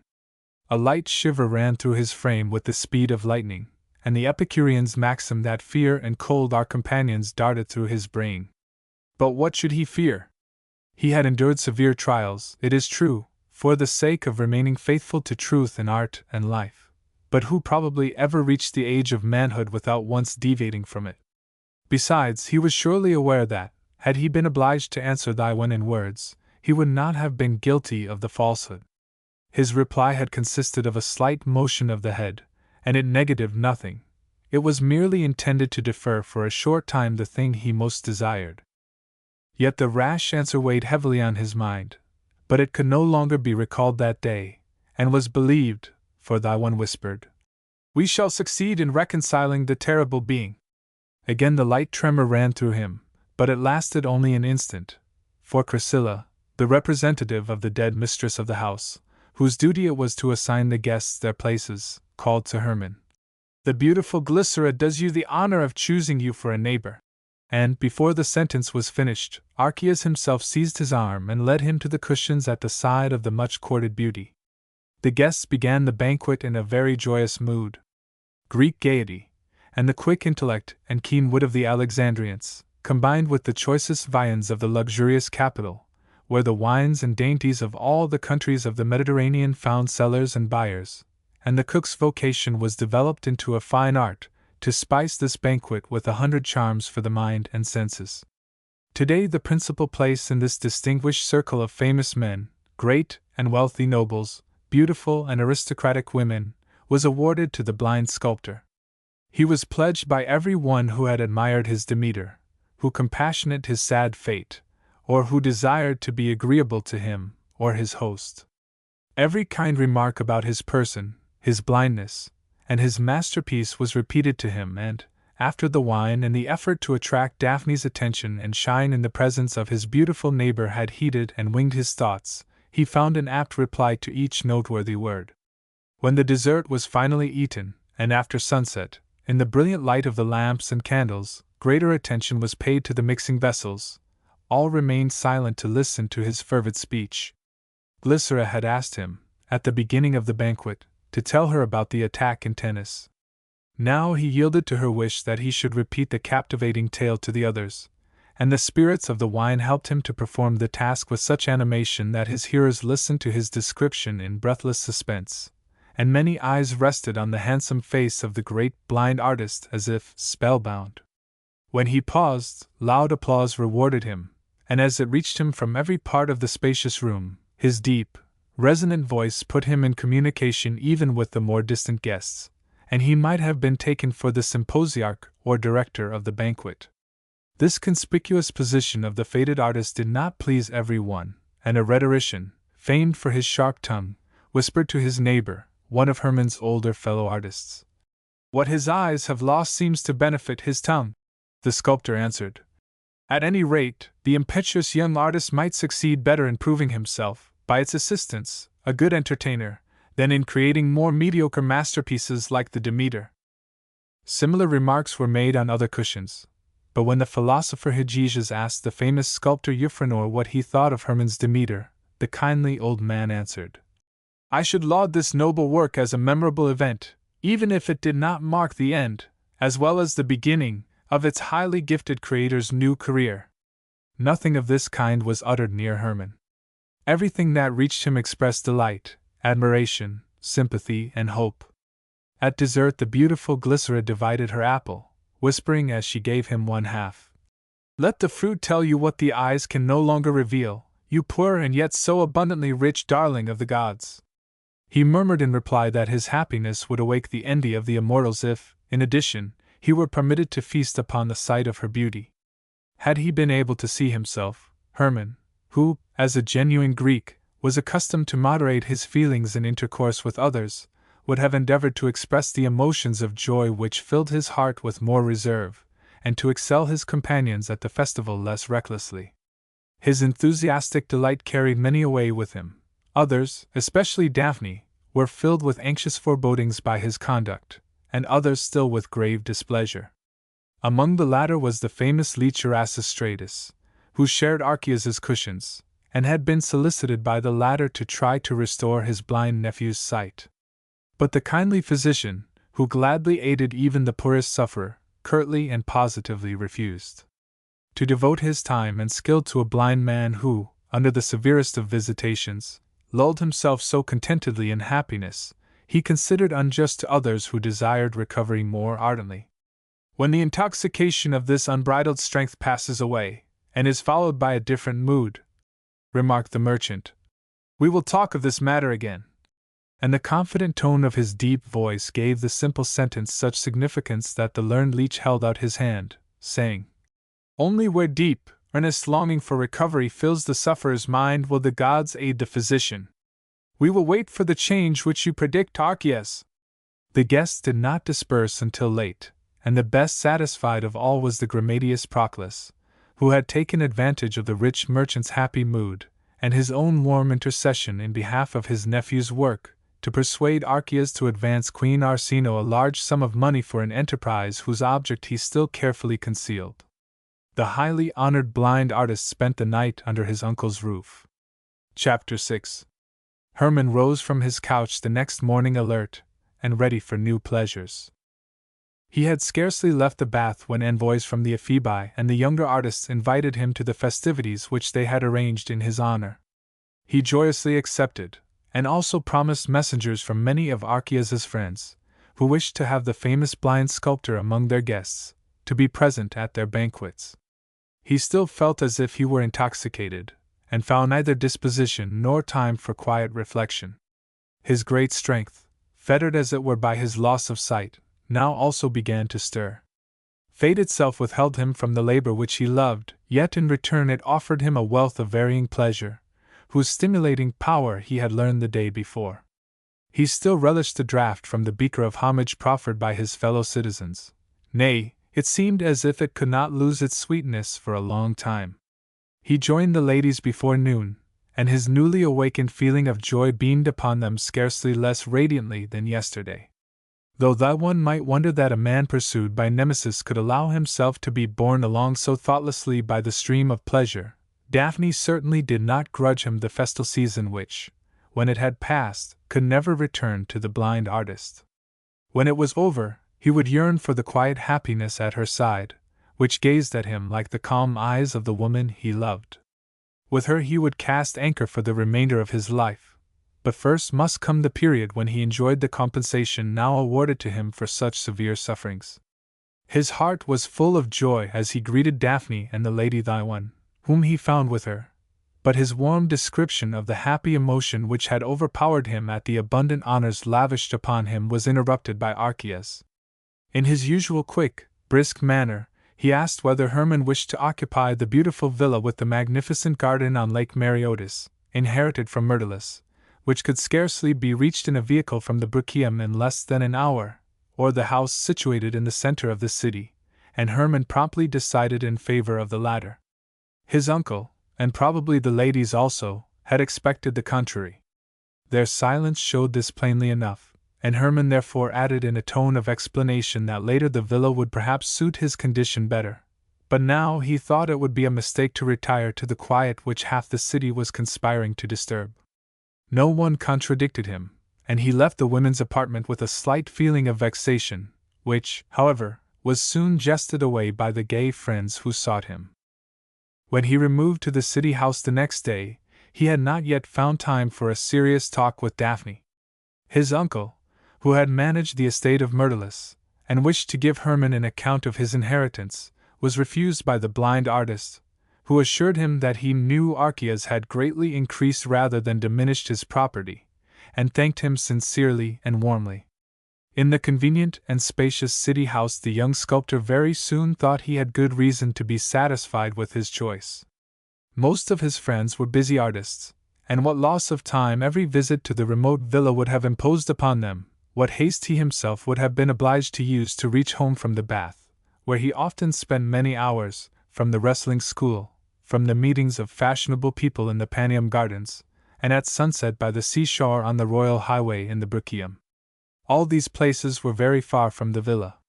It would have required whole hours, too, to reach a famous cookshop in the Canopus, at whose table he liked to assemble beloved guests or revel with his friends. The theatre, the Odeum, most of the public buildings, as well as the houses of his best friends, and especially the beautiful Glycera, were easily reached from his city home, and among the temples, that of Demeter, which he often visited to pray, offer sacrifices, and rejoice in the power of attraction which his statue of the goddess exerted upon the multitude. It stood at the back of the cella in a place accessible to the priesthood alone, visible only through the open doors, upon a pedestal which his fellow artists pronounced rather too high. Yet his offer to have it made smaller was not accepted, because had it been lower the devout supplicants who stood there to pray could not have raised their eyes to it. It was not only at the festivals of the dead that he went to the Greek cemetery, where he had had a magnificent monument erected for his dead mother. If his head ached after a nocturnal carouse, or the disagreeable alarming chill stole over him which he had felt for the first time when he falsely answered Thyone that he was still under the ban of Nemesis, he went to the family monuments, supplied them with gifts, had sacrifices offered to the souls of the beloved dead, and in this way sometimes regained a portion of his lost peace of mind. The banquet in the evening always dispelled whatever still oppressed him on his return home from these visits, for though months had elapsed since his brilliant reception, he was still numbered, especially in artist circles, with the most honored men. He, the blind man, no longer stood in any one's way. Conversation gained energy and meaning through the vivacity of his fervid intellect, which seemed actually deepened by his blindness when questions concerning art were at issue, and from a modest fellow struggler he had become a patron bestowing orders. The sculptor Sotiles, who had followed his footsteps since the apprenticeship in Rhodes, was entrusted with the erection of the monument to Myrtilus in Tennis, and another highly gifted young sculptor, who pursued his former course, with the execution of the one to his mother. From a third he ordered a large new mixing vessel of chased silver for the Society of Ephebi, whose members had lauded him, at the magnificent festival given in his honor, with genuine youthful fervor. In the designs for these works his rich and bold gift of invention and the power of his imagination proved their full value, and even his older fellow artists followed him with sincere admiration when, in spite of his darkened eyes, he brought before them distinctly, and often even with the charcoal or wax tablet in his hand, what he had in mind. What magnificent things might not this man have created had he retained his sight, what masterpieces might not have been expected! And his former works, which had been condemned as unlovely, offensive, and exaggerated, were now loudly admired. Nay, the furious Maenads struggling on the ground and the street boy eating figs, which were no longer his property, were sold at high prices. No meeting of artists was complete without Hermann, and the great self-possession which success and wealth bestowed, besides his remarkable talent and the energy peculiar to him, soon aided him to great influence among the members of his profession. Nay, he would speedily have reached the head of their leaders had not the passionate impetuosity of his warlike nature led the more cautious to seek to restrain the powerful enthusiast. Archias's wealthy friends had no such apprehension. To them the lauded blind artist was not much more than a costly dish certain to please their guests, yet this, too, was no trifle in social circles which spent small fortunes for a rare fish. At the banquets of these princes of commerce he often met Daphne, still more frequently the beautiful Glycera, whose husband, an old shipowner of regal wealth, was pleased to see famous men harnessed to his young wife's chariot of victory. Hermann's heart had little to do with the flirtation to which Glycera encouraged him at every new meeting, and the Thracian Althea only served to train his intellect to sharp debates. But in this manner he so admirably fulfilled her desire to attract attention that she more than once pointed out to the queen, her relative, the remarkably handsome blind man whose acquaintance she had made on a night of mad revel during the last Dionysia but one. Althea even thought it necessary to win him, in whom she saw the future son-in-law of the wealthy Archias, for through the Graminadius Proclus the merchant had been persuaded to advance the king's wife hundreds of talents, and Arsinoe cherished plans which threatened to consume other large sums. Thyone watched Hermann's conduct with increasing indignation, while Daphne perceived that these women had no more power to estrange her lover from her than the bedizened beauties who were never absent from the artists' festivals. How totally different was his intercourse with her! His love and respect were hers alone, yet she saw in him a soul-sick man, and persistently rejected Philotas, who wooed her with the same zeal as before, and the other suitors who were striving to win the wealthy heiress. She had confessed her feelings to her father, her best friend, and persuaded him to have patience a little longer, and wait for the change which he himself expected in his nephew. This had not been difficult, for Archias loved Hermann, in spite of the many anxieties he had caused him, as if he were his own son, and knowing his daughter, he was aware that she could be happy with the man who possessed her heart though he was deprived of sight. The fame which Hermann had won by great genius and ability had gratified him more than he expressed, and he could not contradict Daphne when she asserted that, in spite of the aimless life of pleasure to which he devoted himself, he had remained the kind-hearted, noble man he had always been. In fact, he used, unasked and secretly, a considerable portion of his large revenues to relieve the distress of the poor and suffering. Archias learned this as the steward of his nephew's property, and when to do good he made new demands upon him, he gladly fulfilled them, only he constantly admonished the blind man to think of his own severe sufferings and his cure. Daphne did the same, and he willingly obeyed her advice, for, loudly and recklessly as he pursued pleasure in social circles, he showed himself tenderly devoted to her when he found her alone in her father's house.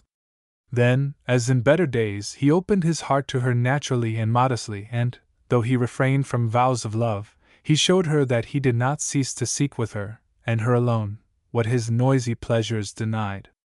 Then he also found the old tone of affection, and of late he came more frequently, and what he confided to no one else implied to her, at least by hints, satiety and dissatisfaction were beginning to appear, and what he had attempted to do for the cure of his eyes had hitherto been futile. The remedies of the oculists to whom he had been directed by Daphne herself had proved ineffectual. The great physician Erasistratus, from whom he first sought help, had refrained, at her entreaty and her father's, from refusing to aid him, but indignantly sent him away when he persisted in the declaration that it would be impossible for him to remain for months secluded from all society and subsist for weeks on scanty fare. He would submit even to that, he assured Daphne, after she represented to him what he was losing by such lack of resignation, when the time of rest had come for which he longed, but from which many things still withheld him. Yesterday the king had invited him to the palace for the first time, and to decline such an honor was impossible. In fact, he had long wished for this summons, because he had been informed that no representative of the sovereign had been present at his reception. Only his wife Arsinoe had honored him by a wreath and congratulations. This lack of interest on the part of the king had wounded him, and the absence of an invitation from the royal connoisseur had cast a shadow into the midst of many a mirthful hour. He had doubtless been aware what great and important affairs of state were claiming the conscientious sovereign just at this time, and how almost unbearable his restless, unloving spouse was rendering his domestic life. Yet Hermann thought Ptolemy might have spared a short time for an event in the art life of the city, as his Demeter had been called hundreds of times. Now the long-desired command to appear before the sovereign had finally reached him, and in the secure belief that it would bring fresh recognition and rare honors, he entered the royal palace. Proclus, who neglected no opportunity of serving the nephew of the rich man whose aid he constantly required for the queen's finances, was his guide, and described the decoration of the inner apartments of the royal residence. Their unostentatious simplicity showed the refined taste of their royal occupant. There was no lack of marble and other rare kinds of stone, and the numerous bas-reliefs which covered the walls like the most superb tapestry were worthy of special attention. In the oblong apartment through which the blind man was guided, these marble pictures represented in magnificent work scenes from the campaigns in which Ptolemy, the king's father, had participated as Alexander's general. Others showed Athene, Apollo, the Muses, and Hermes, surrounding or hastening toward the throne of the same monarch, and others again Greek poets and philosophers. Magnificent colored mosaic pictures covered the floor and many flat spaces above door and windows, but gold and silver had been sparingly used. Masterpieces of painting and sculpture were the ornaments of the room. In the antechamber, where Hermann waited for the king, Proclus mentioned one of the finest statues of Alexander by Lysippus, and an exquisite Eros by Praxiteles. The period of waiting, however, became so long to the spoiled artist that he anticipated the monarch's appearance with painful discomfort, and the result of the few minutes which Ptolemy too devoted to his reception was far behind the hopes he had fixed upon them. In former days he had often seen the narrow-shouldered man of barely medium height who, to secure his own safety, had had 2 brothers killed and sent another into exile, but now ruled Egypt shrewdly and prudently, and developed the prosperity of Alexandria with equal energy and foresight. Now, for the first time, Hermann heard him speak. He could not deny that his voice was unusually pleasant in tone, yet it unmistakably issued from the lips of a sufferer. The brief questions with which he received the blind artist were kindly, and as natural as though addressing an equal, and every remark made in connection with Hermann's answers revealed a very quick and keen intellect. He had seen the Demeter, and praised the conception of the goddess because it corresponded with her nature. The sanctity which, as it were, pervaded the figure of the divine woman pleased him, because it made the supplicants in the temple feel that they were in the presence of a being who was elevated far above them in superhuman majesty. True, he added, your Demeter is by no means a powerful helper in time of need. She is a goddess such as Epicurus imagines the immortals.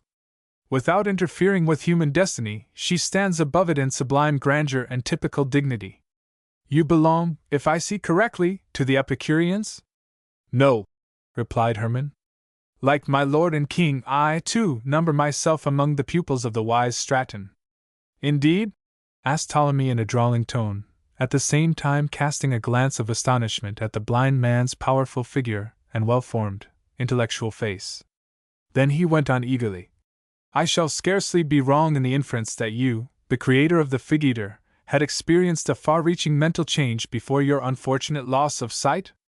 I had to struggle hard, replied Hermann, but I probably owed the success of the Demeter to the circumstance that I found a model whose mind and nature correspond with those of the goddess to a rare degree. The monarch shook his fair head, and protested in a tone of positive, superior knowledge. As to the model, however well selected it may be, it was not well chosen for this work, far less for you.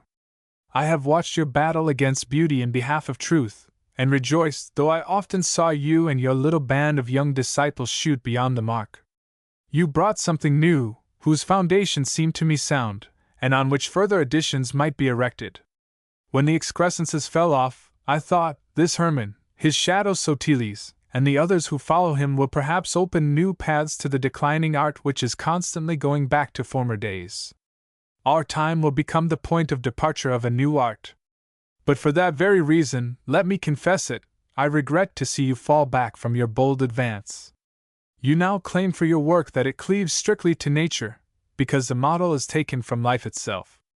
It does not become me to doubt this, yet the stamp of divinity which your Demeter bears is found in no mortal woman. Understand me correctly. This is certainly no departure from the truth, for the ideal often deserves this lofty name better than anything the visible world offers to the eye, but hitherto you have done honor to another truth. If I comprehend your art aright, its essence is opposed to the addition of superhuman dignity and beauty, with which you, or the model you used, strove to ennoble and deify your Demeter. Admirably as you succeeded in doing so, it forces your work out of the sphere of reality, whose boundary I never before saw you cross by a single inch. Whether this occurred unconsciously to you in an hour of mental ecstasy, or whether you felt that you still lacked the means to represent the divine, and therefore returned to the older methods, I do not venture to decide. But at the first examination of your work I was conscious of one thing: it means for you a revolution, a rupture with your former aspirations, and as, I willingly confess it, you had been marvelously successful, it would have driven you, had your sight been spared, out of your own course and into the arms of the ancients, perhaps to your material profit, but scarcely to the advantage of art, which needs a renewal of its vital energies. Let me assure you, my lord, Hermann protested, that had I remained able to continue to create, the success of the Demeter would never have rendered me faithless to the conviction and method of creation which I believed right. Nay, before losing my sight, my whole soul was absorbed in a new work which would have permitted me to remain wholly and completely within the bounds of reality. The Arachne? Asked the king. Yes, my lord, cried Hermann ardently. With its completion I expected to render the greatest service, not only to myself, but to the cause of truth. Here Ptolemy interrupted with icy coldness. Yet you were certainly wrong, at least if the Thracian Althea, who is the personification of falsehood, had continued to be the model. Then he changed his tone, and with the exclamation, "You are protected from the needs of life, unless your rich uncle throws his property into the most insatiable of gulfs. May Straton's philosophy help you better to sustain your courage in the darkness which surrounds you than it has aided me to bear other trials." He left the room. Thus ended the artist's conversation with the king, from which Hermann had expected such great results, and deeply agitated, he ordered the driver of his horses to take him to Daphne. She was the only person to whom he could confide what disappointment this interview had caused him.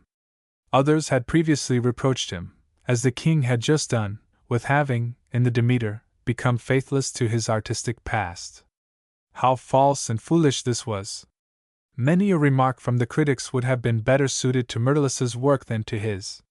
Yet his fear in tennis had not been true. Only Daphne's sweet face did not suit his more vigorous method of emphasizing distinctions. What a many-hued chameleon was the verdict upon works of plastic art! Once, on his return to the capital, thousands had united in the same one, and now how widely they differed again. His earlier works, which were now lauded to the skies, had formerly invited censure and vehement attacks. What would he not have given for the possibility of seeing his admired work once more? As his way led past the temple of Demeter, he stopped near it, and was guided to the sanctuary. It was filled with worshippers, and when, in his resolute manner, he told the curator and the officiating priest that he wished to enter the cella, and asked for a ladder to feel the goddess, he was most positively refused. What he requested seemed a profanation of the sacred image, and it would not do to disturb the devout throng. His desire to lower the pedestal could not be gratified. The high priest who came forward upheld his subordinates, and, after a short dispute, Hermann left the sanctuary with his wish unfulfilled. Never had he so keenly lamented his lost vision as during the remainder of the drive, and when Daphne received him he described with passionate lamentation how terribly blindness embittered his life, and declared himself ready to submit to the severest suffering to regain his sight. She earnestly entreated him to apply to the great physician Erasistratus again, and Hermann willingly consented. He had promised to attend a banquet given that day by the wealthy ship-owner Arachne. The feast lasted until early morning, but toward noon Hermann again appeared in his uncle's house, and met Daphne full of joyous confidence, as if he were completely transformed. While at Arachne's table he had determined to place his cure in the hands of higher powers. This was the will of fate, for the guest whose cushion he shared was Silenus, the host's son, and the first thing he learned from him was the news that he was going the next day, with several friends, to the oracle of Ammon in the Libyan desert, to ask it what should be done for his mother, who had been for several years an invalid whom no physician could help. He had heard from many quarters that the counsel of the god, who had greeted Alexander the Great as his son, was infallible. Then Hermann had been most urgently pressed by the young man to accompany him. Every comfort would be provided. One of his father's fine ships would convey them to Perietonium, where tents, saddle horses, and guides for the short land journey would be ready. So he had promised to go with Silenus, and his decision was warmly approved by his uncle, Daphne, and the gray-haired Pelusinian couple. Perhaps the god would show the blind man the right path to recovery.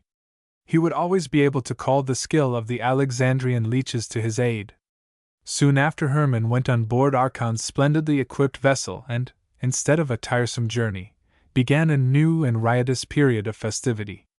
Lavish provision had been made for gay companions of both sexes, merry entertainment by means of dancing, music, and song, well-filled dishes and mixing vessels, and life during the ride through the coast and desert regions was not less jovial and luxurious than on the ship. It seemed to the blind man like one vast banquet in the dark, interrupted only by sleep. The hope of counsel from the gods cheered the depressed mood which had weighed upon him for several weeks, and rich young Silenus praised the lucky fate which had enabled him to find a traveling companion whose intellect and wit charmed him and the others, and often detained them over the wine until late into the night. Here, too, Hermann felt himself the most distinguished person, the animating and attracting power, until it was said that the voyage was over, and the company pitched their tents in the famous oasis near the temple of Ammon. The musicians and dancers, with due regard to propriety, had been left behind in the seaport of Perietonium. Yet the young travelers were sufficiently gay while Silenus and Hermann waited for admission to the place of the oracle.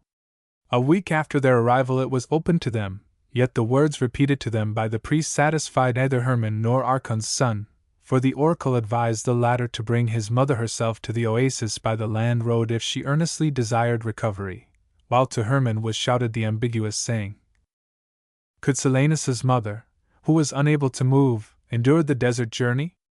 And what was the meaning of the sand, from which morning and day, which was probably the fresh enjoyment of the light, were to rise for Hermann? The sentence of the oracle weighed heavily upon him, as well as on Arachne's son, who loved his mother, and the homeward journey became to the blind man by no means a cheerful but rather a very troubled dream.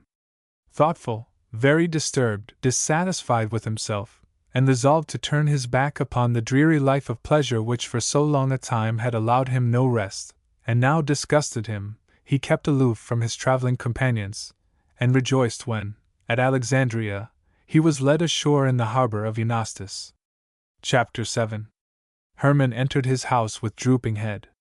Here he was informed that the Grammateus of the Dionysian artists had already called twice to speak to him concerning an important matter. When he came from the bath, Proclus visited him again. His errand was to invite him to a banquet which was to take place that evening at his residence in a wing of the royal palace. But Hermann was not in the mood to share a joyous revel, and he frankly said so, although immediately after his return he had accepted the invitation to the festival which the whole Fellowship of Artists would give the following day in honor of the 70th birthday of the old sculptor Euphranor. The Grammateus alluded to this, and most positively insisted that he could not release him, for he came not only by his own wish, but in obedience to the command of Queen Arachne, who desired to tell the creator of the Demeter how highly she esteemed his work and his art. She would appear herself at dessert, and the banquet must therefore begin at an unusually early hour. He, Proclus, was to have the high honor of including the royal lady among his guests solely on Hermann's account, and his refusal would be an insult to the queen. So the artist found himself obliged to relinquish his opposition. He did this reluctantly, but the queen's attention to him and his art flattered his vanity, and if he was to abandon the intoxicating and barren life of pleasure, it could scarcely be done more worthily than at a festival where the king's consort intended to distinguish him in person.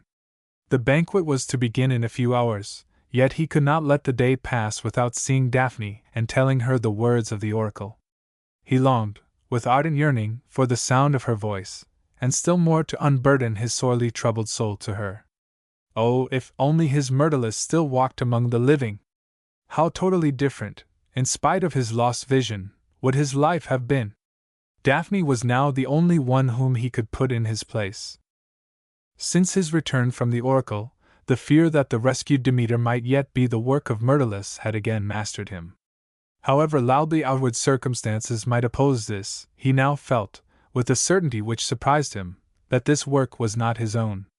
The approval, as well as the doubts, which it aroused in others strengthened his opinion, although even now he could not succeed in bringing it into harmony with the facts. How deep had been the intoxication in which he had so long reeled from one day to the next, since it had succeeded in keeping every doubt of the authorship of this work far from him. Now he must obtain certainty, and Daphne could help him to it, for, as a priestess of Demeter, she possessed the right to procure him access to the cella and get permission for him to climb the lofty pedestal and feel the statue with his fingers, whose sense of touch had become much keener.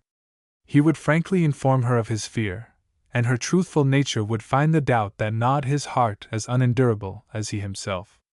It would have been a grave crime to woo her before he was relieved of this uncertainty, and he would utter the decisive words that very day, and ask her whether her love was great enough to share the joys and sorrows of life with him, the blind man, who perhaps must also divest himself of a false fame.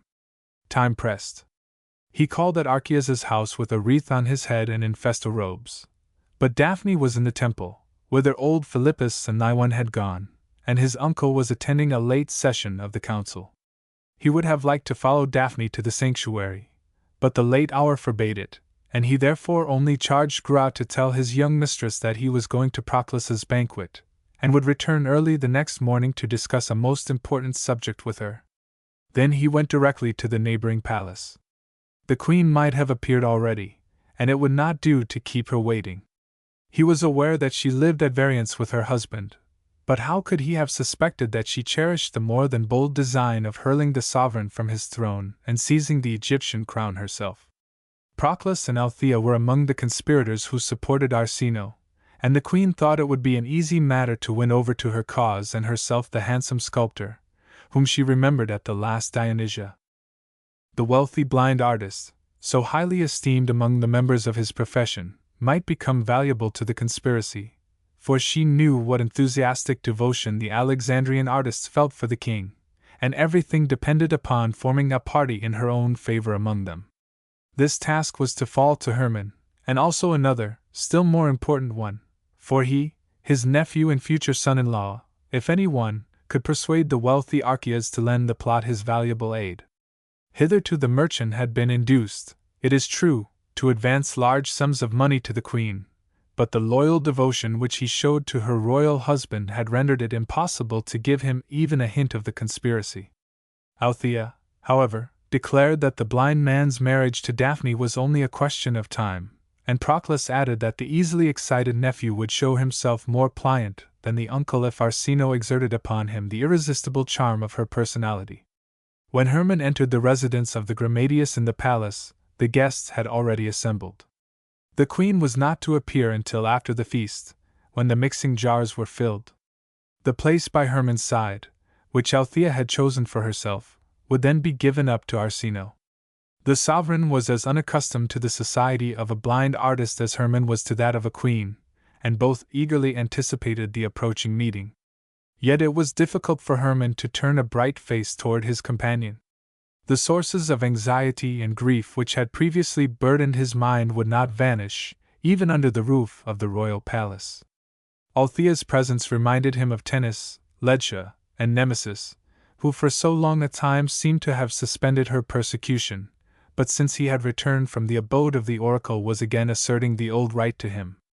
During many a sleepless hour of the night he had once more heard the rolling of her terrible wheel. Even before the journey to the oasis of Aman, everything life could offer him, the idle rake, in his perpetual darkness, had seemed shallow and scarcely worth stretching out his hand for it. True, an interesting conversation still had power to charm him, but often during its continuance the full consciousness of his misfortune forced itself upon his mind, for the majority of the subjects discussed by the artists came to them through the medium of sight, and referred to new creations of architecture, sculpture, and painting, from whose enjoyment his blindness debarred him.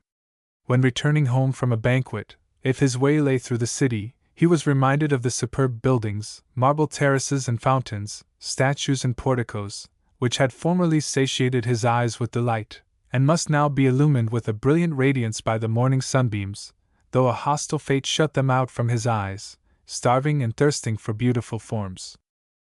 But it had seemed to him still harder to bear that his blinded eyes refused to show him the most beautiful of all beautiful things, the human form, when he lingered among the ephebi or the spectators of a festal procession, or visited the gymnasium, the theatre, the Aphrodisium, or the Paneum Gardens, where the beautiful women met at sunset. The queen was to appear immediately, and when she took her place near him his blindness would again deprive him of the sight of her delicately cut features, prevent his returning the glances from her sparkling eyes, and admiring the noble outlines of her thinly veiled figure. Would his troubled spirit at least permit him to enjoy and enter without restraint into the play of her quick wit? Perhaps her arrival would relieve him from the discomfort which oppressed him here. A stranger, out of his own sphere, he felt chilled among these closely united men and women, to whom no tie bound him save the presence of the same host. He was not acquainted with a single individual except the mythograph Crates, who for several months had been one of the members of the museum, and who had attached himself to Hermann at Stratton's lectures. The artist was surprised to find this man in such a circle, but he learned from Althea that the young member of the museum was a relative of Proclus, and a suitor of the beautiful Nico, one of the queen's ladies-in-waiting, who was among the guests.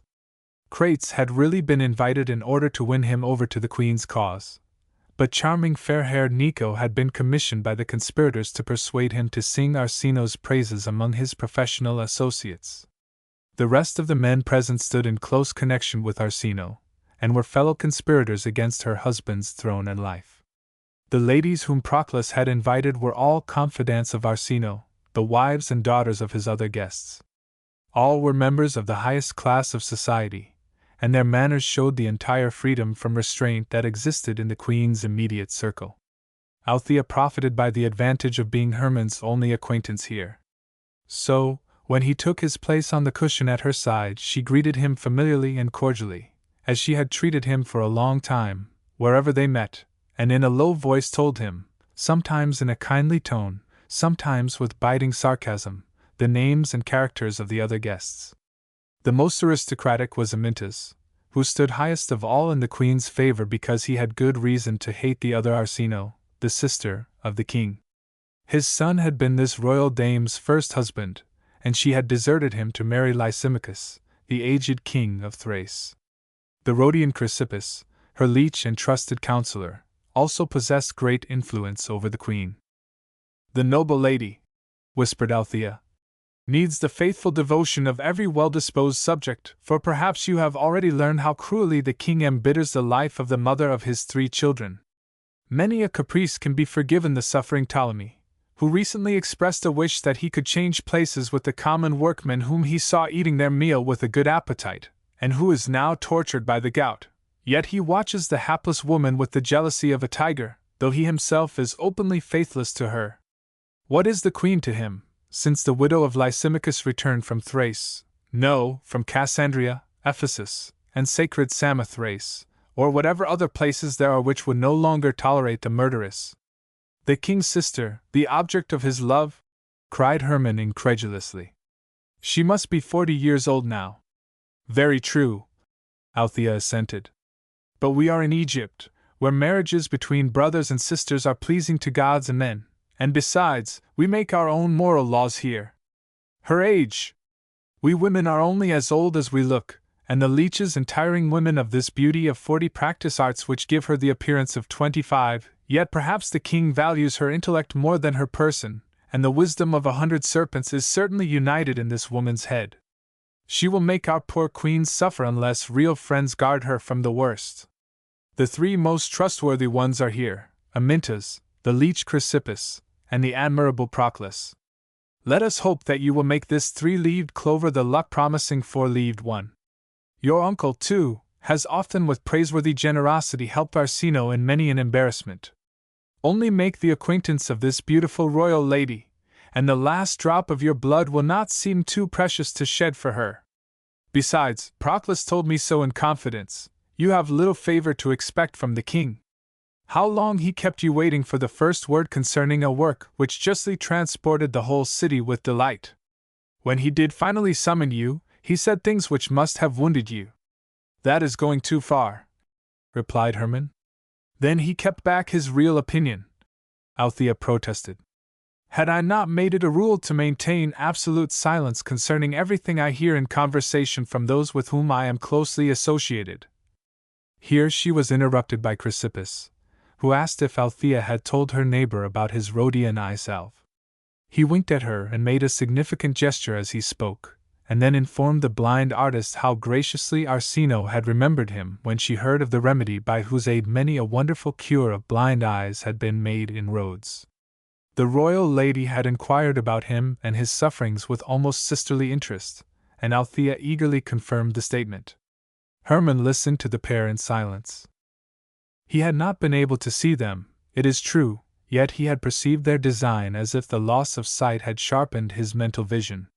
He imagined that he could see the favorite and Althea nudge each other with sneering gestures, and believed that their sole purpose was to render him, he knew not for what object, the obedient tool of the queen, who had probably also succeeded in persuading his usually cautious uncle to render her great services.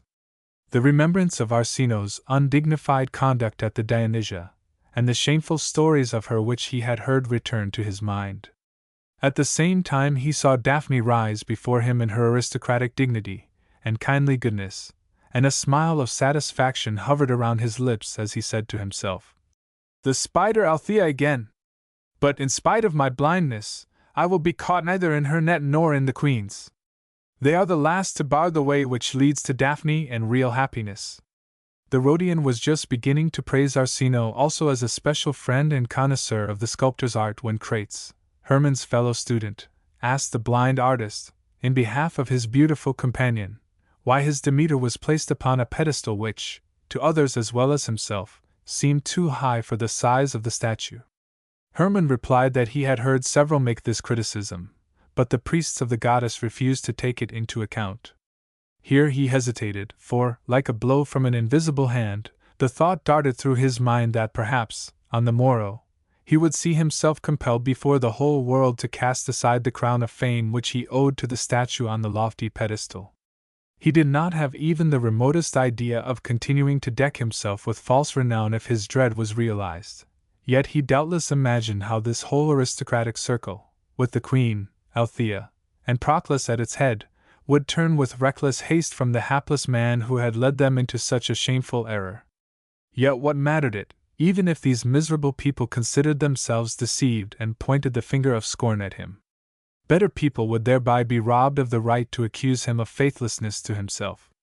This thought darted through his heated brain like a flash of lightning, and when, in spite of his silence, the conversation was continued and Althea told the others that only Hermann's blindness had prevented the creation of a work which could have been confidently expected far to surpass the Demeter, since it seemed to have been exactly suited to his special talent, he answered his beautiful companion's remark curtly and absently.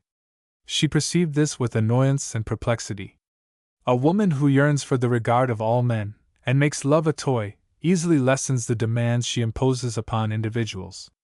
Only even though love has wholly disappeared, she still claims consideration, and Althea did not wish to lose Hermann's regard. When Amintas, the head of the conspirators, attracted the attention of the company by malicious remarks about the king's sister, the Thracian laid her hand on the blind artist's arm, whispering, "Has the image of the Arachne which, at tennis, charmed you even in the presence of the angry Zeus, completely vanished from your memory? How indifferent you look! But I tell you," her deep blue eyes flashed as she spoke, "that so long as you were still a genuine creating artist the case was different. Even while putting the last touches of the file to the Demeter, for which Archias's devout daughter posed as your model, another whom you could not banish from your mind filled your imagination. Though so loud a denial is written on your face, I persist in my conviction, and that no idle delusion ensnares me I can prove."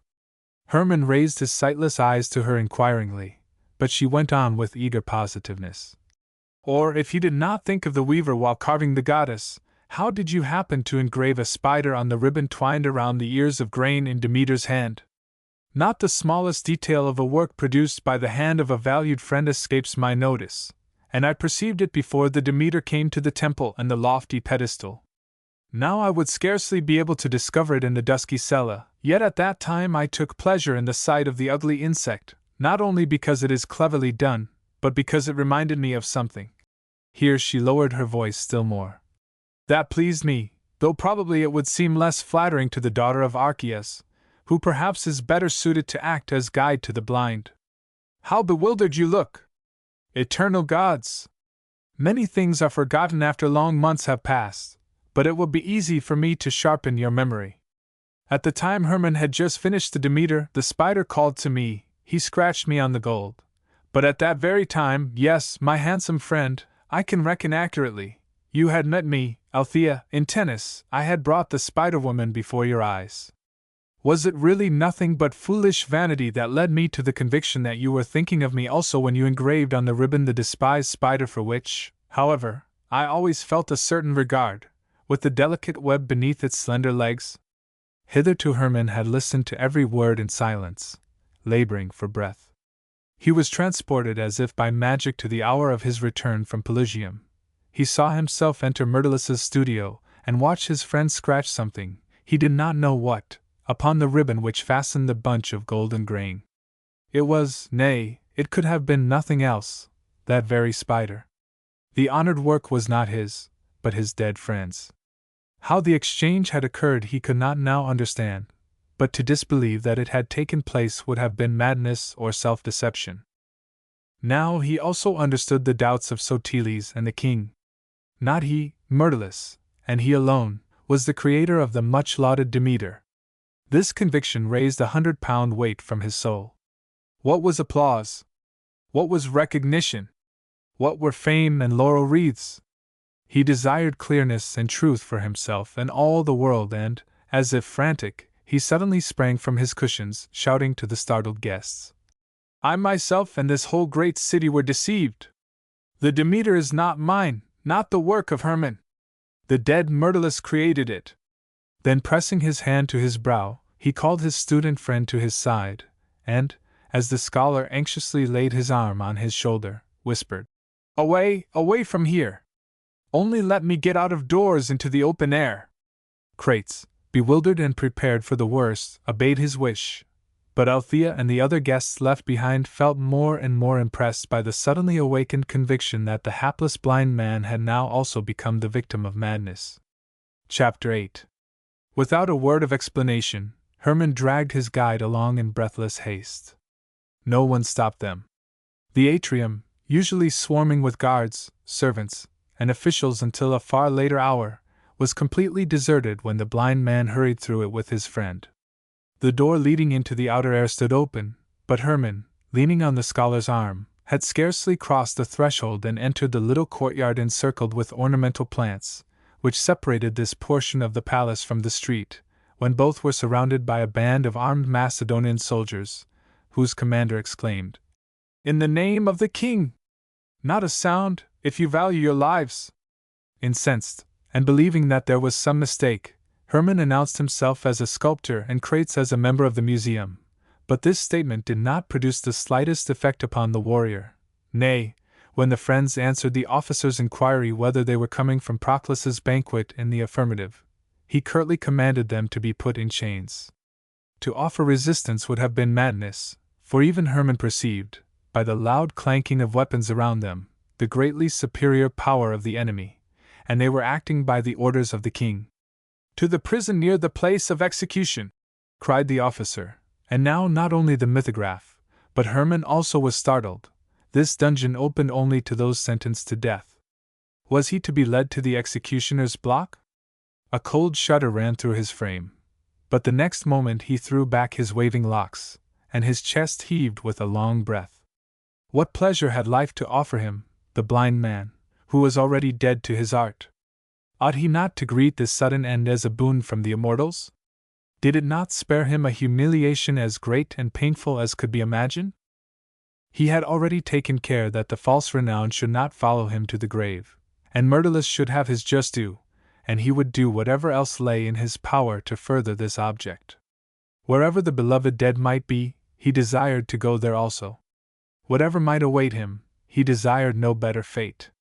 If he had passed into annihilation, he, Hermann, wished to follow him thither, and annihilation certainly meant redemption from pain and misery. But if he were destined to meet his Myrtilus and his mother in the world beyond the grave, what had he not to tell them? How sure he was of finding a joyful reception there from both. The power which delivered him over to death just at that moment was not Nemesis. No, it was a kindly deity. Only his heart grew heavy at the thought of leaving Daphne to the tireless wooer Philotas or some other. Everything else from which it is usually hard to part seemed like a burden that we gladly cast aside. "Forward!" he called blithely and boldly to the officer, while Crates, with loud lamentations, was protesting his innocence to the warrior who was putting fetters upon him. A chain was just being clasped around Hermann's wrists also when he suddenly started. His keen ear could not deceive him, and yet a demon must be mocking him, for the voice that had called his name was the girl's of whom, in the presence of welcome death, he had thought with longing regret. Yet it was no illusion that deceived him. Again he heard the beloved voice, and this time it addressed not only him, but with the utmost haste the commander of the soldiers. Sometimes with touching entreaty, sometimes with imperious command, she protested, after giving him her name, that this matter could be nothing but an unfortunate mistake. Lastly, with earnest warmth she besought him, before taking the prisoners away, to permit her to speak to the commanding general, Philippus, her father's guest, who, she was certain, was in the palace. The blood of these innocent men would be on his head if he did not listen to her representations. "Daphne!" cried Hermann in grateful agitation, but she would not listen to him, and followed the soldier whom the captain detailed to guide her into the palace. After a few moments, which the blind artist used to inspire the despairing scholar with courage, the girl returned, and she did not come alone. The gray-haired comrade of Alexander accompanied her, and after a few minutes both prisoners were released from their fetters. Philippus hastily refused their thanks and, after addressing a few words to the officer, he changed his tone, and his deep voice sounded paternally cordial as he exclaimed to Daphne, 15 minutes more, you dear, foolhardy girl, and it would have been too late. Tomorrow you shall confess to me who treacherously directed you to this dangerous path." Lastly, he turned to the prisoners to explain that they would be conducted to the adjacent barracks of the Diadochi, and spend the night there. Early the next morning they should be examined, and if they could clear themselves from the suspicion of belonging to the ranks of the conspirators, released. Daphne again pleaded for the liberation of the prisoners, but Philippus silenced her with the grave exclamation, "The order of the king!" The old commander offered no objection to her wish to accompany Hermann to prison. Daphne now slipped her arm through her cousin's, and commanded the steward Gra, who had brought her here, to follow them. The goal of the nocturnal walk, which was close at hand, was reached at the end of a few minutes, and the prisoners were delivered to the commander of the Diadochi. This kindly disposed officer had served under Hermann's father, and when the names of the prisoners were given, and the officer reported to him that General Philippus recommended them to his care as innocent men, he had a special room opened for the sculptor and his fair guide, and ordered Crates to enter another. He could permit the beautiful daughter of the honored Archias to remain with Hermann for half an hour, then he must beg her to allow herself to be escorted to her home, as the barracks were closed at that time. As soon as the captive artist was alone with the woman he loved, he clasped her hand, pouring forth incoherent words of the most ardent gratitude, and when he felt her warmly return the pressure, he could not restrain the desire to clasp her to his heart. For the first time his lips met hers, he confessed his love, and that he had just regarded death as a deliverer. But his life was now gaining new charm through her affection. Then Daphne herself threw her arms around his neck with fervent devotion. The love that resistlessly drew his heart to her was returned with equal strength and ardor. In spite of his deep mental distress, he could have shouted aloud in his delight and gratitude. He might now have been permitted to bind forever to his life the woman who had just rescued him from the greatest danger, but the confession he must make to his fellow artists in the palestra the following morning still sealed his lips. Yet, in this hour he felt that he was united to her, and ought not to conceal what awaited him.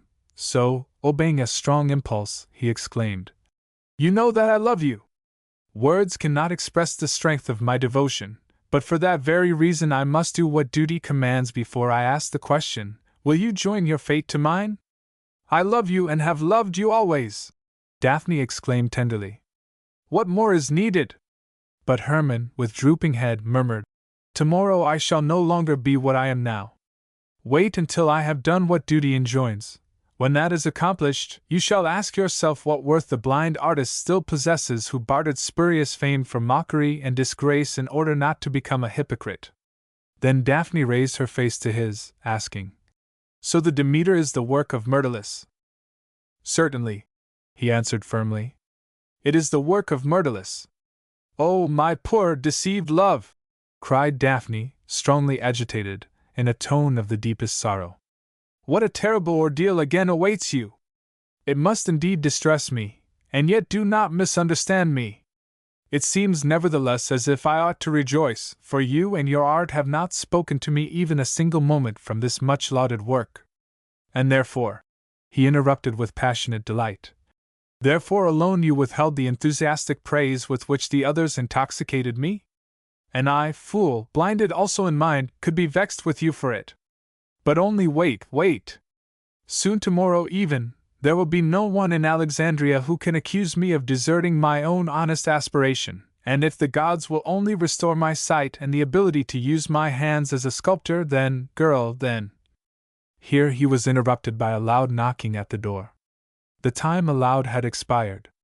Hermann again warmly embraced Daphne, saying, "Then go! Nothing can cloud what these brief moments have bestowed. I must remain blind, but you have restored the lost sight to my poor darkened soul. Tomorrow I shall stand in the palestra before my comrades, and explain to them what a malicious accident deceived me, and with me this whole great city. Many will not believe me, and even your father will perhaps consider it a disgrace to give his arm to his scorned, calumniated nephew to guide him home. Bring this before your mind, and everything else that you must accept with it, if you consent, when the time arrives, to become mine. Conceal and palliate nothing. But should the lady thy one speak of the Eumenides who pursued me, tell her that they had probably again extended their arms toward me, but when I return tomorrow from the palestra I shall be freed from the terrible beings." Lastly, he asked to be told quickly how she had happened to come to the palace at the right time at so late an hour, and Daphne informed him as briefly and modestly as if the hazardous venture which, in strong opposition to her retiring, womanly nature, she had undertaken, was a mere matter of course.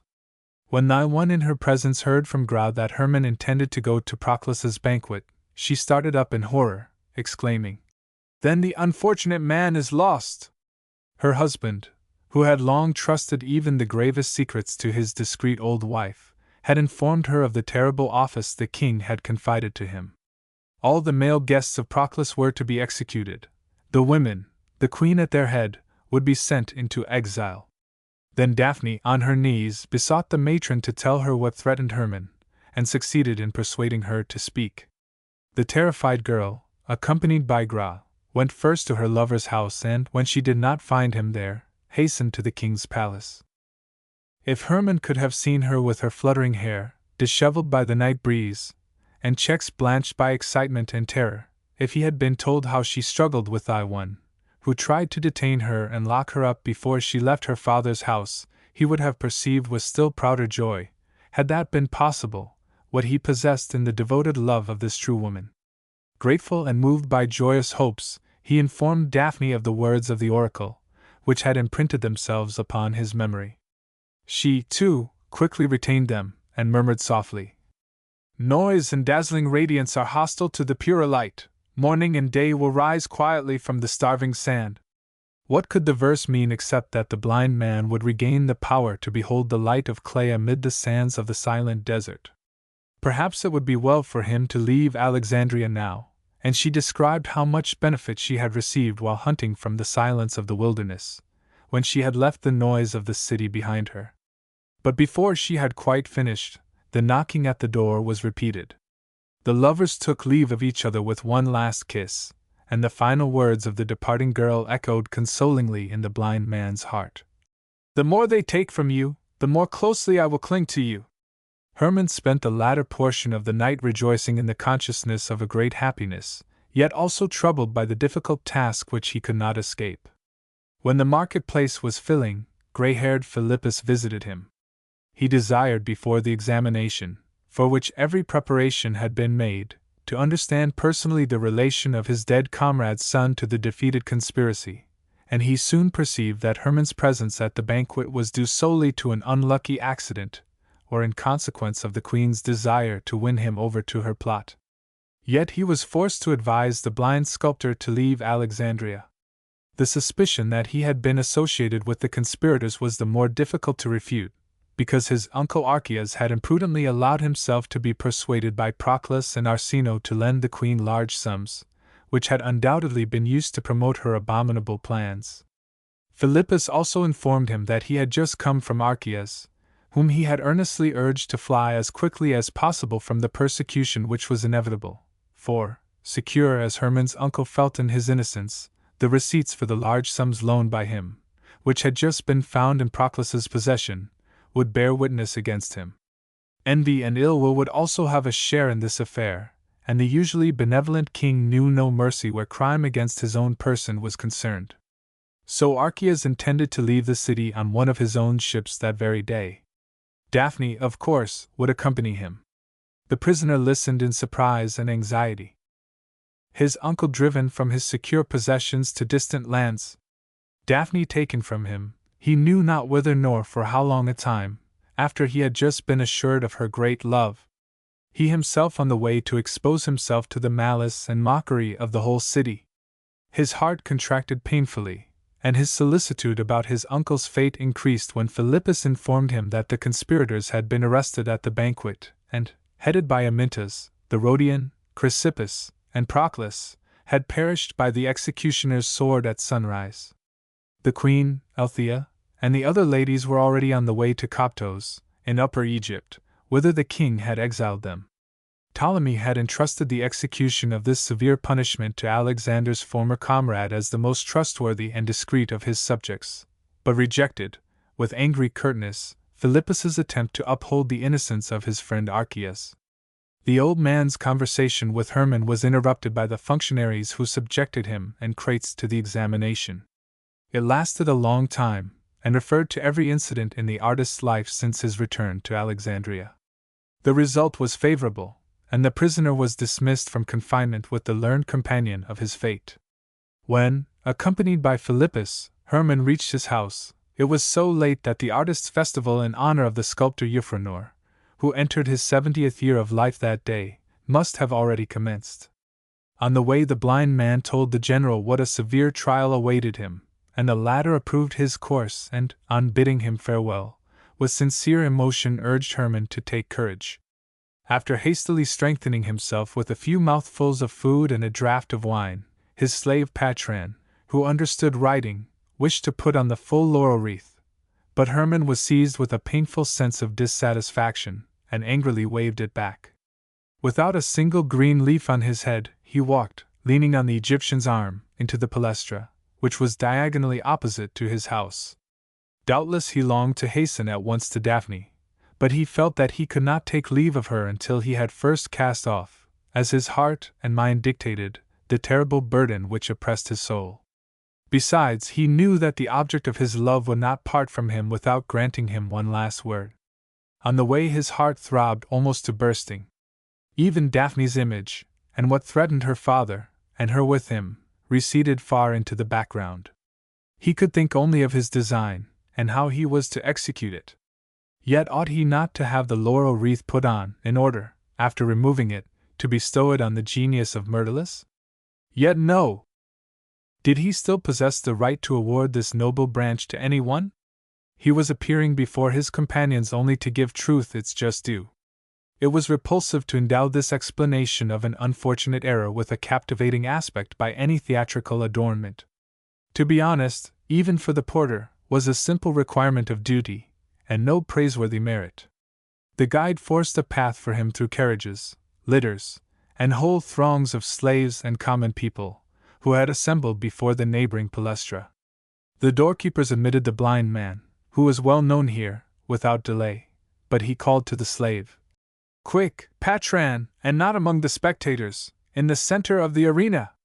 The Egyptian obeyed, and his master crossed the wide space, strewn with sand, and approached the stage which had been erected for the festal performances.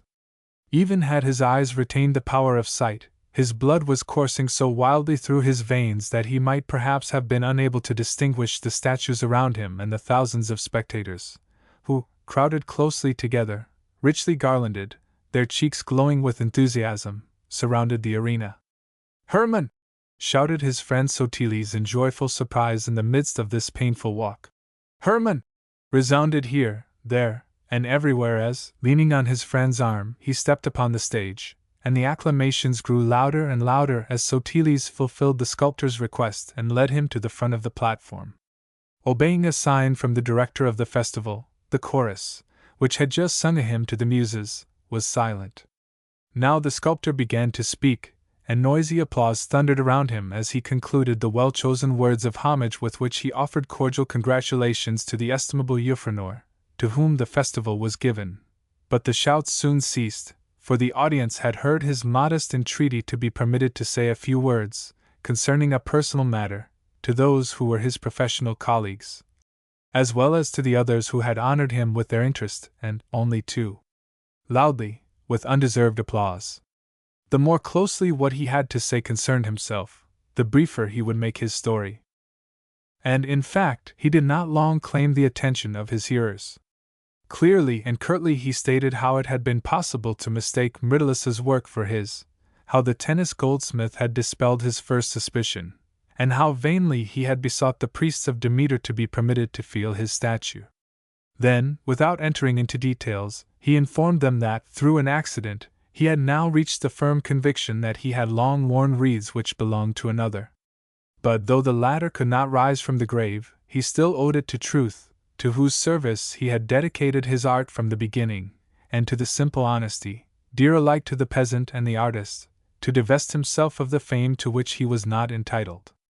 Even while he believed himself to be the creator of the Demeter, he had been seriously troubled by the praise of so many critics, because it had exposed him to the suspicion of having become faithless to his art and his nature. In the name of the dead, he thanked his dear comrades for the enthusiastic appreciation his masterpiece had found. Honor to Myrtilus and his art, but he trusted this noble festal assemblage would pardon the unintentional deception, and aid his prayer for recovery. If it should be granted, he hoped to show that Hermann had not been wholly unworthy to adorn himself for a short time with the wreaths of Myrtilus. When he closed, deep silence reigned for a brief interval, and one man looked at another irresolutely until the hero of the day, gray-haired Euphranor, rose and, leaning on the arm of his favorite pupil, walked through the center of the arena to the stage, mounted it, embraced Hermann with paternal warmth, and made him happy by the words, "The deception that has fallen to your lot, my poor young friend, is a lamentable one, but honor to every one who honestly means to uphold the truth.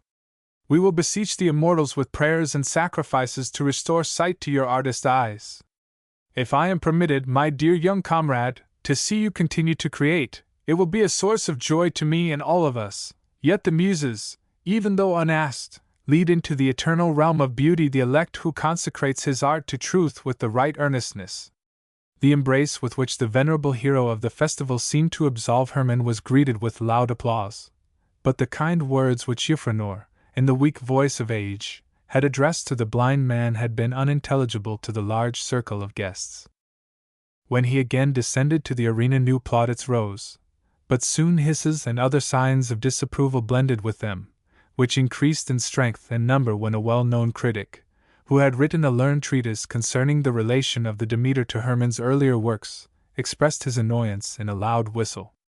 The dissatisfied and disappointed spectators now vied with one another to silence those who were cheering by a hideous uproar, while the latter expressed more and more loud the sincere esteem with which they were inspired by the confession of the artist who, though cruelly prevented from winning fresh fame, cast aside the wreath which a dead man had, as were, proffered from his tomb. Probably every man thought that, in the same situation, he would have done the same, yet not only justice, nay, compassion, dictated showing the blind artist that they believed in and would sustain him. The ill-disposed insisted that Hermann had only done what duty commanded the meanest man, and the fact that he had deceived all Alexandria still remained. Not a few joined this party, for larger possession excite envy perhaps even more frequently than greater fame. Soon the approving and opposing voices mingled in an actual conflict.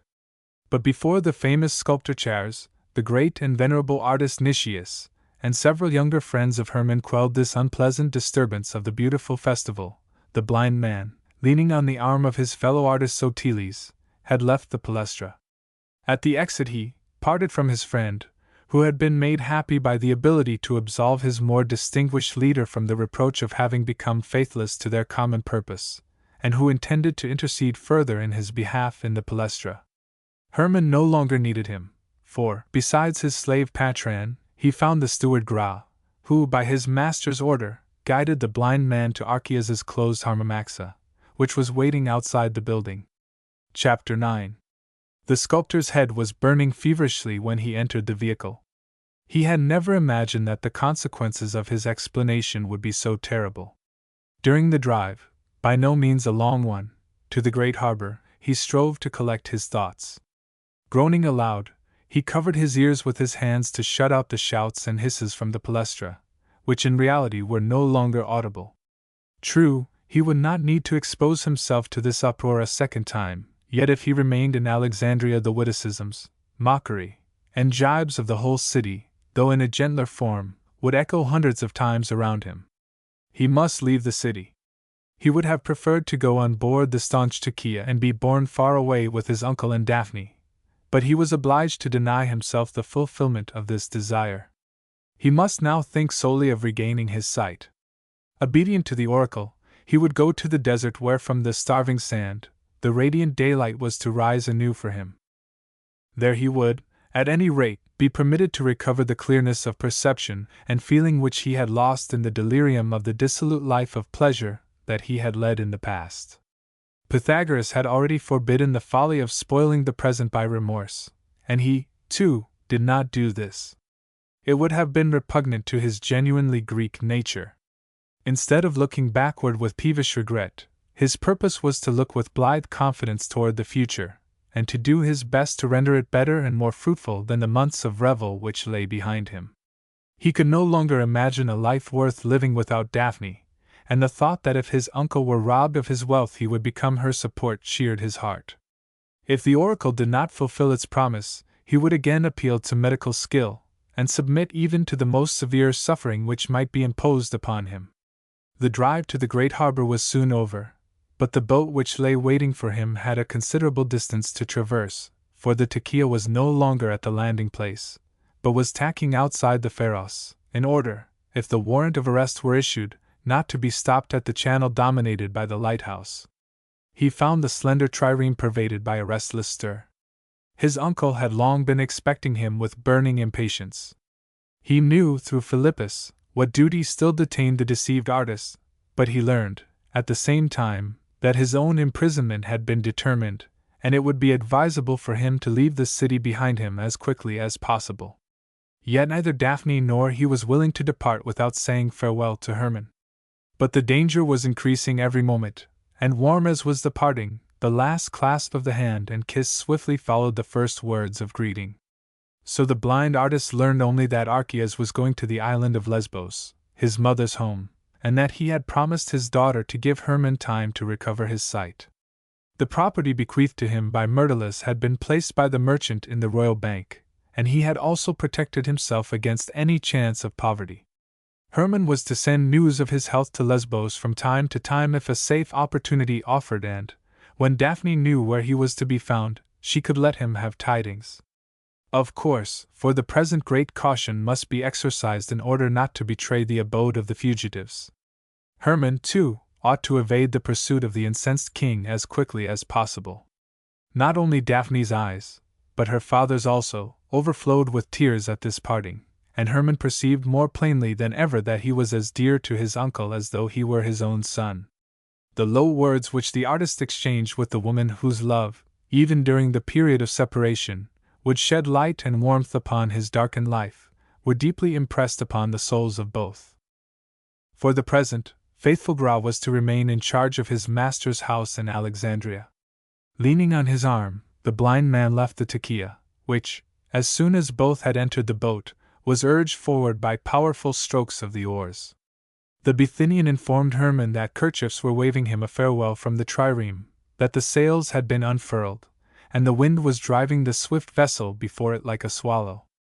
At the Pharos, Grau reported that a royal galley was just passing them, undoubtedly in pursuit of the tequila, but the latter was the swiftest of all the Greek vessels, and they need not fear that she would be overtaken by the war ship.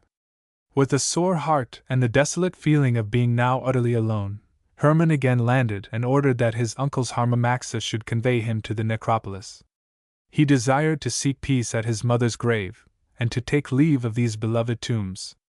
Guided by the steward, he left them cheered and with fresh confidence in the future, and the faithful servant's account of the energy with which Daphne had aided the preparations for departure benefited him like a refreshing bath. When he was again at home, one visitor after another was announced, who came there from the festival in the Palestra, and in spite of his great reluctance to receive them, he denied no one admittance, but listened even to the ill-disposed and spiteful. In the battle which he had commenced he must not shrink from wounds, and he was struck by many a poisoned shaft. But to make amends, a clear understanding was effected between him and those whom he esteemed. The last caller left him just before midnight. Hermann now made many preparations for departure. He intended to go into the desert with very little luggage, as the oracle seemed to direct. How long a time his absence would extend could not be estimated, and the many poor people whom he had fed and supported must not suffer through his departure. The arrangements required to effect this he dictated to the slave, who understood writing. He had gained in him an extremely capable servant, and Patron expressed his readiness to follow him into the desert, but the wry face which, sure that the blind man could not see him, he made while saying so, seemed to prove the contrary. Weary, and yet too excited to find sleep, Hermann at last went to rest. If his Myrtilus had been with him now, what would he not have had to say to express his gratitude, to explain? How overjoyed he would have been at the fulfillment of his wish to see him united to Daphne, at least in heart. With what fiery ardor he would have upbraided those who believed him capable of having appropriated what belonged to another. But Myrtilus was no more, and who could tell whether his body had not remained unburied, and his soul was therefore condemned to be borne restlessly between heaven and earth, like a leaf driven by the wind. Yet if the earth covered him, where was the spot on which sacrifices could be offered to his soul? His tombstone could be anointed, and he himself remembered. Then a doubt which had never before entered his mind suddenly took possession of Hermann. Since for so many months he had firmly believed his friend's work to be his own, he might also have fallen into another delusion, and Myrtilus might still dwell among the living. At this thought the blind man, with a swift movement, sat erect upon his couch. It seemed as if a bright light blazed before his eyes in the dark room. The reasons which had led the authorities to pronounce Myrtilus dead rendered his early end probable, it is true, yet by no means proved it absolutely. He must hold fast to that. He who, ever since he returned to Alexandria from tennis, had squandered precious time as if possessed by evil demons, would now make a better use of it. Besides, he longed to leave the capital. What? Suppose he should now, even though it were necessary to delay obeying the oracle's command, search, traverse, sail through the world in pursuit of Myrtilus, even, if it must be, to the uttermost Thule? But he fell back upon the couch as quickly as he had started up. Blind! Blind! He groaned in dull despair. How could he, who was not able even to see his hand before his eyes, succeed in finding his friend? And yet, had his mind been darkened with his eyes, that this thought came to him now for the first time, that he had not sent messengers to all quarters of the globe to find some trace of the assailants, and, with them, of the lost man? Perhaps it was Ledtia who had him in her power, and while he was pondering and forming plans for the best way of conducting investigations, the dimmed image of the Biamite again returned distinctly to his mind, and with it that of Arachne and the spider, into which the goddess transformed the weaver. Half overcome by sleep, he saw himself, staff in hand, led by Daphne, cross green meadows and deserts, valleys and mountains, to seek his friend, yet whenever he fancied he caught sight of him, and Ledtia with him, in the distance, the spider descended from above and, with magical speed, wove a net which concealed both from his gaze. Groaning and deeply disturbed, half awake, he struggled onward, always toward one goal, to find his Myrtilus again, when suddenly the sound of the knocker on the entrance door and the barking of Lycus, his Arabian greyhound, shook the house. Recalled to waking life, he started up and listened. Had the men who were to arrest him or inquisitive visitors not allowed themselves to be deterred even by the late hour? He listened angrily as the old porter sternly accosted the late guest. But directly after, the gray-haired native of the region near the first cataract burst into the strange Nubian oaths which he lavished liberally whenever anything stirred his aged soul. The dog, which Hermann had owned only a few months, continued to bark, but above his hostile baying the blind man thought he recognized a name at whose sound the blood surged hotly into his cheeks. Yet he could scarcely have heard aright. Still he sprang from the couch, groped his way to the door, opened it, and entered the impluvium that adjoined his bedroom. The cool night air blew upon him from the open ceiling. A strong draught showed that the door leading from the atrium was being opened, and now a shout, half choked by weeping, greeted him. "Hermann! My clear, my poor beloved master! Bias, faithful Bias!" fell from the blind man's lips, and when he felt the returned slave sink down before him, cover his hand with kisses and wet it with tears, he raised him in his strong arms, clasped him in a warm embrace, kissed his cheeks, and gasped. "And Myrtilus, my Myrtilus, is he alive?" Yes, sobbed Bias. "But you, my lord, blind! Can it be true?" When Hermann released him to inquire again about his friend, Bias stammered. "He isn't faring so badly. But you, bereft of light and also of the joy of seeing your faithful Bias again. And the immortals prolong one's years to experience such evils. Two griefs always belong to one joy, like two horses to a chariot. My wise Bias! Just as you were of old!" cried Hermann in joyful excitement. Then he quieted the hound and ordered one of the attendants, who came hurrying in, to bring out whatever dainty viands the house contained and a jar of the best Bibulus wine from the cellar. Meanwhile he did not cease his inquiries about his friend's health, and ordered a goblet to be brought him also, that he might pledge the slave and give brief answers to his sympathizing questions about the cause of the blindness, the noble Archias, the gracious young mistress Daphne, the famous Philippus and his wife, the companion Chrysilla, and the steward Gra. Amid all this he resolved to free the faithful fellow, and while Bias was eating, he could not refrain from telling him that he had found a mistress for him, that Daphne was the wife whom he had chosen, but the wedding was still a long way off. He controlled his impatience to learn the particulars concerning his friend's fate until Bias had partially satisfied his hunger. A short time ago Hermann would have declared it impossible that he could ever become so happy during this period of conflict and separation from the object of his love. The thought of his lost inheritance doubtless flitted through his mind, but it seemed merely like worthless dust, and the certainty that Myrtilus still walked among the living filled him with unclouded happiness. Even though he could no longer see him, he might expect to hear his beloved voice again. Oh, what delight that he was permitted to have his friend once more, as well as Daphne, that he could meet him so freely and joyously and keep the laurel, which had rested with such leaden weight upon his head, for Myrtilus, and for him alone. But where was he? What was the name of the miracle which had saved him, and yet kept him away from his embrace so long? How had Myrtilus and Bias escaped the flames and death on that night of horror? A flood of questions assailed the slave before he could begin a connected account, and Hermann constantly interrupted it to ask for details concerning his friend and his health at each period, and on every occasion. Much surprised by his discreet manner, the artist listened to the bondman's narrative, for though Bias had formerly allowed himself to indulge in various little familiarities toward his master, he refrained from them entirely in this story, and the blind man's misfortune invested him in his eyes with a peculiar sacredness. Chapter 10. He had arrived wounded on the pirate ship with his master's friend, the returned bondman began. When he had regained consciousness, he met Ledscha on board the Hydra, as the wife of the pirate Hanno. She had nursed Myrtilus with tireless solicitude, and also often cared for his, Bias's, wounds. After the recovery of the prisoners, she became their protectress, and placed Bias in the service of the Greek artist.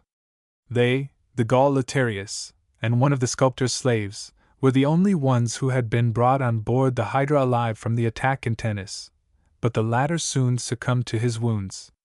Hermann owed it solely to the bridge builder that he had escaped from the vengeance of his Biamite foe, for the tall Gaul, whose thick beard resembled Hermann's in length and blackness, was mistaken by Hanno for the person whom Ledscha had directed him to deliver alive into her power.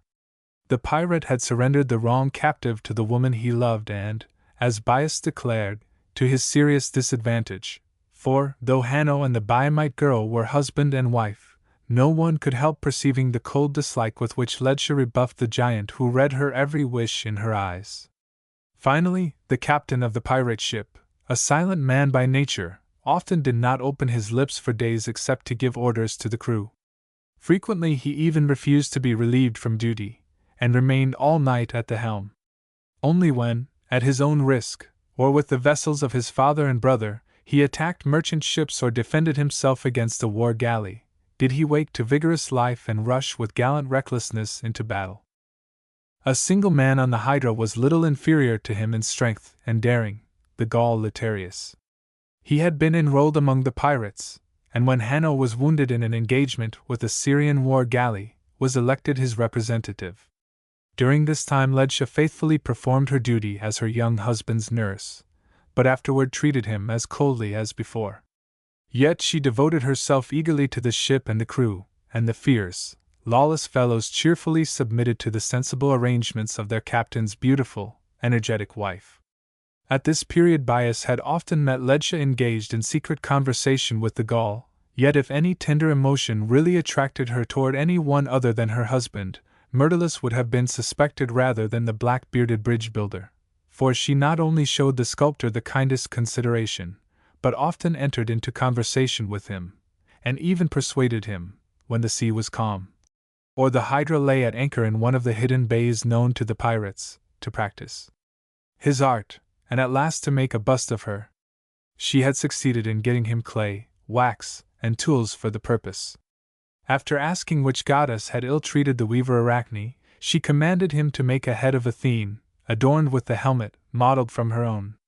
During this time she frequently inquired whether her features really were not beautiful enough to be copied for the countenance of a goddess, and when he eagerly assured her of the fact, made him swear that he was not deceiving her with flattery. Neither Bias nor Myrtilus had ever been allowed to remain on shore, but on the whole, the slave protested, Myrtilus's health, thanks to the pure sea air on the Hydra, had improved, in spite of the longing which often assailed him, and the great excitements to which he was sometimes exposed. There had been anxious hours when Hanno's father and brothers visited the Hydra to induce her captain to make money out of the captive sculptor, and either sell him at a high price or extort a large ransom from him. But Bias had overheard how resolutely Ledscha opposed these proposals, and represented to old Satabos of what priceless importance Myrtilus might become to them if either should be captured and imprisoned. The greatest excitements, of course, had been connected with the battles of the pirates. Myrtilus, who, in spite of his feeble health, by no means lacked courage, found it especially hard to bear that during the conflicts he was locked up with Bias, But even Ledscha could neither prevent nor restrict these measures. Bias could not tell what seas the Hydra had sailed, nor at what, usually desolate shores she had touched. He only knew that she had gone to Sinope in Pontus, passed through the Propontis, and then sought booty near the coasts of Asia Minor. Ledscha had refused to answer every question that referred to these things. Latterly, the young wife had become very grave, and apparently completely severed her relations with her husband, but she also studiously avoided the Gaul, and, if they talked to each other at all, it was in hurried whispers. So events went on until something occurred which was to affect the lives of the prisoners deeply. It must have been just beyond the outlet from the Hellespont into the Aegean Sea, for, in order to pass through the narrow straits leading thither from Pontus, the Hydra had been most skillfully given the appearance of a peaceful merchant vessel. The slave's soul must have been greatly agitated by this experience, for while, hitherto, whenever he was interrupted by Hermann he had retained his composure, and could not refrain from occasionally connecting a practical application with his report, now, mastered by the power of the remembrance, he uttered what he wished to tell his master in an oppressed tone, while bright drops of perspiration bedewed the speaker's brow. A large merchant ship had approached them, and 3 men came on board the Hydra, old Satabas, his son Labaja, and a gray-haired, bearded seafarer of tall stature and dignified bearing, Shalit, Ledscha's father. The meeting between the Biamite ship-owner and his child, after so long a separation, was a singular one, for the young wife held out her hand to her father timidly, with downcast eyes, and he refused to take it. Directly after, however, as if constrained by an irresistible impulse, he drew his unruly daughter toward him and kissed her brow and cheeks. Roast meat and the best wine had been served in the large ship's cabin, but though Myrtilus and Bias had been locked up as if a bloody battle was expected, the loud, angry uproar of men's deep voices reached them, and Ledscha's shrill tones shrieking in passionate wrath blended in the strife. Furniture must have been upset and dishes broken, yet the giants who were disputing here did not come to blows. At last the savage turmoil subsided.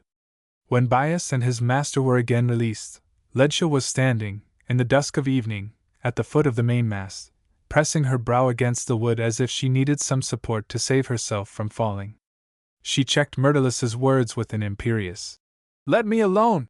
The next day she had paced restlessly up and down the deck like a caged beast of prey, and would permit no one to speak to her.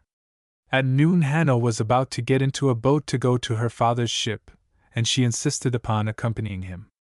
But this time the corsair seemed completely transformed, and with the pitiless sternness, which he so well knew how to use in issuing commands, ordered her to remain on the Hydra. She, however, by no means obeyed her husband's mandate without resistance, and, at the recollection of the conflict which now occurred between the pair, in which she raged like a tigress, the narrator's cheeks crimsoned. The quarrel was ended by the powerful seaman's taking in his arms his lithe, slender wife, who resisted him with all her strength and had already touched the side of the boat with her foot, and putting her down on the deck of his ship. Then Hanno leaped back into the skiff, while Ledscha, groaning with rage, retired to the cabin. An hour after she again appeared on deck, called Myrtilus and Bias, and showing them her eyes, reddened by tears, told them, as if in apology for her weakness, that she had not been permitted to bid her father farewell. Then, pallid as a corpse, she had turned the conversation upon Hermann, and informed Myrtilus that an Alexandrian pilot had told her father that he was blind, and her brother-in-law Labaja had heard the same thing. While saying this, her lips curled scornfully, but when she saw how deeply their friend's misfortune moved her 2 prisoners, she waved her hand, declaring that he did not need their sympathy. The pilot had reported that he was living in magnificence and pleasure, and the people in the capital honored and praised him as if he were a god. Thereupon she had laughed shrilly and reviled so bitterly the contemptible blind fortune that remains most loyal to those who deserve to perish in the deepest misery, that Bias avoided repeating her words to his master. The news of Myrtilus's legacy had not reached her ears, and Bias, too, had just heard of it for the first time. Ledscha's object had been to relieve her troubled soul by attacks upon the man whom she hated, but she suddenly turned to the master and servant to ask if they desired to obtain their liberty. Oh, how quickly a hopeful "yes" reached the ears of the gloomy woman! How ready both were to swear, by a solemn oath, to fulfill the conditions the Biamite desired to impose. As soon as opportunity offered, both were to leave the Hydra with one other person who, like Bias and herself, understood how to manage a boat. The favorable moment soon came. One moonless night, when the steering of the Hydra was entrusted to the Gaul, Ledsia waked the two prisoners and, with the Gaul Letarius, Myrtilus, and the slave, entered the boat, which conveyed them to the shore without accident or interruption. Bias knew the name of the place where it had anchored, it is true, but the oath which Ledsia had made him swear there was so terrible that he would not have broken it at any cost. This oath required the slave, who 3 days after their landing, was sent to Alexandria by the first ship that sailed for that port, to maintain the most absolute secrecy concerning Myrtilus's hiding place until he was authorized to speak. Bias was to go to Alexandria without delay, and there obtain from Archias, who managed Myrtilus's property, the sums which Ledsia intended to use in the following manner: 2 Attic talents Bias was to bring back. These were for the Gaul, probably in payment for his assistance. 2 more were to be taken by the slave to the temple of Nemesis. Lastly, Bias was to deliver 5 talents to old Taboos, who kept the treasure of the pirate family on the Owl's Nest, and tell her that Ledsia, in this money, sent back the bridal dowry which Hanno had paid her father for his daughter.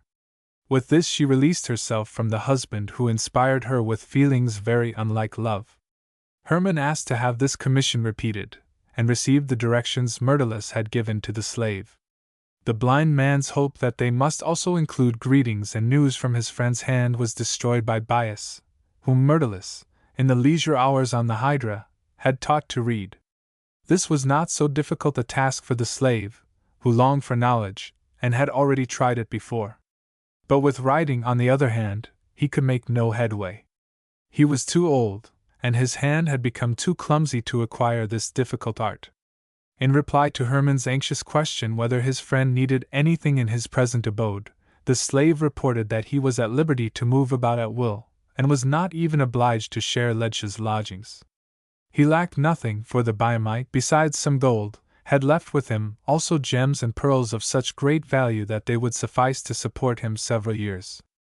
As for himself, she had supplied him more than abundantly with money for traveling expenses. Myrtilus was awaiting his return in a city prospering under a rich and wise regent, and sent whole cargoes of affectionate remembrances.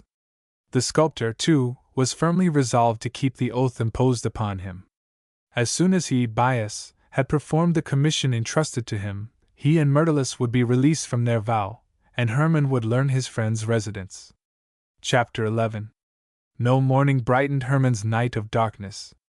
When the returned slave had finished his report, the sun was already shining into his master's room. Without lying down again, the latter went at once to the tennis notary, who had moved to Alexandria 2 months before, and with his assistance raised the money which his friend needed. Worthy Melampus had received the news that Myrtilus was still alive in a very singular manner. Even now he could grasp only one thing at a time, and he loved Hermann with sincere devotion. Therefore the lawyer who had so zealously striven to expedite the blind man's entering into possession of his friend's inheritance would very willingly have permitted Myrtilus, doubtless an invalid, to continue to rest quietly among the dead. Yet his kind heart rejoiced at the deliverance of the famous young artist, and so during Hermann's story he had passed from sincere regret to loud expressions of joyous sympathy. Lastly, he had placed his whole property at the disposal of Hermann, who had paid him liberally for his work, to provide for the blind sculptor's future. This generous offer had been declined, but he now assisted Hermann to prepare the emancipation papers for his faithful Bias, and found a ship that was bound to Tanis. Toward evening he accompanied Hermann to the harbor and, after a cordial farewell from his helpful friend, the artist, with the new freedman, Bias, and the slave clerk Patran, went on board the vessel, now ready to sail. The voyage was one of the speediest, yet the end came too soon for both master and servant.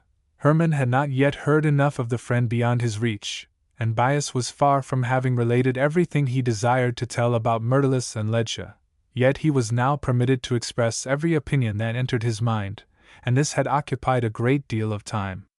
Bias also sought to know much more about Hermann's past and future than he had yet learned, not merely from curiosity, but because he foresaw that Myrtilus would not cease to question him about his blind friend. The misfortune must have produced a deep and lasting effect upon the artist's joyous nature, for his whole bearing was pervaded by such earnestness and dignity that years, instead of months, seemed to have elapsed since their separation. It was characteristic of Daphne that her lover's blindness did not alienate her from him. Yet why had not the girl, who still desired to become his wife, been able to wed the helpless man who had lost his sight? If the father did not wish to be separated from his daughter, surely he could live with the young couple. A home was quickly made everywhere for the rich, and if Archias was tired of his house in Alexandria, as Hermann had intimated, there was room enough in the world for a new one. But that was the way with things here below. Man was the cause of man's misfortune. Daphne and Hermann remained the same, but Archias from an affectionate father had become transformed into an entirely different person.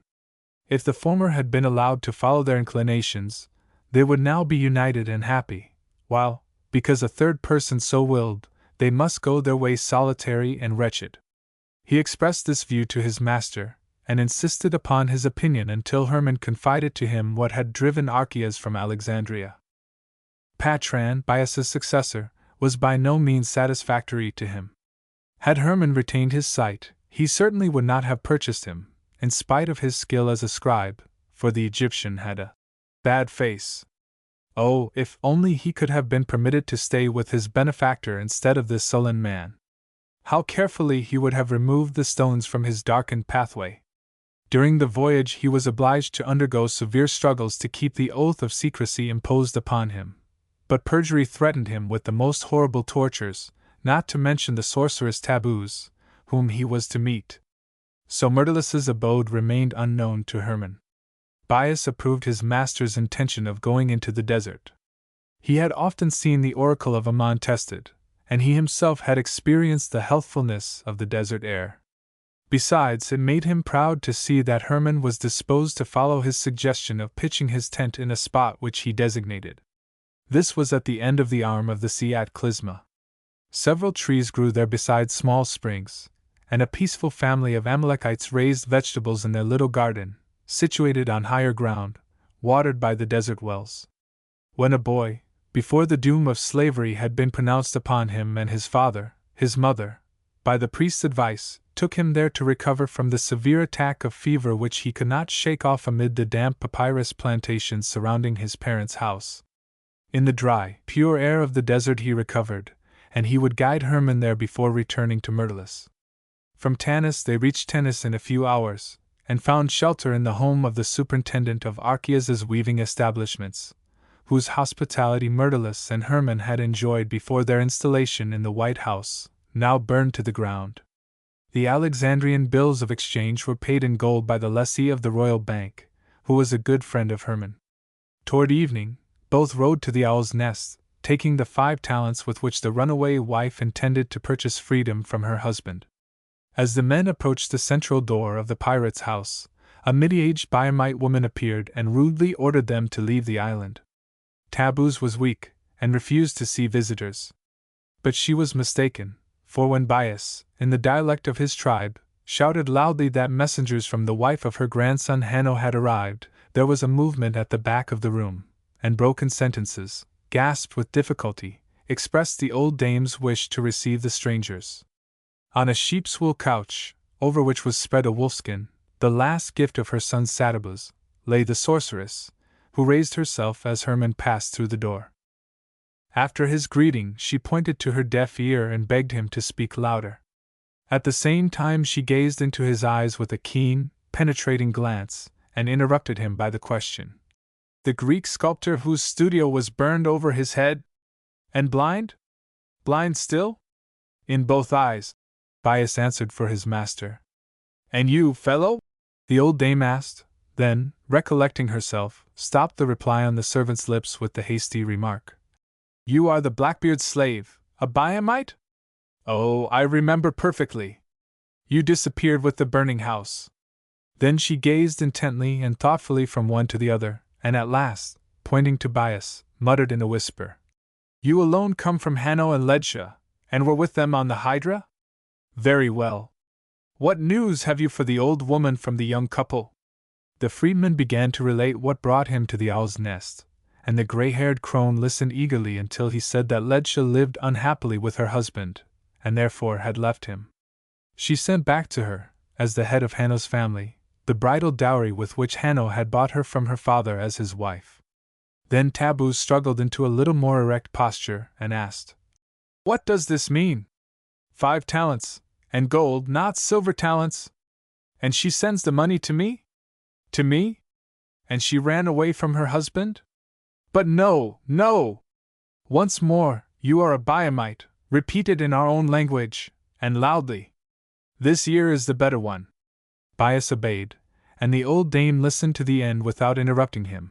Then raising her brown right hand, covered with a network of blue-black veins, she clenched it into a fist, which she shook far more violently than Bias would have believed possible in her weak condition.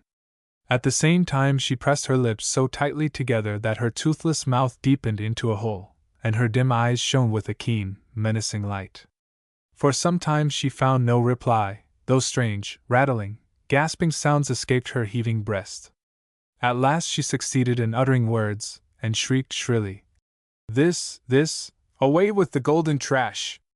With the bridal dowry of the family rejected, and once more free, the base fool thinks she would be like the captive fox that gnawed the rope. Oh, this age, these people! And this is the haughty, strong Ledscha, the daughter of the Biamites, who, there stands the blind girl, deceiver, who so admirably avenged herself? Here her voice failed, and Hermann began to speak to assure her that she understood Ledscha's wish aright. Then he asked her for a token by which she acknowledged the receipt of the gold, which he handed her in a stout linen bag. But his purpose was not fulfilled, for suddenly, flaming with passionate wrath, she thrust the purse aside, groaning, "Not an obol of the accursed destruction of souls shall come back to Hanno, nor even into the family store. Until his heart and hers stop beating, the most indissoluble bond will unite both. She desires to ransom herself from a lawful marriage concluded by her father, as if she were a captive of war. Perhaps she even wants to follow another. Hanno, brave lad, was ready to go to death for her sake, and she rewards him by bringing shame on his head and disgrace on us all. Oh, these times, this world! Everything that is inviolable and wholly trampled in the dust. But they are not all so. In spite of Grecian infidelity, marriage is still honored among our people. But she who mocks what is sacred, and tramples holy customs underfoot, shall be accursed, execrated, given over to want, hunger, disease, death." With rattling breath and closed eyes she leaned farther back against the cushions that supported her. But Bias, in their common language, tried to soothe her, and informed her that, though Ledscha had probably run away from her husband, she had by no means renounced her vengeance. He was bringing 2 talents with him to place in the temple of Nemesis. "Of Nemesis?" repeated the old dame. Then she tried to raise herself, and, as she constantly sank back again, Bias aided her. But she had scarcely recovered her sitting posture when she gasped to the freedman, "Nemesis, who helped, and is to continue to help her to destroy her foe? Well, well! 5 talents, a great sum, a great sum! But the more the better! To Nemesis with them, to 8 and the Aaron, yes! The talons of the avenging goddess shall tear the beautiful face, the heart, and the liver of the accursed one. A 2-fold malediction on her who has wronged the son of my Satabus."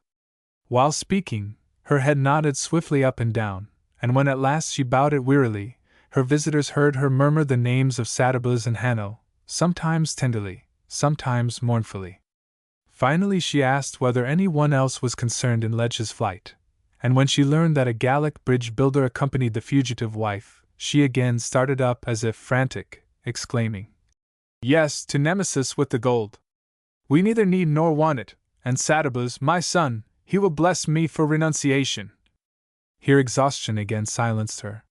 She gazed mutely and thoughtfully into vacancy, until at last, turning to Bias, she began more calmly, "You will see her again, man, and must tell her what the clan of Tabbuz bought with her talents. Take her my curse, and let her know that her friends would be my foes, and her foes should find in Taboos a benefactress. Then, deeply buried in thought, she again fixed her eyes on the floor, but at last she called to Hermann, saying, "You blind Greek, am I not right? The torch was thrust into your face, and you lost the sight of both eyes?" The artist assented to this question, but she bade him sit down before her, and when he bent his face near her she raised one lid after the other with trembling fingers, yet lightly and skillfully, gazed long and intently into his eyes, and murmured, "Like Black Psody and Lawless Simeon, and they are both cured. Can you restore me?"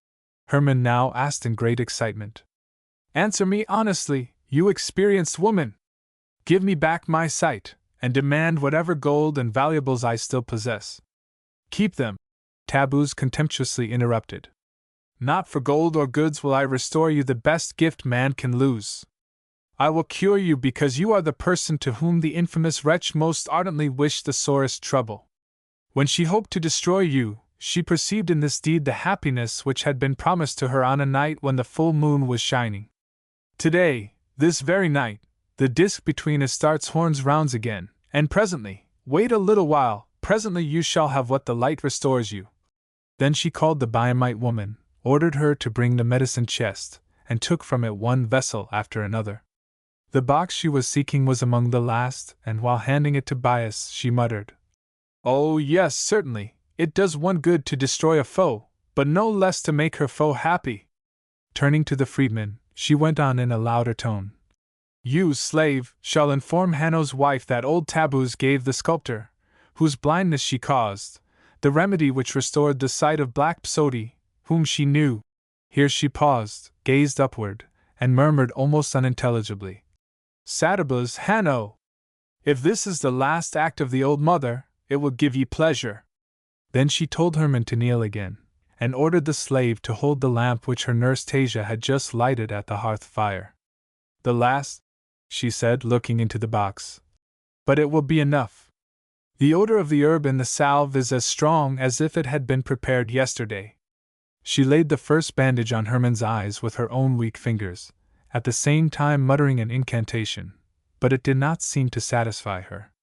Great excitement had taken possession of her, and as the silver light of the full moon shone into her room she waved her hands before the artist's eyes and fixed her gaze upon the threshold illumined by the moonbeams, ejaculating sentences incomprehensible to the blind man. Bias supported her, for she had risen to her full height, and he felt how she tottered and trembled. Yet her strength held out to whisper to Hermann, "Nearer, still nearer! By the light of the august one whose rays greet us, let it be said, you will see again.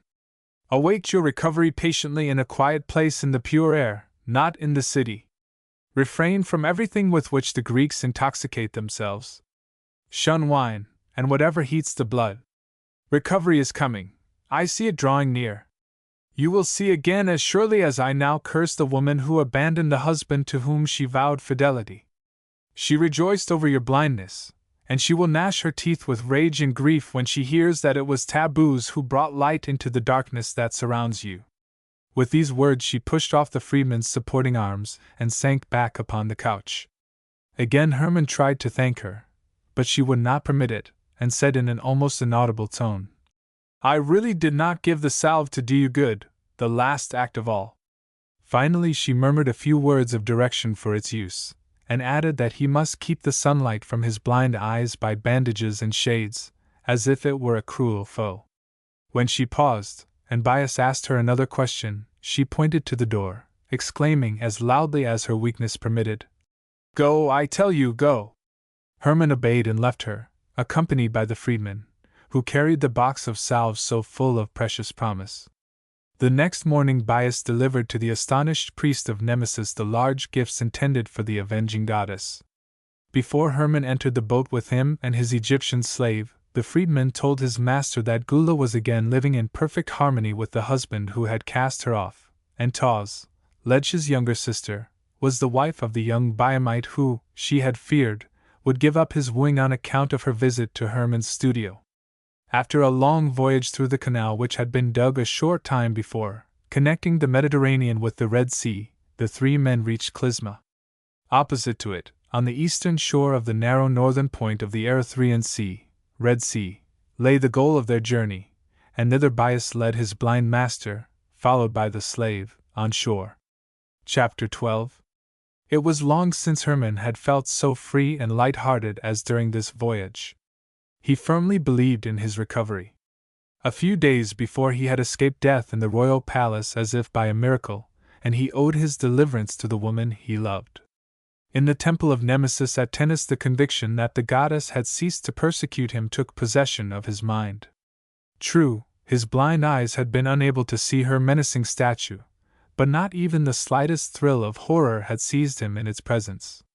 In Alexandria, after his departure from Proclus's banquet, she had desisted from pursuing him.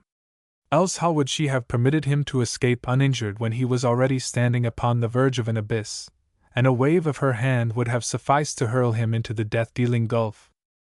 But his swift confession, and the transformation which followed it, had reconciled him not only with her, but also with the other gods, for they appeared to him in forms as radiant and friendly as in the days of his boyhood, when, while Bias took the helm on the long voyage through the canal and the bitter lakes, he recalled the visible world to his memory and, from the rising sun, Phoebus Apollo, the lord of light and purity, gazed at him from his golden chariot, drawn by 4 horses, and Aphrodite, the embodiment of all beauty, rose before him from the snowy foam of the azure waves.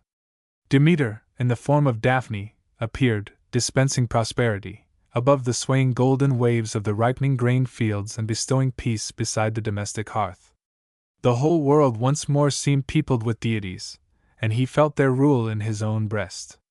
The place of which Bias had told him was situated on a lofty portion of the shore. Beside the springs which there gushed from the soil of the desert grew green palm trees and thorny acacias. Farther on flourished the fragrant Betharan. About 1,000 paces from this spot the faithful freedman pitched the little tent obtained in Tennis under the shade of several tall palm trees and a sigil acacia. Not far from the springs lived the same family of Amalekites whom Bias had known from boyhood. They raised a few vegetables in little beds, and the men acted as guards to the caravans which came from Egypt through the peninsula of Sinai to Petria and Hebron. The daughter of the aged sheik whose men accompanied the trains of goods, a pleasant, middle-aged woman, recognized the Biamite, who when a boy had recovered under her mother's nursing, and promised Bias to honor his blind master as a valued guest of the tribe. Not until after he had done everything in his power to render life in the wilderness endurable, and had placed a fresh bandage over his eyes, would Bias leave his master. The freedman entered the boat weeping, and Hermann, deeply agitated, turned his face toward him. When he was left alone with his Egyptian slave, with whom he rarely exchanged a word, he fancied that, amid the murmur of the waves washing the strand at his feet, blended the sounds of the street which led past his house in Alexandria, and with them all sorts of disagreeable memories crowded upon him. But soon he no longer heard them, and the next night brought refreshing sleep. Even on the second day he felt that the profound silence which surrounded him was a benefit. The stillness affected him like something physical. The life was certainly monotonous, and at first there were hours when the course of the new existence, so devoid of any change, oppressed him, but he experienced no tedium. His mental life was too rich, and the unburdening of his anxious soul too great a relief for that. He had shunned serious thoughts since he left the philosopher's school, but here it soon afforded him the highest pleasure, for never had his mind moved so freely, so undisturbed by any limit or obstacle. He did not need to search for what he hoped to find in the wilderness. His whole past life passed before him as if by its own volition.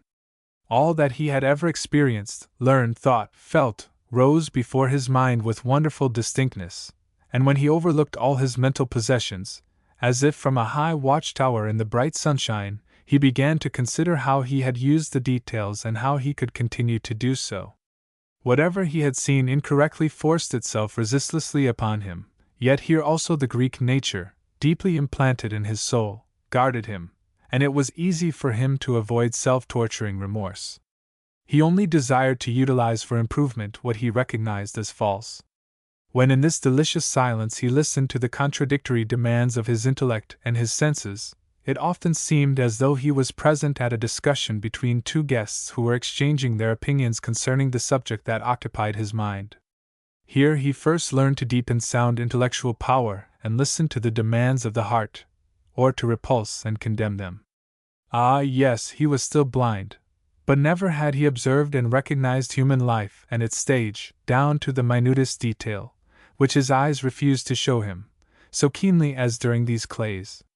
The phenomena which had attracted or repelled his vision here appeared nearer and more distinctly. What he called reality, and believed he understood thoroughly and estimated correctly, now disclosed many a secret which had previously remained concealed. How defective his visual perception had been! How necessary it now seemed to subject his judgment to a new test! Doubtless a wealth of artistic subjects had come to him from the world of reality which he had placed far above everything else, but a greater and nobler one from the sphere which he had shunned as unfruitful and corrupting. As if by magic, the world of ideality opened before him in this exquisite silence. He again found in his own soul the joyous creative forces of nature, and the surrounding stillness increased tenfold his capacity of perceiving it. Nay, he felt as if creative energy dwelt in solitude itself. His mind had always turned toward greatness. The desire to impress his works with the stamp of his own overflowing power had carried him far beyond moderation in modeling his struggling maenads. Now, when he sought for subjects, beside the smaller and more simple ones appeared mighty and manifold ones, often of superhuman grandeur. Oh, if a higher power would at some future day permit him to model with his strong hands this battle of the Amazons, this Phoebus Apollo, radiant in beauty and the glow of victory, conquering the dragons of darkness. Arachne, too, returned to his mind, and also Demeter. But she did not hover before him as the peaceful dispenser of blessings, the preserver of peace, but as the maternal earth goddess, robbed of her daughter Proserpina. How varied in meaning was this myth, and he strove to follow it in every direction. Nothing more could come to the blind artist from nature by the aid of his physical vision. The realm of reality was closed to him, but he had found the key to that of the ideal, and what he found in it proved to be no less true than the objects the other had offered. How rich in forms was the new world which forced itself unbidden on his imagination! He who, a short time before, had believed whatever could not be touched by the hands was useless for his art, now had the choice among 100 subjects, full of glowing life, which were attainable by no organ of the senses. He need fear to undertake none, if only it was worthy of representation, for he was sure of his ability, and difficulty did not alarm him, but promised to lend creating for the first time its true charm.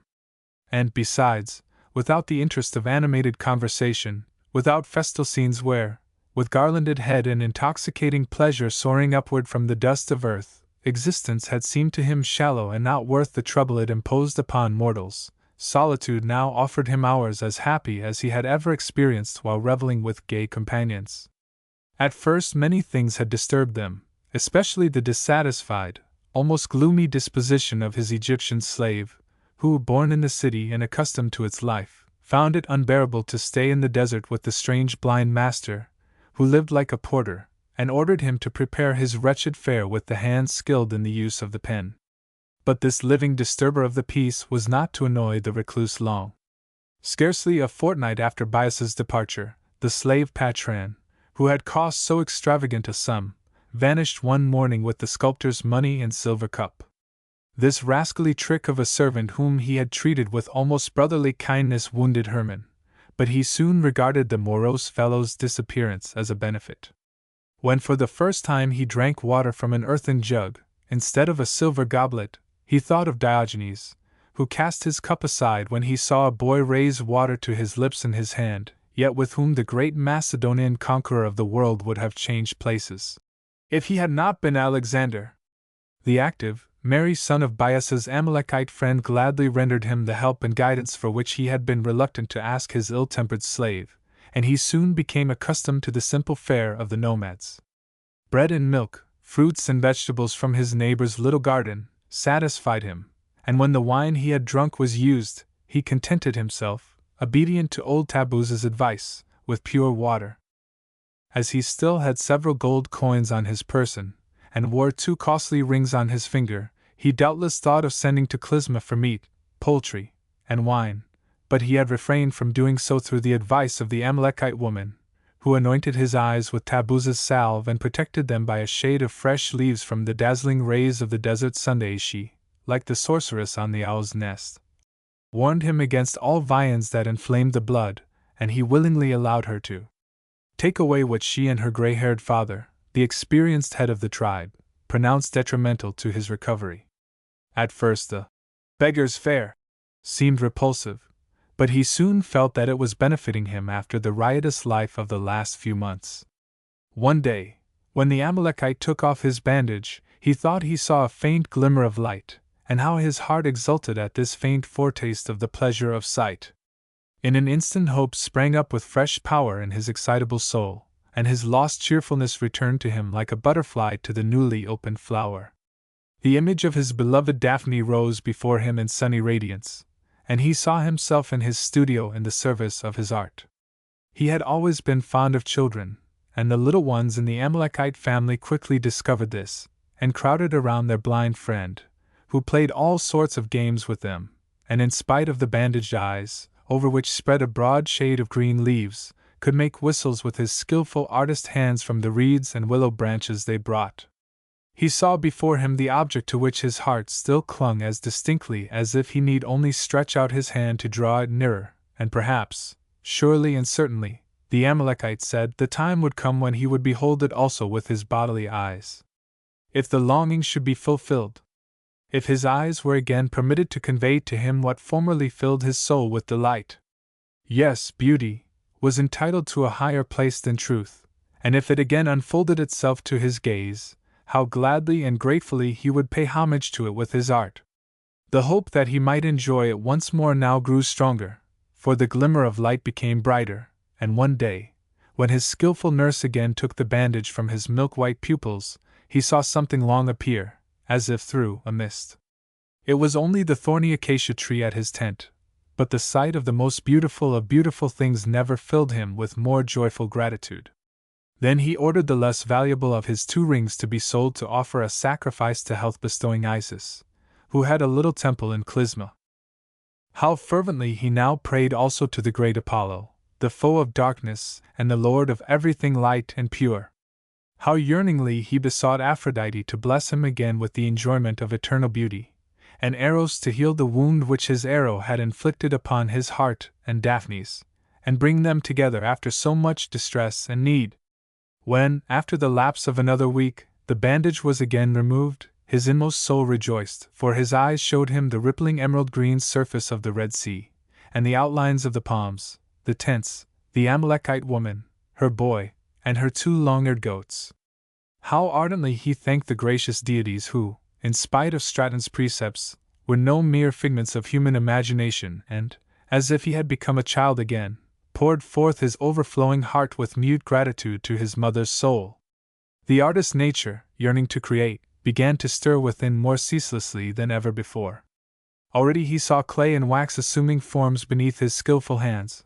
Already he imagined himself, with fresh power and delight, cutting majestic figures from blocks of marble, or, by hammering, carving, and filing, shaping them from gold and ivory. And he would not take what he intended to create solely from the world of reality perceptible to the senses. Oh no! He desired to show through his art the loftiest of ideals.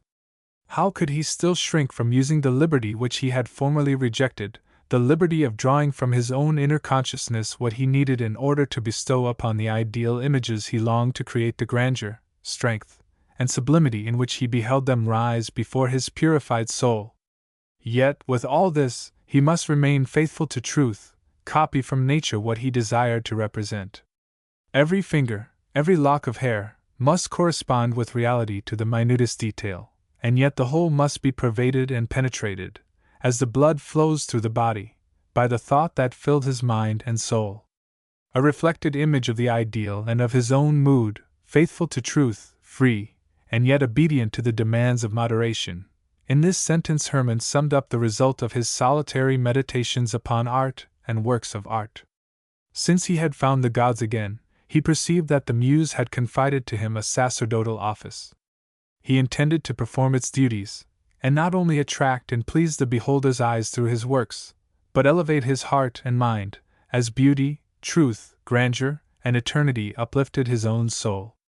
He recognized in the tireless creative power which keeps nature ever new, fresh, and bewitching, the presence of the same deity whose rule manifested itself in the life of his own soul. So long as he denied its existence, he had recognized no being more powerful than himself. Now that he again felt insignificant beside it, he knew himself to be stronger than ever before, that the greatest of all powers had become his ally. Now it was difficult for him to understand how he could have turned away from the deity. As an artist he, too, was a creator, and while he believed those who considered the universe had come into existence of itself, instead of having been created, he had robbed himself of the most sublime model. Besides, the greatest charm of his noble profession was lost to him. Now he knew it, and was striving toward the goal attainable by the artist alone among mortals, to hold intercourse with the deity, and by creations full of its essence elevate the world to its grandeur and beauty. One day, at the end of the 2nd month of his stay in the desert, when the Amalekite woman removed the bandage, her boy, whose form he distinguished as if through a veil, suddenly exclaimed, "The white cover on your eyes is melting. They are beginning to sparkle a little, and soon they will be perfectly well, and you can carve the lion's head on my cane." Perhaps the artist might really have succeeded in doing so, but he forbade himself the attempt. He thought that the time for departure had now arrived, and an irresistible longing urged him back to the world and Daphne. But he could not resist the entreaties of the old sheik and his daughter not to risk what he had gained, so he continued to use the shade of leaves, and allowed himself to be persuaded to defer his departure until the dimness which still prevented his seeing anything distinctly passed away. True, the beautiful peace which he had enjoyed of late was over, and besides, anxiety for the dear ones in distant lands was constantly increasing. He had had no news of them for a long time, and when he imagined what fate might have overtaken Archias, and his daughter with him, if he had been carried back to the enraged king in Alexandria, a terrible dread took possession of him, which scattered even joy in his wonderful recovery to the four winds, and finally led him to the resolution to return to the world at any risk and devote himself to those whose fate was nearer to his heart than his own weal and woe. Chapter 13. Hermann, filled with longing, went down toward evening to the shore. The sun was setting, and the riot of colors in the western horizon seemed like a mockery of the torturing anxiety which had mastered his soul. He did not notice the boat that was approaching the land. Many travelers who intended to go through Arabia Petrea landed here, and for several days, he knew why, there had been more stir in these quiet waters. Suddenly he was surprised by the ringing shout with which he had formerly announced his approach to Myrtilus. Unconsciously agitated by joy, as if the sunset glow before him had suddenly been transformed into the dawn of a happy day, he answered by a loud cry glad with hope. Although his dim eyes did not yet permit him to distinguish who was standing erect in the boat, waving greetings to him, he thought he knew whom this exquisite evening was bringing. Soon his own name reached him. It was his, wise Bias, who shouted, and soon, with a throbbing heart, he held out both hands to him. The freedman had performed his commission in the best possible manner, and was now no longer bound to silence by oath. Ledcha had left him and Myrtilus to themselves and, as Bias thought he had heard, had sailed with the Gaul Letarius for Perietonium, the frontier city between the kingdom of Egypt and that of Cyrene. Myrtilus felt stronger than he had done for a long time, and had sent him back to the blind friend who would need him more than he did. But worthy Bias also brought messages from Archias and Daphne. They were well, and his uncle now had scarcely any cause to fear pursuers. Before the landing of the boat, the shade had covered Hermann's eyes, but when, after the freedman's first timid question about his sight, he raised it again, at the same time reporting and showing what progress he had already made toward recovery, the excess of joy overpowered the freedman, and sometimes laughing, sometimes weeping, he kissed the convalescent's hands and simple robe. It was some time before he calmed himself again, then laying his forefinger on the side of his nose, he said, "Therein the immortals differ from human beings. We sculptors can only create good work with good tools, But the immortals often use the very poorest of all to accomplish the best things. You owe your sight to the hate of this old witch and mother of pirates, so may she find peace in the grave. She is dead. I heard it from a fellow countryman whom I met in Heresipolis. Her end came soon after our visit. Then Bias related what he knew of Hermann's uncle, of Daphne, and Myrtilus. 2 letters were to give him further particulars. They came from the woman he loved and from his friend, and as soon as Bias had lighted the lamp in the tent, at the same time telling his master in advance many items of news they contained, he set about the difficult task of reading. He had certainly scarcely become a master of this art on board the Hydra, yet his slow performance did all honor to the patience of his teacher Myrtilus. He began with Daphne's letter, but by the desire of prudent Archias it communicated few facts. But the protestations of love and expressions of longing which filled it pierced the freedman's soul so deeply that his voice more than once failed while reading them. Myrtilus's letter, on the contrary, gave a minute description of his mode of life, and informed his friend what he expected for him and himself in the future. The contents of both relieved Hermann's sorely troubled heart, made life with those who were dearest to him possible, and explained many things which the reports of the slave had not rendered perfectly clear. Archias had gone with Daphne to the island of Lesbos, his mother's native city. The ships which conveyed travelers to Pergamus, where Myrtilus was living, touched at this port, and Bias, to whom Hermann had confided the refuge of the father and daughter, had sought them there, and found them in a beautiful villa. After being released from his oath, Myrtilus had put himself into communication with his uncle, and just before Bias's departure the merchant had come to Pergamus with his daughter. As he had the most cordial reception from the regent Philetaerus, he seemed inclined to settle permanently there. As for Myrtilus, he had cast anchor with Ledtia in the little Mysian seaport town of Pitane, near the mouth of the Caicus River, on which, farther inland, was the rapidly growing city of Pergamus. She had found a hospitable welcome in the family of a seafarer who were relatives, while the Gaul continued his voyage to obtain information about his tribe in Syria. But he had already returned when Bias reached Pitane with the 2 talents intended for him. Myrtilus had availed himself of Ledtia's permission long before and gone to Pergamus, where he had lived and worked in secrecy until, after the freedman's return from Ledtia, who at once left Pitane with the Gaul, he was released from his oath. During the absence of Bias he had modeled a large relief, a triumphal procession of Dionysus, and as the renown of his name had previously reached Pergamus, the artists and the most distinguished men in the city flocked to his studio to admire the work of the famous Alexandrian. Soon Philetaerus, who had founded the Pergamenian kingdom 7 years before, and governed it with great wisdom, came to Myrtilus. Like his nephew and heir Eumenes, he was a friend to art, and induced the laurel-crowned Alexandrian to execute the relief, modeled in clay, in marble for the temple of Dionysus at Pergamus.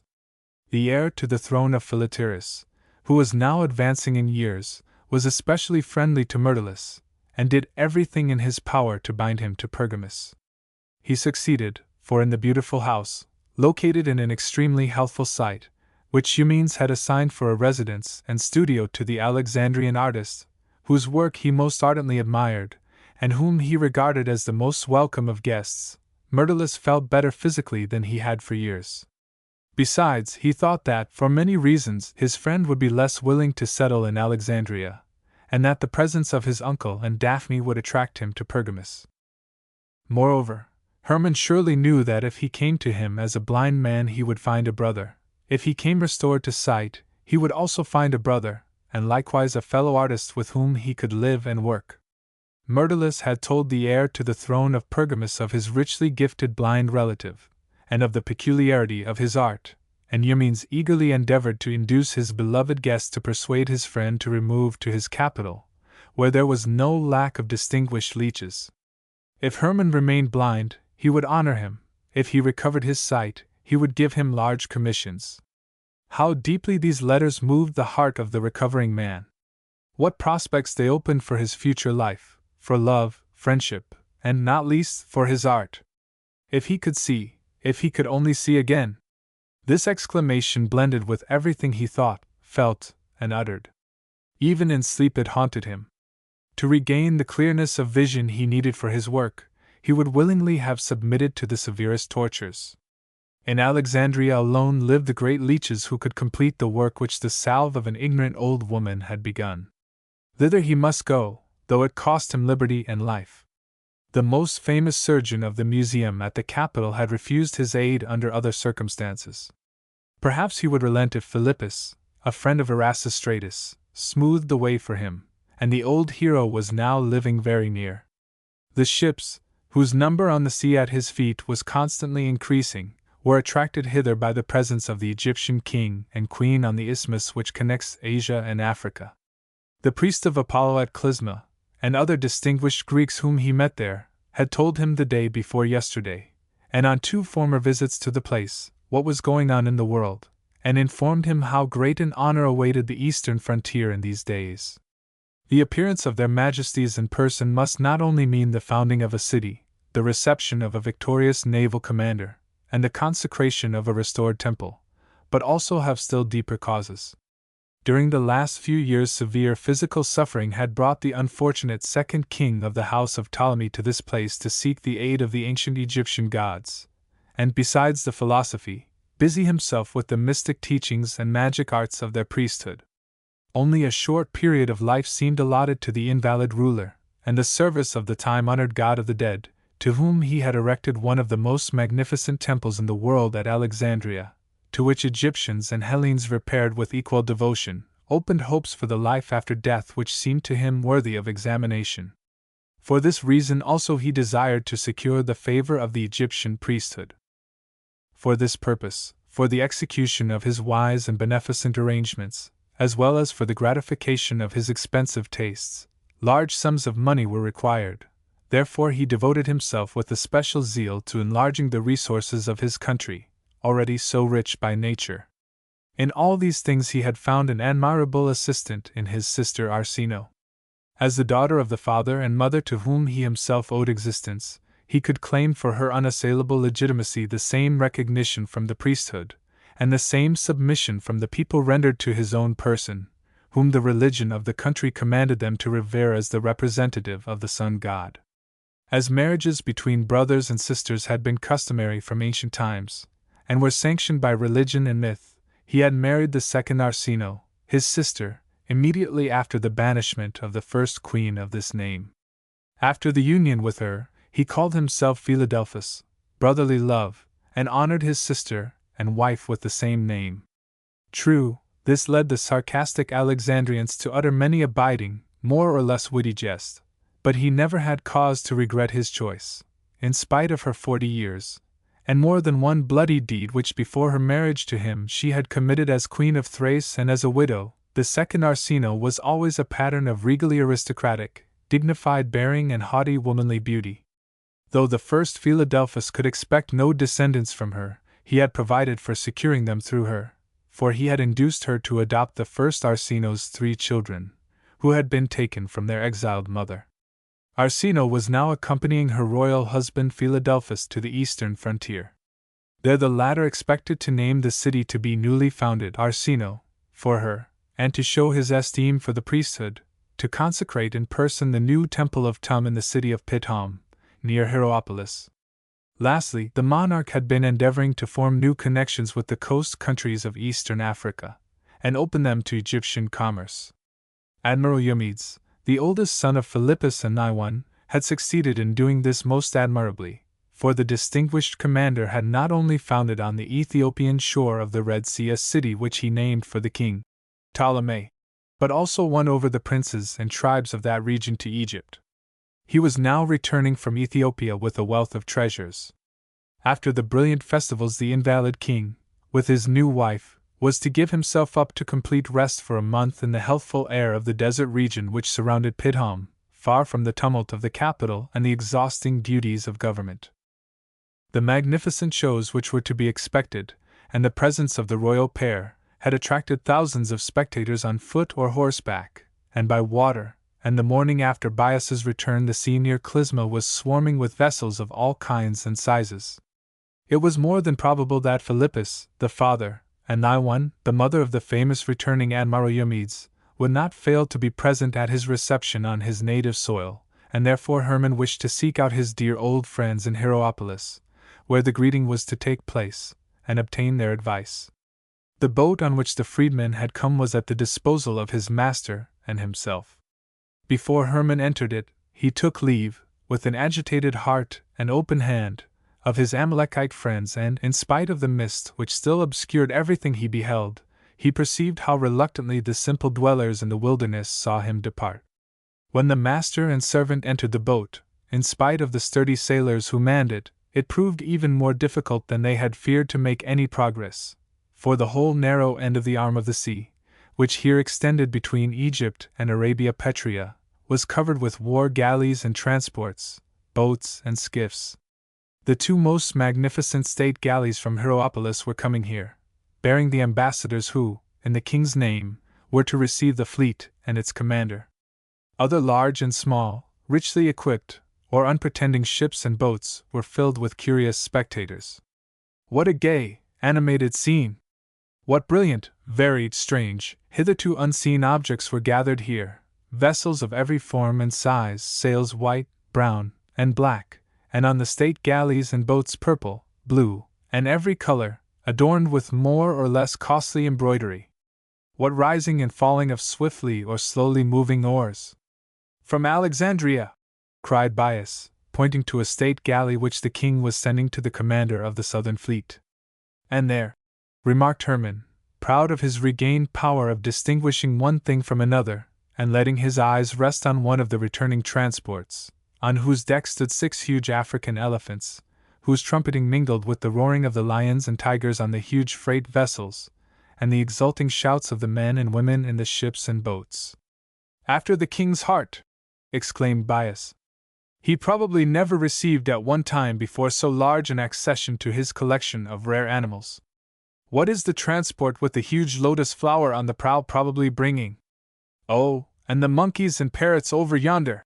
Joyously exclaimed the Amalekite boy who had been Hermann's guide, and had accompanied him into the boat. Then he suddenly lowered his voice, and, fearing that his delight might give pain to the less keen-sighted man whom he loved, he asked, "You can see them, my lord, can't you?" "Certainly, my boy, though less plainly than you do," replied Hermann, stroking the lad's dark hair. Meanwhile the admiral's ship had approached the shore. Bias pointed to the poop, where the commander Eumedes was standing directing the course of the fleet. As if molded in bronze, a man thoroughly equal to his office, he seemed, in spite of the shouts, greetings, and acclamations thundering around him, to close his eyes and ears to the vessels thronging about his ship and devote himself body and soul to the fulfillment of his duty. He had just embraced his father and mother, who had come here to meet him. The king undoubtedly sent by his father the laurel wreath on his helmet, observed Bias, pointing to the admiral. So many honors while he is still so young! When you went to the wrestling school in Alexandria, Eumedes was scarcely 8 years older than you, and I remember how he preferred you to the others. A sign, and he will notice us and allow you to go on his ship, or, at any rate, send us a boat in which we can enter the canal. No, no, replied Hermann. My call would disturb him now. Then let us make ourselves known to the lady thy one or her husband. The freedman continued. They will certainly take us on their large state galley, from which, though your eyes do not yet see as far as a falcon's, not a ship, not a man, not a movement will escape them. But Hermann added one more surprise to the many which he had already given, for he kindly declined Bias's well-meant counsel, and resting his hand on the Amalekite boy's shoulder said modestly, I am no longer the Hermann whom Eumedes preferred to the others. And the lady thy one must not be reminded of anything sad in this festal hour for the mother's heart. I shall meet her tomorrow, or the day after, and yet I had intended to let no one who is loyal to me look into my healing eyes before Daphne. Then he felt the freedman's hand secretly press his, and it comforted him, after the sorrowful thoughts to which he had yielded, amid the shouts of joy ringing around him. How quietly, with what calm dignity, Eumedes received the well-merited homage, and how disgracefully the false fame had bewildered his own senses. Yet he had not passed through the purifying fire of misfortune in vain. The past should not cloud the glad anticipation of brighter days. Drawing a long breath, he straightened himself into a more erect posture, and ordered the men to push the boat from the shore. Then he pressed a farewell kiss on the Amalekite boy's forehead, the lad sprang ashore, and the journey northward began. At first the sailors feared that the crowd would be too great, and the boat would be refused admission to the canal. But the helmsman succeeded in keeping close behind a vessel of medium size, and the Macedonian guards of the channel put no obstacle in their countrymen's way, while boats occupied by Egyptians and other barbarians were kept back. In the Bitter Lakes, whose entire length was to be traversed, the ships had more room, and after a long voyage through dazzling sunlight, and along desolate shores, the boat anchored at nightfall at Hierapolis. Hermann and Bias obtained shelter on one of the ships which the sovereign had placed at the disposal of the Greeks who came to participate in the festivals to be celebrated. Before his master went to rest, the freedman, whom he had sent out to look for a vessel bound to Pelusium and Alexandria the next day or the following one, returned to the ship. He had talked with the lady Thy-One, and told Hermann from her that she would visit or send for him the next day, after the festival. His own mother, the freedman protested, could not have rejoiced more warmly over the commencement of his recovery, and she would have come with him at once had not Philippus prevented his aged wife, who was exhausted by the long journey. The next morning the sun poured a wealth of radiant light upon the desert, the green water of the harbor, and the gray and yellow walls of the border fortress. 3 worlds held out their hands to one another on this waterway surrounded by the barren wilderness: Egypt, Hellas, and Semitic Asia. To the first belonged the processions of priests, who, with images of the gods, consecrated vessels, and caskets of relics, took their places at the edge of the harbor. The tawny and black, half-naked soldiers who, with high shields, lances, battle-axes and bows, gathered around strangely shaped standards, joined them, amid the beating of drums and blare of trumpets, as if for their protection. Behind them surged a vast multitude of Egyptians and dark-skinned Africans. On the other side of the canal the Asiatics were moving to and fro. The best places for spectators had been assigned to the petty kings and princes of tribes, Phoenician and Syrian merchants, and well-equipped, richly armed warriors. Among them thronged owners of herds and seafarers from the coast. Until the reception began, fresh parties of bearded sons of the desert, in floating white burnous, mounted on noble steeds, were constantly joining the other Asiatics. The center was occupied by the Greeks. The appearance of every individual showed that they were rulers of the land, and that they deserved to be. How free and bold was their bearing! How brightly and joyously sparkled the eyes of these men, whose wreaths of green leaves and bright-hued flowers adorned locks anointed for the festivals. Strong and slender, they were conspicuous in their stately grace among the lean Egyptians, unbridled in their jests and jeers, and the excitable Asiatics. Now the blare of trumpets and the roll of drums shook the air like echoing lightning and heavy peals of thunder. The Egyptian priests sang a hymn of praise to the god king and goddess queen, and the aristocratic priestesses of the deity tinkled the brass rings on the sistrum. Then a chorus of Hellenic singers began a polyphonous hymn, and amid its full, melodious notes, which rose above the enthusiastic shouts of "Hail!" from the multitude, King Ptolemy and his sister wife showed themselves to the waiting throng. Seated on golden thrones borne on the broad shoulders of gigantic black Ethiopians, and shaded by lofty canopies, both were raised above the crowd, whom they saluted by gracious gestures. The athletic young bearers of the large round ostrich feather fans which protected them from the sunbeams were followed in ranks by the monarchs, relatives, and friends, the dignitaries, the dark and fair-haired bands of the guards of Grecian youths and boys, as well as divisions of the picked corps of the Hetaira, Diadochi, and Epigoni, in beautiful plain Macedonian armor. They were followed in the most informal manner by scholars from the museum, many Hellenic artists, and wealthy gentlemen of Alexandria of Greek and Jewish origin, whom the king had invited to the festival. In his train they went on board the huge galley on which the reception was to take place. Scarcely had the last one stepped on the deck when it began. Eumedes came from the admiral's galley to the king's. Ptolemy embraced him like a friend, and Arsinoe added a wreath of fresh roses to the laurel crown which the sovereign had sent the day before. At the same time thundering plaudits echoed from the walls of the fortifications and broke, sometimes rising, sometimes falling, against the ships and masts in the calm water of the harbor. The king had little time to lose. Even festal joy must move swiftly. There were many and varied things to be seen and done, but in the course of an hour, so ran the order, this portion of the festivities must be over, and it was fully obeyed. The hands and feet of the woolly-headed blacks who, amid loud acclamations, carried on shore the cages in which lions, panthers, and leopards shook the bars with savage fury, moved as if they were winged. The slender, dark-brown Ethiopians who led giraffes, apes, gazelles, and greyhounds past the royal pair rushed along as if they were under the lash, and the 60 elephants which Umedes and his men had caught in the land of Chadith moved at a rapid pace past the royal state galley. At the sight of them the king joined in the cheers of thousands of voices on the shore. These giant animals were to him auxiliaries who could put to flight a whole corps of hostile cavalry, and Arsinoe Philadelphus, the queen, sympathized with his pleasure. She raised her voice with her royal husband, and it seemed to the spectators on the shore as if they had a share in the narrative when she listened to Eumedes' first brief report. Only specimens of the gold and ivory, spices and rare woods, juniper trees and skins of animals which the ships brought home could be borne past their majesties, and the black and brown men who carried them moved at a breathless rate. The sun was still far from the meridian when the royal couple and their train withdrew from the scene of the reception ceremonial, and drove, in a magnificent chariot drawn by 4 horses, to the neighboring city of Pithoan, where new entertainments and a long period of rest awaited them.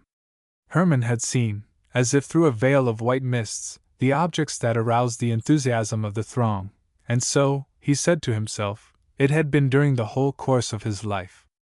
Only the surface of the phenomena on which he fixed his eyes had been visible to him. He had not learned to penetrate further into their nature, fathom them to their depths, until he became blind. If the gods fulfilled his hope, if he regained his vision entirely, and even the last mists had vanished, he would hold firmly to the capacity he had gained, and use it in life as well as in art. Chapter 14. The messenger from Philippus appeared in the afternoon. It was the young Hipparch who had studied in Athens and accompanied the commandant of Pelusium to Tennis the year before. He came charged with the commission to convey the artist, in the carriage of the gray-haired comrade of Alexander, to the neighboring city of Pithom, where Philippus, by the king's command, was now residing. On the way the Hipparch told the sculptor that the Lady Thy One had recently done things unprecedented for a woman of her age. She had been present at the founding of the city of Arsinoe, as well as at the laying of the cornerstone of the temple which was to be consecrated to the new god Serapis in the neighborhood.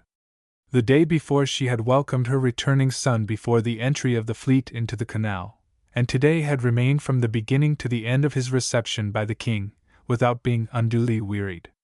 Her first thought, after the close of the ceremony, had concerned her convalescing young friend. New entertainments, in which the queen commanded her to participate, awaited her in Pithom, but pleasure at the return of her famous son appeared to double her power of endurance. Pithom was the sacred name of the temple precincts of the desert city of the Cut, the biblical Suchet, near Hierapolis, where the citizens lived and pursued their business. The travelers reached the place very speedily. Garlands of flowers and hangings adorned the houses. The sacred precinct Pithom, above which towered the magnificently restored temple of the god Turn, was also still adorned with many superb ones, as well as lofty masts, banners, and triumphal arches. Before they reached it the equipage passed the sumptuous tents which had been erected for the royal pair and their attendants. If Hermann had not known how long the monarch intended to remain here, their size and number would have surprised him. A regular messenger and carrier-dove service had been established between Alexandria and Pithom for the period of Ptolemy's relaxation, and the sovereign was accompanied not only by several of the chief counselors and secretaries, but artists and some of the museum scientists with whom he was on specially intimate terms, who were to adorn the festival on the frontier with their presence, and cheer the invalid king, who needed entertainment. Singers and actors also belonged to the train. As they passed the encampment of the troops who accompanied the sovereign, the Hipparch could show Hermann a magnificent military spectacle. Hierapolis was fortified, and belonged to the military colonies which Alexander the Great had established throughout all Egypt in order to win it over more quickly to Grecian customs.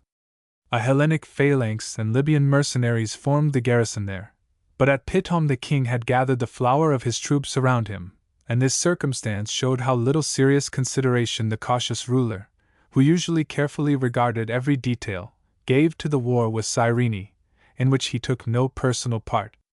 The 4,000 Gauls whom he had sent across the frontier as auxiliary troops promised to become perilous to the foe, who was also threatened in the rear by one of the most powerful Libyan tribes.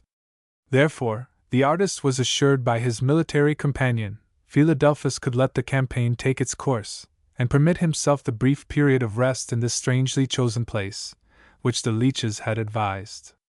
The house where the aged couple lived with their son, Admiral Eumedes, was on the edge of the precincts of the temple. It belonged to the most distinguished merchant in the place, and consisted of a large open courtyard in the form of a square, surrounded by the building and its communicating wings. When the hipparch led Hermann into this place, a number of people had already assembled there. Soldiers and sailors stood in groups in the center, awaiting the orders of the old general and his subordinate officers. Messengers and slaves, coming and going on various errands, were crossing it, and on the shady side benches and chairs stood under a light awning. Most of these were occupied by visitors who came to congratulate the mother of the fame-crowned admiral. That one was reclining on a divan in their midst, submitting with a sigh to the social duties which her high position imposed upon her. Her face was turned toward the large doorway of the main entrance, while she sometimes greeted newly introduced guests, sometimes bade farewell to departing ones, and meanwhile answered and asked questions. She had been more wearied by the exertions of the last few days than her animated manner revealed. Yet as soon as Hermann, leaning on the young hipparch's arm, approached her, she rose and cordially extended both hands to him.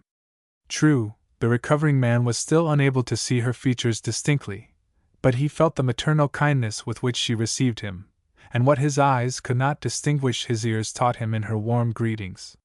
His heart dilated, and, after he had kissed her dear old hand more than once with affectionate devotion, she led him among her guests, and presented him to them as the son of her dearest friend. A strange stir ran through the assembled group, nearly all whose members belonged to the king's train, and the low whispers and murmurs around him revealed to Hermann that the false wreaths he wore had by no means been forgotten in this circle. A painful feeling of discomfort overwhelmed the man accustomed to the silence of the desert, and a voice within cried with earnest insistence, "Away from here!" But he had no time to obey it. An unusually tall, broad-shouldered man, with a thick gray beard and grave, well-formed features, in whom he thought he recognized the great physician Erasistratus, approached Thyone and asked, "The recluse from the desert with restored sight?" "The same," replied the matron, and whispered to the other, who was really the famous scientist and leech whom Hermann had desired to seek in Alexandria.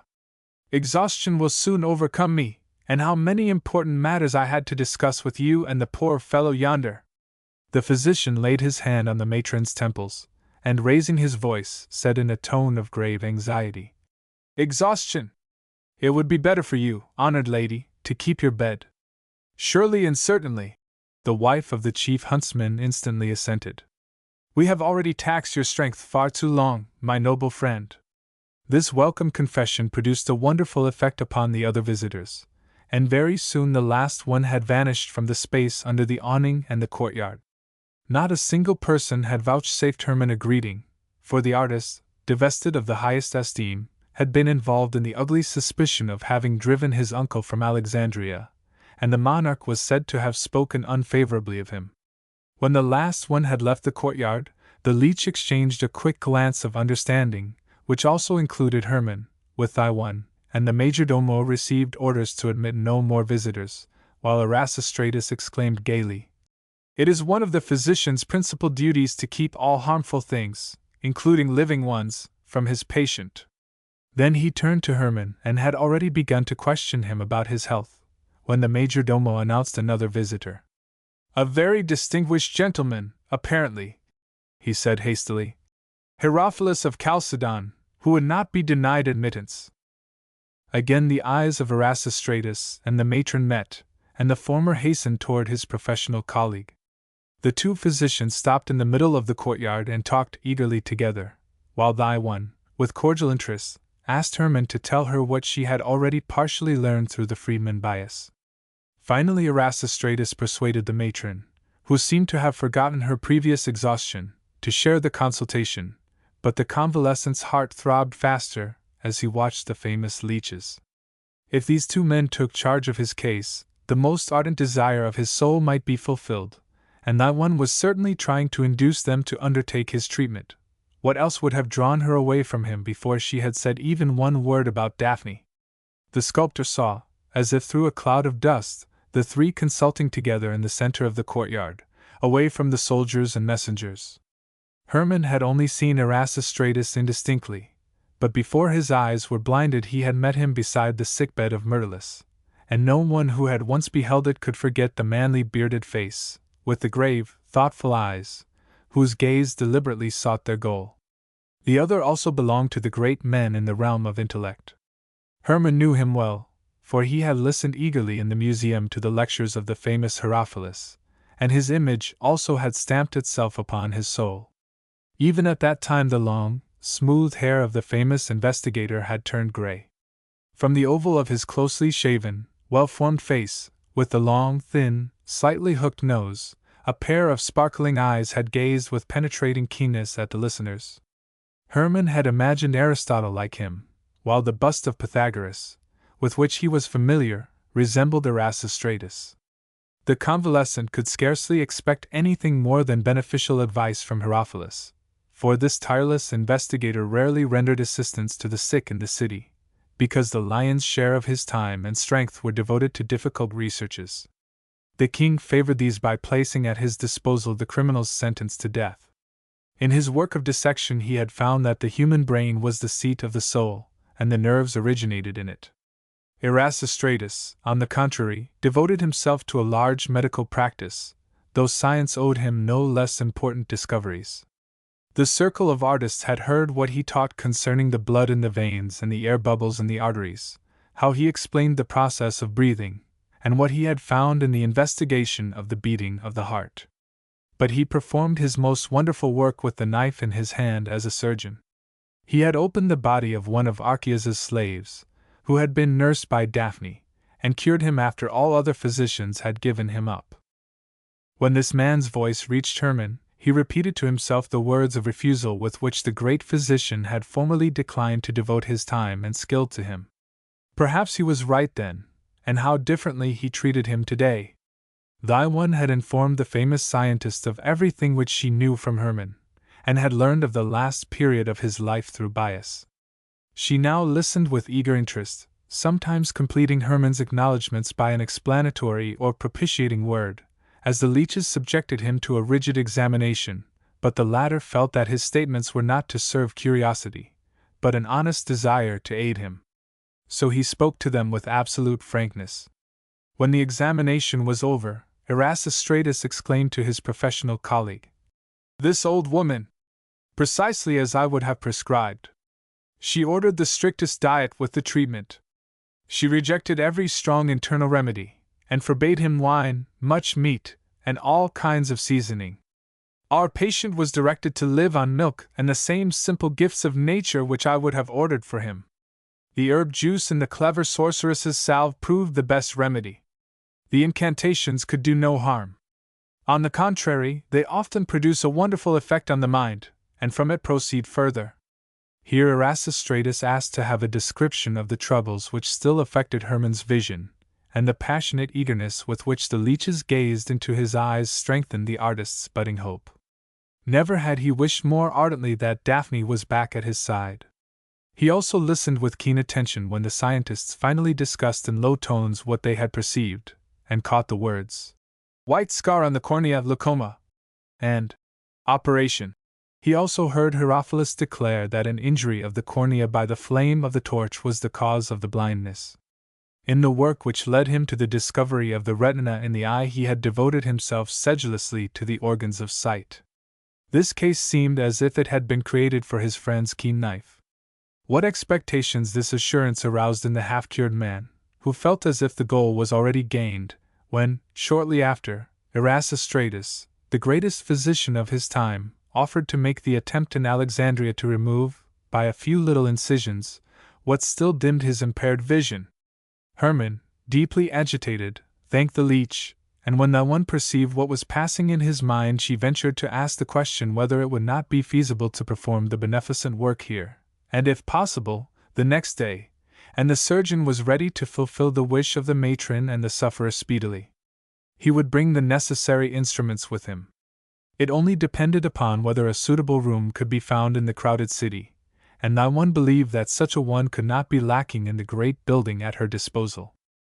A short conversation with the steward confirmed this opinion. Then Erasistratus appointed the next morning for the operation. During the ceremony of consecrating the temple it would be quiet in the house and its vicinity. The preliminary fasting which he imposed upon his patients Hermann had already undergone. "The pure desert air here," he added, "will be of the utmost assistance in recovery. The operation is slight, and free from danger. A few days will determine its success. I shall remain here with their majesties only." And here he hesitated doubtfully. "Where shall I find a competent assistant?" Herophilus looked his colleague in the face with a sly smile, saying, "If you credit the old man of Chalcedon with the needful skill, he is at your disposal." "Herophilus!" cried thy one, and tears of emotion wet her aged eyes, which easily overflowed. But when Hermann tried to give expression to his fervent gratitude in words, Erasistratus interrupted him, exclaiming, as he grasped his comrade's hand, "It honors the general in his purple robe, when he uses the spade in the work of entrenchment." Many other matters were discussed before the professional friends withdrew, promising to go to work early the next morning. They kept their word, and while the temple of the god turned resounded with music and the chanting of hymns by the priests, whose dying notes entered the windows of the sick room, while Queen Arsinoe Philadelphus led the procession, and the king, who was prevented by the gout from entering and passing around the sanctuary at her side, ordered a monument to be erected in commemoration of this festival, the famous leeches toiled busily. When the music and the acclamations of the crowd died away, their task was accomplished. The great Herophilus had rendered his equally distinguished colleague the aid of an apprentice. When Hermann's lips again tried to pour forth his gratitude, Herophilus interrupted him with the exclamation, "Use the sight you have regained, young master, in creating superb works of art, and I shall be in your debt, since, with little trouble, I was permitted to render a service to the whole Grecian world." Hermann spent 7 long days and nights full of anxious expectation in a darkened room. Bias and a careful old female slave of the lady thy one watched him faithfully. Philippus, his wife, and his famous son Eumedes were allowed to pay him only brief visits, but Erasistratus watched the success of the operation every morning. True, it had been by no means dangerous, and certainly would not have required his frequent visits, but it pleased the investigator, reared in the school of Stoics, to watch how this warm-blooded young artist voluntarily submitted to live in accord with reason and nature, the guiding stars of his own existence. But Hermann opened his soul to his learned friend, and what Erasistratus thus learned strengthened the conviction of this great alleviator of physical pain that suffering and knowledge of self were the best physicians for the human soul. The scientist, who saw in the arts the noblest ornament of mortal life, anticipated with eager interest Hermann's future creative work. On the 7th day the leech removed the bandage from his patient's eyes, and the cry of rapture with which Hermann clasped him in his arms richly rewarded him for his trouble and solicitude. The restored man beheld in sharp, clear, undimmed outlines everything at which the physician desired him to look. Now Erasistratus could write to his friend Herophilus in Alexandria that the operation was successful. The sculptor was ordered to avoid the dazzling sunlight a fortnight longer, then he might once more use his eyes without restriction, and appeal to the muse to help in creating works of art. Thy one was present at this explanation. After she had conquered the great emotion which for a time sealed her lips, her first question, after the physician's departure, was, "And Nemesis? She too, I think, has fled before the new light?" Hermann pressed her hand still more warmly, exclaiming with joyous confidence, "No, thy one! True, I now have little reason to fear the avenging goddess who pursues the criminal, but all the more the other Nemesis, who limits the excess of happiness. Will she not turn her swift wheel, when I again, with clear eyes, see Daphne, and am permitted to work in my studio once more with keen eyes and steady hand? Now the barriers which had hitherto restricted Hermann's social intercourse also fell. Eumedes, the commander of the fleet, often visited him, and while exchanging tales of their experiences they became friends. When Hermann was alone with Iwan and her gray-haired husband, the conversation frequently turned upon Daphne and her father. Then the recovered artist learned to whom Archias owed his escape from being sentenced to death and having his property confiscated. Papers, undeniably genuine, had proved what large sums had been advanced by the merchant during the period of the first Queen Arsinoe's conspiracy, and envious foes had done their best to prejudice the king and his sister-wife against Archias. Then the gray-haired hero fearlessly interceded for his friend, and the monarch did not remain deaf to his representations. King Ptolemy was writing the history of the conqueror of the world, and needed the aged comrade of Alexander, the sole survivor who had held a prominent position in the great Macedonian's campaigns. It might be detrimental to his work, on which he set great value, if he angered the old warrior, who was a living source of history. Yet the king was still ill-disposed to the merchant, for while he destroyed Archias's death sentence which had been laid before him for his signature, he said to Philippus, "The money-bag whose life I give you was the friend of my foe. Let him beware that my arm does not yet reach him from afar." Nay, his resentment went so far that he refused to receive Hermann, when Eumedes begged permission to present the artist whose sight had been so wonderfully restored. "To me he is still the unjustly crowned conspirator," Philadelphus replied. "Let him create the remarkable work which I formerly expected from him, and perhaps I shall have a somewhat better opinion of him, deem him more worthy of our favor." Under these circumstances it was advisable for Archias and Daphne to remain absent from Alexandria, and the experienced couple could only approve Hermann's decision to go to Pergamus as soon as Erasistratus dismissed him. A letter from Daphne, which reached Thyone's hands at this time, increased the convalescent's already ardent yearning to the highest pitch. The girl entreated her maternal friend to tell her frankly the condition of her lover's health. If he had recovered, he would know how to find her speedily.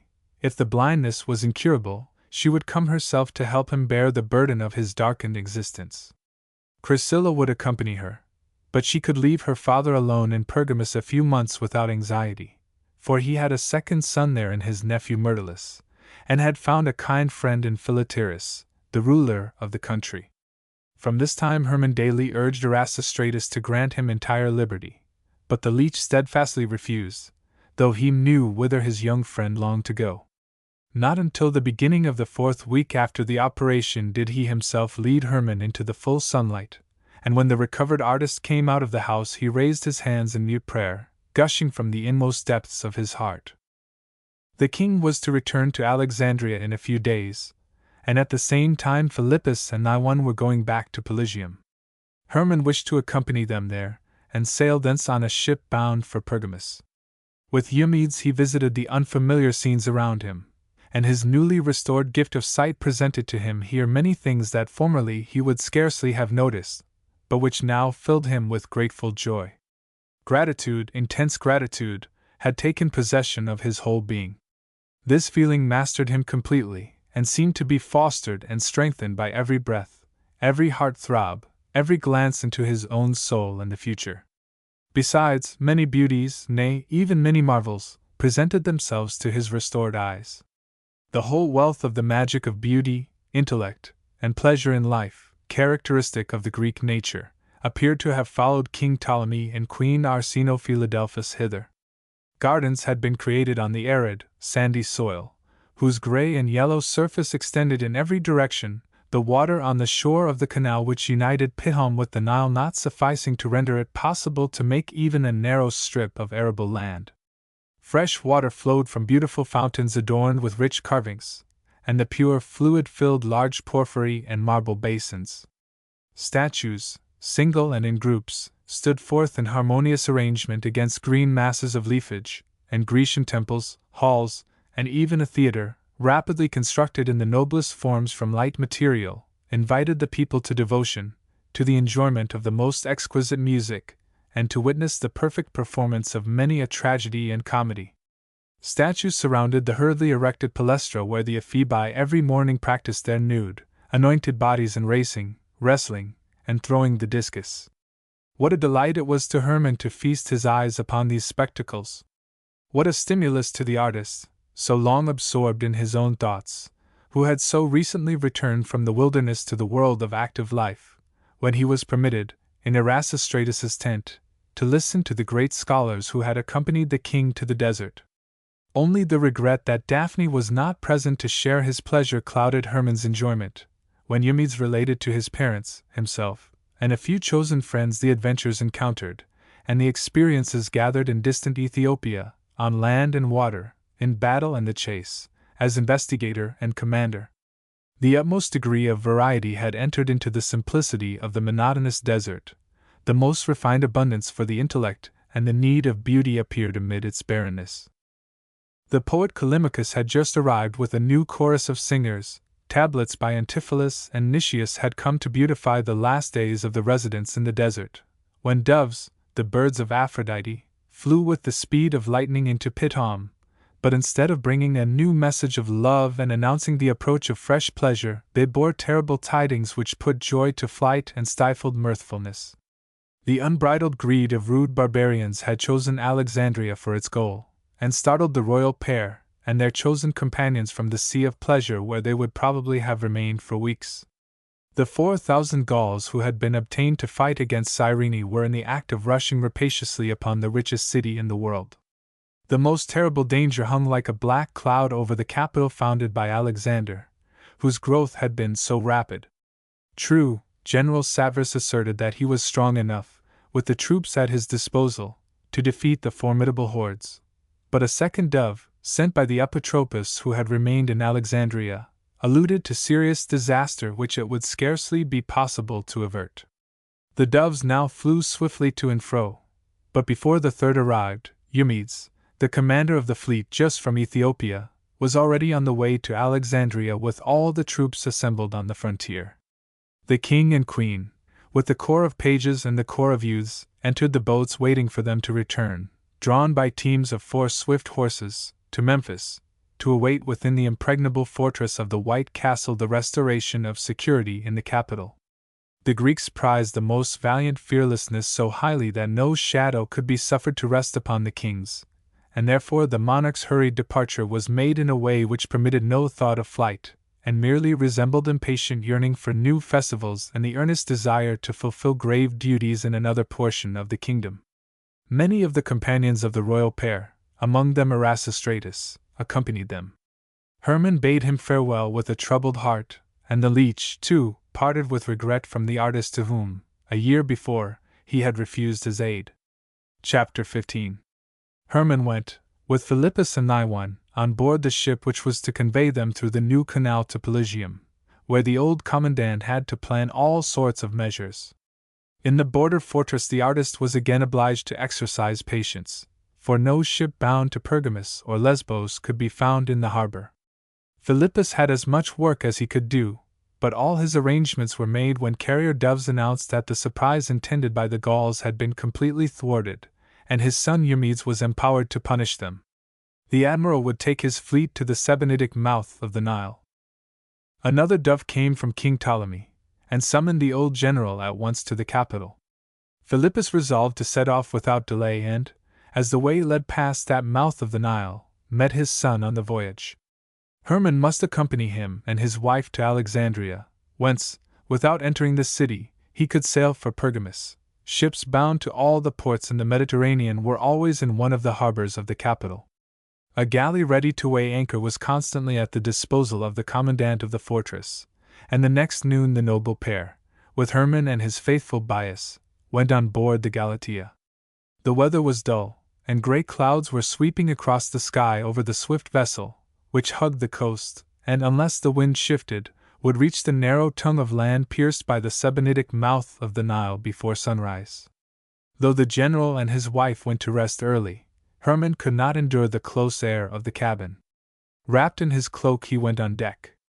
The moon, almost full, was sailing in the sky, sometimes covered by dark clouds, sometimes leaving them behind. Like a swan emerging from the shadow of the thickets along the shore upon the pure bosom of the lake, it finally floated into the deep azure of the radiant firmament. Hermann's heart swelled. How he rejoiced that he was again permitted to behold the starry sky, and satiate his soul with the beauty of creation. What delight it gave him that the eternal wanderers above were no longer soulless forms, that he again saw in the pure silver disk above friendly Selene, in the rolling salt waves the kingdom of Poseidon. Tomorrow, when the deep blue water was calm, he would greet the sea god Glaucus, and when snowy foam crowned the crests of the waves, white-armed Thetis.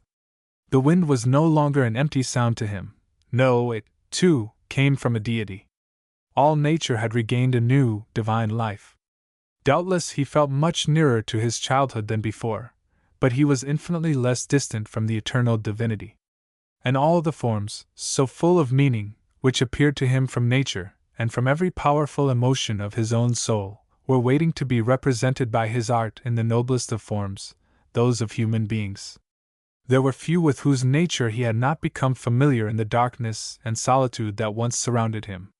When he began to create again, he had only to summon them, and he awaited, with the suspense of the general who is in command of new troops on the eve of battle, the success of his own work after the great transformation which had taken place in him.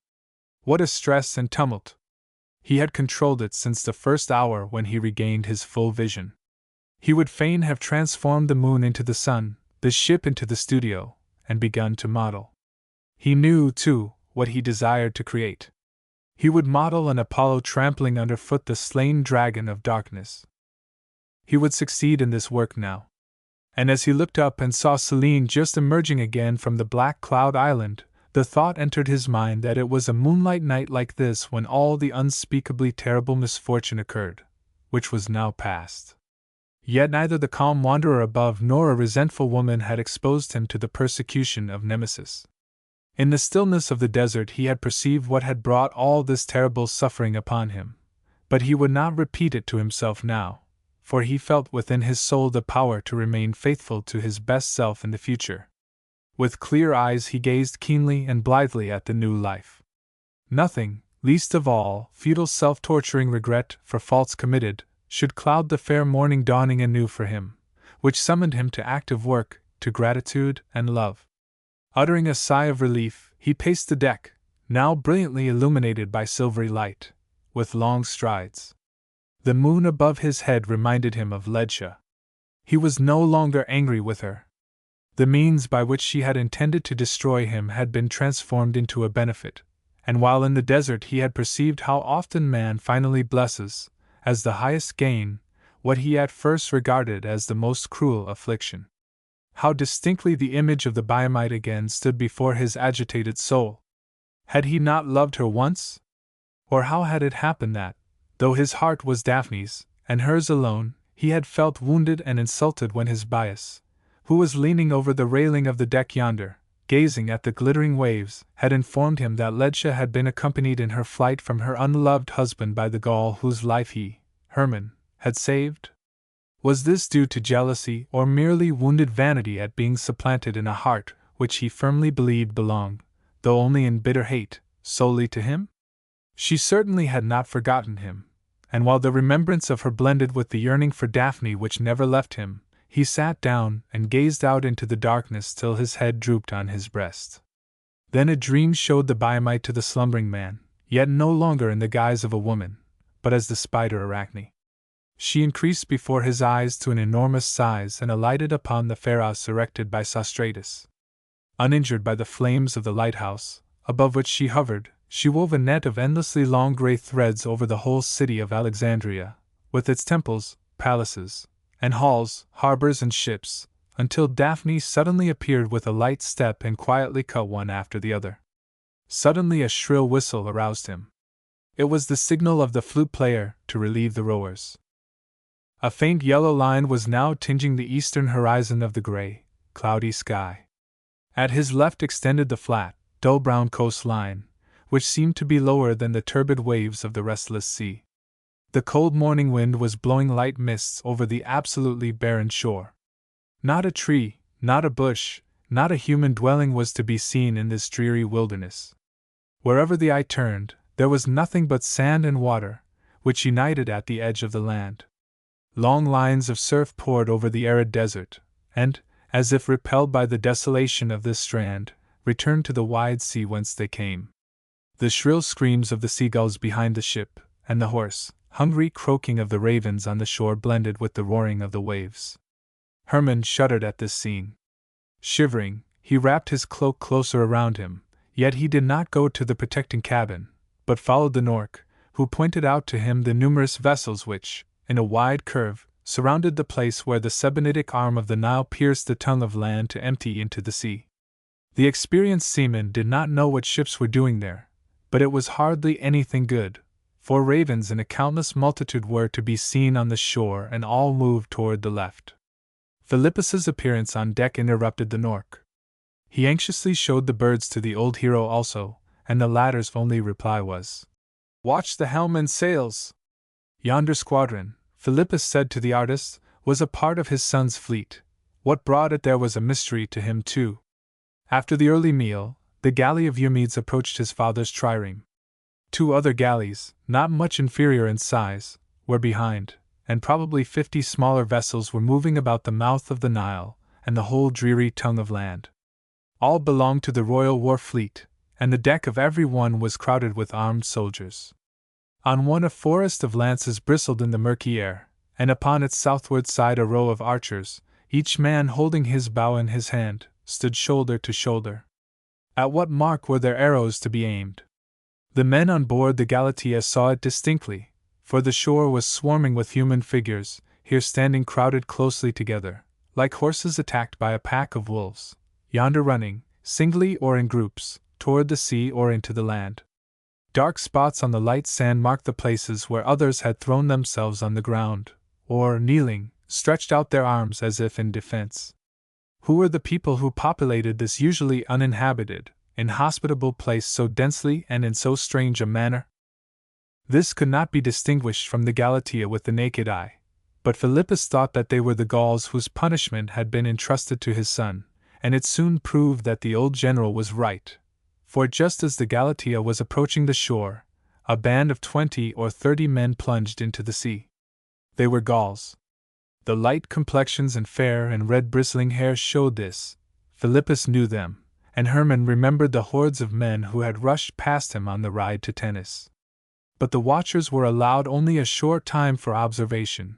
Brief shouts of command rang from the ships near them, long bows were raised in the air, and one after another of the light-hued forms in the water threw up its arms, sprang up, or sank motionless into the waves around them, which were dyed with a crimson stain. The artist shuddered, the gray-haired general covered his head with his cloak, and the lady thy one followed his example, uttering her son's name in a tone of loud lamentation. The Nork pointed to the black birds in the air and close above the shore and the water, but the shout, "A boat from the Admiral's galley!" soon attracted the attention of the voyagers on the Galatea in a new direction. 30 powerful rowers were urging the long, narrow boat toward them. Sometimes raised high on the crest of a mountain wave, sometimes sinking into the hollow, it completed its trip, and Eumedes mounted a swinging rope ladder to the Galatea's deck as nimbly as a boy.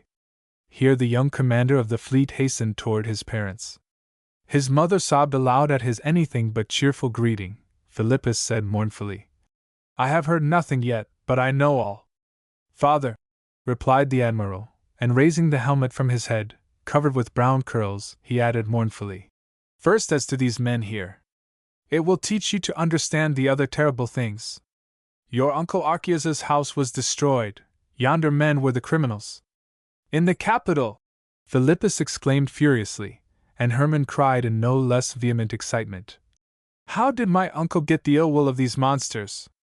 But as the vengeance is in your hands, they will atone for this breach of the peace." "Severely, perhaps too severely," replied Eumedes gloomily, and Philippus asked his son how this evil deed could have happened, and the purport of the king's command. The admiral related what had occurred in the capital since his departure from Pithom.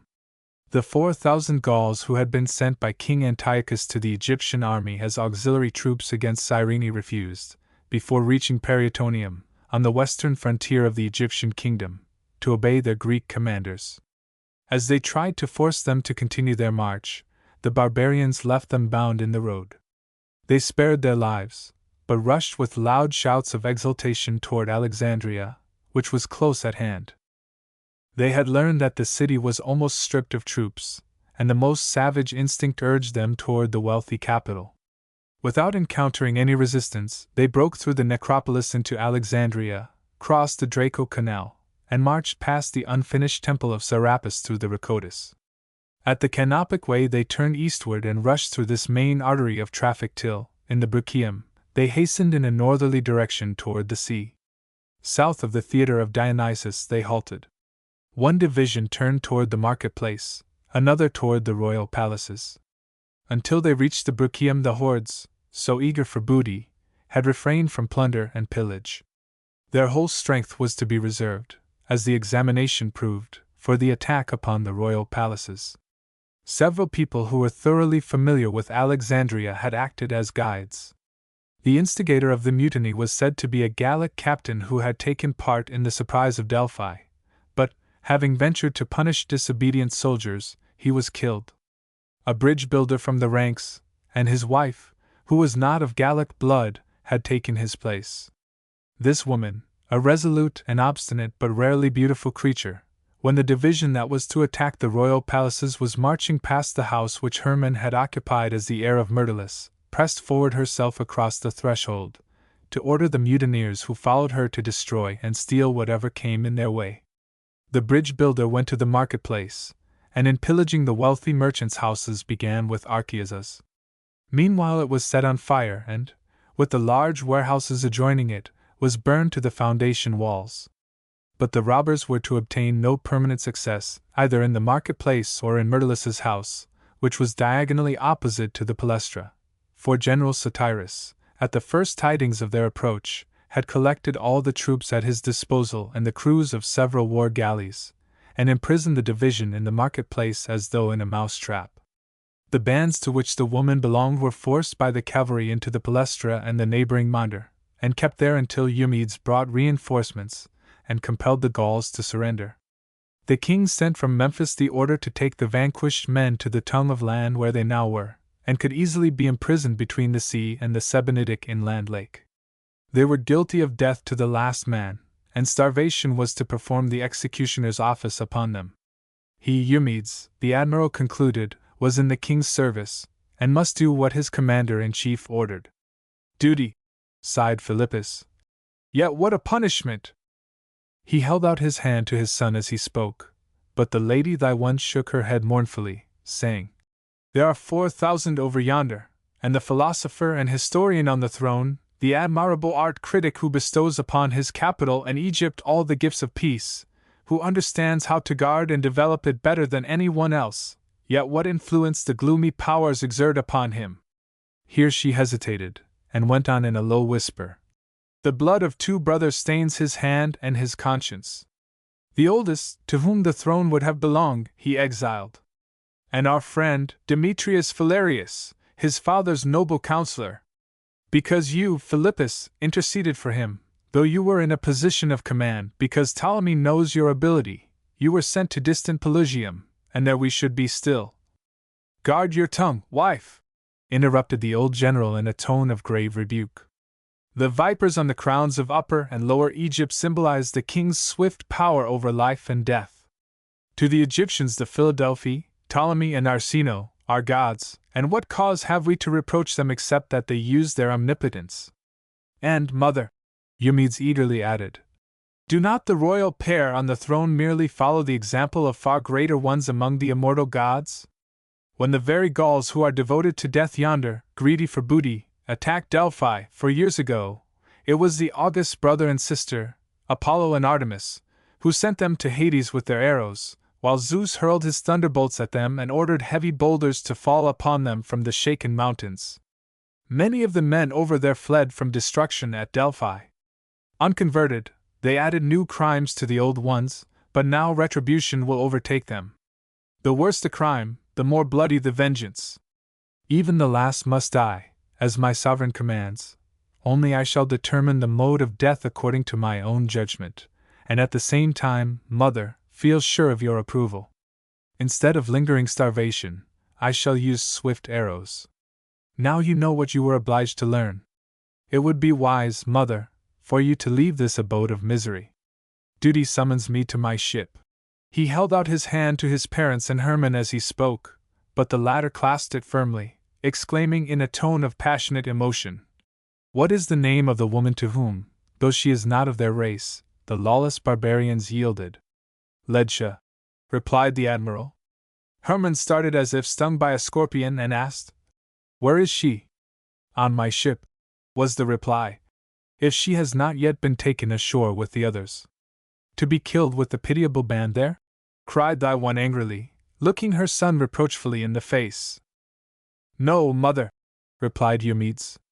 "She will be taken to the others under the escort of trustworthy men in order, perhaps, to induce her to speak. It must be ascertained whether there were accomplices in the attack on the royal palaces, and lastly whence the woman comes." "I can tell you that myself," replied Hermann. "Allow me to accompany you. I must see and speak to her." "The Arachne of Tennis?" asked Iwan. Hermann's mute nod of assent answered the question, but she exclaimed, "The unhappy woman, who called down the wrath of Nemesis upon you, and who has now herself fallen a prey to the avenging goddess. What do you want from her?" Hermann bent down to his old friend and whispered, "To lighten her terrible fate, if it is in my power." "Go, then," replied the matron, and turned to her son, saying, "Let Hermann tell you how deeply this woman has influenced his life, and when her turn comes, think of your mother." "She is a woman," replied Eumedes, "and the king's mandate only commands me to punish men. Besides, I promised her indulgence if she would make a confession." "And she?" asked Hermann. "Neither by threats nor promises," answered the admiral. "Can this sinister, beautiful creature be induced to speak?" "Certainly not," said the artist, and a smile of satisfaction flitted over his face. Chapter 16. A short row took Hermann and Eumedes the admiral's galley. Ledscha had already been carried ashore. There she was to be confronted with the men who were suspected of having showed the mutineers the way to the city. Absorbed in his own thoughts, Hermann waited for the admiral, who at first was claimed by one official duty after another. The artist's thoughts lingered with Daphne. To her father the loss of his house, nay, perhaps of his wealth, would seem almost unendurable, yet even were he beggared, provision was made for him and his daughter. He, Hermann, could again create, as in former days, and what happiness it would be if he were permitted to repay the man to whom he owed so much for the kindness bestowed upon him.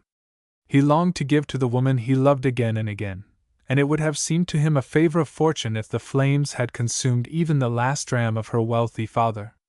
Completely engrossed by these reflections, he forgot the horrors before him, but when he raised his eyes and saw the archers continuing their terrible work, he shuddered. The admiral's galley lay so near the shore that he distinguished the figures of the Gauls separately.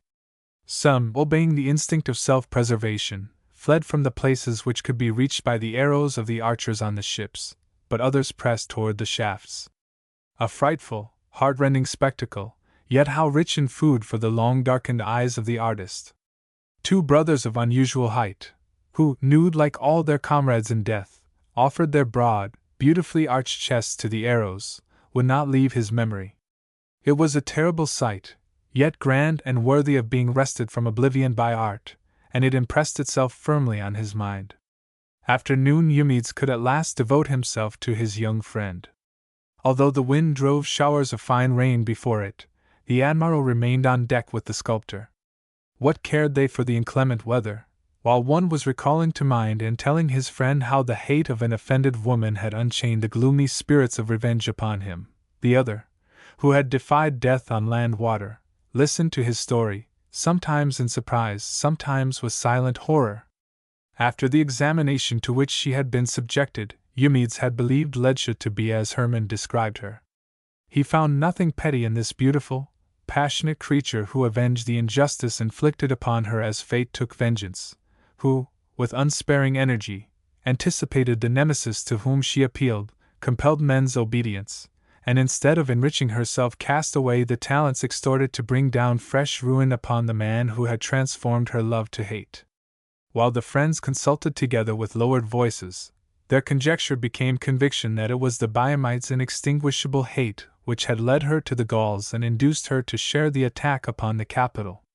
The assault upon the houses of Archias and Myrtilus was a proof of this, for the latter was still believed to be Hermon's property. She had probably supposed that the merchant's palace sheltered Daphne, in whom, even at tennis, she had seen and hated her successful rival. Only the undeniable fact that Ledscha was the bridge builder's companion presented an enigma difficult to solve.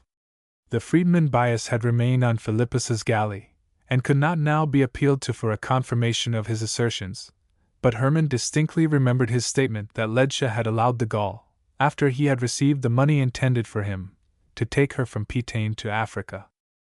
When the short November day was drawing to a close, and the friends had strengthened themselves with food and drink, the rain ceased and, as the sun set, its afterglow broke through the rifts and fissures in the black wall of clouds in the western horizon like blazing flames in the conflagration of a solid stone building.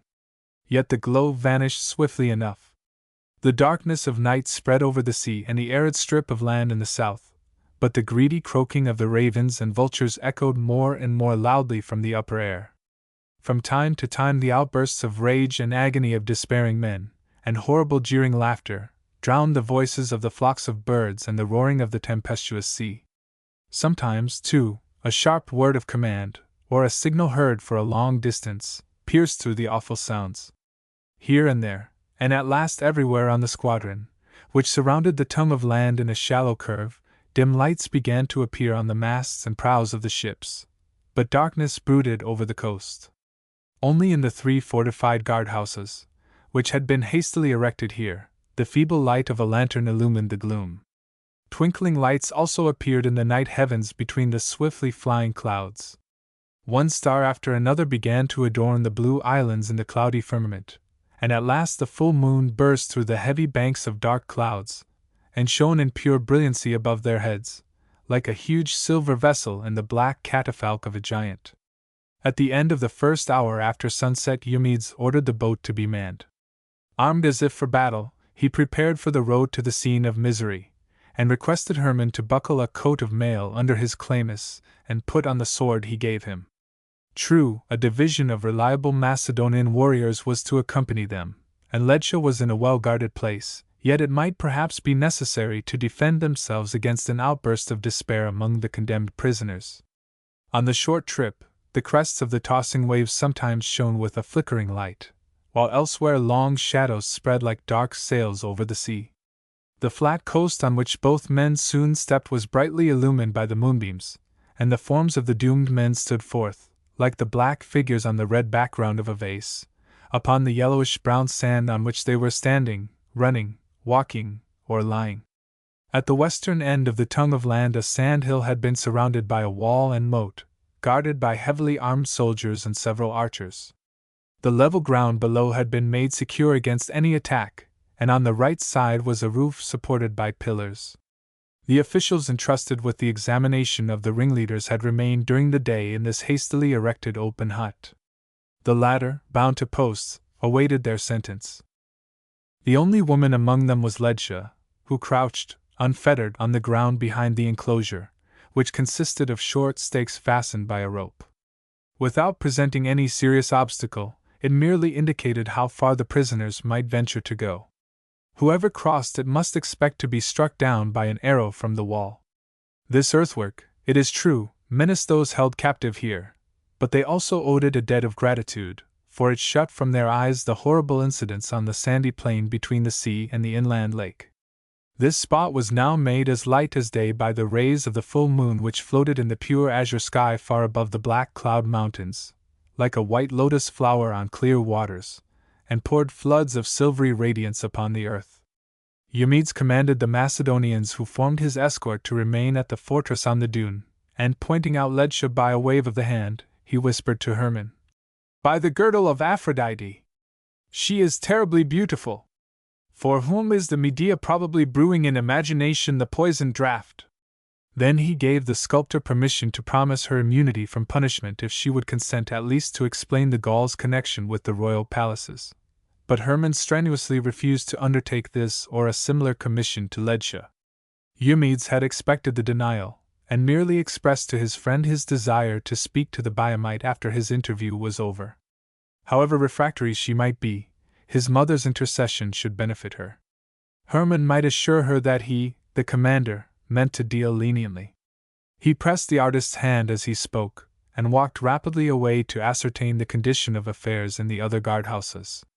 Never had the brave artist's heart throbbed faster in any danger than on the eve of this meeting. But it was no longer love that thrilled it so passionately, far less hate, or the desire to let his foe feel that her revenge was baffled. It was easy for the victor to exercise magnanimity, and easiest of all for the sculptor in the presence of so beautiful an enemy, and Hermann thought he had never seen the Biamite look fairer.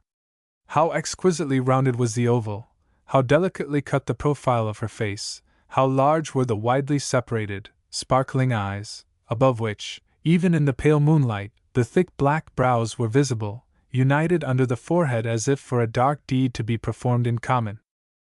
Time had rather enhanced than lessened the spell of this wonderful young creature. Now she rose from the ground where she had been crouching and paced several times up and down the short path at her disposal, but she started suddenly, for one of the Gauls bound to the posts, in whom Hermann recognized the bridge builder, Letarius, called her name, and when she turned her face toward him, panted in broken Greek like one overwhelmed by despair. "Once more, it shall be the last time, I beseech you. Lay your hand upon my brow, and if that is too much, speak but one kind word to me before all is over. I only want to hear that you do not hate me like a foe and despise me like a dog. What can it cost you? You need only tell me in 2 words that you are sorry for your harshness. The same fate awaits us both," cried Ledja curtly and firmly. "Let each take care of himself. When my turn comes and my eyes grow dim in death, I will thank them that they will not show you to me again, base wretch, throughout eternity." Letarius shrieked aloud in savage fury, and tore so frantically at the strong ropes which bound him that the firm posts shook, but Ledja turned away and approached the hut. She leaned thoughtfully against one of the pillars that supported the roof, and the artist's eyes watched her intently. Every movement seemed to him noble and worth remembering. With her hand shading her brow, she gazed upward to the full moon. Hermann had already delayed speaking to her too long, but he would have deemed it criminal to startle her from this attitude. So must Arachne have stood when the goddess, in unjust anger, raised the weaver's shuttle against the more skillful mortal, for while Ledja's brow frowned angrily, a triumphant smile hovered around her mouth. At the same time she slightly opened her exquisitely formed lips, and the little white teeth which Hermann had once thought so bewitchingly beautiful glittered between them. Like the astronomer who fixes his gaze and tries to imprint upon his memory some rare star in the firmament, which a cloud is threatening to obscure, he now strove to obtain Ledja's image.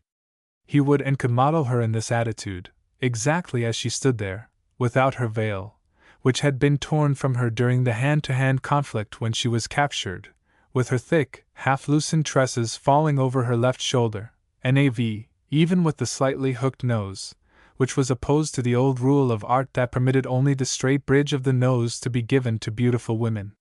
Her nature harmonized with the ideal even in the smallest detail. Here any deviation from reality must tend to injure the work.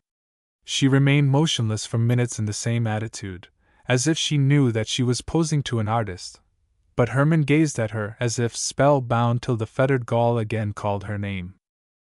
Then she left the supporting pillar, approached the barrier, stopped at the rope which extended from one short stake to another, and gazed at the man who was following her outside of the rope. It was a Greek who stood directly opposite to her. A black beard adorned his grave, handsome countenance. He, too, had a chlamys, such as she had formerly seen on another.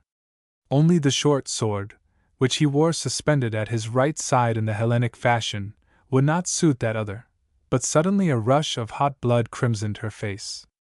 As if to save herself from falling, she flung out both arms and clutched a stake with her right and her left hand, thrusting her head and the upper portion of her body across the rope toward the man whose appearance had created so wild a tumult in her whole being.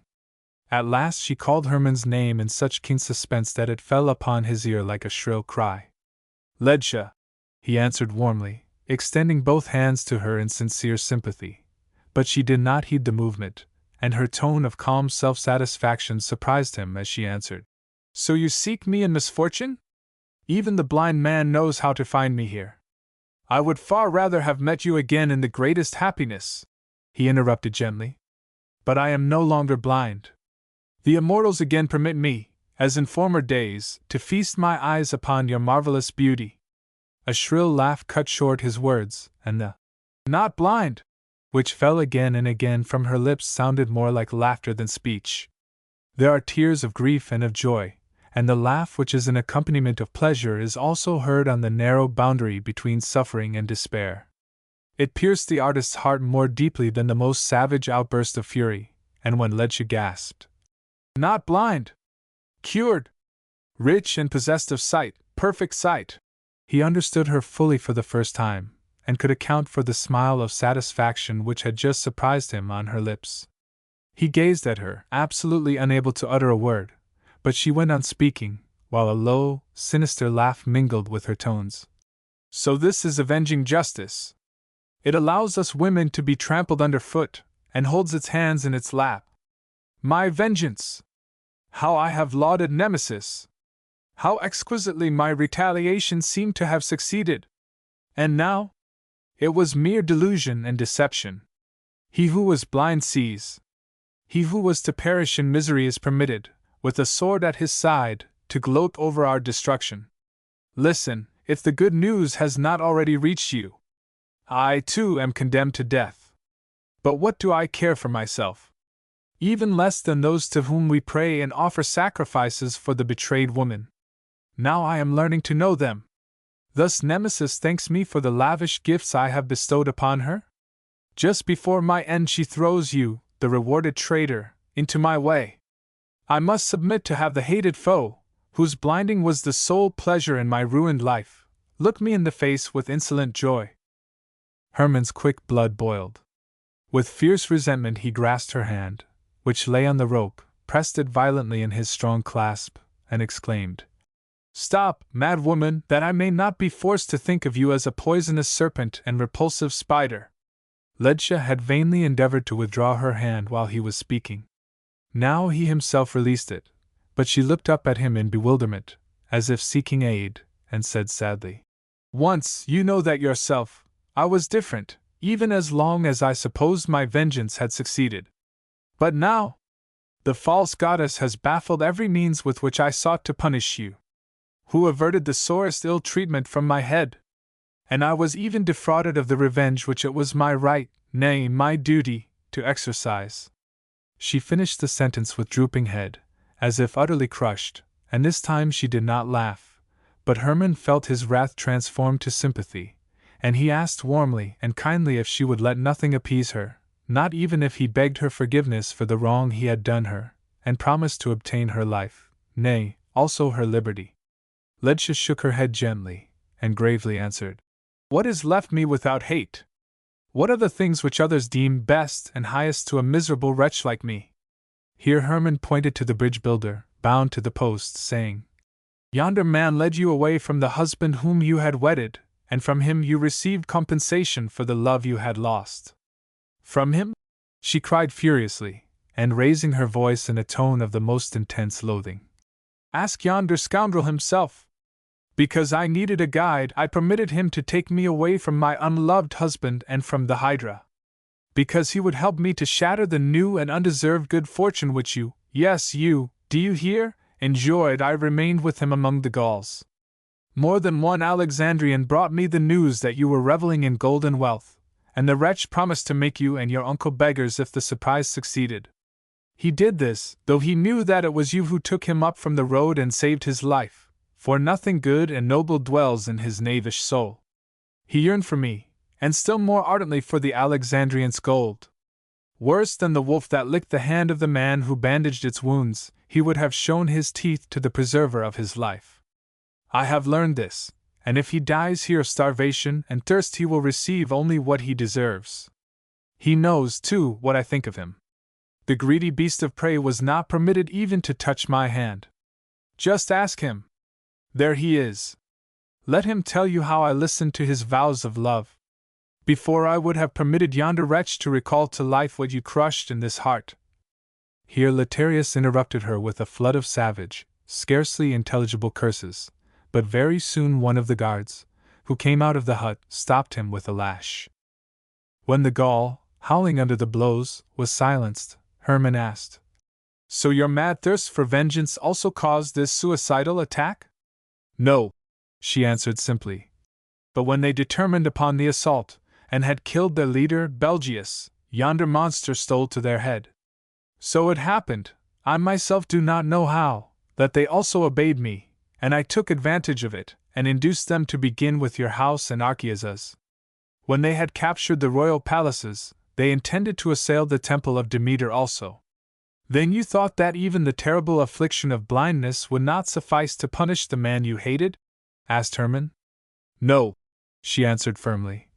"For you could buy with your gold everything life offers except sight, while in me, yes, in me, gloom darker than the blackest night shrouded my soul. Through your fault I was robbed of all that is clear to woman's heart, my father's house, his love, my sister. Even the pleasure in myself which had been awakened by your sweet flatteries was transformed by you into loathing." "By me?" cried Hermann, amazed by the injustice of this severe reproach. But Ledja answered his question with the resolute assertion, "By you and you alone!" and then impatiently added, "You who, by your art, could transform mortal women into goddesses, wish to make me a humiliated creature, with the rope which was to strangle her about her neck, and at the same time the most repulsive of creeping insects.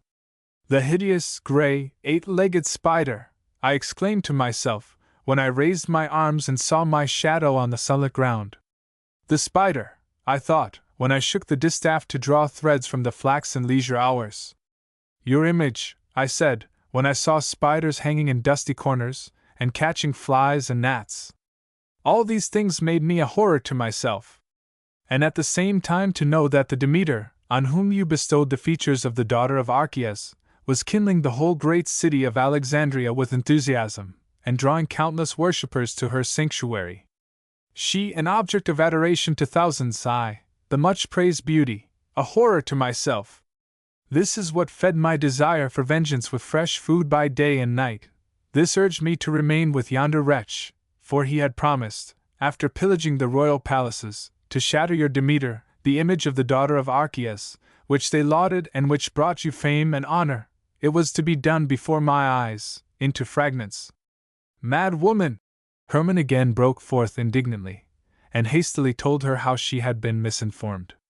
Ledja's large black eyes dilated as if some hideous spectre was rising from the ground before her, while she heard that the Demeter was the work of Myrtilus and not his, that his friend's legacy had long since ceased to belong to him, and that he was again as poor as when he was in Tennis during the time of their love. "And the blindness?" she asked sadly.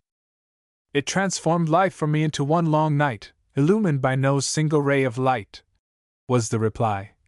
"But the immortals be praised, I was cured of it, and it was old Taboos, on the owl's nest at Tennis, whose wisdom and magic arts you so often lauded, who gave the remedy and advice to which I owe my recovery." Here he hesitated, for Ledja had seized the rope with one hand and the stake at her right with the other, in order not to fall upon her knees. But Hermann perceived how terribly his words agitated her, and spoke to her soothingly. Ledja did not seem to hear him, for while still clinging to the rope she looked sometimes at the sand at her feet, sometimes up to the full moon, which was now flooding both sky and earth with light. At last she dropped it, and said in a hollow tone, "Now I understand everything. You met her when Bias gave her the bridal dowry which was to purchase my release from my husband. How it must have enraged her! I thought of it all, pondered and pondered how to spare her, but through whom, except Taboos, could I return to Hanno the property, won in battle by his blood, which he had thrown away for me? Taboos kept the family wealth. And she, the marriage bond which two persons formed was sacred and unassailable. The woman who broke her faith with her husband and turned from him, was an abomination to her. How she loved her sons and grandsons! I knew that she would never forgive the wrong I did Hanno. From resentment to me she cured the man whom I hated. Yet probably also, said Hermann, because my blighted youth aroused her pity.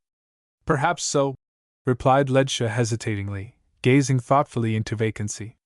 She was what her demons made her. Hard as steel and gentle as a tender girl.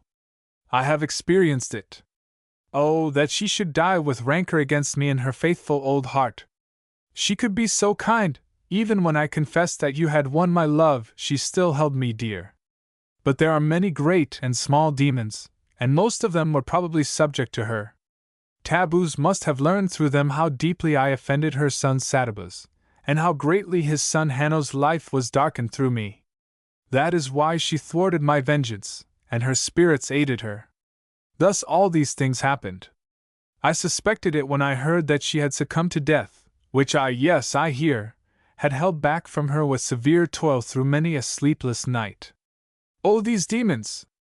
They will continue to act in the service of the dead. Wherever I may go, they will pursue me and, at their mistress's bidding, baffle what I hope and desire. I have learned this only too distinctly. No, Ledja, no, Hermann protested. Every power ceases with death, even that of the sorceress over spirits. You shall be freed, poor woman. You will be permitted to go wherever you desire, and I shall model no spider after your person, but the fairest of women. Thousands will see and admire her, and, if the muse aids me, whoever, enraptured by her beauty, asks, who is the model for this work which inflames the most obdurate heart, will be told, it was Ledja, the daughter of Shalit, the Biamite, whom Hermann of Alexandria found worthy of carving in costly marble. Ledja uttered a deep sigh of relief, and asked, Is that true? May I believe it? As true, he answered warmly, as that Selene, who promised to grant you in her full radiance the greatest happiness, is now shedding her mild, forgiving light upon us both. The full moon, she murmured softly, gazing upward at the shining disk. Then she added in a louder tone, Old Taboos's demons promised me happiness, you know. It was the spider which so cruelly shadowed it for me on every full moon, every day, and every night. Will you now swear to model a statue from me, the statue of a beautiful human being that will arouse the delight of all who see it?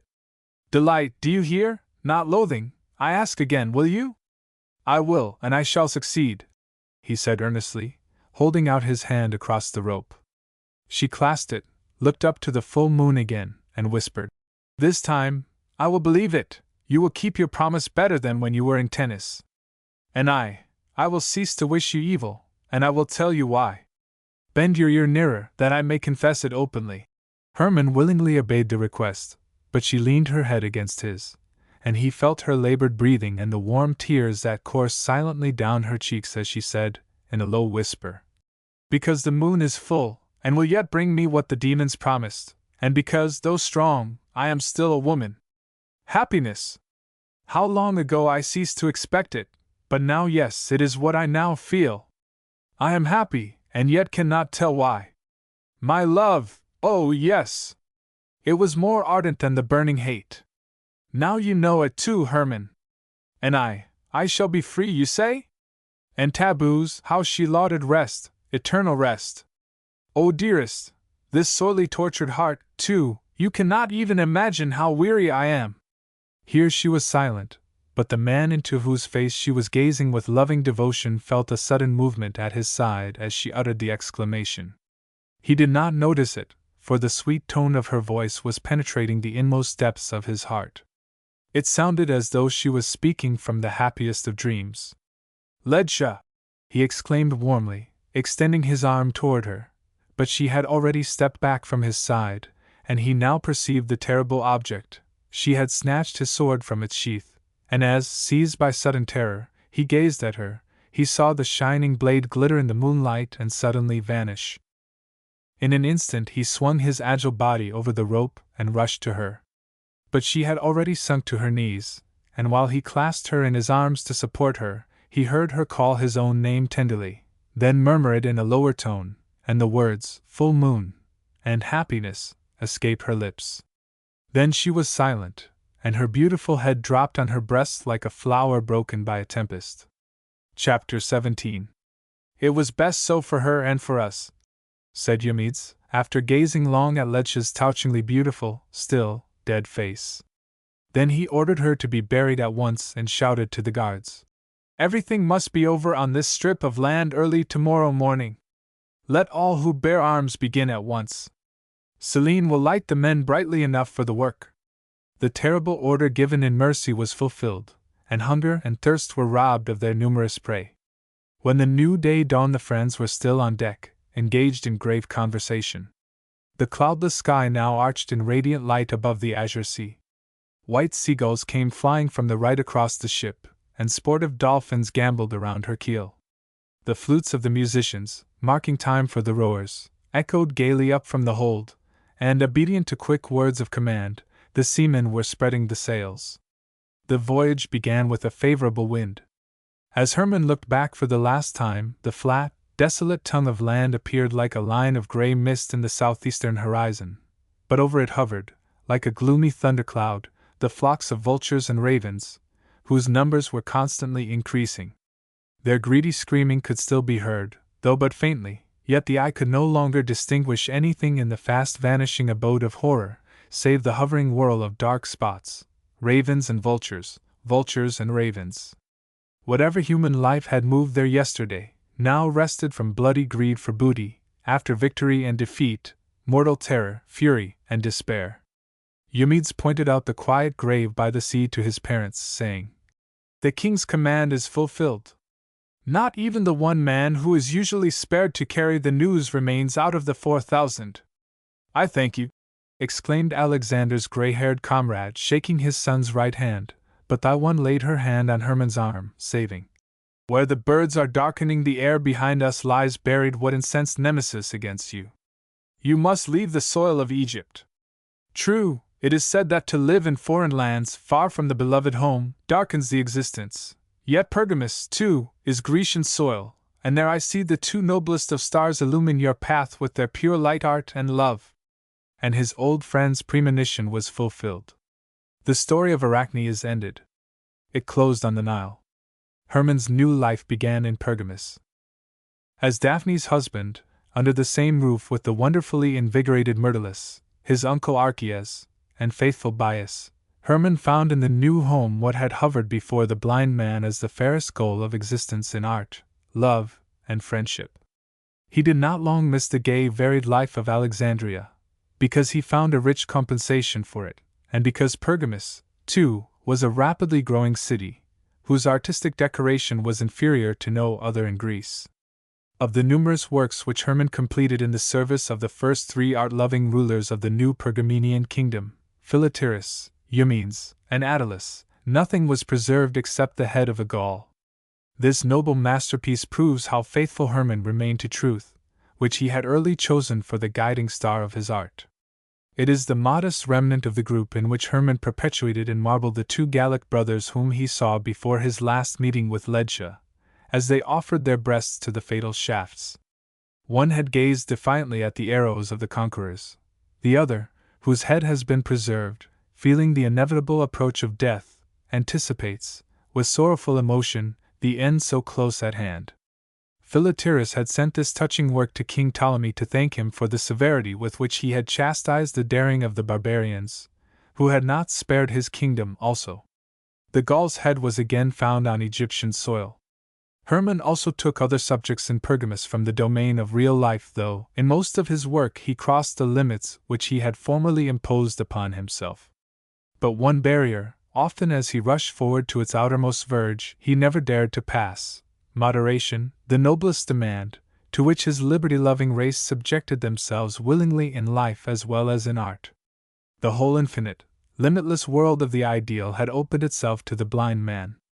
He made himself at home in it by remaining faithful to the rule which he had found in the desert for his creative work, and the genuine happiness which he enjoyed through Daphne's love and the great fame his sculptures brought him increased the strong individuality of his power. The fruits of his tireless industry, the much-admired god of light, Phoebus Apollo, slaying the dragons of darkness, as well as his bewitching Arachne, gazing proudly at the fabric with which she thinks she has surpassed the skill of the goddess, were overtaken by destruction. In this statue Bias recognized his countrywoman Ledtia, and often gazed long at it with devout ecstasy. Even Hermann's works of colossal size vanished from the earth, the Battle of the Amazons and the relief containing numerous figures, the sea gods, which the regent Eumenes ordered for the temple of Poseidon in Pergamus. The works of his grandson and grandson's pupils, however, are preserved on the great altar of victory in Pergamus. The power and energy natural to Hermann, the skill he had acquired in Rhodes, everything in the changeful life of Alexandria which had induced him to consecrate his art to reality, and to that alone, and whatever he had, finally, in quiet seclusion, recognized as right and in harmony with the Greek nature and his own, blend in those works of his successor, which a gracious dispensation of Providence permits us still to admire at the present day, and which we call in its entirety the art of Pergamus. The city was a second beloved home to him, as well as to his wife and Myrtilus. The rulers of the country took the old Alexandrian Archias into their confidence, and knew how to honor him by many a distinction. He understood how to value the happiness of his only daughter, the beautiful development of his grandchildren, and the high place that Hermann and Myrtilus, whom he loved as if they were his own sons, attained among the artists of their time. Yet he struggled vainly against the longing for his dear old home. Therefore Hermann deemed it one of the best days of his life when his turn came to make Daphne's father a happy man. King Ptolemy Philadelphus had sent laurel to the artist who had fallen under suspicion in Egypt, and his messenger invited him and Myrtilus, and with them also the exiled merchant, to return to his presence. In gratitude for the pleasure which Hermann's creation afforded him and his wife, the cause that kept the fugitive Archias from his home should be forgiven and forgotten.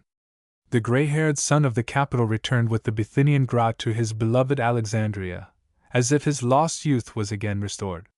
There he found unchanged the busy, active life, the Macedonian council, the bath, the marketplace, the bewitching conversation, the biting wit, the exquisite feasts of the eyes, in short, everything for which his heart had longed even amid the happiness and love of his dear ones in Pergamus. For 2 years he endeavored to enjoy everything as before, but when the works of the Pergamenian artists, obtained by Ptolemy, had been exhibited in the royal palaces, he returned home with a troubled mind. Like the rest of the world, he thought that the reliefs of Myrtilus, representing scenes of rural life, were wonderful.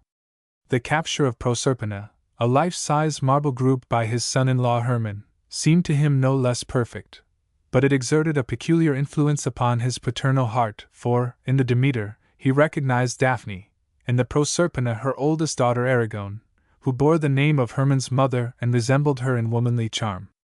How lovely this budding girl, who was his granddaughter, seemed to the grandfather!